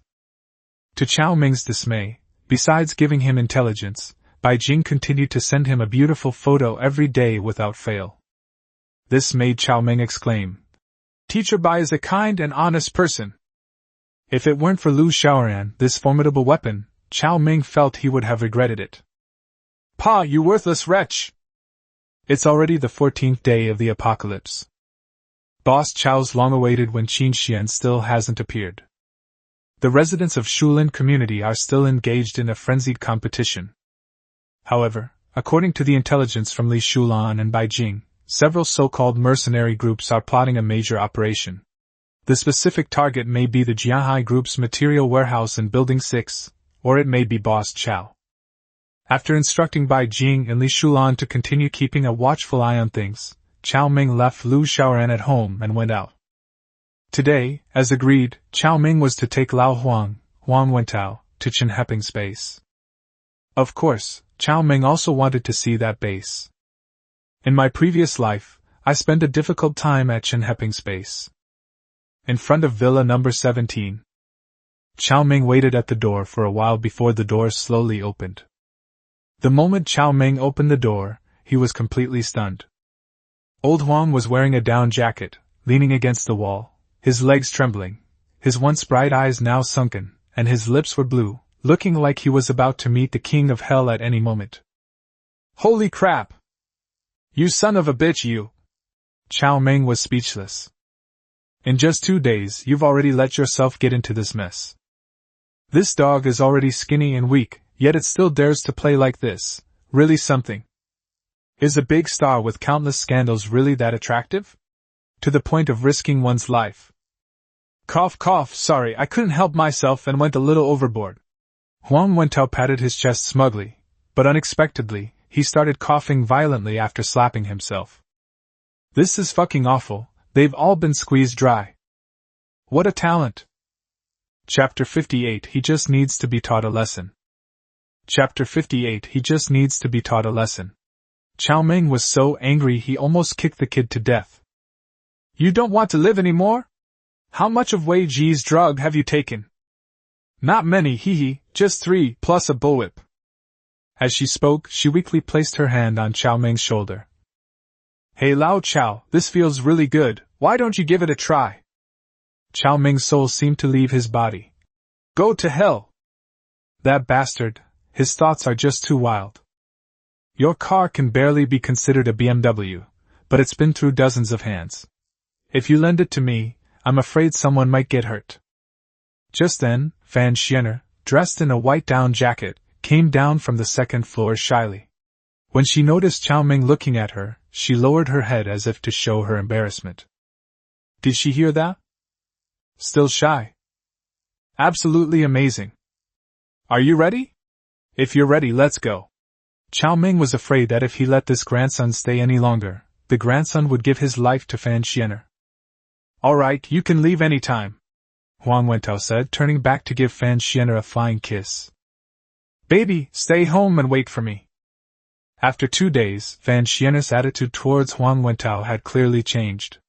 She was like a well-behaved child, but her big eyes were very restless. After dragging Lao Huang out the door, Cao Meng threw him onto the snowmobile. The bastard is in such a state now, taking him to see Chenheping would be utterly humiliating.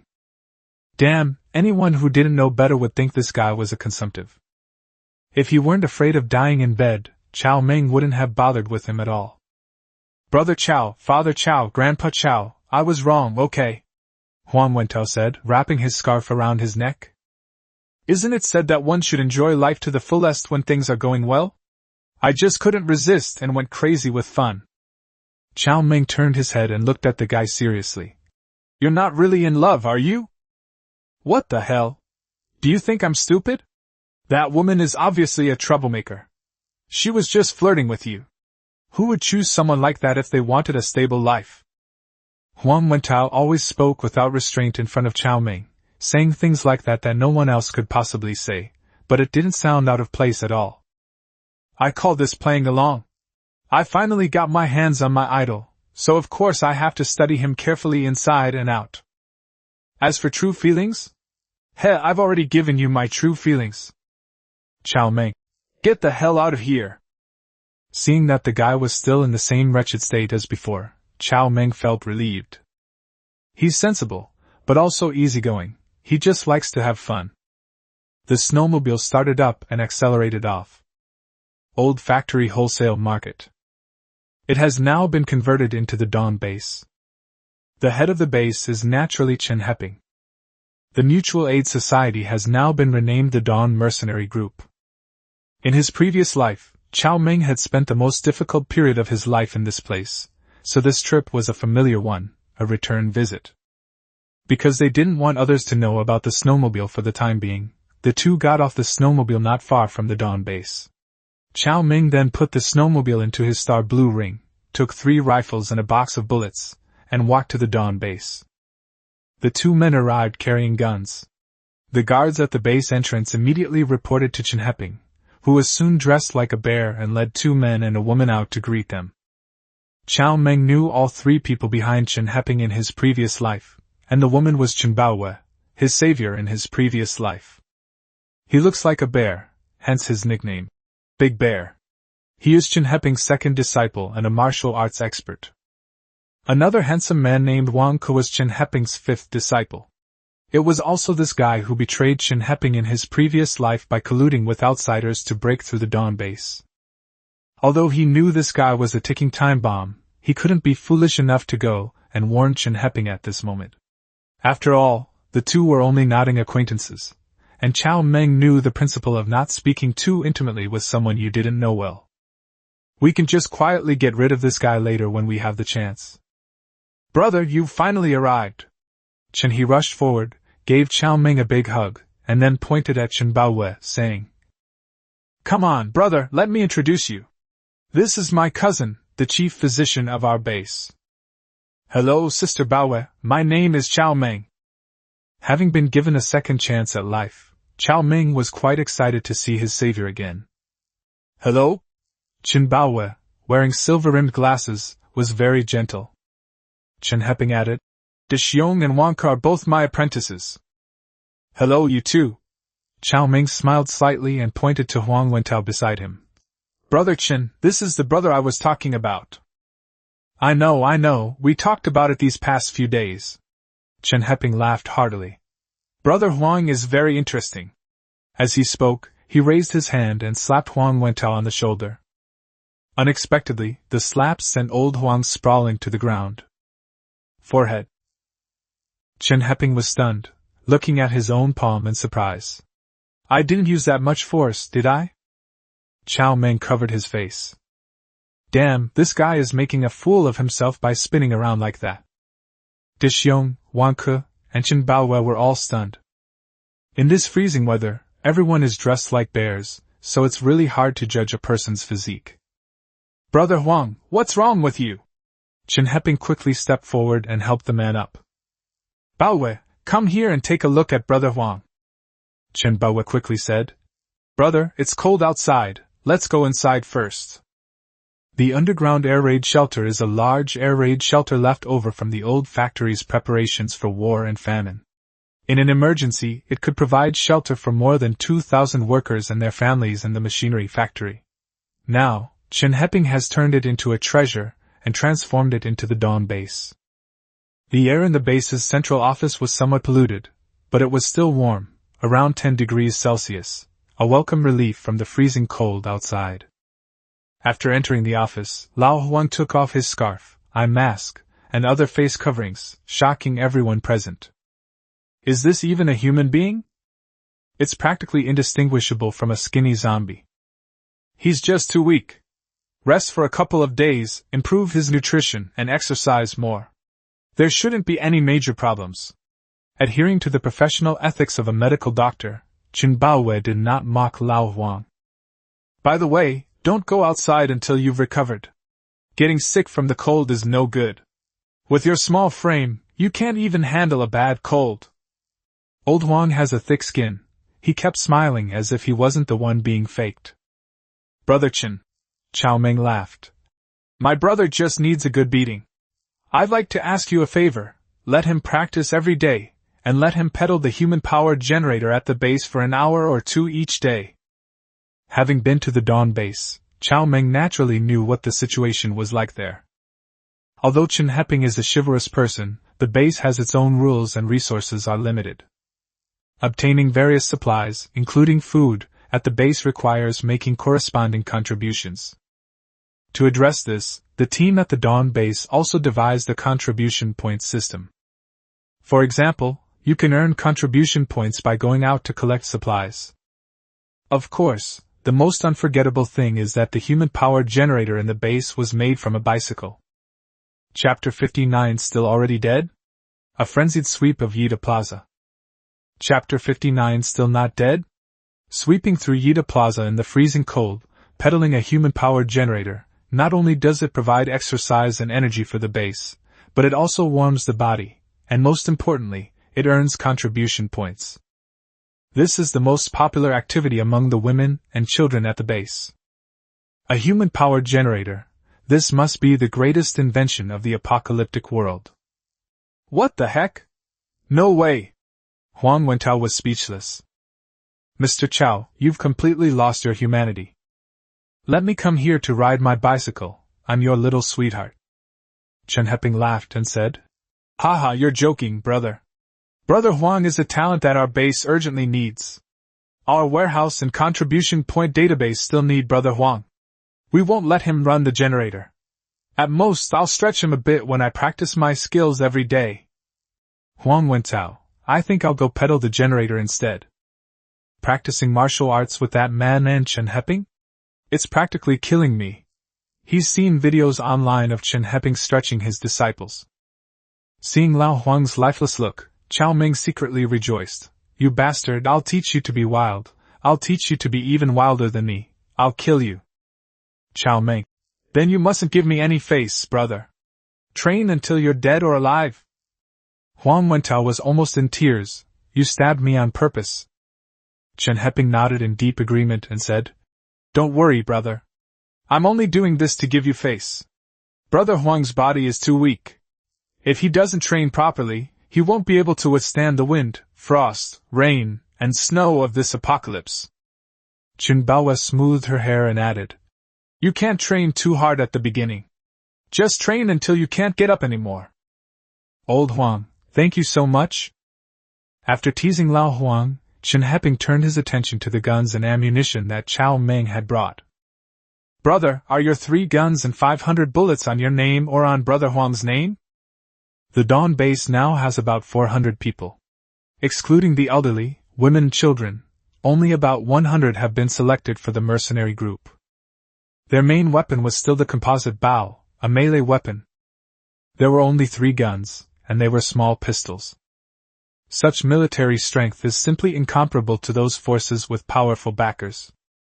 The 3 spears that Cao Meng brought undoubtedly greatly enhanced the mercenary group's combat strength. Their contributions were outstanding. Put the credit on Lao Huang. As for me, I prefer to be a lone wolf. These contributions are useless to me, Cao Meng said with a chuckle. If anything happens in the future, Brother Chen, you can call me anytime. Chen Heping nodded with some regret. He still wanted to keep Cao Meng. In his opinion, Cao Meng was a capable man, and it would be great if he could join the Dawn base. Unfortunately, this guy liked to goof off on his own. Okay, it's settled then. If you have any trouble, you can call for help in the group. Cao Meng nodded, and seeing that there was no one else in the office except Chen Heping and Qin Baowe, he took out a brand new small pistol with 2 magazines from his pocket and handed it to Qin Baowe. Sister Baowe, this is for your self-defense. Huh! Qin Baowe was taken aback, looking at Cao Meng with surprise, but did not take it. Giving a gift on the first meeting. And it was such an expensive gift as a handgun. What does this mean? Qin Baowe was stunned. Could it be that this sunny and handsome young man had taken a liking to her? How could there be such a reckless teenager? Thank you, but I can't accept something so valuable. After regaining her composure, Qin Baowe politely declined with a smile almost without hesitation. Cao Meng didn't want to explain further and simply shoved the pistol into Qin Baowe's hand. Sister Baowe, keep this for self-defense, but don't let anyone else know. After saying that, he waved to Chen Heping and Huang Wentao, who were both stunned, and turned to leave with a flourish. Qin Baowe. This. Chen Heping was also bewildered by Cao Meng's actions. What did this mean? Coveting his own younger sister? No, it's not that serious. It's only our first meeting. Brother Cao isn't the kind of person who would be rash. Big brother, what should we do? Qin Baowe waved a small pistol in her hand, somewhat speechless. What was going on?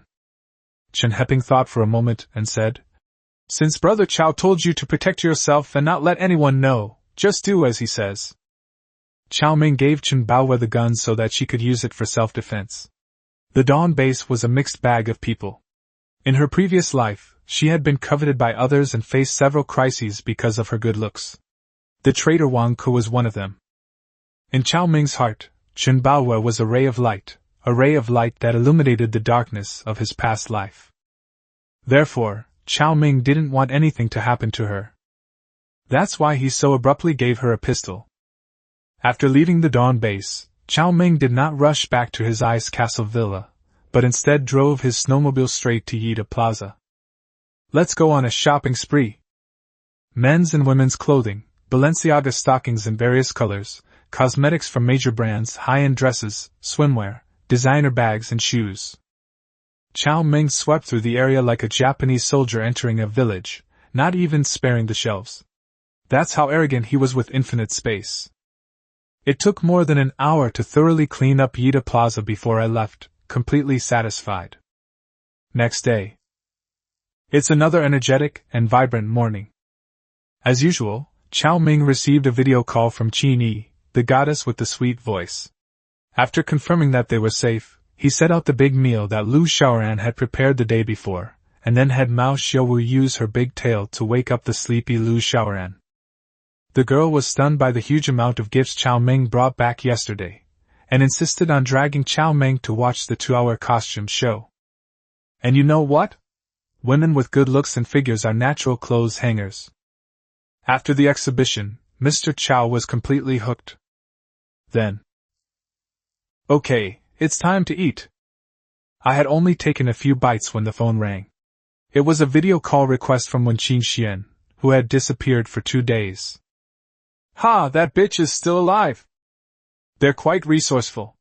Even with Jianglong's bounty on their heads and hunting them down across the city, they still managed to find a power source to charge their devices? According to various sources, Wen Qingxian is now wanted throughout the city by the crazed Jianglong boss, and there are bounty notices for her in every neighborhood, big and small.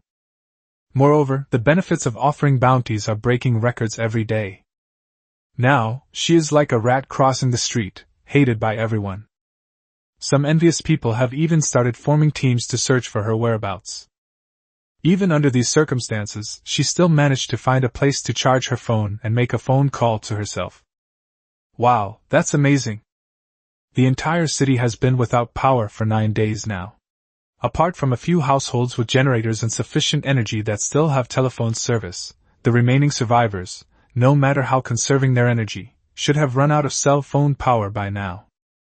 However, this has given rise to another business, mobile phone charging. For example, in Shulin community, there are 2 generator shops that have started to openly display prices, 1 pack of instant noodles or 1 sausage for 1 charge. Of course, food is incredibly precious in the apocalypse, and very few people are willing to exchange food for a chance to recharge. Let's see what this woman is up to. Cao Meng answered the video call without hesitation. Cao Meng felt he had to keep a close eye on this woman. This is a woman who will take off and live life to the fullest if given the chance. The video call was connected.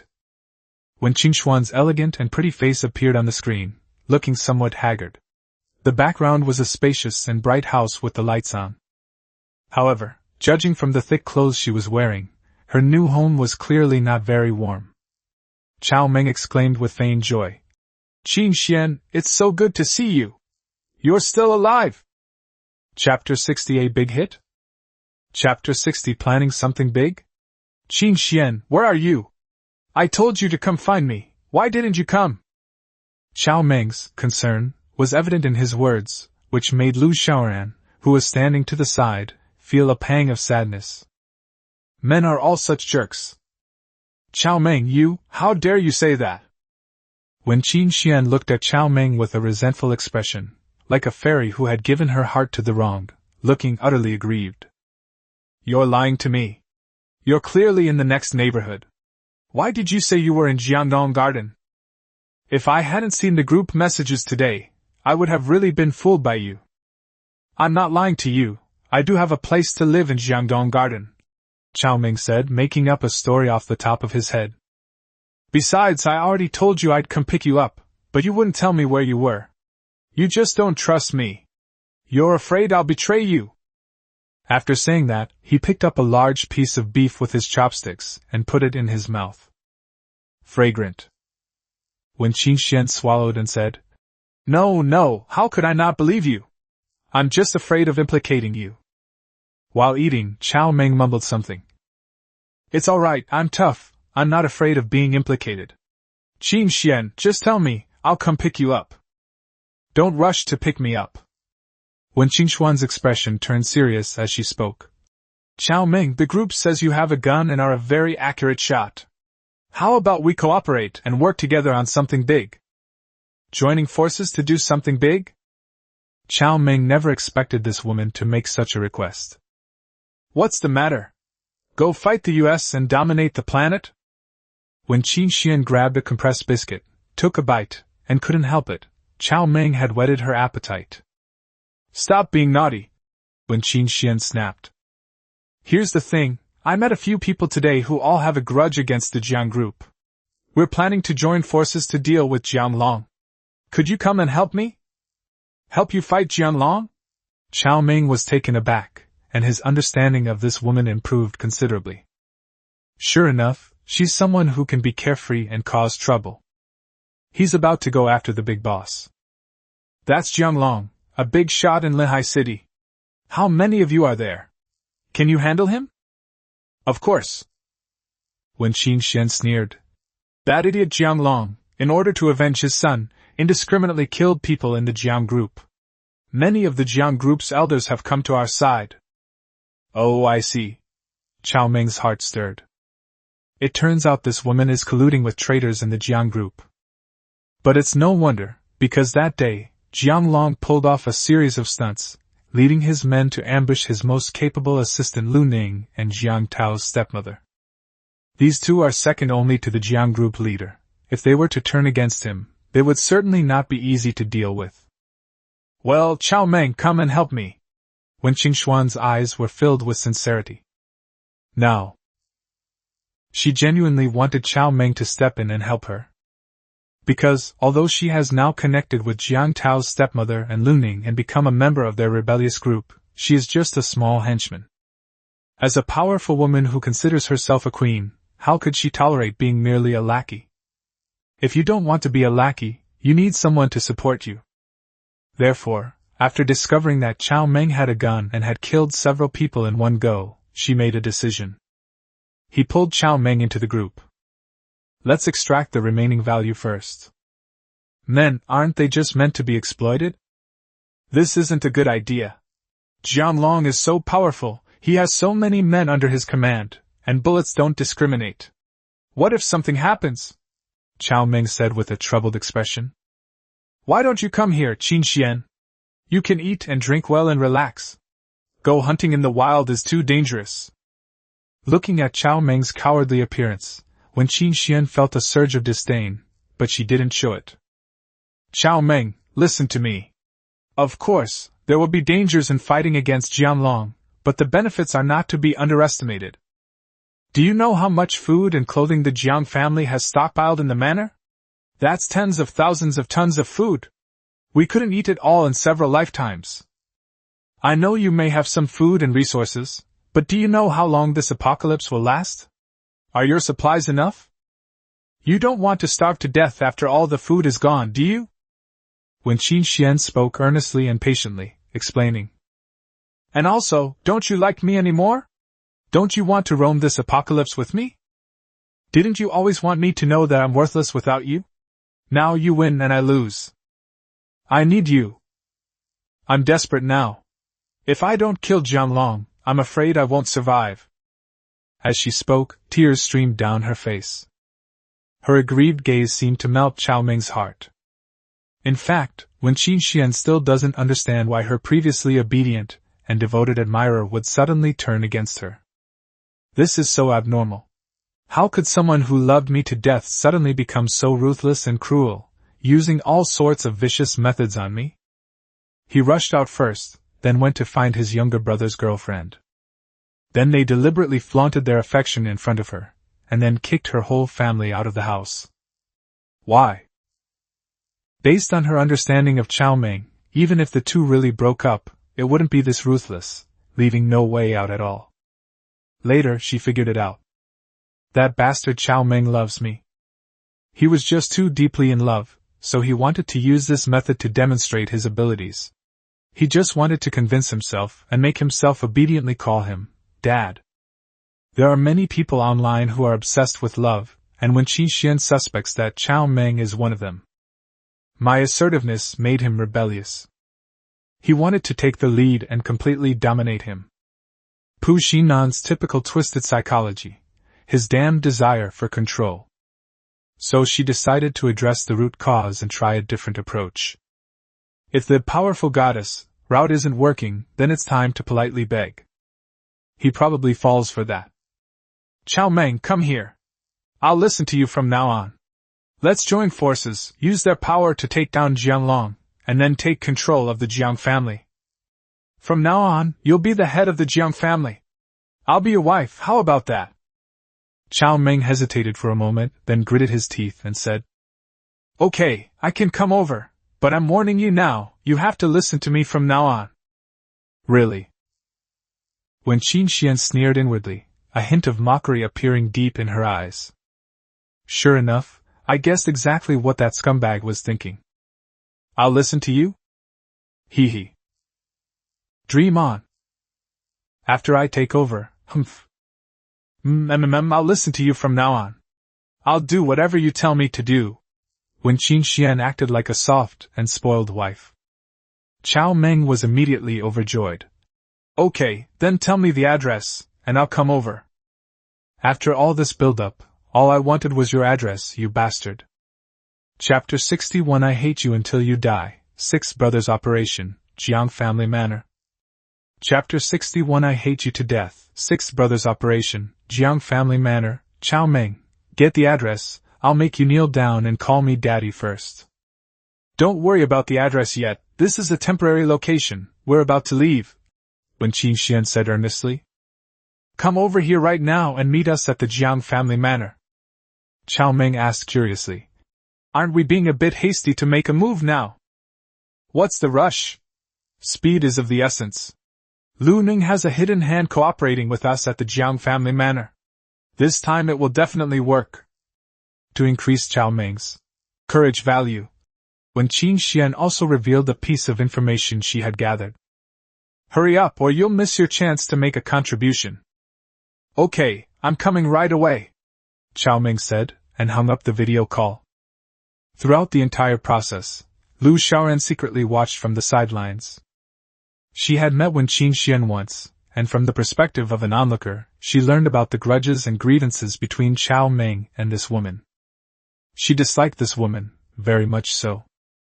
But judging from the boss's expression, it seems he's made up with that bitch again. He seems to fall for that. This made her very unhappy. What, do you have something to say?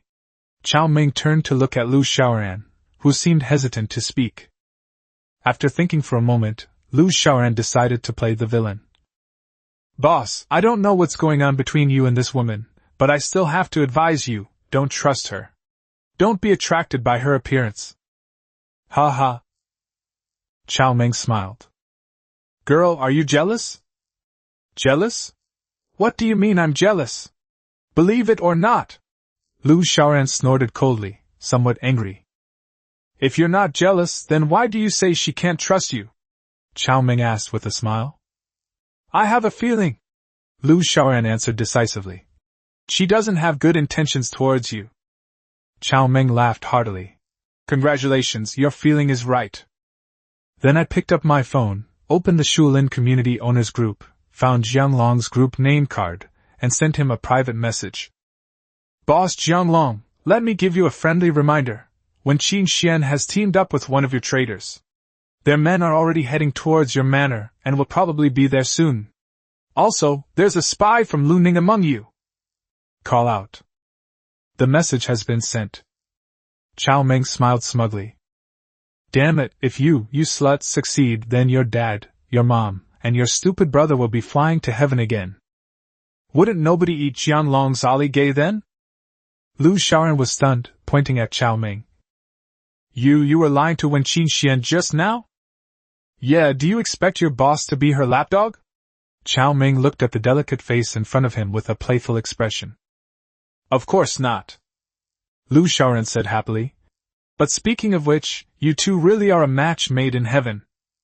Cao Meng's eyes widened. Me give that bitch a pair? Are you sure? Lu Xiaoran nodded heavily, gesturing with her pretty little fingers. I'm not talking about that pair. You too, you're both trying to kill her, and she's trying to kill you, so aren't you a pair? These two were just putting on an acting show. On the surface, they appear affectionate, but in reality, they harbor malice behind the scenes. What a deep grudge that must be. However, Boss Cao was ultimately more cunning, and he betrayed his old lover in a flash. Cao Meng. What, do you think what I did was unfair? Lu Xiaoran shook her head. No, boss, everything you do makes sense. That's exactly what she thought. Because in Lu Xiaoran's heart, Cao Meng is a ray of light. Especially after becoming his woman, she regarded him as her everything. He has his reasons for doing so. That woman must have done something he couldn't tolerate. That woman deserves to die. What are you waiting for? Hurry up and eat, then we're going out. What are you going out for? Lu Xiaoran asked, puzzled. She was still a little tired after practicing all night. Cao Meng laughed and said, Watching the show will also teach you how to be a proper sixth brother. Lu Ning, Jiang Tao's stepmother, and their men were all Jianglong's subordinates, and knew the Jiang family manor inside and out. The two men controlled the Jiang group's most elite personnel. So even with his own warnings, Jianglong is still in danger of making a mistake. Cao Meng had to go and take a look. The general principle is, we can't let that bitch Wen Qinxian get away with this. It would be best to take the opportunity to kill her. If they take over the Jiang family manor, we'll be the ones in trouble. After quickly filling their stomachs and instructing the increasingly intelligent Cat Xiaowu to guard the house, Cao Meng took Lu Xiaoran and drove the snowmobile towards the Jiang family manor. As usual, the snowmobiles didn't turn on their headlights, relying solely on low-light night vision goggles to speed through the dark snow. There was no other way. The headlights of the snowmobiles were too conspicuous. This is detrimental to Lao Lu's actions. Jiang family manor is located about 20 kilometers away from Cao Meng's ice fortress. It is a private manor built along the river and covers a large area. 2 miles from the manor, Cao Meng put away his snowmobile and led Lu Xiaoran to a high-rise office building facing the Jiang family manor. Just as they were about to go in, they discovered fresh footprints in the snow below. Someone just went in, be careful! Cao Meng whispered some instructions, then told Lu Xiaoran to put on the infrared night vision device, and the two of them quietly went upstairs. The people who went in first were either Jianglong's people or Wen Qinxuan's group. After Lu Xiaoran's physique improved, she became much more agile. With Cao Meng clearing the way, she didn't make any noise. With the help of infrared night vision devices, the two quickly located the 10th floor of the office building. In an office facing the Jiang family manor, a man dressed like a bear, with most of his face covered by a scarf, was assembling a gun with the help of a flashlight. A Barrett sniper rifle? Cao Meng recognized this powerful weapon at a glance. This thing, while not as accurate as my high-precision sniper rifle, is much more powerful and penetrating. The man clearly hadn't expected anyone to come from behind. After quickly assembling the backpack, he placed it on the windowsill and began looking outside. Cao Meng did not make any rash moves. He gestured to Lu Xiaoran and quietly slipped into another office next door. Currently, it's still unclear which side the sniper belongs to, so Cao Meng isn't in a hurry to make a move. After waiting for about 15 minutes, the phone in his arms finally rang. Cao Meng had set his phone to low vibrate mode beforehand. He took it out and saw a message from Wen Qinxian. Cao Meng, meet at Dashwang subway station, hurry up. Cao Meng replied with a mischievous grin. Qinxian, wait for me. I just fell into a snow hole and climbed out. Tell them to wait for me for another hour. Then you don't need to come. Wen Qinxian was almost furious. This good-for-nothing is utterly hopeless. Dashwang subway station, that's not far? Cao Meng took out a high-precision sniper rifle and told Lu Xiaoran to turn her back to him, so that he could be on guard against any sneak attacks from behind. The night vision scope was pointed at the Jiang family manor. Chapter 62 The first shot of the Jiang family manor, dear divine shot. Chapter 62 The First Spear of the Jiang Family Manor. Dear Divine Spear, at this moment, the Jiang family manor was still brightly lit. It stood in stark contrast to the surrounding darkness. Inside the manor, some sentries could be vaguely seen, and electric fences were strung all over the high walls. It seems to be as solid as a rock. It moved. Suddenly, a group of heavily armed men rushed out of the manor, and began setting up firing positions in the houses around the manor gate. Jianglong, did he just see the message I sent? Cao Meng was speechless. Emergency arrangements are only being made now. So, is the person next to me when Qingshuan's side? Cao Meng quickly got up, grabbed a crystal ashtray from the desk, and quietly went to the next room. At that moment, Old Six next door, while holding a sniper rifle, dialed the phone. Hey, Mr. Su, it seems Jianglong has received word that 58 men armed with rifles have left the manor and are setting up defenses on both sides of the houses along Qingyu Road at the manor entrance. Very good. Keep an eye on things and be ready to make a move at any time. Then, the call ended. It seems there's a mastermind in Wen Qingshuan's team. President Su? Could it be Jiang Tao's stepmother? Indeed, there are many shrewd people in this world. The team hasn't even been assembled yet, but Lao Lu has already arrived ahead of time. If I hadn't come this time, the Jiang family manor probably wouldn't have survived. Hey bro, isn't it cold lying on the ground in this freezing weather? Cao Meng silently approached the sniper from behind, patted him on the shoulder, and said with a smile. Huh? What? The sniper was startled and turned to fire, but before he could react, his face was already turned back. The crystal ashtray was slapped right in his face. Bang, bang. 2 blows, and his face was deformed. He was knocked unconscious. Boss, is he dead? Lu Shaoran cautiously stepped forward and took a look. She's not dead, she's just unconscious. Cao Meng handed the ashtray to Lu Shaoran. Come on, kill him! What? Lu Shaoran exclaimed in surprise.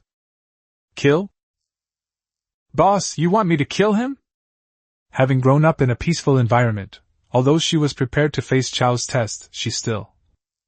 What? Have you forgotten what I told you? Cao Meng's face darkened.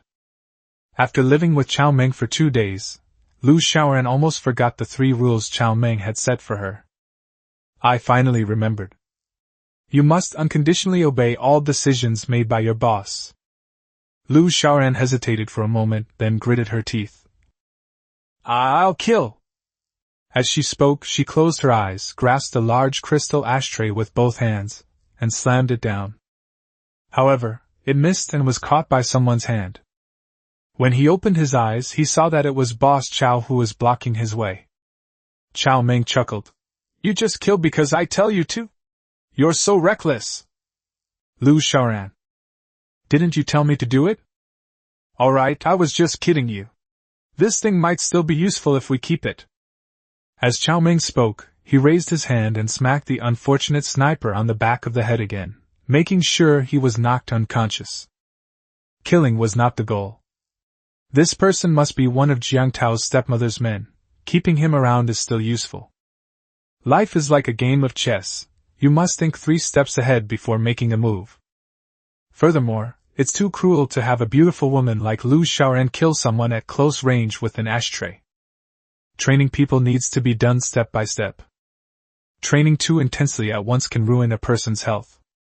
Not everyone has a naturally strong heart. This is for you. Cao Meng handed the barret to Lu Shaoran. Later, you can use the scope to fire at Wen Qingshuan's group. As he spoke, he gave her a brief explanation of basic firearms knowledge. Boss, I'm afraid I won't be able to hit the target. I've never fired a gun before. Lu Shaoran was a little uneasy, not because she was afraid of missing, but because she didn't want to kill anyone. Accuracy isn't important, what's important is that it can scare people. Cao Meng chuckled and picked up the high-precision sniper rifle in his hand. Besides, I'll finish him off, won't I? Lu Shaoran said weakly. Well, okay then. 5 more minutes passed. Finally, we saw the person arriving. However, they did not take the main road that Jianglong had laid an ambush on, but instead approached quietly across the frozen river. Ha! Not following the usual path. This Jiang family manor looks impregnable, but it's really just like that. Too large area.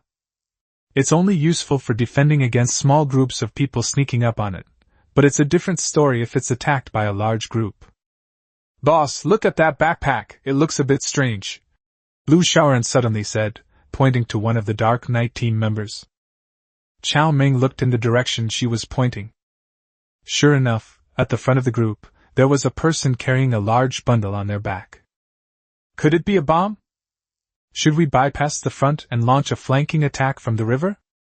This left the troops lying in ambush outside completely bewildered. By the time they realized what was happening and sent reinforcements, it would be too late. Boss, what should we do? Lu Shaoran looked at Cao Meng nervously. Let me teach you something. This is called a sniper incendiary grenade. Normally, a bullet hitting an explosive charge won't necessarily cause it to explode, but this thing. Cao Meng took out a bullet. He finished speaking, loaded the gun, and aimed it at the person carrying the bundle. Whether it's a bomb or not, you'll know once you fire a shot. Bang! The bullet shot out like a streak of light, drawing a beautiful ray in the dark night. Boom! The shot hit the package squarely. It exploded. A small mushroom cloud rose into the sky. The unlucky guy with the backpack was naturally reduced to ashes, and about 10 people around him were also blasted away. Fortunately, the troops were not too densely packed, otherwise, this single shot might have resulted in more than half of them being killed. In the silent, dark night, a loud explosion rang out, causing even the office building beneath their feet to shake. With this explosion, the sneak attack was obviously out of the question. The troops who were lying in ambush on both sides of the main road immediately reacted, began to shift their positions, and swarmed towards the enemy on the river. All right, let's begin target practice! Cao Meng patted Lu Shaoran, who was standing there in a daze. Lu Shaoran was also terrified by the power and carnage of the explosion.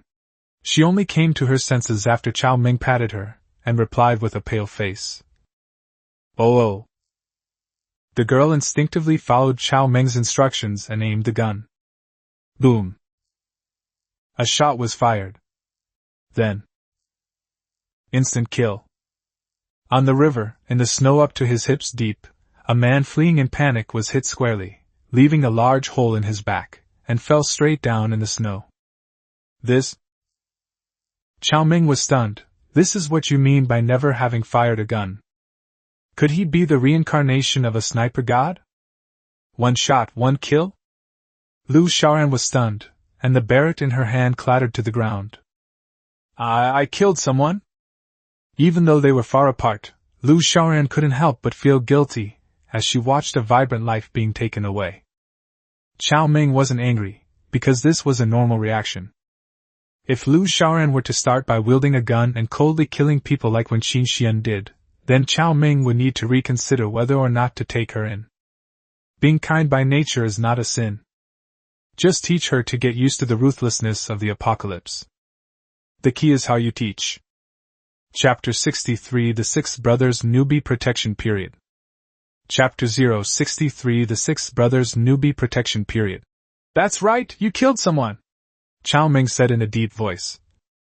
But Lu Shaoran, please remember, this is a struggle, this is the end of the world. If when Qin Xian uses these people to seize the Jiang family manor today, then I might be the one who ends up ruined and in trouble. You're a smart person, you should know what to do. After saying that, he ignored her and slowly raised his high-precision sniper rifle, aiming it at Lao Lu, a dog on the frozen river in snow, standing to the side and behind the group. The distance is too great, and it's nighttime.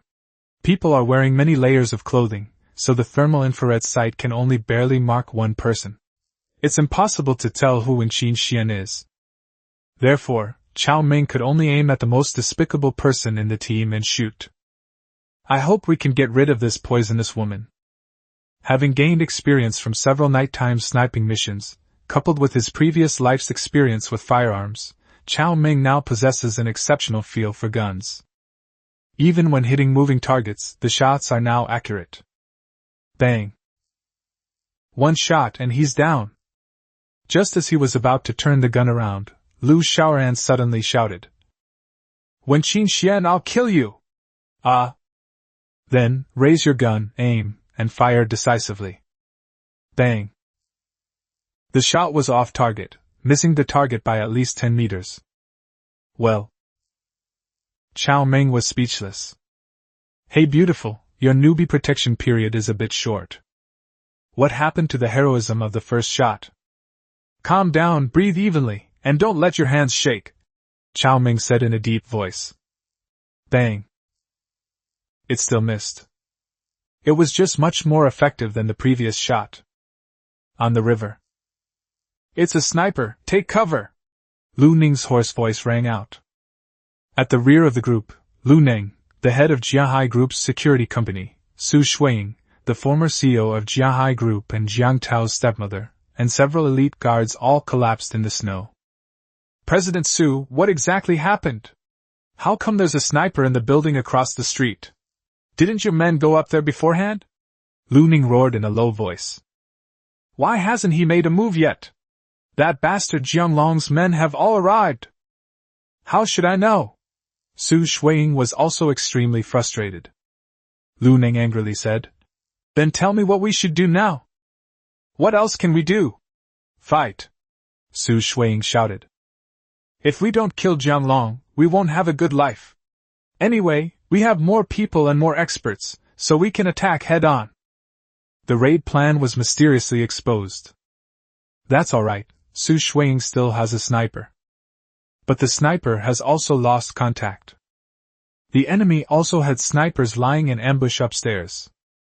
Fortunately, the opponent's marksmanship seemed to be somewhat flawed, several shots missed.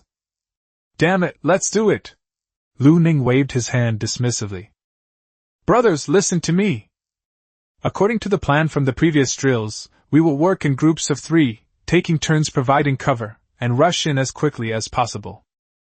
Once you enter the castle, there will be food, drink, heating, and women. Let's do it, this is our only chance, whether we live or die. Kill! High-rise building. Cao Meng held up binoculars and watched the movements on the river.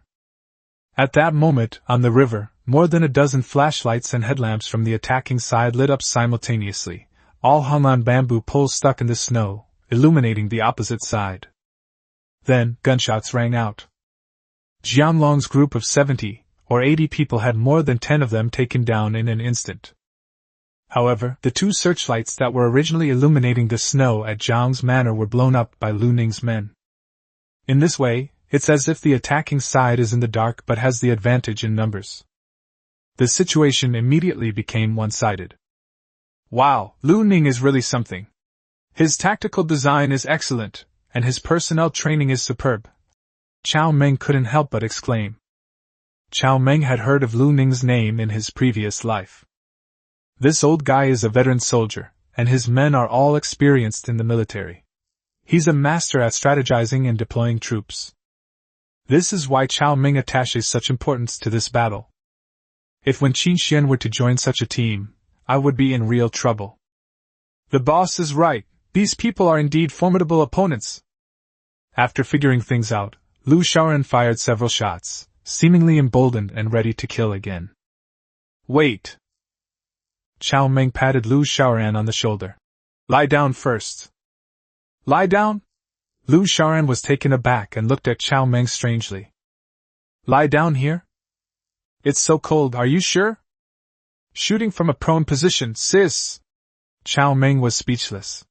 What was this girl thinking all day? In this sub-zero temperature, what did she want to do? The lying position is conducive to stability, and also helps to calm the mind and spirit. Ah, okay. Lu Xiaoran quickly laid down and aimed her gun. Bang. The first shot still missed. However, this time Lu Xiaoran learned her lesson and wasn't in a hurry. She adjusted her position and fired another shot.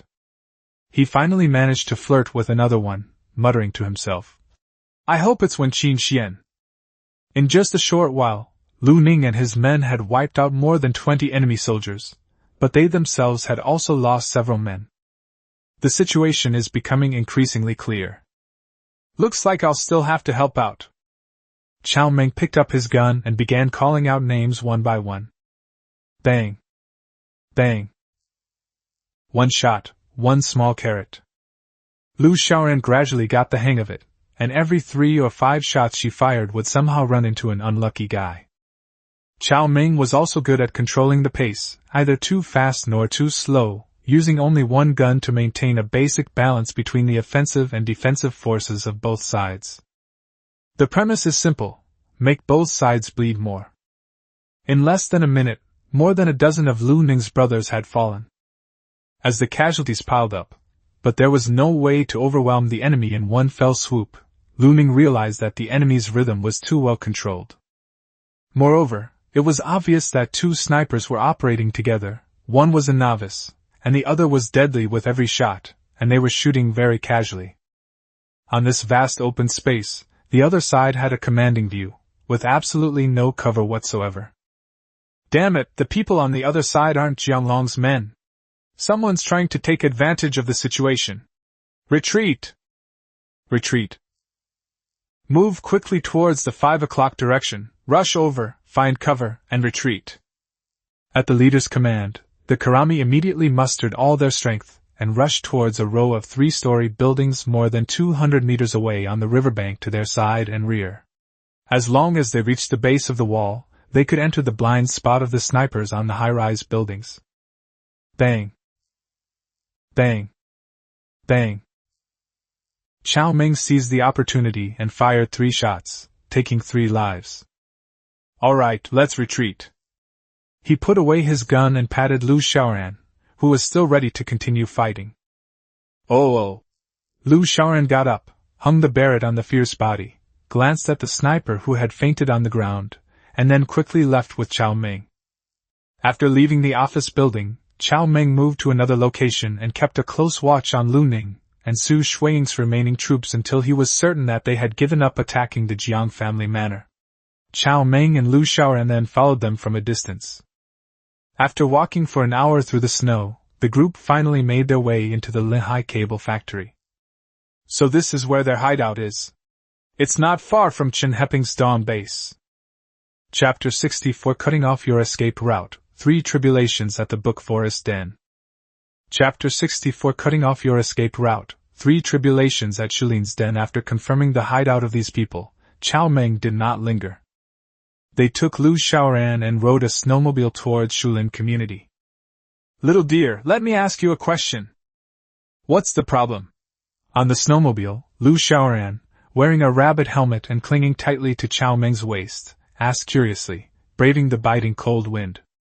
Cao Meng laughed and said, "What do you think will be Wen Qin Xian and her group's next target after this failure?"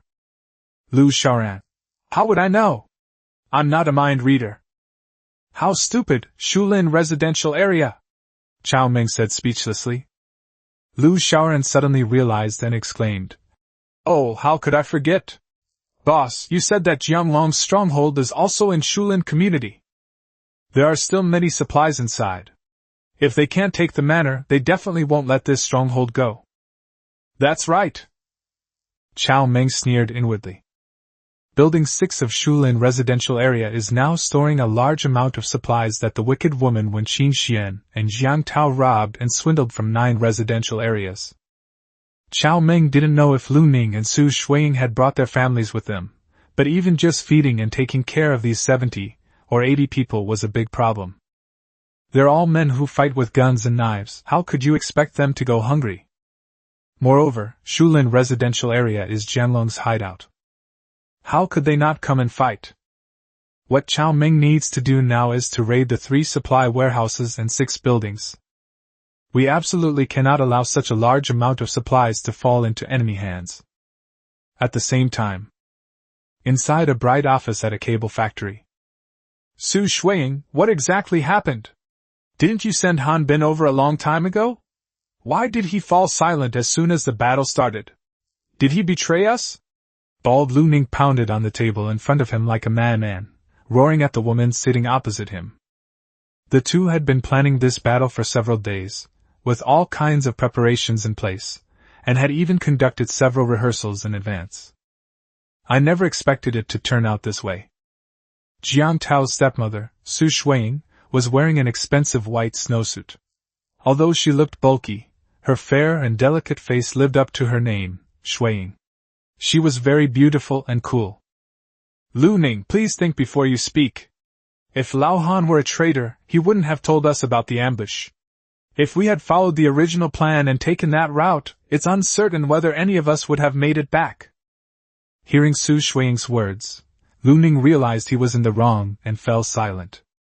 Based on your judgment, the two people who made a move today shouldn't be Jianglong's men, Su Shuiying said, rubbing her temples. Then this person must be connected to the person who launched the surprise attack on Jianglong that day.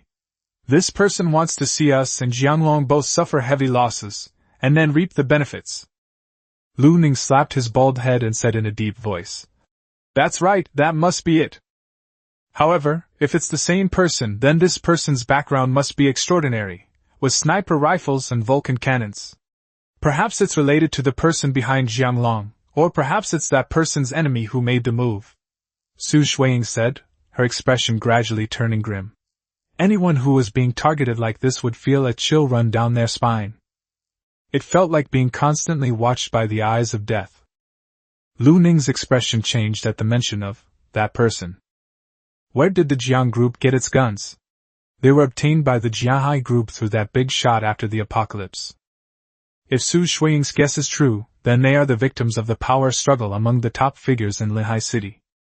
Forget it, this is beyond our control. Lu Ning shook his head and said in a deep voice, President Su, the most important thing right now is that we are running low on food and fuel. We must find a solution as soon as possible.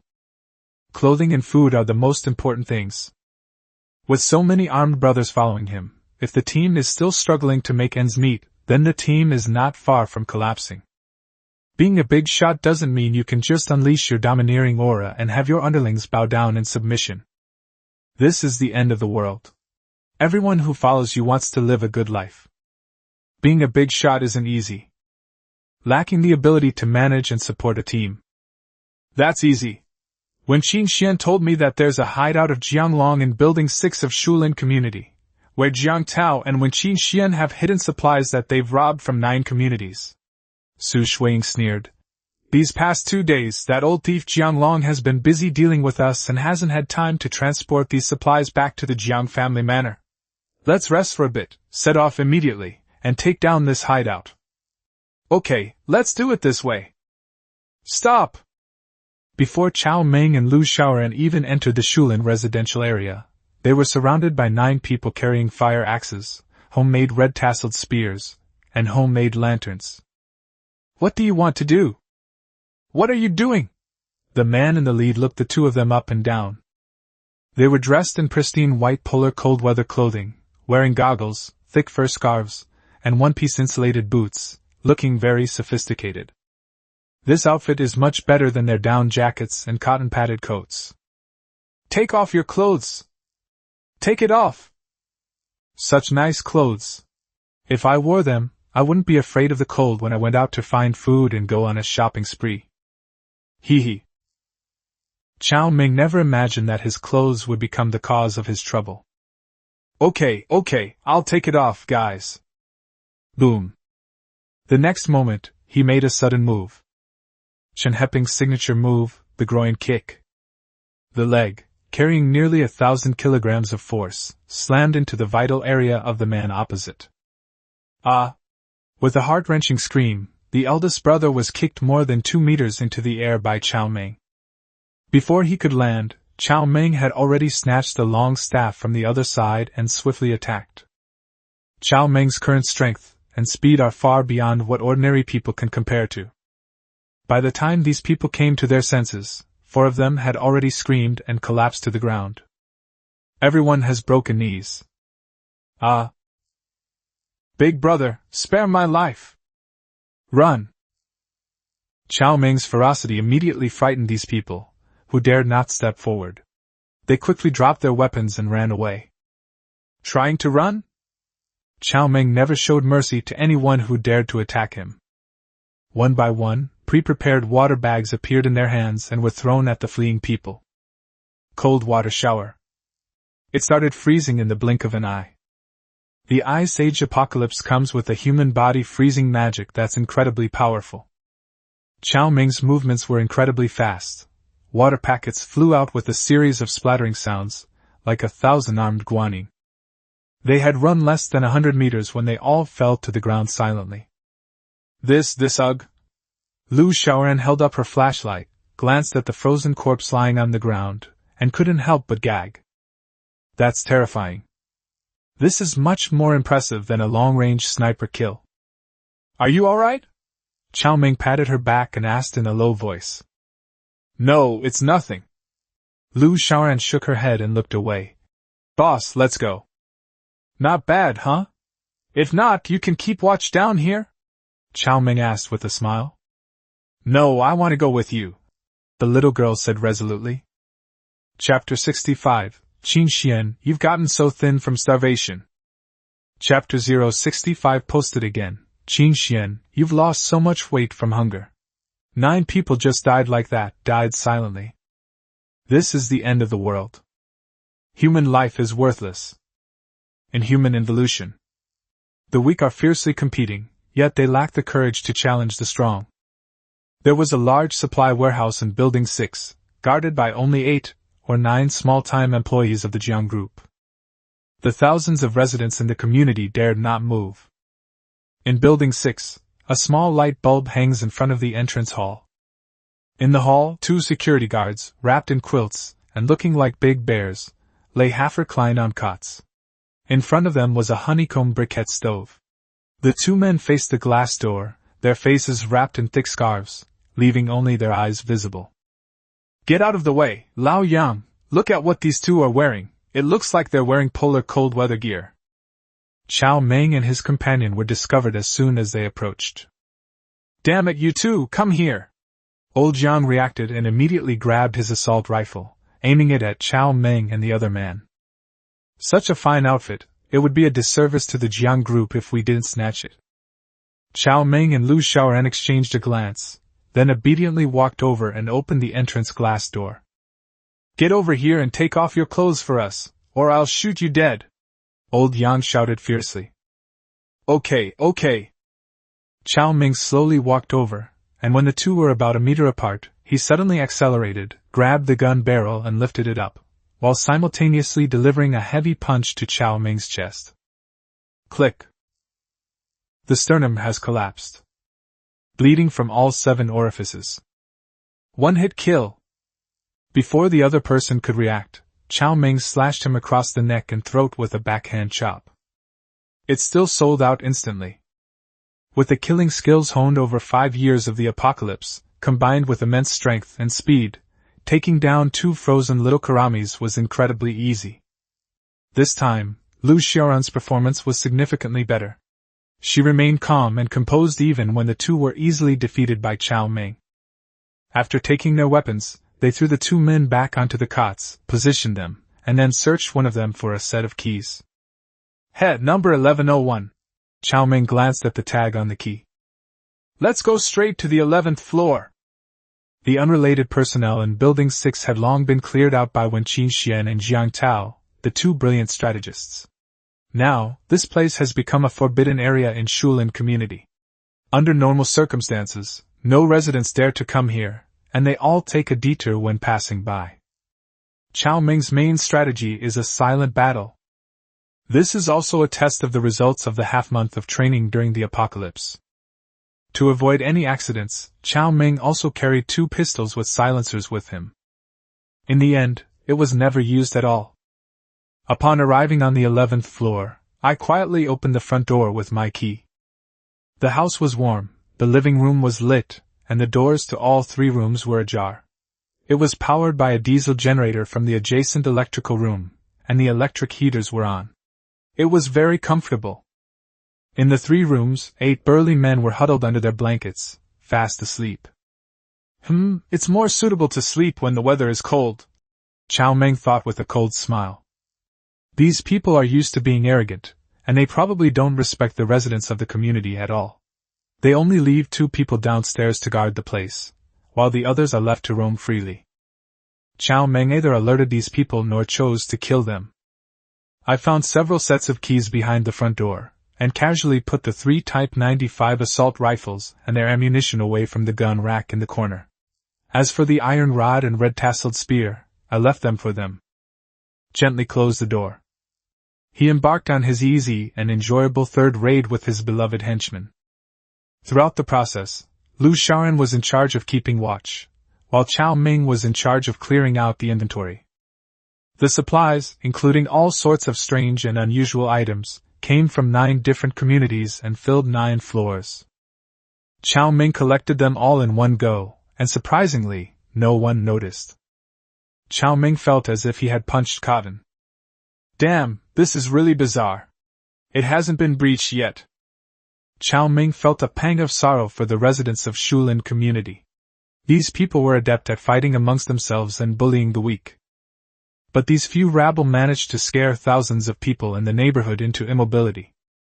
Watching Cao Meng's shopping spree, Lu Xiaoran, like a little money grubber, exclaimed with shining eyes and delight. The boss really is a good man who can make you rich! Finally, Cao Meng returned to the power distribution room next to the hideout, cut off the power, and took all the diesel generator and dozens of small barrels of diesel fuel. Go to sleep, let's see how long you can keep sleeping. Lu Xiaoran couldn't help but laugh out loud. Hee hee. Boss, you're a real thief. This girl, Cao Meng said helplessly, patting her head. She's an optimist. The unbearable feeling she had when facing the dead was instantly forgotten. Good. After wandering around outside for 7 or 8 hours, I finally returned to the warm castle. As soon as he got home, a group of little mythical beasts surrounded Boss Chow. Of course, leading the charge was always Boss Chow's most beloved cat, Xiao Wu. Lu Xiaoran accepted the fate of the 3 pitiful mangy yellow dogs and finally found her pillar of support. Heaven knows what kind of life these 3 mangy dogs, 1 big and 2 small, are living at home. It's bad enough that they're bullied by the 2 families of Big Yellow and Old Black and the 4 little mastiffs, but now even a few kittens dare to bully them because of their agility. Wah! With tears in his eyes, Sango missed life in the warehouse. After changing out of the heavy clothes, I immediately took out the large meal I had prepared in advance from my star blue ring. My stomach had been rumbling for a long time because of this lavish meal. Let's check first to see if Wen Qingxian is dead. While enjoying his meal, he took out his phone and sent a video to Wen Qingxian. A few seconds later, the video call connected. He's not dead? So many people died in front of the Jiang family manor, yet it wasn't her turn. This woman is truly a scourge that lives on for 1,000 years. On the other end of the phone, Wen Qingxian looked very haggard, huddled alone on a small bed with the curtains drawn, which looked a bit like a bunk bed. Qingxian, how did it go? Did you take over the Jiang family manor? Is there lots of good food inside? Have you eaten and rested? Cao Meng asked the 3 questions in quick succession, while eating. Wen Qingxian swallowed hard. Don't even mention it! We ran into their sniper, and the operation failed.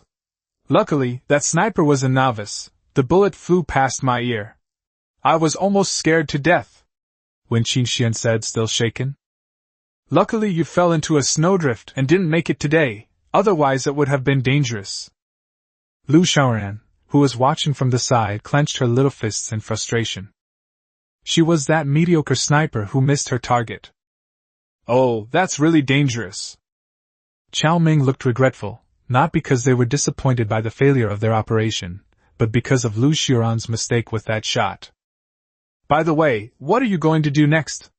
We can't take over the Jiang family manor, and we can't get the supplies inside. Will we still have food? We won't go hungry, will we? Look, you've gotten so thin. Chapter 66. The lover who stabbed him in the heart was Chen Heping. Chapter 66. The lover who stabbed him in the heart was Chen Heping. Lu Xiaoran, who was watching the screen from the side, almost burst out laughing. Mr. Chow's acting skills are getting better and better. That look in his eyes, TSK, Anyone who didn't know better would think he was some innocent, devoted simp. No, I'm fine, I still have food. Wen Qingxian swallowed hard, unable to resist. Seeing the woman's greedy look, Cao Meng felt secretly pleased, but said, Qingxian, stop being stubborn. If you can't hold on, come to me. I don't have a lot of supplies, but it's enough for us to splurge for a while. Wen Qingxian hesitated for a moment, then shook her head and said, Forget it. My parents and Wenbo are in Jianglong's hands. I need to rescue them. Although she was incredibly hungry for the food, she didn't want to leave this team that seemed to have a bright future. She was an ambitious person. What's more, her parents and younger brother are still suffering greatly in Jianglong's hands. Oh, right? Your parents are still suffering in Jianglong's hands? I just saw Jianglong post another video in the group. Your parents' situation is very miserable. Every day, I was subjected to torture, such as bamboo skewers piercing my fingers, branding with hot irons, and even Wenbo's younger brother cried out in pain. There was also the tiger bench, being propped up high with bricks, chilly water, and being clamped between fingers. Cao Meng counted on his fingers, recounting each detail with a look of deep empathy. That scene was truly unbearable to watch. Jianglong, that bastard, was so despicable, utterly despicable. Oh, and we're also being forced to eat aligay, a popular Chinese food. Cao Meng made a gagging motion. Across from her, Wen Qingxuan's face was as black as the bottom of a pot, her hands gripping her phone so tightly they were about to crush it. These past few days, she hasn't dared to look at the videos in the group chat. Her family's ordeal was just too tragic. She was afraid that if she looked at them even once more, she wouldn't be able to resist turning herself into Jianglong. Cao Meng, on the other hand, gave her a live demonstration, explaining the tortures with such expressive facial expressions that it was as if he himself had been tortured. I'm sorry, Qingxian, I'm not gloating. It's just that your parents are really suffering. That bastard Jianglong is inhuman. He actually came up with such a despicable way to torture people. If I catch him, I will definitely make him pay for everything. Wen Qingxuan's lips twitched, and she took a deep breath. All right, stop talking. Cao Meng said cautiously. Qingxian, you're not angry, are you? I really didn't mean it, I'm just upset. No, why would I be angry with you? I know you and I share the same hatred. Wen Qingxian forced a laugh, deciding not to continue the conversation. Keep your supplies safe, you never know when I might need to come and seek refuge with you. All right, that's enough. We're about to take action. Cao Meng asked curiously. What kind of operation? Do you want me to come along? No need this time, and you'll find out soon enough. Wen Qingxian forced a mysterious smile. Cao Meng asked curiously. So mysterious? You're not going to rescue your parents, are you? That's great. Your parents and brother have been tortured enough. It's best to rescue them quickly. Just thinking about that kind of torture is enough to give anyone nightmares. Okay, that's all for now, goodbye. Wen Qingxian gritted her teeth and hung up the phone. He has no manners at all, really. Cao Meng put the phone aside. Hee ha! Lu Xiaoran held back for a long time before finally bursting into laughter, her chest heaving with laughter. Boss, you're going to make me laugh to death. Ha, I can't take it anymore, I'm going to die. Lu Xiaoran clutched her stomach, and it took her a while to stop. Boss, you're too good at creating drama, haha. At this moment, she felt a little sorry for Wen Qingxian. If this woman knew that the reason she was in such a miserable state was all because of this man, she would probably be so angry that she would vomit blood and die. She was even thinking about scheming against her own boss, who was also her man. On this side, Wen Qingxian had just hung up the video call when she received orders from the two bosses to set off. So, a pack of hungry and cold wolves set off again, heading towards Shulin community, where to seize the supplies they need. An hour later, a group of 70 or 80 people, led by the two bigwigs, braved the wind and snow and arrived at Shulin community. President Su, President Lu, something's wrong! As soon as the two bosses entered the residential compound, the scouts sent out earlier greeted them, saying, The two guards at the entrance to Building 6 have been murdered. Something seems to have happened inside the building. What? Both CEOs were startled at the same time.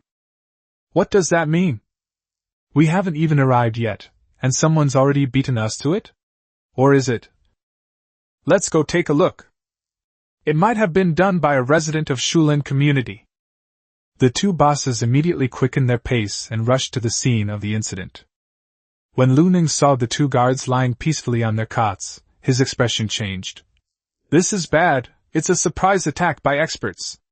Go check it out quickly. Walk. The search continued, but all the supplies had vanished. When Lu Ning led several burly men and broke into their hideout on the 11th floor, the Jiahai group guards, who were fast asleep, stumbled out of bed. What exactly is going on? Numb. Lu Ning and Su Shuiying looked at each other in bewilderment. The henchmen who came with them were so angry that they gritted their teeth, and they no longer looked at the two big shots with the same respect as before. So, after we spent a whole day running around in the freezing cold, losing so many brothers, all we got was an empty building? Where are the mountains of supplies we were promised? Where is the promised luxurious manor and a luxurious post-apocalyptic shelter of the Jiang family? How could this happen? Lu Ning gritted his teeth in anger. He dragged the unfortunate man, who had just been pulled out of bed, to his side, grabbed him by the hair, and pressed the gun against his head. What exactly happened? Where are the supplies? Where are all my supplies? Supplies? The man said tremblingly. The supplies are all in this building, from the 2nd floor to the 10th floor. All the supplies are categorized. Piper. Lu Ning raised his hand and slapped her across the face. You mean to say that the supplies were still there before you went to sleep? Yes, we've inspected that area before. Useless trash! Lu Ning roared in anger, raising his hand and knocking out all of the other man's teeth with the butt of his rifle. Lu Ning felt like killing these idiots. So many supplies vanished right under their noses. Tell me, when was the last time you changed shifts during your inspection? Su Shuiying grabbed one of the men by the collar and asked angrily. Yes, 5 hours ago. We were supposed to change shifts every 4 hours, but the previous shift didn't wake us up, so we overslept. Su Shuiying shoved the other person away and angrily said. There's a mole! It must be people from Shulin residential area. Otherwise, they couldn't have moved so many supplies away so quickly. That's right, definitely. Lu Ning nodded in agreement. President Lu, President Su. Just then, when Qin Xian squeezed in from outside and said respectfully, I know who it is. Su Shuiying. Who? It's Chen Heping. Chapter 67 This is too much. War begins. Chapter 67 This is too much. War breaks out. When Qingshuan's eyes were filled with intense hatred. This Chen Heping has a lot of influence in Shulin community. He has even set up an organization that is specifically targeting Jiahai Group. Our supplies have mysteriously disappeared twice before.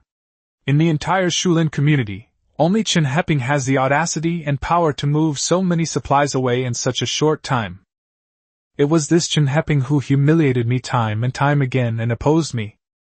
Aside from Jiang Tao's death, when Qin Xian blamed almost all her misfortunes on Chen Heping.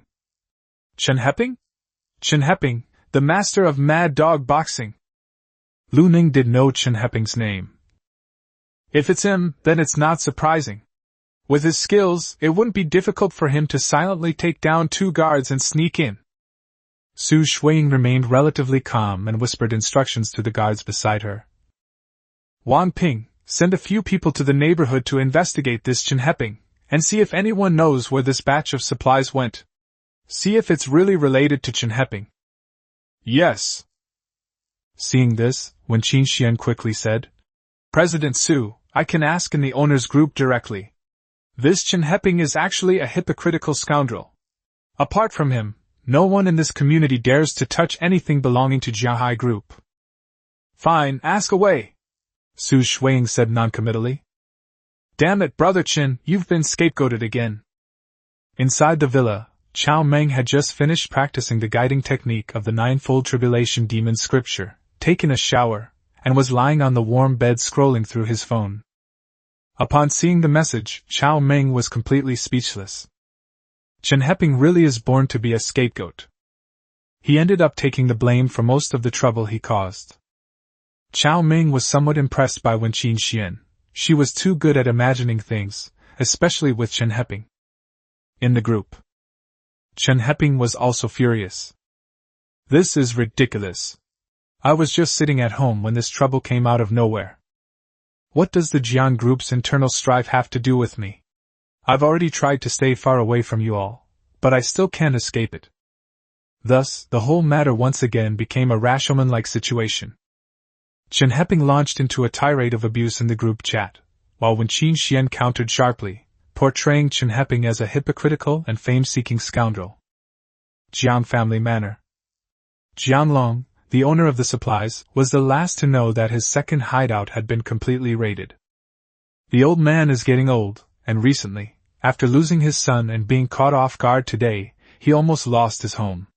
Exhausted, he didn't even think that Su Shuiying and Lu Ning would raid the supplies in Shulin community, so he didn't prepare in advance.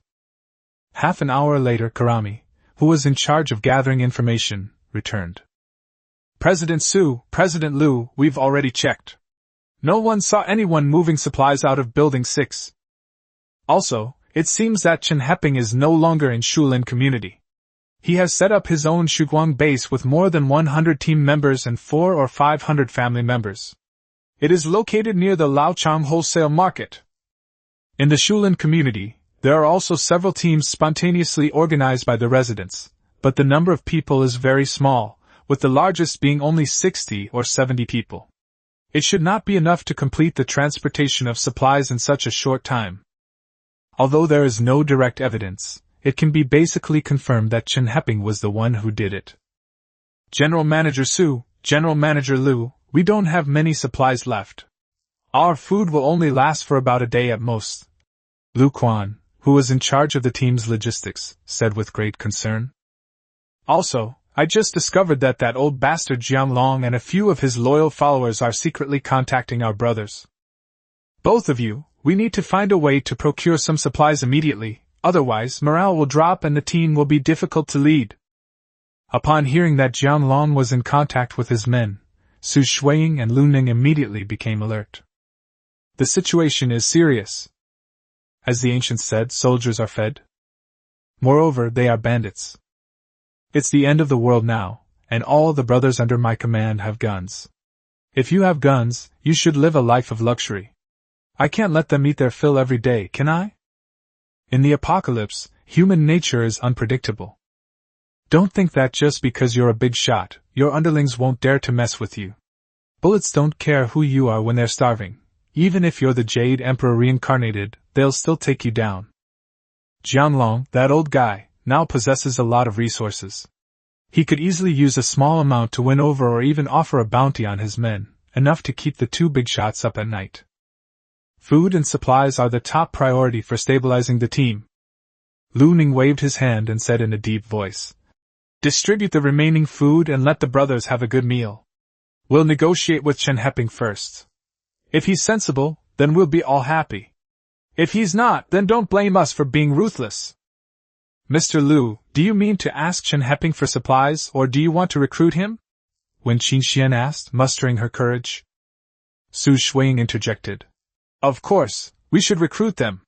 Chen Heping is quite a figure, with many men under his command.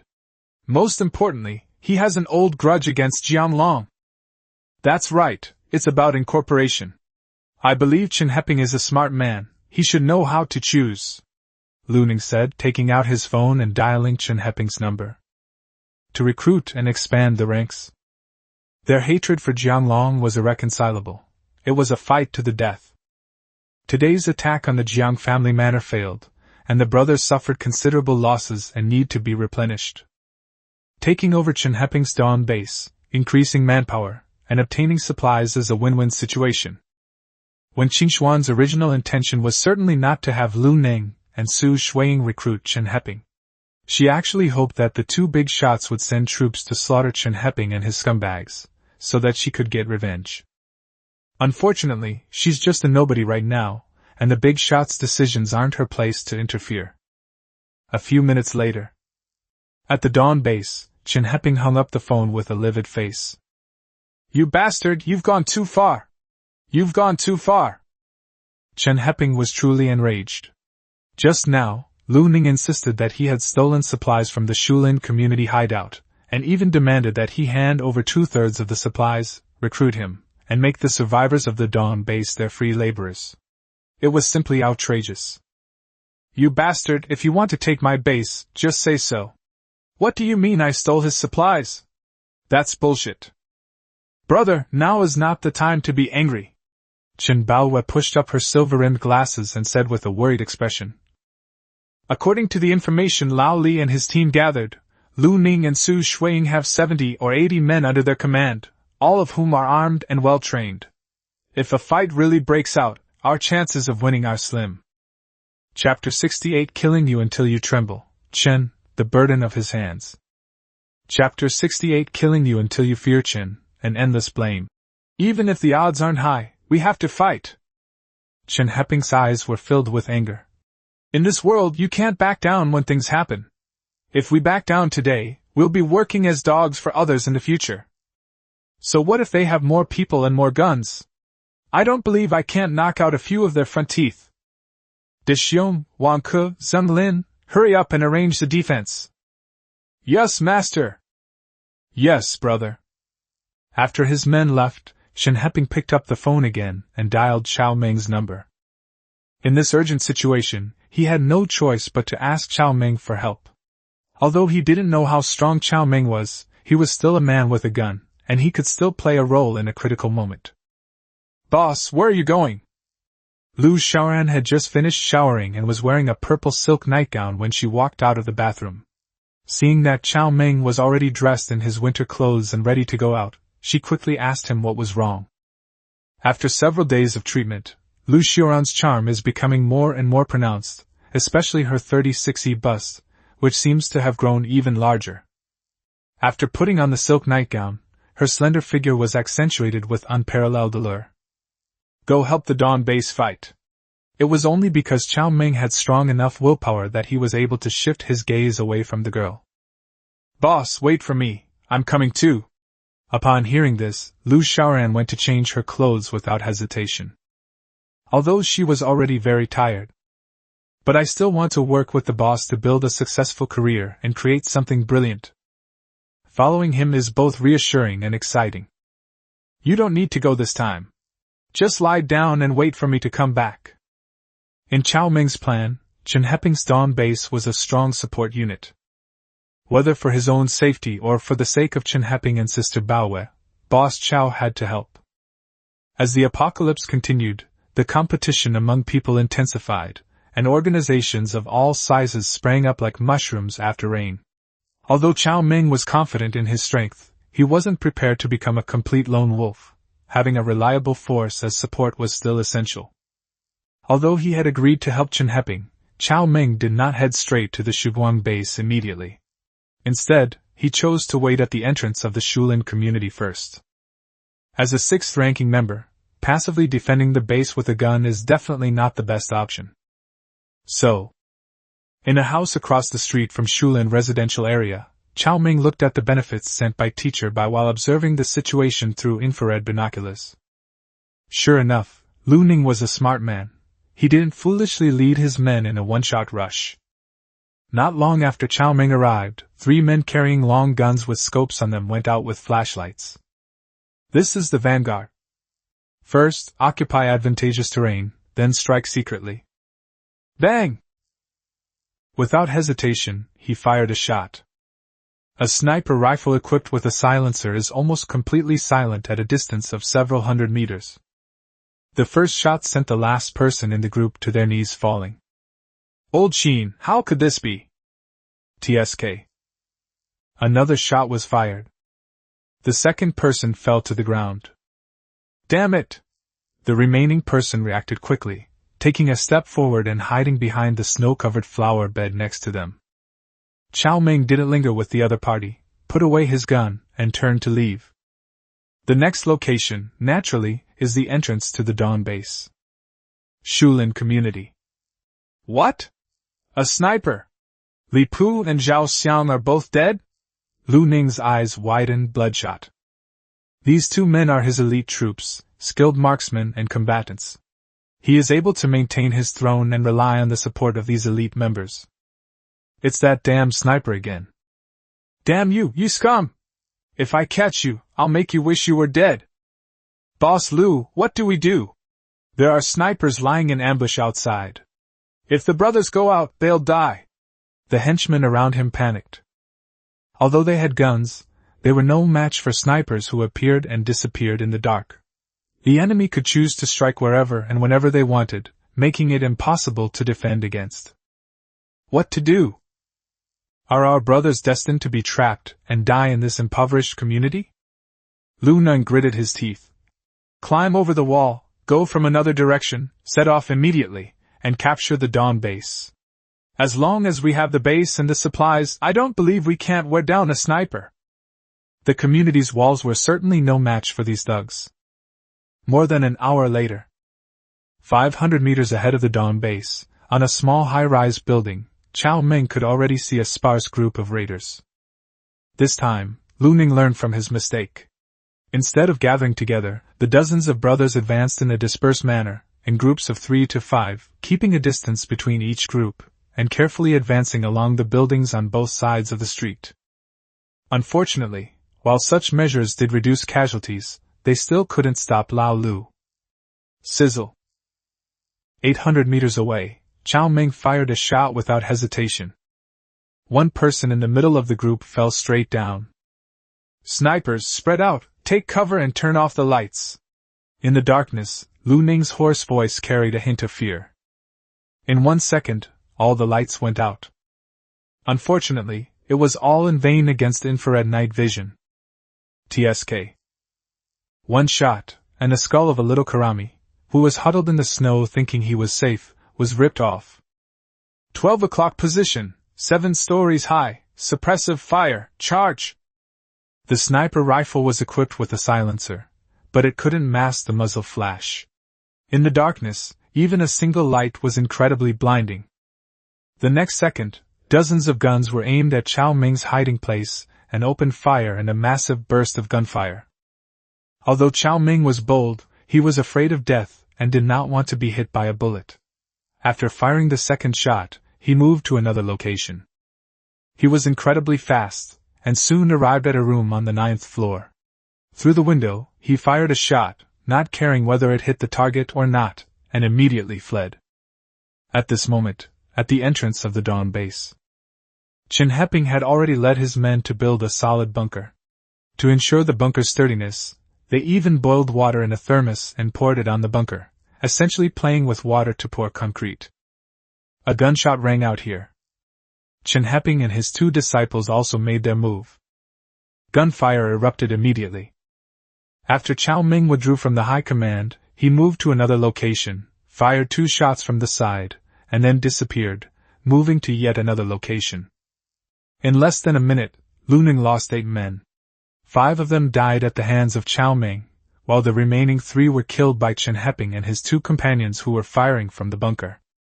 Scumbag, so Chen Heping and that sniper are in cahoots. President Lu, we can't fight anymore. Chen Heping has powerful backers. His strength is definitely not this great. We need to retreat quickly. Su Shuiying, holding a small pistol, hid in the back of the group and whispered. You bastard, Chen Heping, I'm not finished with you, you piece of trash! Lu Ning finally realized what was happening. It turns out that Chen Heping was the real culprit behind his crushing defeat of the Jiang family manor today.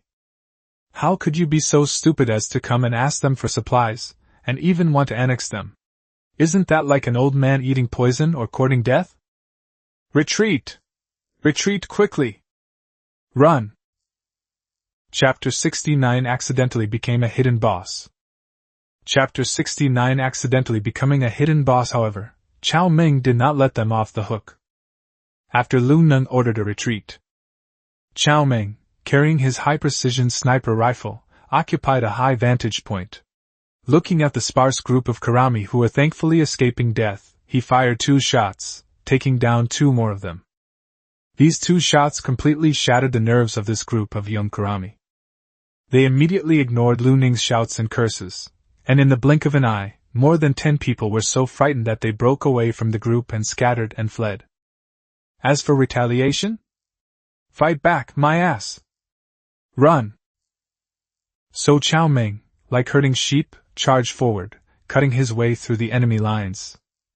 After taking down 3 more people, Lu Ning finally led the remaining less than half of his men into a nearby residential area.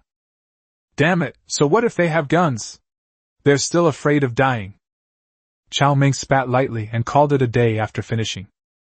The current boss Lu Ning and his followers are completely on edge. Their morale is completely gone. They're even worse off than the residents of Shulin community. Later, Chen Heping actually profited, leading a few henchmen to follow the fleeing group and clean up the battlefield. Along the way, we collected quite a few guns and ammunition. Boathouse community. Lu Ning and Su Shuiying led the remaining 32 team members to seize several houses and forcibly evicted the original residents. Chen Heping! In the cold living room, Lu Ning was so angry that he spat out a mouthful of blood. One day, it suffered 3 major blows. Full of confidence, they attacked the Jiang family manor, but ended up suffering heavy losses. The residents of Shulin community tried to scramble for supplies, but to no avail. The battle at Shuguang residential area resulted in a crushing defeat. Nearly 20 of my men were killed or wounded, and more than 10 were terrified and scattered during the battle. In one day, 2/3 of the team was lost. The brothers were terrified. Of course, there have been some results. With so many people and guns lost, the culprit has been found, Chen Heping. That bastard who pretends to be weak while actually being strong. The mysterious sniper who caused him such heavy losses was actually one of Chen Heping's men.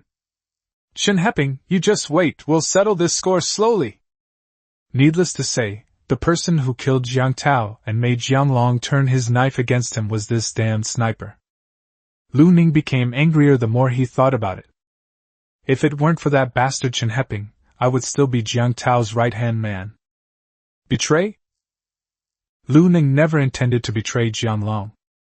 He and Jiang Long were in-laws by marriage. Lu Ning only had 2 beloved daughters, one of whom was to marry Jiang Tao. What's wrong with being family and sticking together for mutual support? Result. That guy shot Jiang Tao in the head, and coupled with the mysterious robbery of the Jiang Group's warehouse before its demise, a warehouse he himself managed, that suspicious old bastard Jiang Long finally turned against him. I owe my current predicament to Chen Heping. When Qin Xian was even angrier than Lu Ning. She has now come to her senses that Jiang Tao's death is inextricably linked to Chen Heping. If Jiang Tao hadn't died, she would still be the queen of Shulin community, instead of being chased around like a dog in the freezing cold. There are also his parents and younger brother. If it weren't for Jiang Tao's death, why would Jiang Long take his anger out on them? Alright, Mr. Lu, now is not the time for cursing. Su Shuiying, the stepmother of the deadbeat Jiang Tao, said in a deep voice. It can now be concluded that Chen Heping is the mastermind behind the instigation of internal strife within our Jiang group. Moreover, this person must have a powerful backer, just like our Jiang group, Su Shuiying said, her eyes becoming sharp. When Qin Xian also pricked up her ears. Actually, she had always been curious. The Jiang group was just a company. Even if its background wasn't clean, that was all. Even if it could get its hands on guns, a few would be the limit. How could it possibly produce so many guns all at once? Lu Ning had managed to calm down by now and nodded slightly, saying, You're right. This matter involves the highest level of struggle in Lehai City. The person behind him is probably at the level of the city lord. Su Shuiying. Let's talk to that person about this. Cao Meng had no idea. Chen Heping ended up taking the blame for all the trouble he had caused. Not only when Qin Xian, but also Lu Ning and Su Shuiying blamed all their misfortunes on Chen Heping. They even inexplicably arranged for a powerful figure to be behind Chen Heping. At this moment, Cao Meng, carrying a gun and humming a cheerful tune, walked into the dawn base. One man with one gun thwarted an attack by 70 or 80 gunmen, and even helped the Dawn base collect more than 10 guns. As soon as Cao Meng arrived at the base entrance, Chen Heping led 5 or 6 disciples, including Wang Ke and Dishyong, to wait at the entrance. Haha, bro, you've really won me over today. As soon as he saw Cao Meng, Chen Heping laughed and greeted him with a warm bear hug. Brother, you're amazing. You're incredible. One man, one gun, and you took down 70 or 80 of Lu Ning's men. You're the guardian of our Dawn base. Haha. Cao Meng laughed heartily. Facing this straightforward older brother, Cao Meng's mood improved considerably. Haha, bro, don't brag. I can't be the guardian of the base. If I say you are, then you are. Don't be modest. Chen Heping was in a great mood. This victory was so satisfying. Not only did they suffer no casualties, but they also captured more than 10 guns, significantly boosting the base's military strength. Let's go, let's not waste any more words, let's have a victory celebration. Haha, let's gather all the brothers of our Dawn mercenary group and let everyone meet our heroic vice commander. With a wave of his hand, Chen Heping handed over the position of vice leader of the Dawn mercenary group to Cao Meng with a single sentence. Yes, it's time to introduce our deputy commander to everyone. Upon hearing this, Dishyong and the others echoed his sentiments, but Wang Ke's expression immediately turned ugly. Wherever there are people, there is a power struggle. This guy has always wanted to be the second in command of the Dawn base. Please don't, Cao Meng quickly said. Brother Chen, let's skip the celebration banquet. I don't want to reveal my identity yet. Not making it public? Chen Heping was taken aback and said in surprise, Brother, are you going to be a lone wolf again? If you asked me, you should move in and live with everyone. It's better for the brothers to be together, so we can look after each other, and it'll be more lively. Cao Meng shook his head. Judging from the current situation, I am still more suited to staying behind the scenes. Besides, I have my own things to do. Before Chen Heping could speak, Wang Ke spoke up, smiling kindly at Cao Meng. Master, I think Brother Cao Meng is right. A master like him should remain mysterious, so let's choose someone else as the deputy commander. That bastard, he's quite good at taking advantage of situations. Unfortunately, Cao Meng had no intention of giving him face at all. Cao Meng. I never said I wouldn't be the deputy regimental commander. Wang Ke was immediately embarrassed on the spot. Chapter 70 Establishing Authority. I may not need it, but you can't take it. Chapter 70 Establishing Authority. I may not need it, but you can't take it. Cao Meng didn't really care about the position of deputy leader of the Dawn mercenary group, but he absolutely couldn't let it fall into the hands of that bastard Wang Ke. In his past life, this bastard ended up as the deputy commander. Later, because he was rejected by Chen Baowei and resentful, he secretly colluded with Wen Qingxian, betrayed the Dawn base, and almost killed Chen Heping and himself. Having been given a second chance at life, Cao Meng naturally couldn't give this bastard any chance to turn things around. And when I find the opportunity, I must take care of this guy. Wang Ke, what nonsense are you spouting? Chen Heping glared at Wang Ke and shouted angrily. Our Dawn base was able to survive this calamity thanks to Cao Meng. If it weren't for the 3 long spears Cao Meng sent earlier, and his actions today in repelling Lu Ning and Su Shuiying, you wouldn't have the right to stand here and talk. The vice-captain of the Dawn mercenary group can only be Cao Meng, no one else can even dream of it. After saying that, he turned to his disciples and Wang Ke and said, From today onwards, Brother Cao is the second in command of our Dawn base. His words are equivalent to mine. Anyone who dares to disobey me will be killed. Also, Cao Meng is my brother, which means he's your uncle. From now on, you mustn't be disrespectful and call him Uncle Cao. After being reprimanded, Wang Ke's face turned green, and his eyes, which he stole glances at Cao Meng, were filled with resentment. Now look what's happened. He's lost his chance at the deputy regimental commander position, and has ended up as someone else's cheap nephew. Haha, master is right. If it weren't for Uncle Cao, where would our base get so many guns? Among the disciples, Dishyong was the most honest and straightforward, and he agreed with whatever Chen Heping said. The other disciples looked somewhat uneasy. Cao Meng looked younger than them, so they felt a little awkward calling him Uncle Cao. "Brother, let's go. We'll skip the victory celebration banquet, but we must have a family dinner. Your sister Baowe has already prepared the meal. Let's have a drink together, brothers." Chen Heping put his arm around Cao Meng's shoulder and strode into the base. Dawn Base, underground, a neat 4-bedroom apartment. Cao Meng, Chen Heping, Dixiong, Zhenglin, Huang Wentao, and 7 or 8 others sat in the warm living room. Next to Chen Heping sat a 3 or 4-year-old boy named Lele. The little guy was looking at Cao Meng sitting next to him with his clear, big eyes. "Brother, this is your sister Baoyue's child, Lele. Lele, call him uncle." "Hello, uncle." The little guy greeted him sweetly. "Hello, Lele." Cao Meng smiled slightly, took out a handful of Oreos from his pocket, and handed them to the little guy. "Wow, Oreo!" The little guy's eyes lit up immediately, and he quickly took it. "I haven't had Oreos in ages, thank you, uncle." At this moment, Qin Baowe and a very pretty woman came out of the kitchen carrying plates of food. Seeing the Oreo in Lele's hand, she smiled and said, "Lele, have you thanked your uncle yet?" Cao Meng smiled and said, "Sister Baowe, I've already thanked you. Lele is very well behaved." Qin Baowe hummed softly. Soon, all the dishes were served, and the meal was very plentiful. In general, it was mostly meat and fish, with very few vegetables.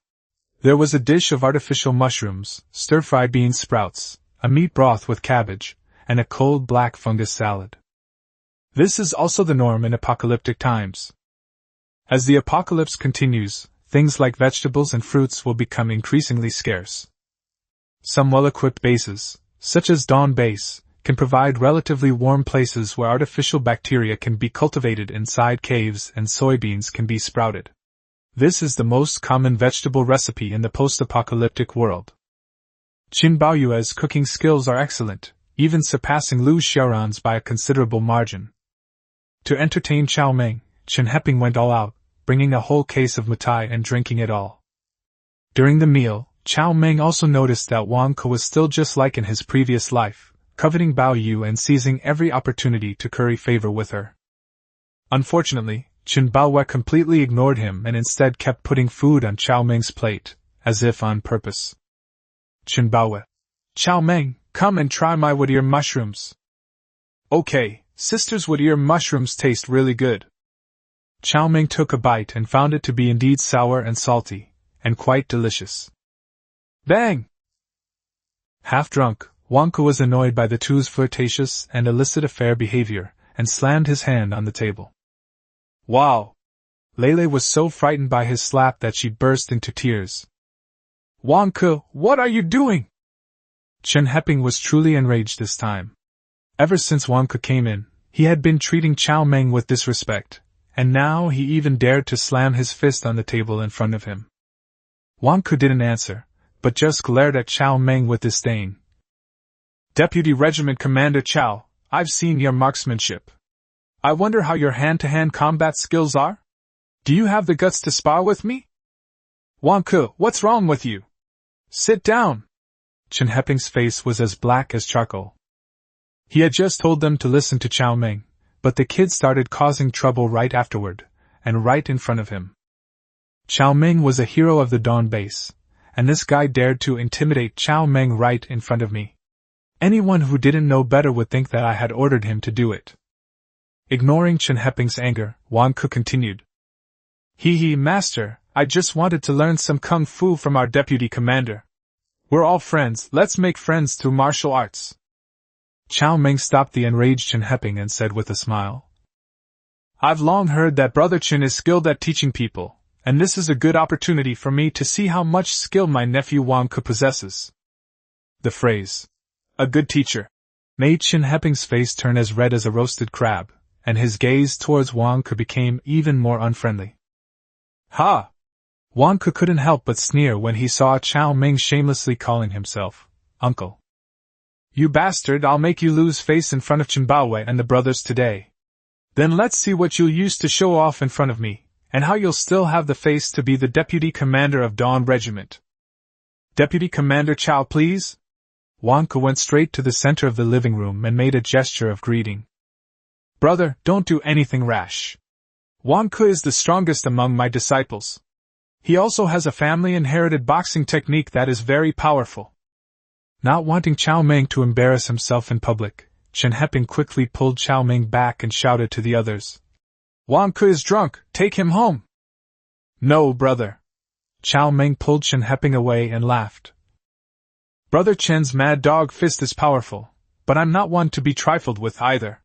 Today, I'll take the liberty of teaching Brother Chen's disobedient disciple a lesson. Oh well. Since Cao Meng had already said that, what could Chen Heping say? He could only give Wang Ke a warning look with a fierce gaze. Hey, teach me? Wang Ke sneered. Vice Commander, are you ready? Come on. Cao Meng beckoned with his finger. You're asking for death. Wang Ke was even more furious when he saw Cao Meng's contemptuous attitude. He roared and charged over like a nimble leopard, throwing a punch at Cao Meng's cheek with lightning speed. Piper. A resounding slap landed on his face. A sharp crack. Wang Ke was slapped to the ground like a dead fly. Chapter 71 Overwhelming Prestige is built with fists. Chapter 71 Overwhelming Prestige is built with fists, the entire scene. A deathly silence. Everyone, including Chen Heping, was stunned and stood up one by one. Only old Huang, who knew Cao Meng's incredible abilities, remained calmly seated, chewing on his crystal pork knuckle. Are you kidding me? Our boss Cao is an evolver. You little Karami, aren't you just asking for a beating? So fast. Chen Heping's pupils contracted slightly. A master. There was no unnecessary movement, just a slap. The main word is just one word. Quick. The incredibly fast speed of the attack dazzled Chen Heping. On the ground, Wang Ke landed headfirst, seeing stars, completely unaware of what had just happened, his head buzzing. After struggling for a moment, he finally got up from the ground. Go to hell! With a flick of his fists, he executed a dazzling feint, concealing a deadly move, a groin kick. Click. As he kicked out, Cao Meng met him with his own kick. Their legs collided. Bone fracture. This was even after Cao Meng had reduced his strength by 60%. Ah! Wang Ke clutched his thigh, screaming and staggering back several steps. Enraged, he pointed at Cao Meng and yelled, You shameless person! You have a steel plate strapped to your leg! Oh. Cao Meng didn't bother to explain. He simply rolled up his trouser leg and there was nothing there. Impossible, absolutely impossible! Wang Ke's eyes widened. How could that be? With over 10 years of experience in legwork, how could I possibly lose? I clearly kicked a steel plate just now. All right. Wang Ke, you've already lost. Seeing his apprentice refuse to admit defeat, Chen Heping was even more furious. No, I didn't lose. Having repeatedly embarrassed himself in front of the woman he liked, Wang Ke had lost his temper. He roared and charged forward. Piper. This time, he was met with a clean and decisive large purse. The person was knocked off balance and flipped to the side before crashing to the ground. However, Wang Ke was still unconvinced and wanted to fight again, but was forcibly held back by several of his fellow disciples, including Duxiong.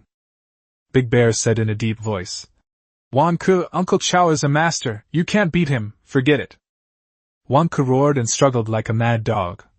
No, I haven't lost, get out of my way. Take this disgraceful thing away. Chen Heping roared, his face dark. After Wang Ke was taken away, Chen Heping picked up the wine on the table and downed a glass in one gulp. Brother, I'm sorry you had to laugh at what happened today. It's all right. Cao Meng smiled slightly. As long as you don't blame me for ruining your place, that's fine. Nonsense. Chen Heping waved his hand. Am I, Chen Heping, the kind of person who can't distinguish between right and wrong? He sighed again. I didn't expect Wang Ke to act like this today. This kid isn't usually like this, brother. Don't worry, I'll definitely teach him a lesson once he sobers up. Brother, you're joking. What's there to teach a lesson to? It was just a friendly spar. I just went a little overboard, Cao Meng said with a slight smile. He thought to himself, he's not one to be petty, but he'll definitely get himself killed. Of course, Cao Meng couldn't say these things to Chen Heping. After all, Wonka was his apprentice for over 10 years. Even raising a dog would create feelings, let alone a person. Haha, speaking of this, brother, you've been hiding your strength far too well. With your current power, you probably can't even beat me, right? Chen Heping was a martial arts fanatic. His eyes lit up when he talked about kung fu. How about we have a friendly spar? How about we shake hands? Cao Meng smiled and extended his large hand, with long fingers that didn't look like the hand of someone who would fight. Good! Chen Heping knew that Cao Meng wanted to test his strength, so he grasped Cao Meng's hand. Brother, you'd better watch out!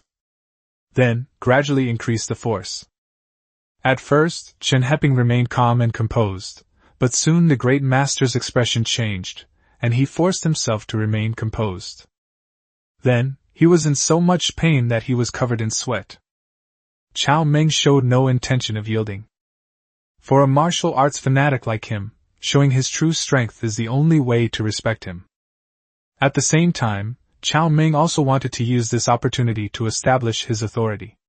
The apocalypse was an era that revered the strong, and only those with sufficient strength could command respect.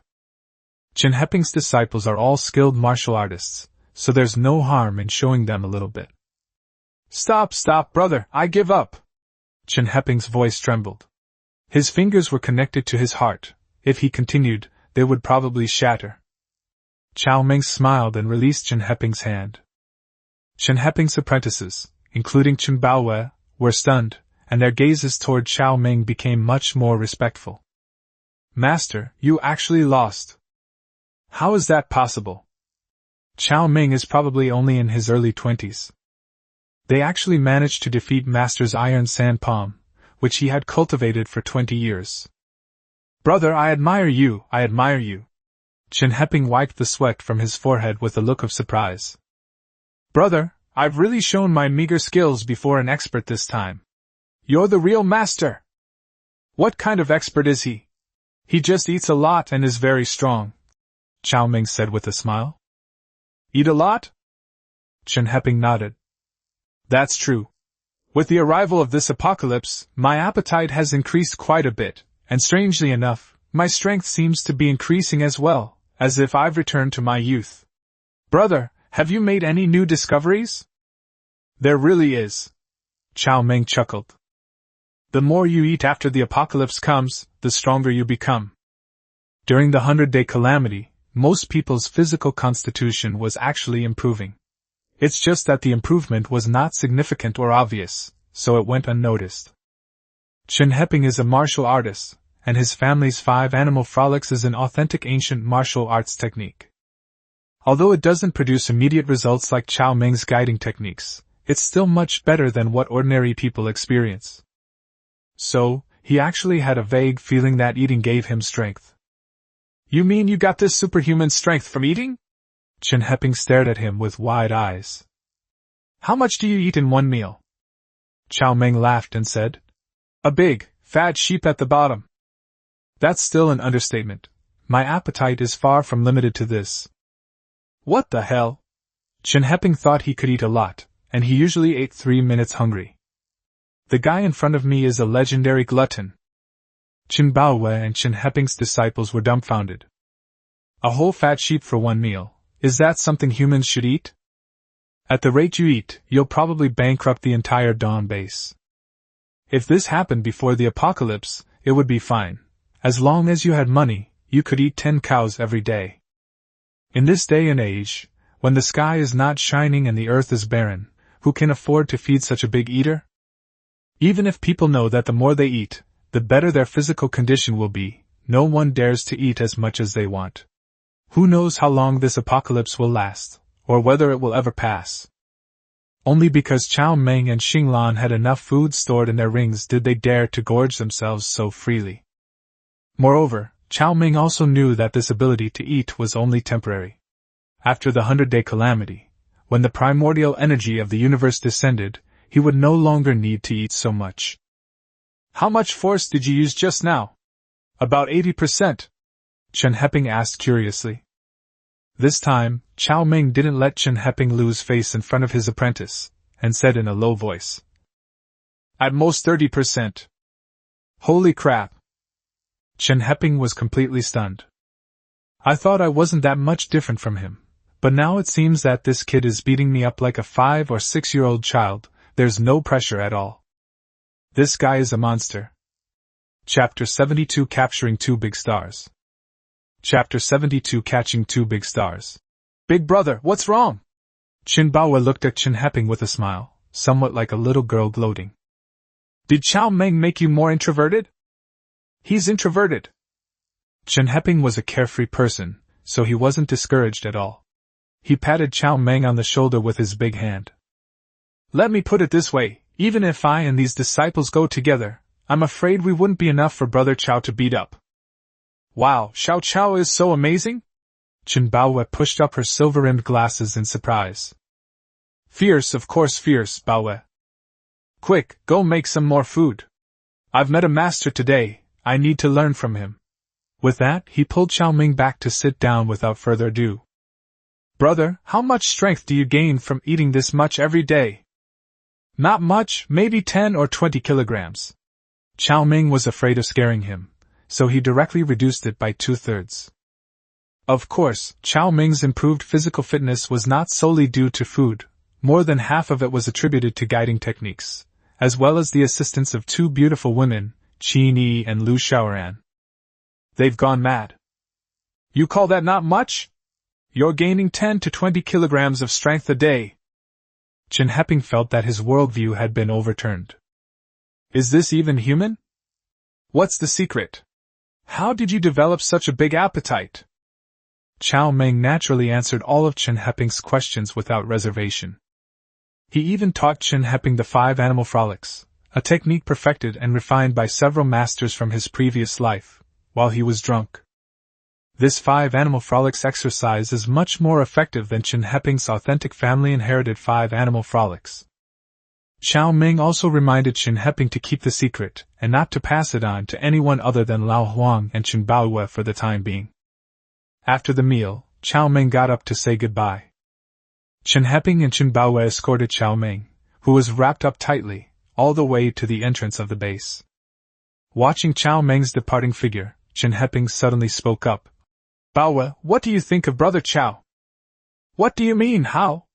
Qin Baoyue's expression changed slightly. She naturally knew what Chen Heping was talking about. Cao Meng's special treatment of her was obvious to everyone, and Qin Baoyue wasn't stupid. How could she not see it? Moreover, she herself had a very special feeling, as if she was very familiar with Cao Meng, as if they had known each other in a past life. Baowe, I feel that Brother Cao has a special feeling for you. Would you like to consider it? Chen Heping looked at her seriously. You can't stay single forever, can you? In this situation, we don't even know if the sun will rise again. If you like her, why not take a step forward? Qin Baowe pushed up her silver-rimmed glasses and laughed. Brother, are you in such a hurry to marry me off? How could I bear to let you get married? I just want you to keep Brother Cao tied down, haha. Chen Heping laughed. Big brother you. Qin Baowe glared at Chen Heping fiercely, then turned and went back. After saying, haha, Chen Heping burst into triumphant laughter. Brother Cao, no matter how unrestrained and free-spirited you are, you will still fall for my little sister. Just wait, you will not escape the grasp of my dawn base.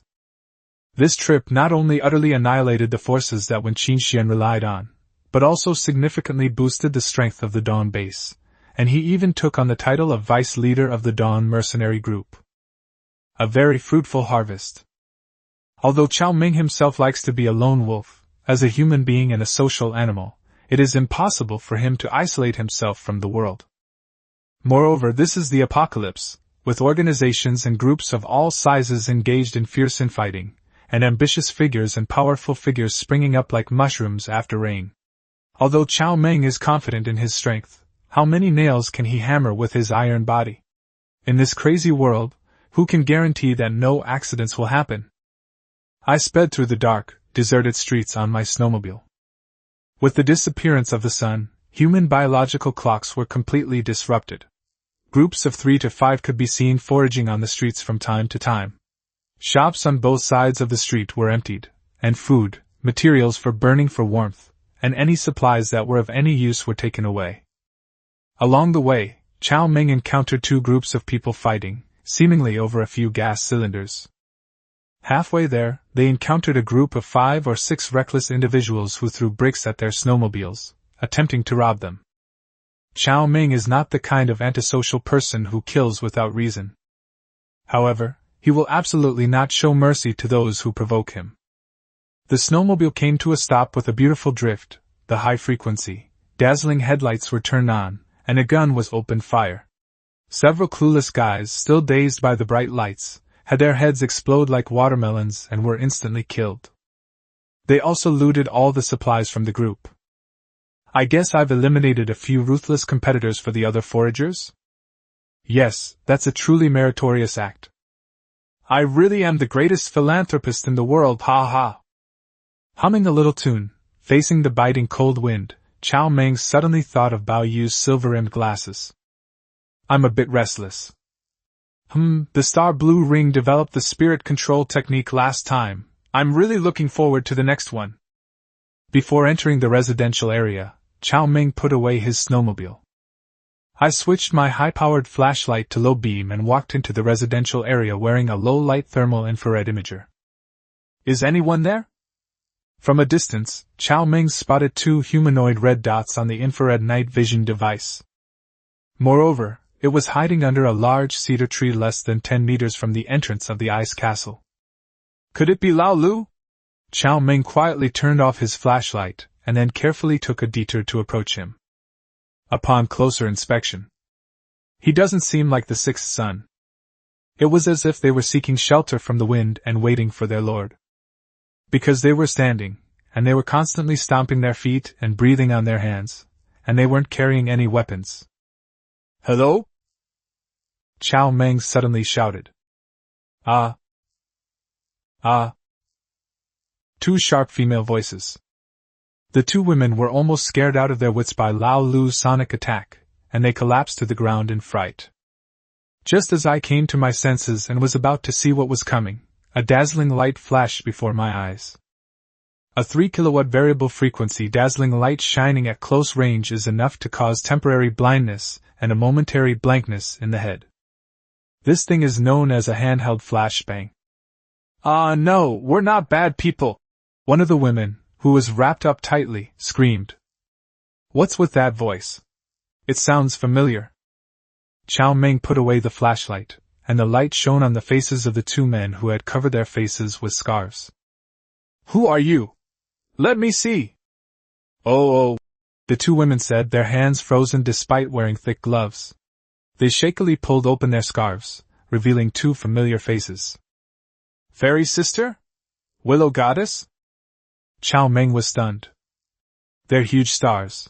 There are practically no people in the Great Dragon Kingdom who don't know them. But why are these 2 in this neighborhood?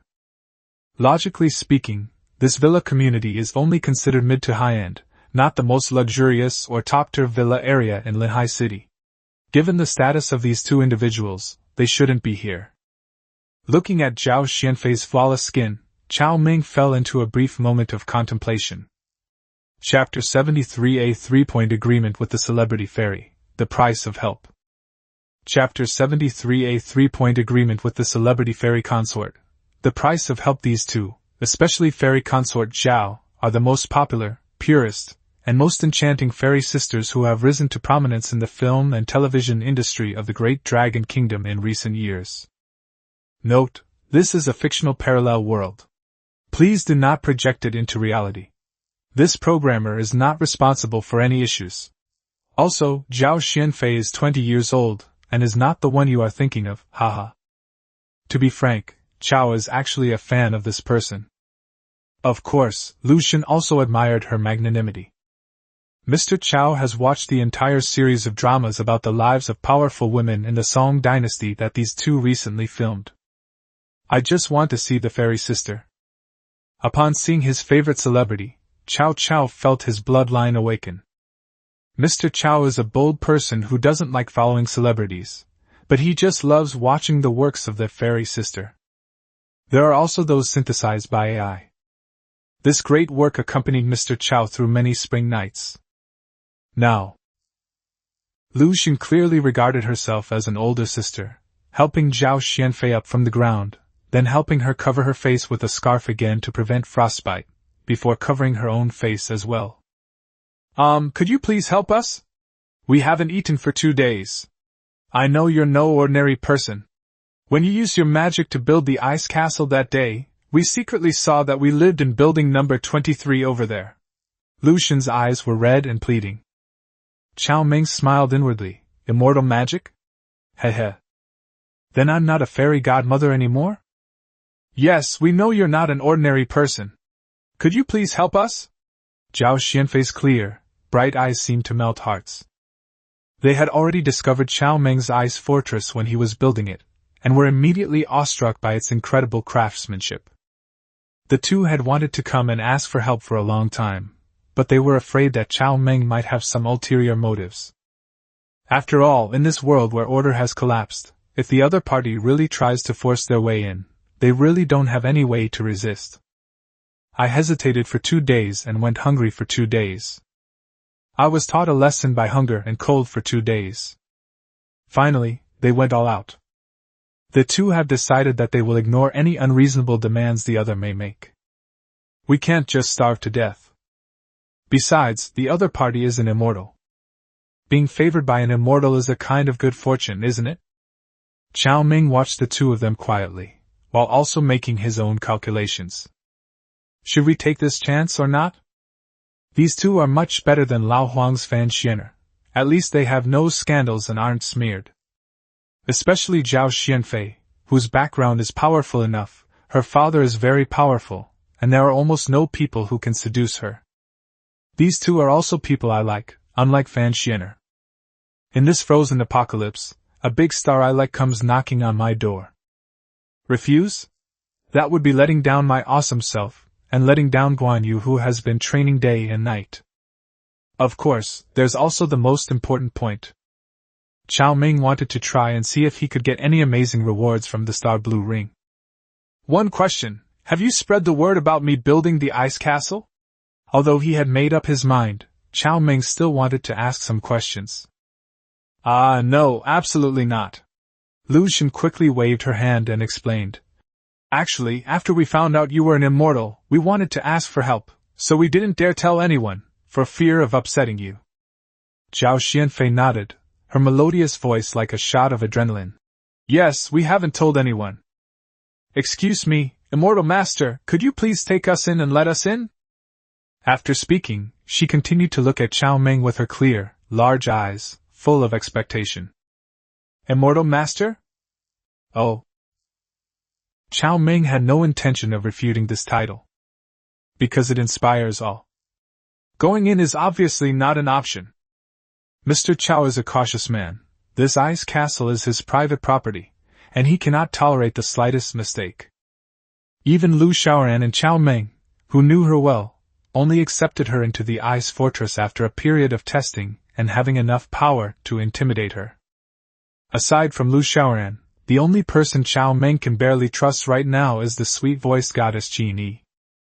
Unfortunately, Miss Qin has to take care of her parents now and cannot enjoy her gentleness for the time being. As for these two big stars in front of him, Cao Meng really hadn't gotten to know them in depth, seriously, or carefully, so how could he let them into his fortress? I can help, but I don't know what price you two are willing to pay, Cao Meng said with a smile, his eyes full of meaning. Upon hearing this, the two exchanged a glance. Cost? Neither of them were fools. They naturally understood the meaning behind Cao Meng's words. As expected, there's no such thing as a free lunch. We will do anything if you're willing to help us and protect us. Lu Xun's voice was so soft that Cao Meng could barely hear it. Cao Meng. Okay, take me to where you're staying. They both took a breath almost simultaneously. Once the decision was made, I felt relieved. Fortunately, this immortal also had ambitions towards them. If they encounter someone who doesn't understand romance, they really won't know what to do. Villa number 23 is not far from Cao Meng's ice castle, only about 200 meters away, behind a rockery. Apart from the snow path the two of them had forged, it seemed that no one else had visited. In a way, the residents of this villa community also indirectly benefited from the kindness of Boss Cao. If it weren't for Boss Chao's previous rampage that terrified the wolves of the neighboring Shulin residential area, preventing them from even stepping into the villa community, this community would probably have been completely ransacked long ago. Lu Xing used the electronic key to open the villa's front door. It was dark and cold. Aside from blocking the wind, the temperature was exactly the same as outside, and water would freeze instantly. This is the downside of having a large space. In this kind of terrible weather, unless there's a sufficient energy supply, it is simply impossible to maintain the temperature of such a large villa that has not been properly insulated. I'm sorry, we've run out of food and fuel. Lu Xing explained somewhat embarrassedly. Fairy and I usually live in a small room on the second floor of the basement. It's small but keeps us warm. As he spoke, he led Cao Meng down to the basement. Upon reaching the second basement level, he waved his hand, and a diesel generator and several oil drums were flung out of the star blue ring. What is this? This move completely stunned the two big stars. Can something appear out of thin air? Amazing! In an instant, the way the two looked at Cao Meng changed. It's a kind of worship of the unknown, powerful, and mysterious. This is a generator, and there's diesel fuel, Cao Meng said, deftly connecting the power cord to the socket and pulling the cable directly into the small basement room where the two of them lived, then starting the generator. Cao Meng didn't plan to light up the entire villa for them. That would be too extravagant and energy-consuming. In this apocalypse, giving them a bright and warm little home is already a great blessing. Want something better? Can. First prove that you are harmless, capable, and willing to work before we talk. Chapter 74. Wash first, then talk. He didn't die, and even had some fun? Chapter 74. Wash first, then think. He didn't die, and even had fun? Cao Meng fixed the power sockets and then took out a desk lamp, 2 electric stoves, and a heater from his star blue ring. The dark basement room was instantly illuminated when the lamp was plugged in. Wow! It's dawn! With light. That means there is hope. The two superstars couldn't help but hug each other and scream in surprise. As she cried out, tears welled up in her eyes. Heaven have mercy! These two are both big stars who never lift a finger, even needing their assistants to kneel and serve them when they walk or tie their shoelaces. They are the elite of society. When have they ever suffered like this? They spent more than 10 days in the dark, living in constant fear. If it weren't for the two of them encouraging each other, they would have had a mental breakdown long ago. After Zhao Xianfei and Lu Xing calmed down, Cao Meng magically produced a box of instant noodles and 2 bags of sausages. If instant noodles were something that existed before the apocalypse, 2 big stars wouldn't even bat an eye at it. People with monthly living expenses of several million yuan would never eat such junk food. But things are different now. After being beaten by hunger and cold for several days, the two had long since given up on picking and choosing. They immediately tore open a pack of sausages and began to stuff themselves with them, as if afraid that if they ate too slowly, Mr. Cao would change his mind. What fairy? She'll eat anything when she's hungry. Cao Meng chuckled to himself. You can eat so much ham sausage, don't you know how to eat it? Hiccup, sorry, I was just really hungry. Zhao Xianfei lowered her head somewhat embarrassed. It's nothing, everyone feels the same when they're hungry, Cao Meng said with a calm smile. After the two of them finished eating their 2 sausages, they both turned their gazes to Cao Meng. I'm a little nervous. It's time to fulfill our promise. Now, thanks to the electric heater, the small room is no longer so cold. Lu Xing hesitated for a moment, then took off her heavy down jacket, revealing another down jacket underneath. Cao Meng didn't know how she managed to fit into such a large chest. Yes, it's similar to what's online, very powerful. Zhao Xianfei was clearly embarrassed. She held the zipper in her small hands and tried again and again, but she just couldn't open it. All right. Cao Meng reached out and fanned his nose, saying with a hint of disdain, You guys should boil some water and take a bath first. Oh, and here's an electric mouse for you. After saying that, he took a water-boiling device from a university dormitory and handed it to the two of them. I got this thing when I raided a hardware store. Bath. The two were so embarrassed they wanted to disappear into the ground. I've been cooped up at home for half a month, in this freezing weather, and I haven't had a shower for half a month either. Even gods have a taste. When have Zhao Xianfei and Lu Xun ever been in such a predicament? Especially for consort Zhao, being rejected by a man was a first for her in her life. Take a bath. But there's no water, Zhao Xianfei said softly, looking at Cao Meng with embarrassment. Cao Meng. Sure enough, even big stars need the harsh lessons and education of life. Fairy consort, we can go outside and fetch snow to melt for water. Willow God tugged at fairy consort Zhao's sleeve and whispered. Oh, I can't remember right now. Zhao Xianfei was somewhat embarrassed. Then, immortal master, please wait a moment. Let's go collect snow. Wait, don't rush. Cao Meng called out to the two big stars who were about to leave. There is plenty of water in the star blue ring, but I don't intend to give it to them. Simply put, I don't want to support their princess syndrome. It's the end of the world. Even if you're a fairy from heaven, you should come down to the mortal realm to practice. I'll come again tomorrow, and then we'll see how you perform. Oh. The two nodded, blushing. I ate Mr. Chow's ham sausage. Having used his generator, they had no room for regret. Let's add each other's contact information first, so you can contact me anytime if anything comes up. Cao Meng took out his phone and added the contact information. Then he added, There's one more thing you must remember. You are forbidden from telling anyone about me, including your families. If I find out, don't blame me for being ruthless. Although Cao Meng is not afraid of his immortal identity being exposed. If someone dares to challenge their own principles, then the rules will be crushed.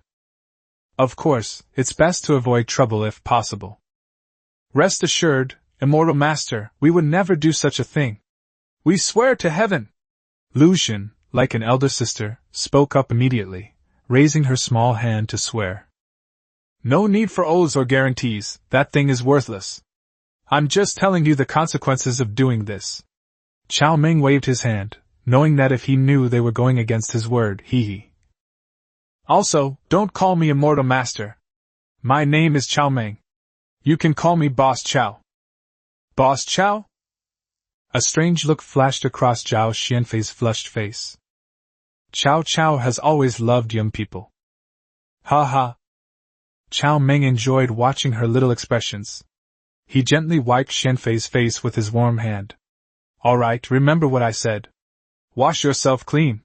See you tomorrow. It was 10 hours later when we returned to the ice fortress base. Lu Xiaoran waited in the bedroom all night without closing her eyes, almost turning into a statue waiting for her husband. When Cao Meng entered, the girl was yawning and cooking. She was hungry after waiting for 10 hours. Boss, you're finally back. Seeing Cao Meng enter, Tong Yanju quickly put down his plate and rushed forward to help Cao Meng change out of his thick clothes. Unlike Zhao Xianfei and Lu Xun, she treated Xiao Lu and Cao Meng with care. After having a simple meal with Lu Xiaoran and taking a bath, Cao Meng embraced the soft and beautiful woman and drifted off to sleep. After a day that lasted for more than 20 hours, I was quite tired. Therefore, Cao Meng behaved himself this time. I don't know how long I slept. Suddenly. The next day. The 17th day of the apocalypse, 9 a.m. Cao Meng got up on time. Baby deer was exhausted after a long night and is still catching up on sleep, while Cao Cao is full of energy. Lu Tongyan is the kind of person who is bad at games but loves to play. Why not let Cao Cao rest, instead of bringing shame upon himself? As a result, he ended up exposing himself. Damn it, isn't my guiding technique a bit too lenient on Guan Yu? Mr. Cao, wearing a silk nightgown, lay on the sofa. After thinking about it, I decided to call Wen Qingxian first. This woman is a source of deep resentment for Boss Cao. He has to either kill her or make her his dog. First, we need to determine whether she is alive or dead. Yesterday's battle left 18 dead. Wen Qingxian may well be among them. No one answered the phone. Dead? Cao Meng was stunned. Could it be that she was one of the people who were killed yesterday? I don't know whether to be glad or regretful. This woman just died like that. It seems like she got off too easily. I feel a little lost. As soon as Cao Meng hung up the phone, Wen Qingxian called back. Holy crap, he's not dead! Cao Meng was stunned. Should I be disappointed or relieved? Answer the phone. A beautiful, sophisticated face appeared before them, with long, flowing hair, wearing minimal clothing, and her hair was half wet, as if she had just taken a shower. The background is very bright, the lights are on. Nima. Mr. Cao felt uncomfortable after just one glance. That woman, she really knows how to cause trouble. Life's actually going quite well again. He even took a shower. This won't do. Absolutely not. Chapter 75 Wen Qingxian, such a simp is rare in this world. Chapter 75 Wen Qingxian, such a simp is rare in this world. There is electricity, water, and a place to take a bath. It even looks very warm. What's going on? Lu Ning and Su Shuiying's team had been wiped out by more than half, yet they were still doing so well. Qingxian, where are you? You look pretty good. Cao Meng asked curiously. When Qingxian tossed her hair, her beautiful, sophisticated face revealing a look of exhaustion.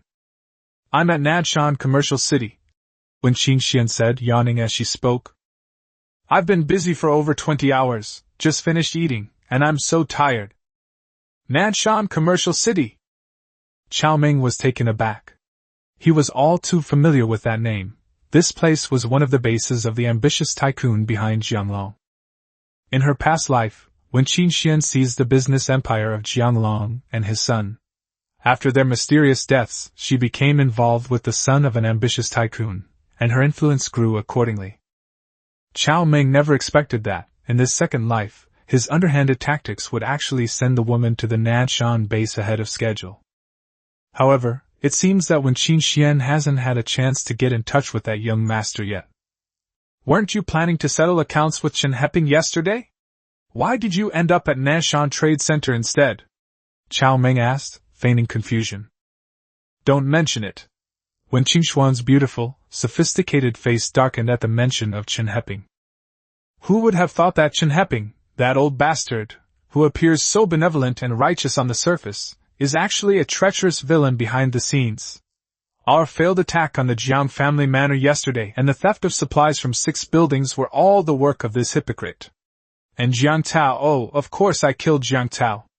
Wen Qingxian almost gave herself away halfway through her sentence, but she reacted in time because she had told Cao Meng that Jiang Tao had forced her, and when she refused, she accidentally killed Jiang Tao. Cao Meng, let me tell you, Jiang Tao's death is very important. I've only told you the real cause of his death. You mustn't spread it around, or you'll get me killed. Cao Meng quickly assured her. Qingxian, don't worry, I won't tell anyone. Ha, I guarantee it. I guarantee I'll record it, Cao Meng thought to himself.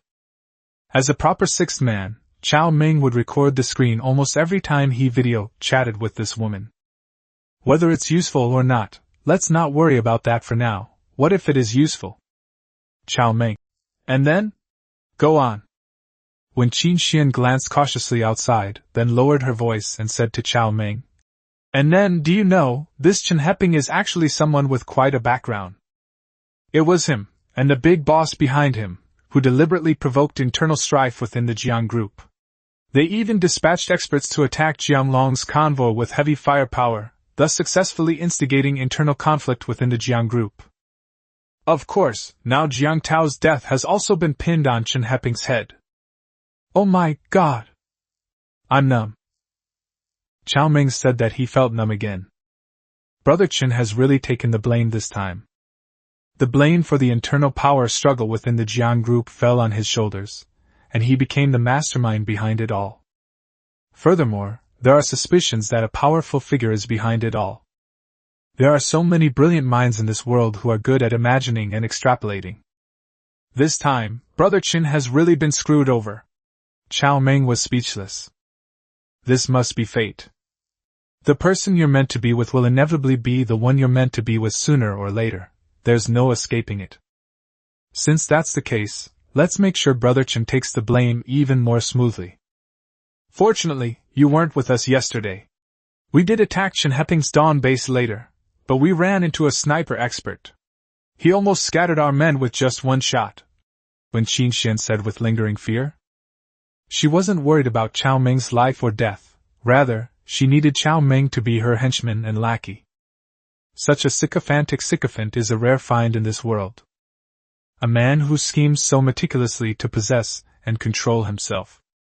And then? Cao Meng asked curiously. It was this sniper who completely exposed Chen Heping as the mastermind behind the internal strife within the Jiang group. At this point, Wen Qingxuan's beautiful, sophisticated face twisted slightly. She truly hated it. If it weren't for that damned sniper, if it weren't for Chen Heping, she would still be the queen of Shulin community. If it weren't for them, his parents and younger brother wouldn't have suffered so much at the hands of Jianglong. Call. Wen Qingxian took a deep breath to calm herself down, and continued.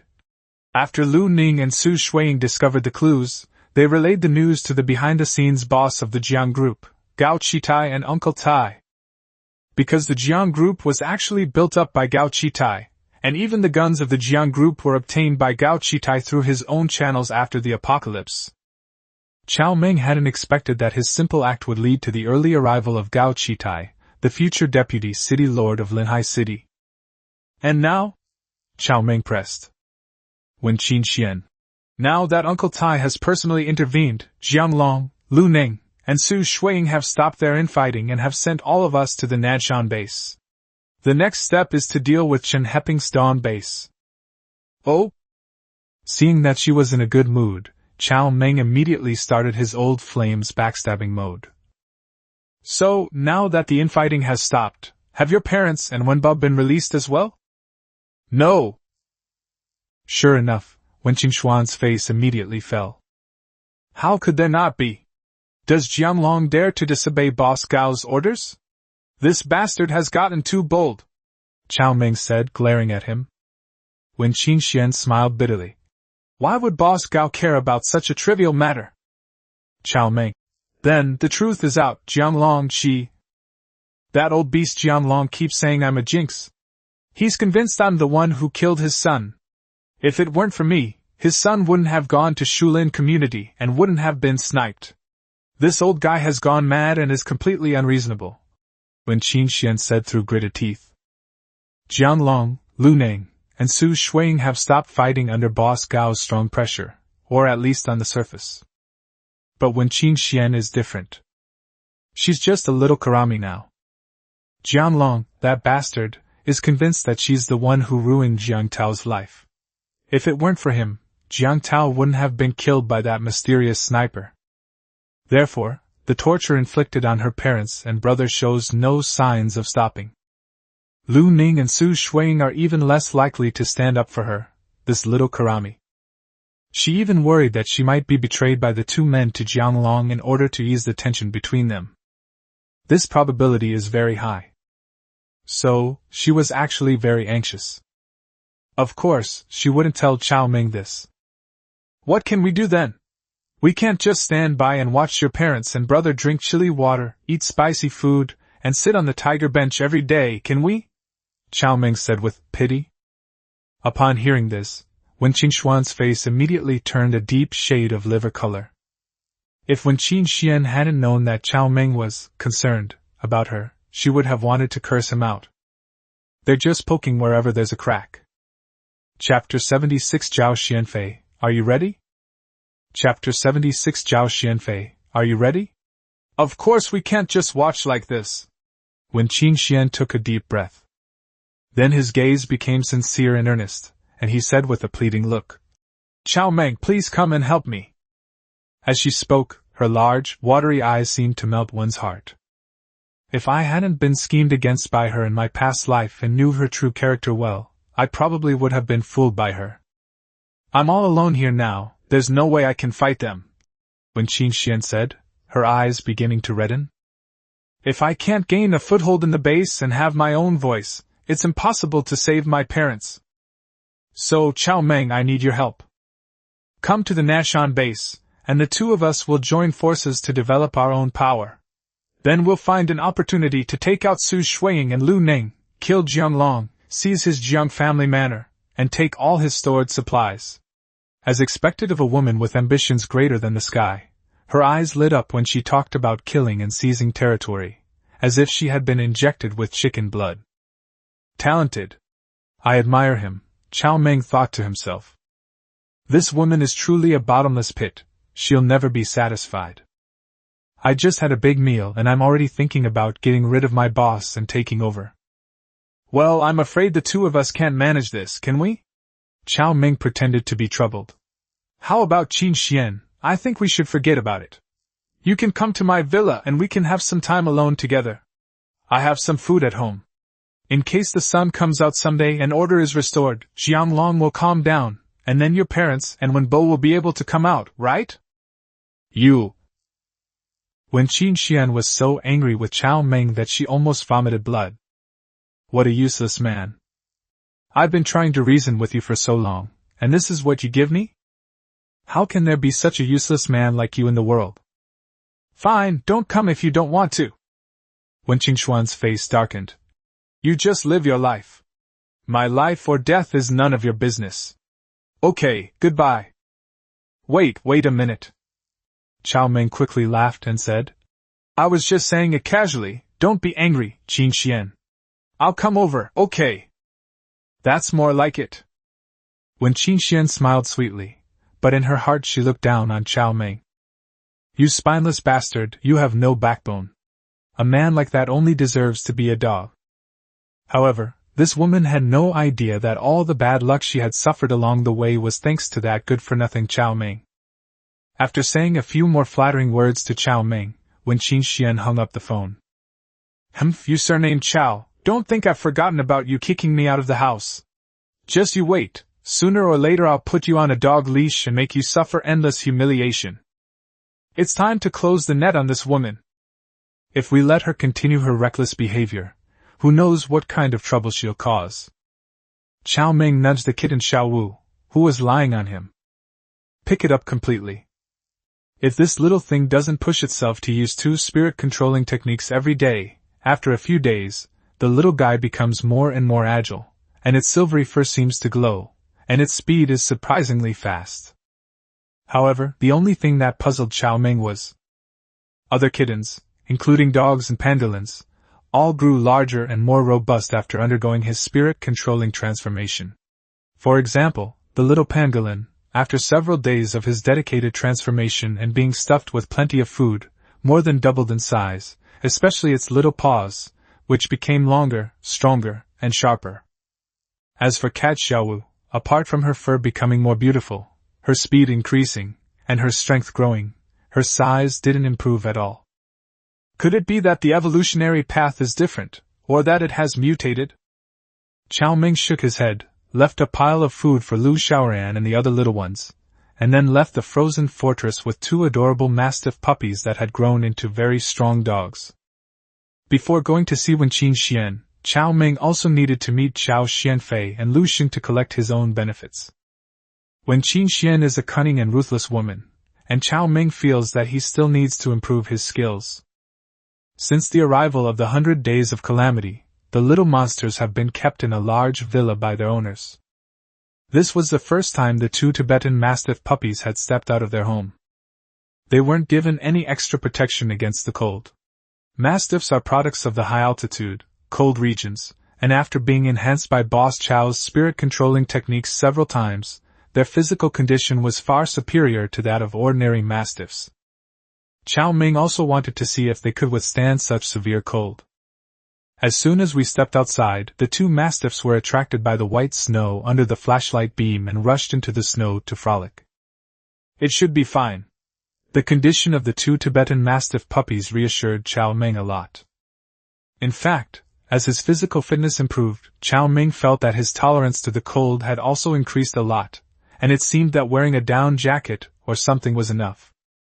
Villa number 23, we arrived in no time. Before Cao Meng arrived, Zhao Xianfei and Lu Xun had been notified in advance, and opened the villa's front door early to welcome him. After a night of mental preparation, the two were no longer as awkward in front of Boss Cao as before. However, when he saw the two black mastiffs that looked like little lions following behind Boss Cao, he became unsettled again, and his calves started to tremble. The two mastiffs' eyes gleamed with a ruthless light. Not to mention big stars like them, even tattooed gangsters would feel their legs go weak in the face. Boss Cao, the two called out softly. Cao Meng nodded. Okay, let's go inside first and talk about it. They arrived at the second basement level, where the two of them lived in a cramped little room. With the electric stove and heater, plus the insulation from the second basement level, the cabin was already quite warm, even a bit too warm. Lu Xun and Zhao Xianfei had clearly made preparations. The bedding had been changed to new ones, and incense had been used, making it smell wonderful. As expected of a big star who knows how to enjoy life, even under such harsh conditions, she can't forget to indulge in romance. Very good. Two mastiffs stood guard outside. Gentlemen, what's your decision? Cao Meng asked, looking at the two with amusement. A low hum, barely audible. Both men were embarrassed by Cao Meng's bluntness. Last night, they both thought a lot. As superstars admired by millions, they are the focus of attention wherever they go, so it is obviously difficult to make them submit. Especially Zhao Xianfei, with her family background. If it weren't for this kind of calamity that is beyond human control, she would never have agreed to make a deal with a man she had just met and had no emotional connection with. Unfortunately, given the current situation, she has no other choice but to rely on Cao Meng. The two of them did consider making a 3-point agreement with Cao Meng, but then they thought, what use would such a 3-point agreement be? Not getting it lowers her standing in the man's eyes. So I simply agreed. Since you've agreed, let me state my conditions. Cao Meng pointed outside the door. See those two large mastiffs? Yes. The two sisters nodded in unison. They serve two purposes, first, to protect you, and second, to keep an eye on the two of you, Cao Meng said bluntly. Chapter 77 Wishes Fulfilled, New Upgrades and Abilities. Chapter 77 Wishes Fulfilled, New Upgrades and Ability Protection? Guard? Zhao Xianfei and Lu Xun exchanged a glance, their hearts skipping a beat at the same time. Cao Meng looked at the two exquisitely made-up people with a smile. They were indeed a feast for the eyes. You are all big stars, and you are good-looking. You are the most likely to arouse people's possessiveness. To be honest, there must be quite a few people who covet you. However, I don't like being someone else's fellow Taoist. Besides, I don't have that much free time or inclination to test your sincerity and loyalty. So the simplest way is to find two obedient people to keep an eye on you. Even in the apocalypse, there are actually quite a few powerful and ruthless figures who can achieve great things. For big stars like Zhao Xianfei and Lu Xun, it's not difficult to get a decent meal as long as they reveal their identities to those powerful figures. These days, nobody knows when the sun will rise or when the end of the world will pass. In this situation, even those big shots who possess a lot of resources are very uneasy. They might think, let's live for today and forget about the future. If someone like Zhao Xianfei is seen, they will most likely be taken away. This is the end of the world in chaos, the end of the world in madness. Let alone a beauty like Zhao Xianfei who has the aura of a star. The same applies to any other attractive woman. In peaceful times, the wealthy use their money to access the most beautiful women. In the apocalypse, those with guns and supplies play even more recklessly and extravagantly. Similarly, women who are beautiful, popular, and admired will live longer and more comfortably than ordinary people, even in the apocalypse. This is reality. Have you ever seen a magical book that collects beautiful women in the apocalypse? Have you ever seen one that collects ugly monsters? Let alone beautiful women. In his previous life, Boss Chow had heard of a certain female tycoon who liked to collect handsome men. Lu Xun and Zhao Xianfei were clearly a little uncomfortable with Cao Meng's bluntness. They even felt humiliated. Are they being treated like prisoners and slaves? How could Boss Chow not know what they were thinking? He laughed and said, "Don't look at me like that. Adjust your mindset. As long as you don't do anything reckless, the two puppies will be your strongest guardians. Furthermore, if you ever feel you no longer need me, you can say so at any time and leave. I, Chow, am not the kind of person who clings on relentlessly." Really? Zhao Xianfei's eyes lit up immediately. This is exactly what she wanted. Having been brutally beaten down by the apocalypse, she had come to see reality clearly. Without Cao Meng's protection, she would have had a hard time surviving. Even if he were lucky enough to find another powerful backer, this backer might be even more domineering than Cao Meng, perhaps an older man, or a persistent pest. In comparison, Boss Chow was undoubtedly a perfect choice. He was very handsome, met my aesthetic standards, and was also a celestial being. He was a perfect match for me in every way. It would be perfect if this relationship could be ended at any time. She's a top-tier celebrity with countless fans and a powerful family background. Why would she willingly become a man's appendage? She also dreams of returning to the spotlight after the disaster, enjoying the attention and adulation of the masses. Now Mr. Chow has said it himself. Nature! Seeing Zhao Xianfei's bright eyes, Boss Chow remained calm. His original intention in winning over Zhao Xianfei was very pragmatic. The first is simply thinking. Secondly, I wanted to try and see if I could unlock the new benefits of the Star Blue Divine Tribulation. Since I'm so pragmatic, talking about feelings is just nonsense. As for whether feelings will develop in the future, that's a matter for the future. I just don't want to see people eating my food and then smashing my pot. Zhao Xianfei nodded her pretty little head. Okay, I promise you, I'll stay with you until the disaster is over. Yes, me too. Lu Xun nodded, then looked at Zhao Xianfei beside her. What's next? Are you suggesting we bring a deck of cards and play a 3-player version of Dodiju, a popular Chinese card game? Cao Meng, turn off the lights, I want to catch up on some sleep. Okay, sure. More than 5 hours later. Cao Meng put on his white down jacket, looking refreshed. His physical fitness has become increasingly robust, and the genetic energy within his body has begun to circulate. From this moment on, Chow has officially become a primal energy warrior. A transformation, a true transformation. The cold no longer posed much of a threat to him. I feel very relaxed and happy. Such gains in less than 20 days of the 100-day calamity. What will happen after the 100-day cosmic energy feedback? Haha. Cao Meng himself dared not even think about it. As expected, the star blue ring lit up during the previous interaction. And it lit up twice. His physical fitness improved significantly twice, giving him a strength of nearly 200 Jin, and also officially making Cao Meng a martial artist. In addition, he also received a divine ring inheritance. Heavenly Origin God, blood-refined primal energy armor. This is a magical method of refining weapons and armor with blood, which can transform ordinary weapons and armor into divine weapons and armor suitable for genetically modified warriors. Of course, the process is a bit draining. The first time, it consumes the master's blood. Then you can use the blood of other living beings for blood refining. It's sinister and powerful. This is exactly what Mr. Chow needs most right now. This Zhao Xianfei, she's hit the jackpot. The opening of this divine tribulation inheritance was completed with Zhao Xianfei's help. Cao Meng never expected that this seemingly charming and powerful woman with such a powerful background was actually a virgin. Of course, Lu Xun is also good. She is very likable. This was a good deal. Are you leaving? The fairy princess, draped in a purple silk nightgown, had a hint of reluctance in her clear, almost expressive eyes. Looking into her eyes, Cao Meng suddenly remembered a saying by an ancient philosopher. The most direct way to conquer a woman is, "I have other things to do."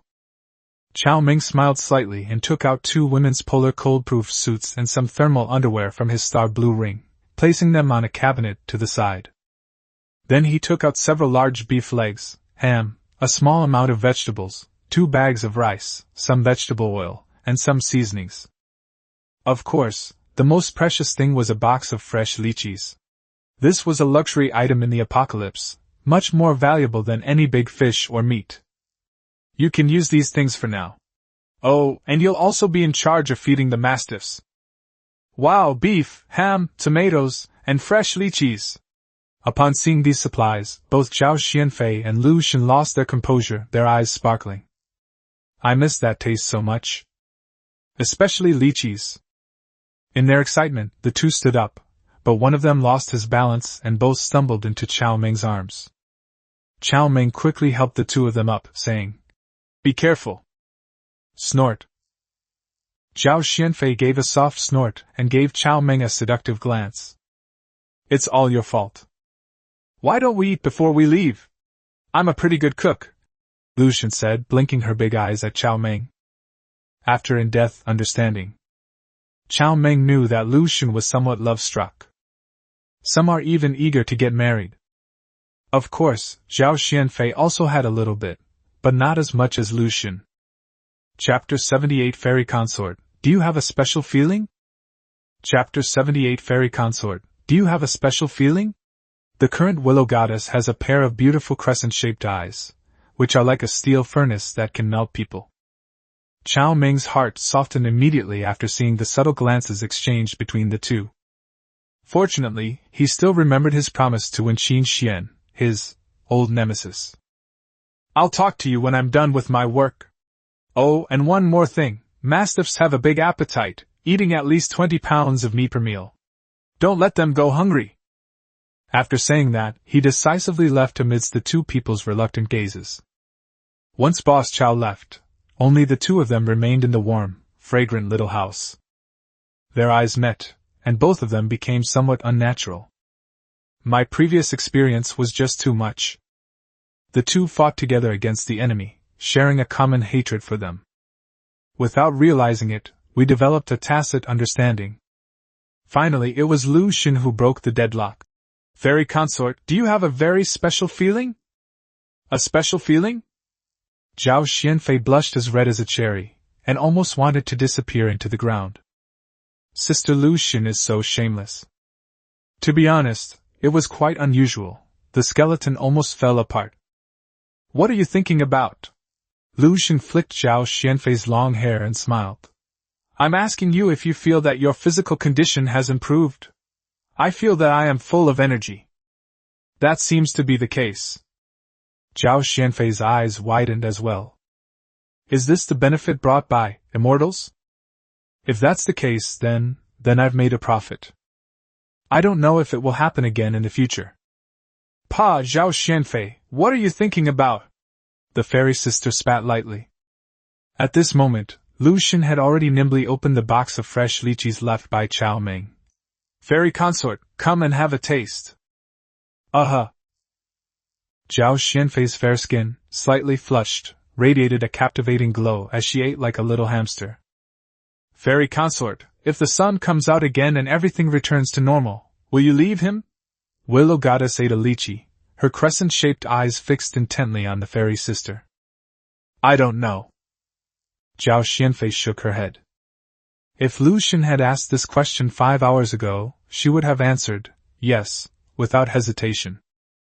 But now, for some reason, I'm starting to hesitate. However, if the sun comes out, I still want to go back to my own stage, Sister Lu. What about you? Me? Lu Shen smiled slightly. I don't know either. Involuntarily, Chao's smile appeared in my mind again. That's a reckless donkey. Sister Lu, please teach me how to cook, the fairy sister said earnestly to Lu Shen after swallowing a lychee. She used to live like a fairy, never lifting a finger. Now that she can't act in movies or TV shows, she doesn't want to be a useless person who can't do anything. After leaving the villa complex, Cao Meng hummed a little tune, then released his snowmobile and sped off towards the Nanshan base. The Nanshan base is a bit far from the villa community. Normally it would take at least an hour and 20 minutes to walk there. Now, with the snow covering the base up to our hips, although many roads have been cleared, it is still difficult to walk. It would normally take 4 or 5 hours to get there. The snowmobile sped along and arrived in just over 10 minutes. Along the way, unsurprisingly, we encountered 2 more groups of people trying to intercept the snowmobiles. Boss Chow never tolerated these reckless fools. He simply charged forward with a brutal ramming motion, sending the man flying on the spot. Outside Nanshan base. The agreed location. Cao Meng packed up his snowmobile beforehand and walked a distance to get there. When he arrived, he found that Wen Qingxian was not there.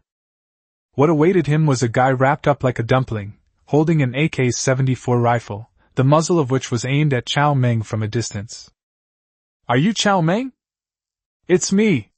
Although Cao Meng was certain that the other party wouldn't fire, he remained vigilant.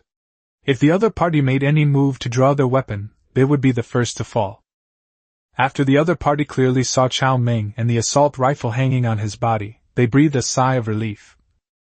"Sister Qingxian told me to wait for you here, come with me." Cao Meng nodded without changing his expression. "Where is Qingxian?" The situation was different from what was expected. If it had been Wen Qingxian who came, Cao Meng would have taken her down immediately and shown her why the flowers were so red. Cao Meng wasn't too disappointed that the other party didn't come. "It's just a little troublesome at most. Young Master Gao and Miss Gao are here. Sister Qingxian wants to see young Master Gao, so she sent me to bring you here," the man said, turning his head and pointing his gun at Cao Meng. "Kid, remember this, my name is Ma Hu, and Sister Qingxian will be my woman, so I hope you stay away from her. Also, you can't call Qingxian that. Grass." Cao Meng cursed inwardly. This Wen Qingxian is truly resourceful. In such a short time, she has already won over a protector, and has even completely captivated him. Judging from his movements, this horseman is clearly a seasoned military expert. Not only that, she doesn't miss any opportunity to climb the social ladder. For example, she went and started flirting with that so-called young Master Gao. They really know how to use their capital. "Horse herder, right?" Cao Meng chuckled, stepped forward, grabbed the barrel of his AK-74, and with a strong pull and twist, snatched the gun from his hand, then slapped him hard across the face. "Piper." One slap sent the man, who weighed over 180 pounds, sprawling into the snow. Then, the snow boot stomped hard on the other person's right-hand fingers, twisting them forcefully twice. "Ah!" The 5 fingers are connected to the heart. If Cao Meng hadn't held back, his 5 fingers would have been crushed. "I hate it when people point guns at me," Cao Meng said coldly. "This is the last time. Next time, I'll take your dog's life." After saying that, he removed the magazine and bullets from the AK and smashed the empty gun hard into Ma Hu's face. "Clear the way!" Inside a luxurious and cozy suite at the Nanshan base, Mr. Gao's beloved son, Gao Chang, and Mr. Gao's sister, Gao Minglan, were sitting on the sofa. Su Shuiying, Lu Ning, and Jiang Long, the big boss whose son had died, stood respectfully in front of the two. Besides the 3 big shots, the graceful Wen Qingxian also stood in the suite. She was standing right next to Gao Chang, looking smugly at the ruthless Jiang Long across from her. "Jiang Long, Jiang Tao's matter has its perpetrators and its debtors. If you want revenge, go find Chen Heping and the big boss behind him." Gao Chang held a cigarette between his fingers, his leather shoes were shiny, and he crossed his legs high, exuding an air of dominance. Unfortunately, his pockmarked, round face was so unattractive that it would give anyone nightmares. He came on behalf of Boss Gao to persuade the 3 parties to reach a settlement. However, he encountered Wen Qingxian. The woman's looks, charm, and inner strength immediately captivated him. Life is so amazing. Who's your type? Who is your simp? It was predetermined at birth. Chapter 79. Believe in love again? Come kneel down and call me daddy. Chapter 79 Believe in Love Again? Kneel down and call me dad. Gao Chang couldn't help but glance at Wen Qingxian before continuing. As for Qingxian, even if she has made any mistakes, her parents and brothers have already suffered enough at your hands these past few days. Let her go, for my sake. Let's call it even. How about it? Okay then. Since the young master had spoken, what could Jiang Long do? He could only agree. In the end, Jiang Tao wasn't killed by Wen Qingxian. However, even the shrewd old man saw the danger in Wen Qingxuan's eyes. This woman has completely captivated Gao Xiao at first sight. If something really happens between them, his future will be bleak. He didn't believe that Wen Qingxian would really reconcile with him and forgive and forget. Good, that's more like it. Gao Chang laughed and stood up. Then I'll trouble Uncle Jiang to send someone to bring Qingxuan's parents and younger brother to the Nanshan base. Yes. Jiang Long could only bow his head and agree. All right, everyone, you are all pillars of the Gao family. Let's put aside the previous misunderstandings and not let our enemies laugh at us. Gao Chang waved his hand. Let's go to the banquet hall. I've asked the base to prepare a feast. Let's have a drink with the brothers and discuss how to deal with Chen Heping. Lu Ning touched his bald head and said bitterly, That's right, our enemy now is that bastard Chen Heping. If it weren't for him, how could so many of our brothers have died? This revenge must be taken. Young Master Gao, have you been able to find out who is standing behind Chen Heping? Su Shuiying asked with some concern. When Chen Heping's mastermind was mentioned, both Jiang Long and Lu Ning instinctively shuddered. The reason was simple. The two of them were traumatized by that elusive master. Jiang Long, in particular, was so terrified by the Vulcan cannon that he wet himself. This? Gao Chang's expression changed slightly. The Gao family couldn't find any information about Chen Heping's background. The Gao family had spies among several of their competitors, but they couldn't find out who was behind Chen Heping. The opponent is cunning and well hidden. At this moment, Gao Minglan, who had been silent until now, spoke up. She adjusted her glasses and calmly said, However, it doesn't matter if we can't find out. As long as we take down the Dawn base and capture Chen Heping and his disciples, the truth will naturally come out. Gao Chang immediately chimed in. That's right. In the face of absolute strength, all schemes and tricks are nothing but fleeting clouds. This time, I've brought two masters, true masters. As Gao Chang spoke, he glanced at the two black-clad guards behind him, his face full of smugness. Led by Ma Hu, Cao Meng entered the Nanshan base without any obstacles. This Nanshan base is somewhat similar to Chen Heping's Shuguang base, and it also has a large underground civil defense project inside.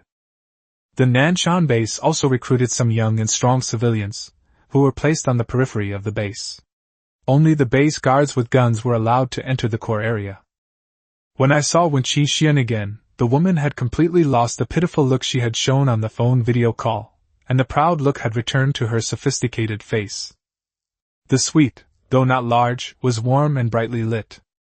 Wen Qingxian wore a purple dress, 18-inch crystal high heels, Balenciaga black stockings, and red lip gloss adorned her captivating and sophisticated face. In short, it's sophisticated and charming. Cao Meng, you've finally arrived?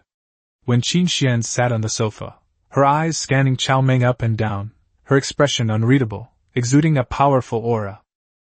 Cao Meng smiled calmly, unfazed by her aura, his sharp gaze sweeping over her slender figure. Meeting Cao Meng's greedy gaze, Wen Qingxuan's beautiful, sophisticated face revealed a smug look. Just now, she was still thinking about how to deal with that bastard Cao Meng. With Gao Dashao as her backer, she no longer needed Cao Meng, that useless man. Thus, the humiliation that Cao Meng had inflicted on her before his doomsday took over again. After resolving the issues with her parents and younger brother, Cao Meng was the first person she thought of. Teach him a lesson, make him kneel before you like a dog. Make him regret it. Make him regret it deeply. Let him know how fortunate he was that she, in her noble way, had once favored him. Now she laughed. Sure enough, a simp is a simp. No matter how many tricks he uses, he's still a simp. What, don't you recognize me? When Qin Xian gently tossed her long hair and stretched out her exquisite jade feet. Tease. Looks like you're doing well here, Qin Xian.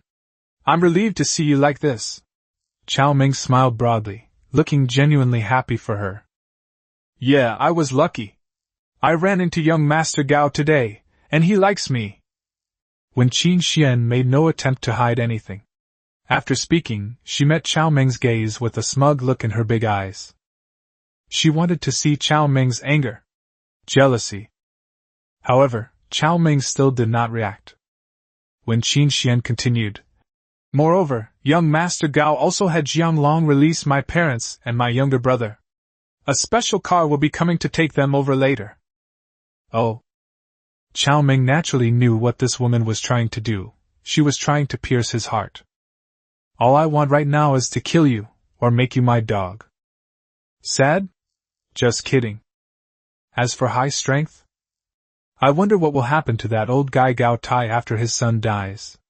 Will he go crazy like Jianglong and issue a citywide warrant for his arrest? Cao Meng said with a delighted look. Oh, that's great! Your parents won't have to endure the torture of being put on a tiger bench, drink chilly water, or eat spicy food. Enough! When Qin Xian let out a low growl. Was this bastard doing it on purpose or just plain stupid? He just stabbed people in the back with his mouth. Looking at Cao Meng, who showed no jealousy whatsoever and instead acted like a foolish, overjoyed simp who had found happiness, when Qin Xian felt as if she had punched a cotton ball.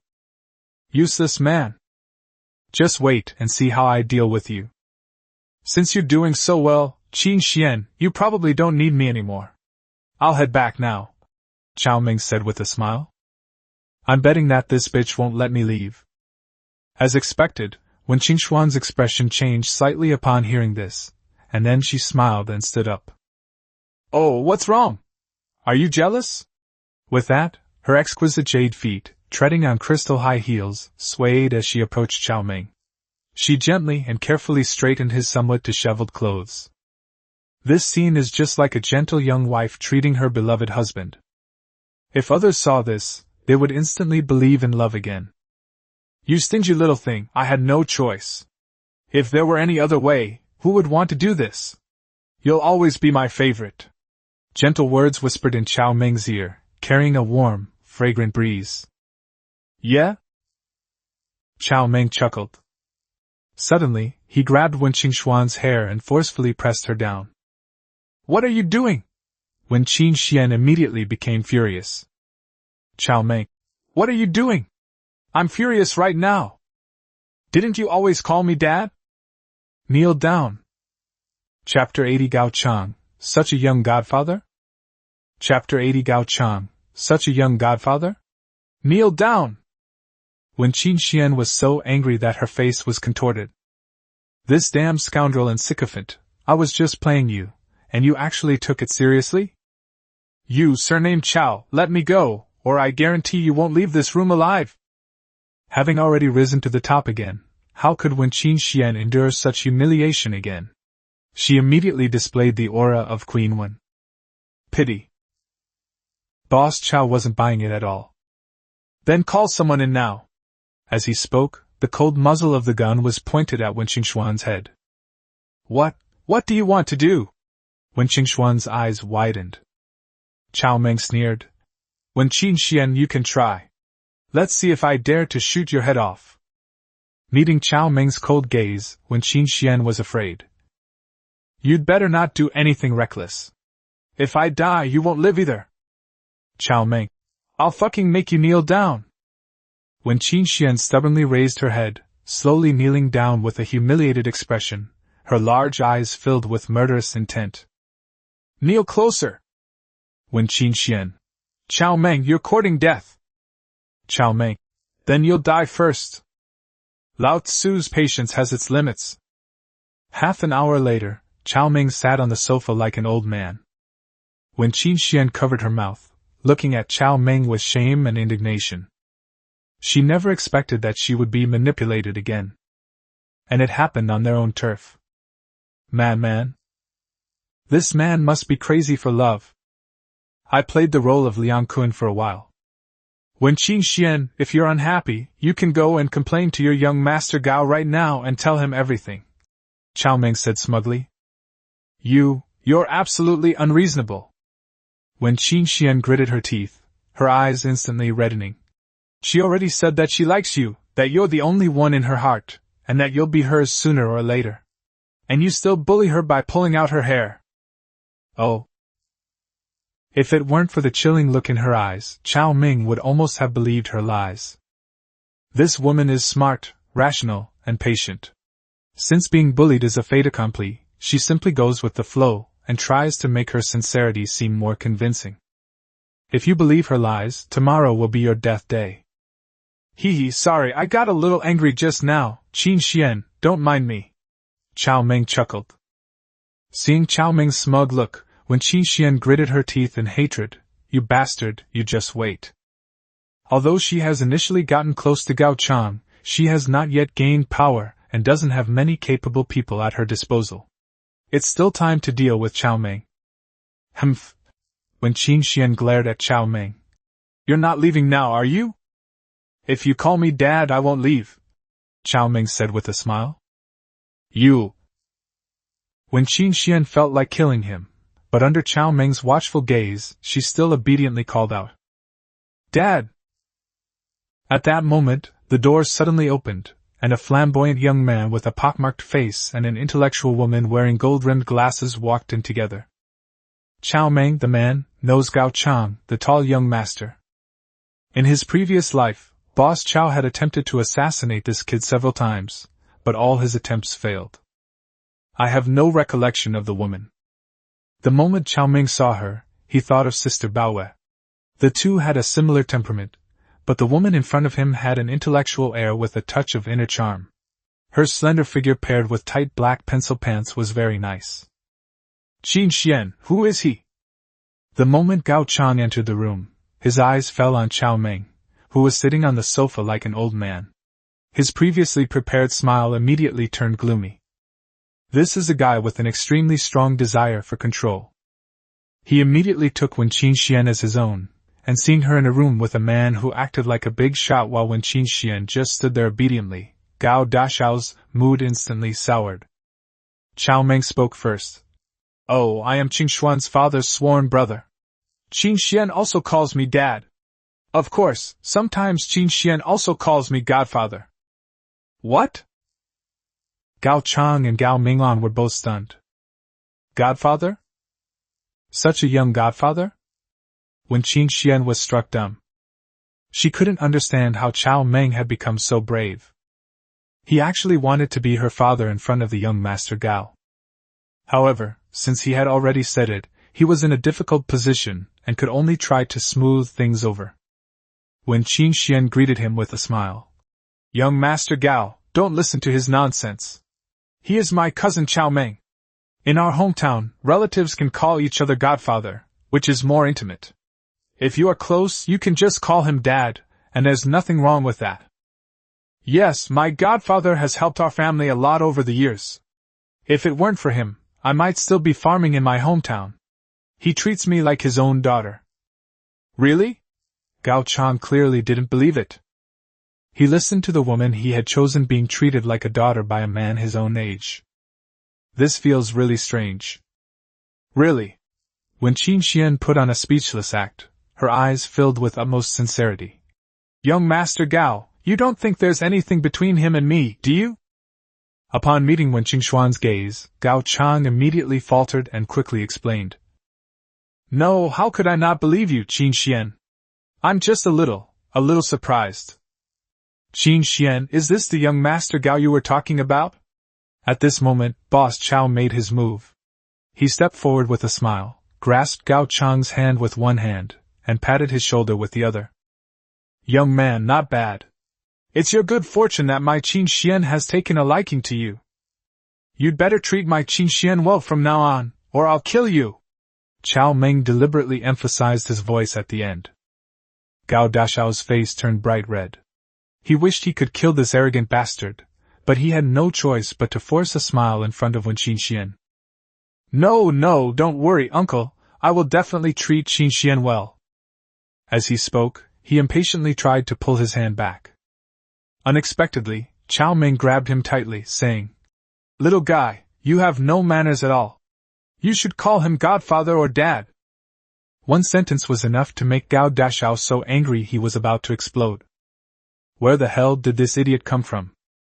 Gao Minglan, who was standing to the side, was also so angry that her face turned pale. Seeing this, when Qin Xian dared not let Boss Chow continue his performance, she quickly stepped forward and pulled Cao Meng away, saying with a reproachful look, Godfather, don't be ridiculous. This is young Master Gao. Our family was able to settle in the Nanshan base, and my parents and Wenbo were able to escape thanks to young Master Gao. You can't be rude. After saying that, he smiled obsequiously at Gao Chang and said, Young Master Gao, I'm sorry, my cousin is a nouveau riche with little education. He thought the customs here were the same as ours, haha. Gao Chang gave an awkward laugh. No, it's nothing. Nouveau riche, uncultured? Ha! Cao Meng knew that when Qin Xian was subtly pointing out his flaws. By the way, Qin Xian, the banquet is all ready. Let's go together, Gao Chang said with a smile. At the meeting, I introduced you to several people in charge of the Nanshan base. Oh, right, I said you're my girlfriend, is that okay? A powerful confession from the young master. How could Wen Qin Xian possibly refuse such a golden opportunity to soar to great heights? She lowered her head shyly and softly hummed in agreement.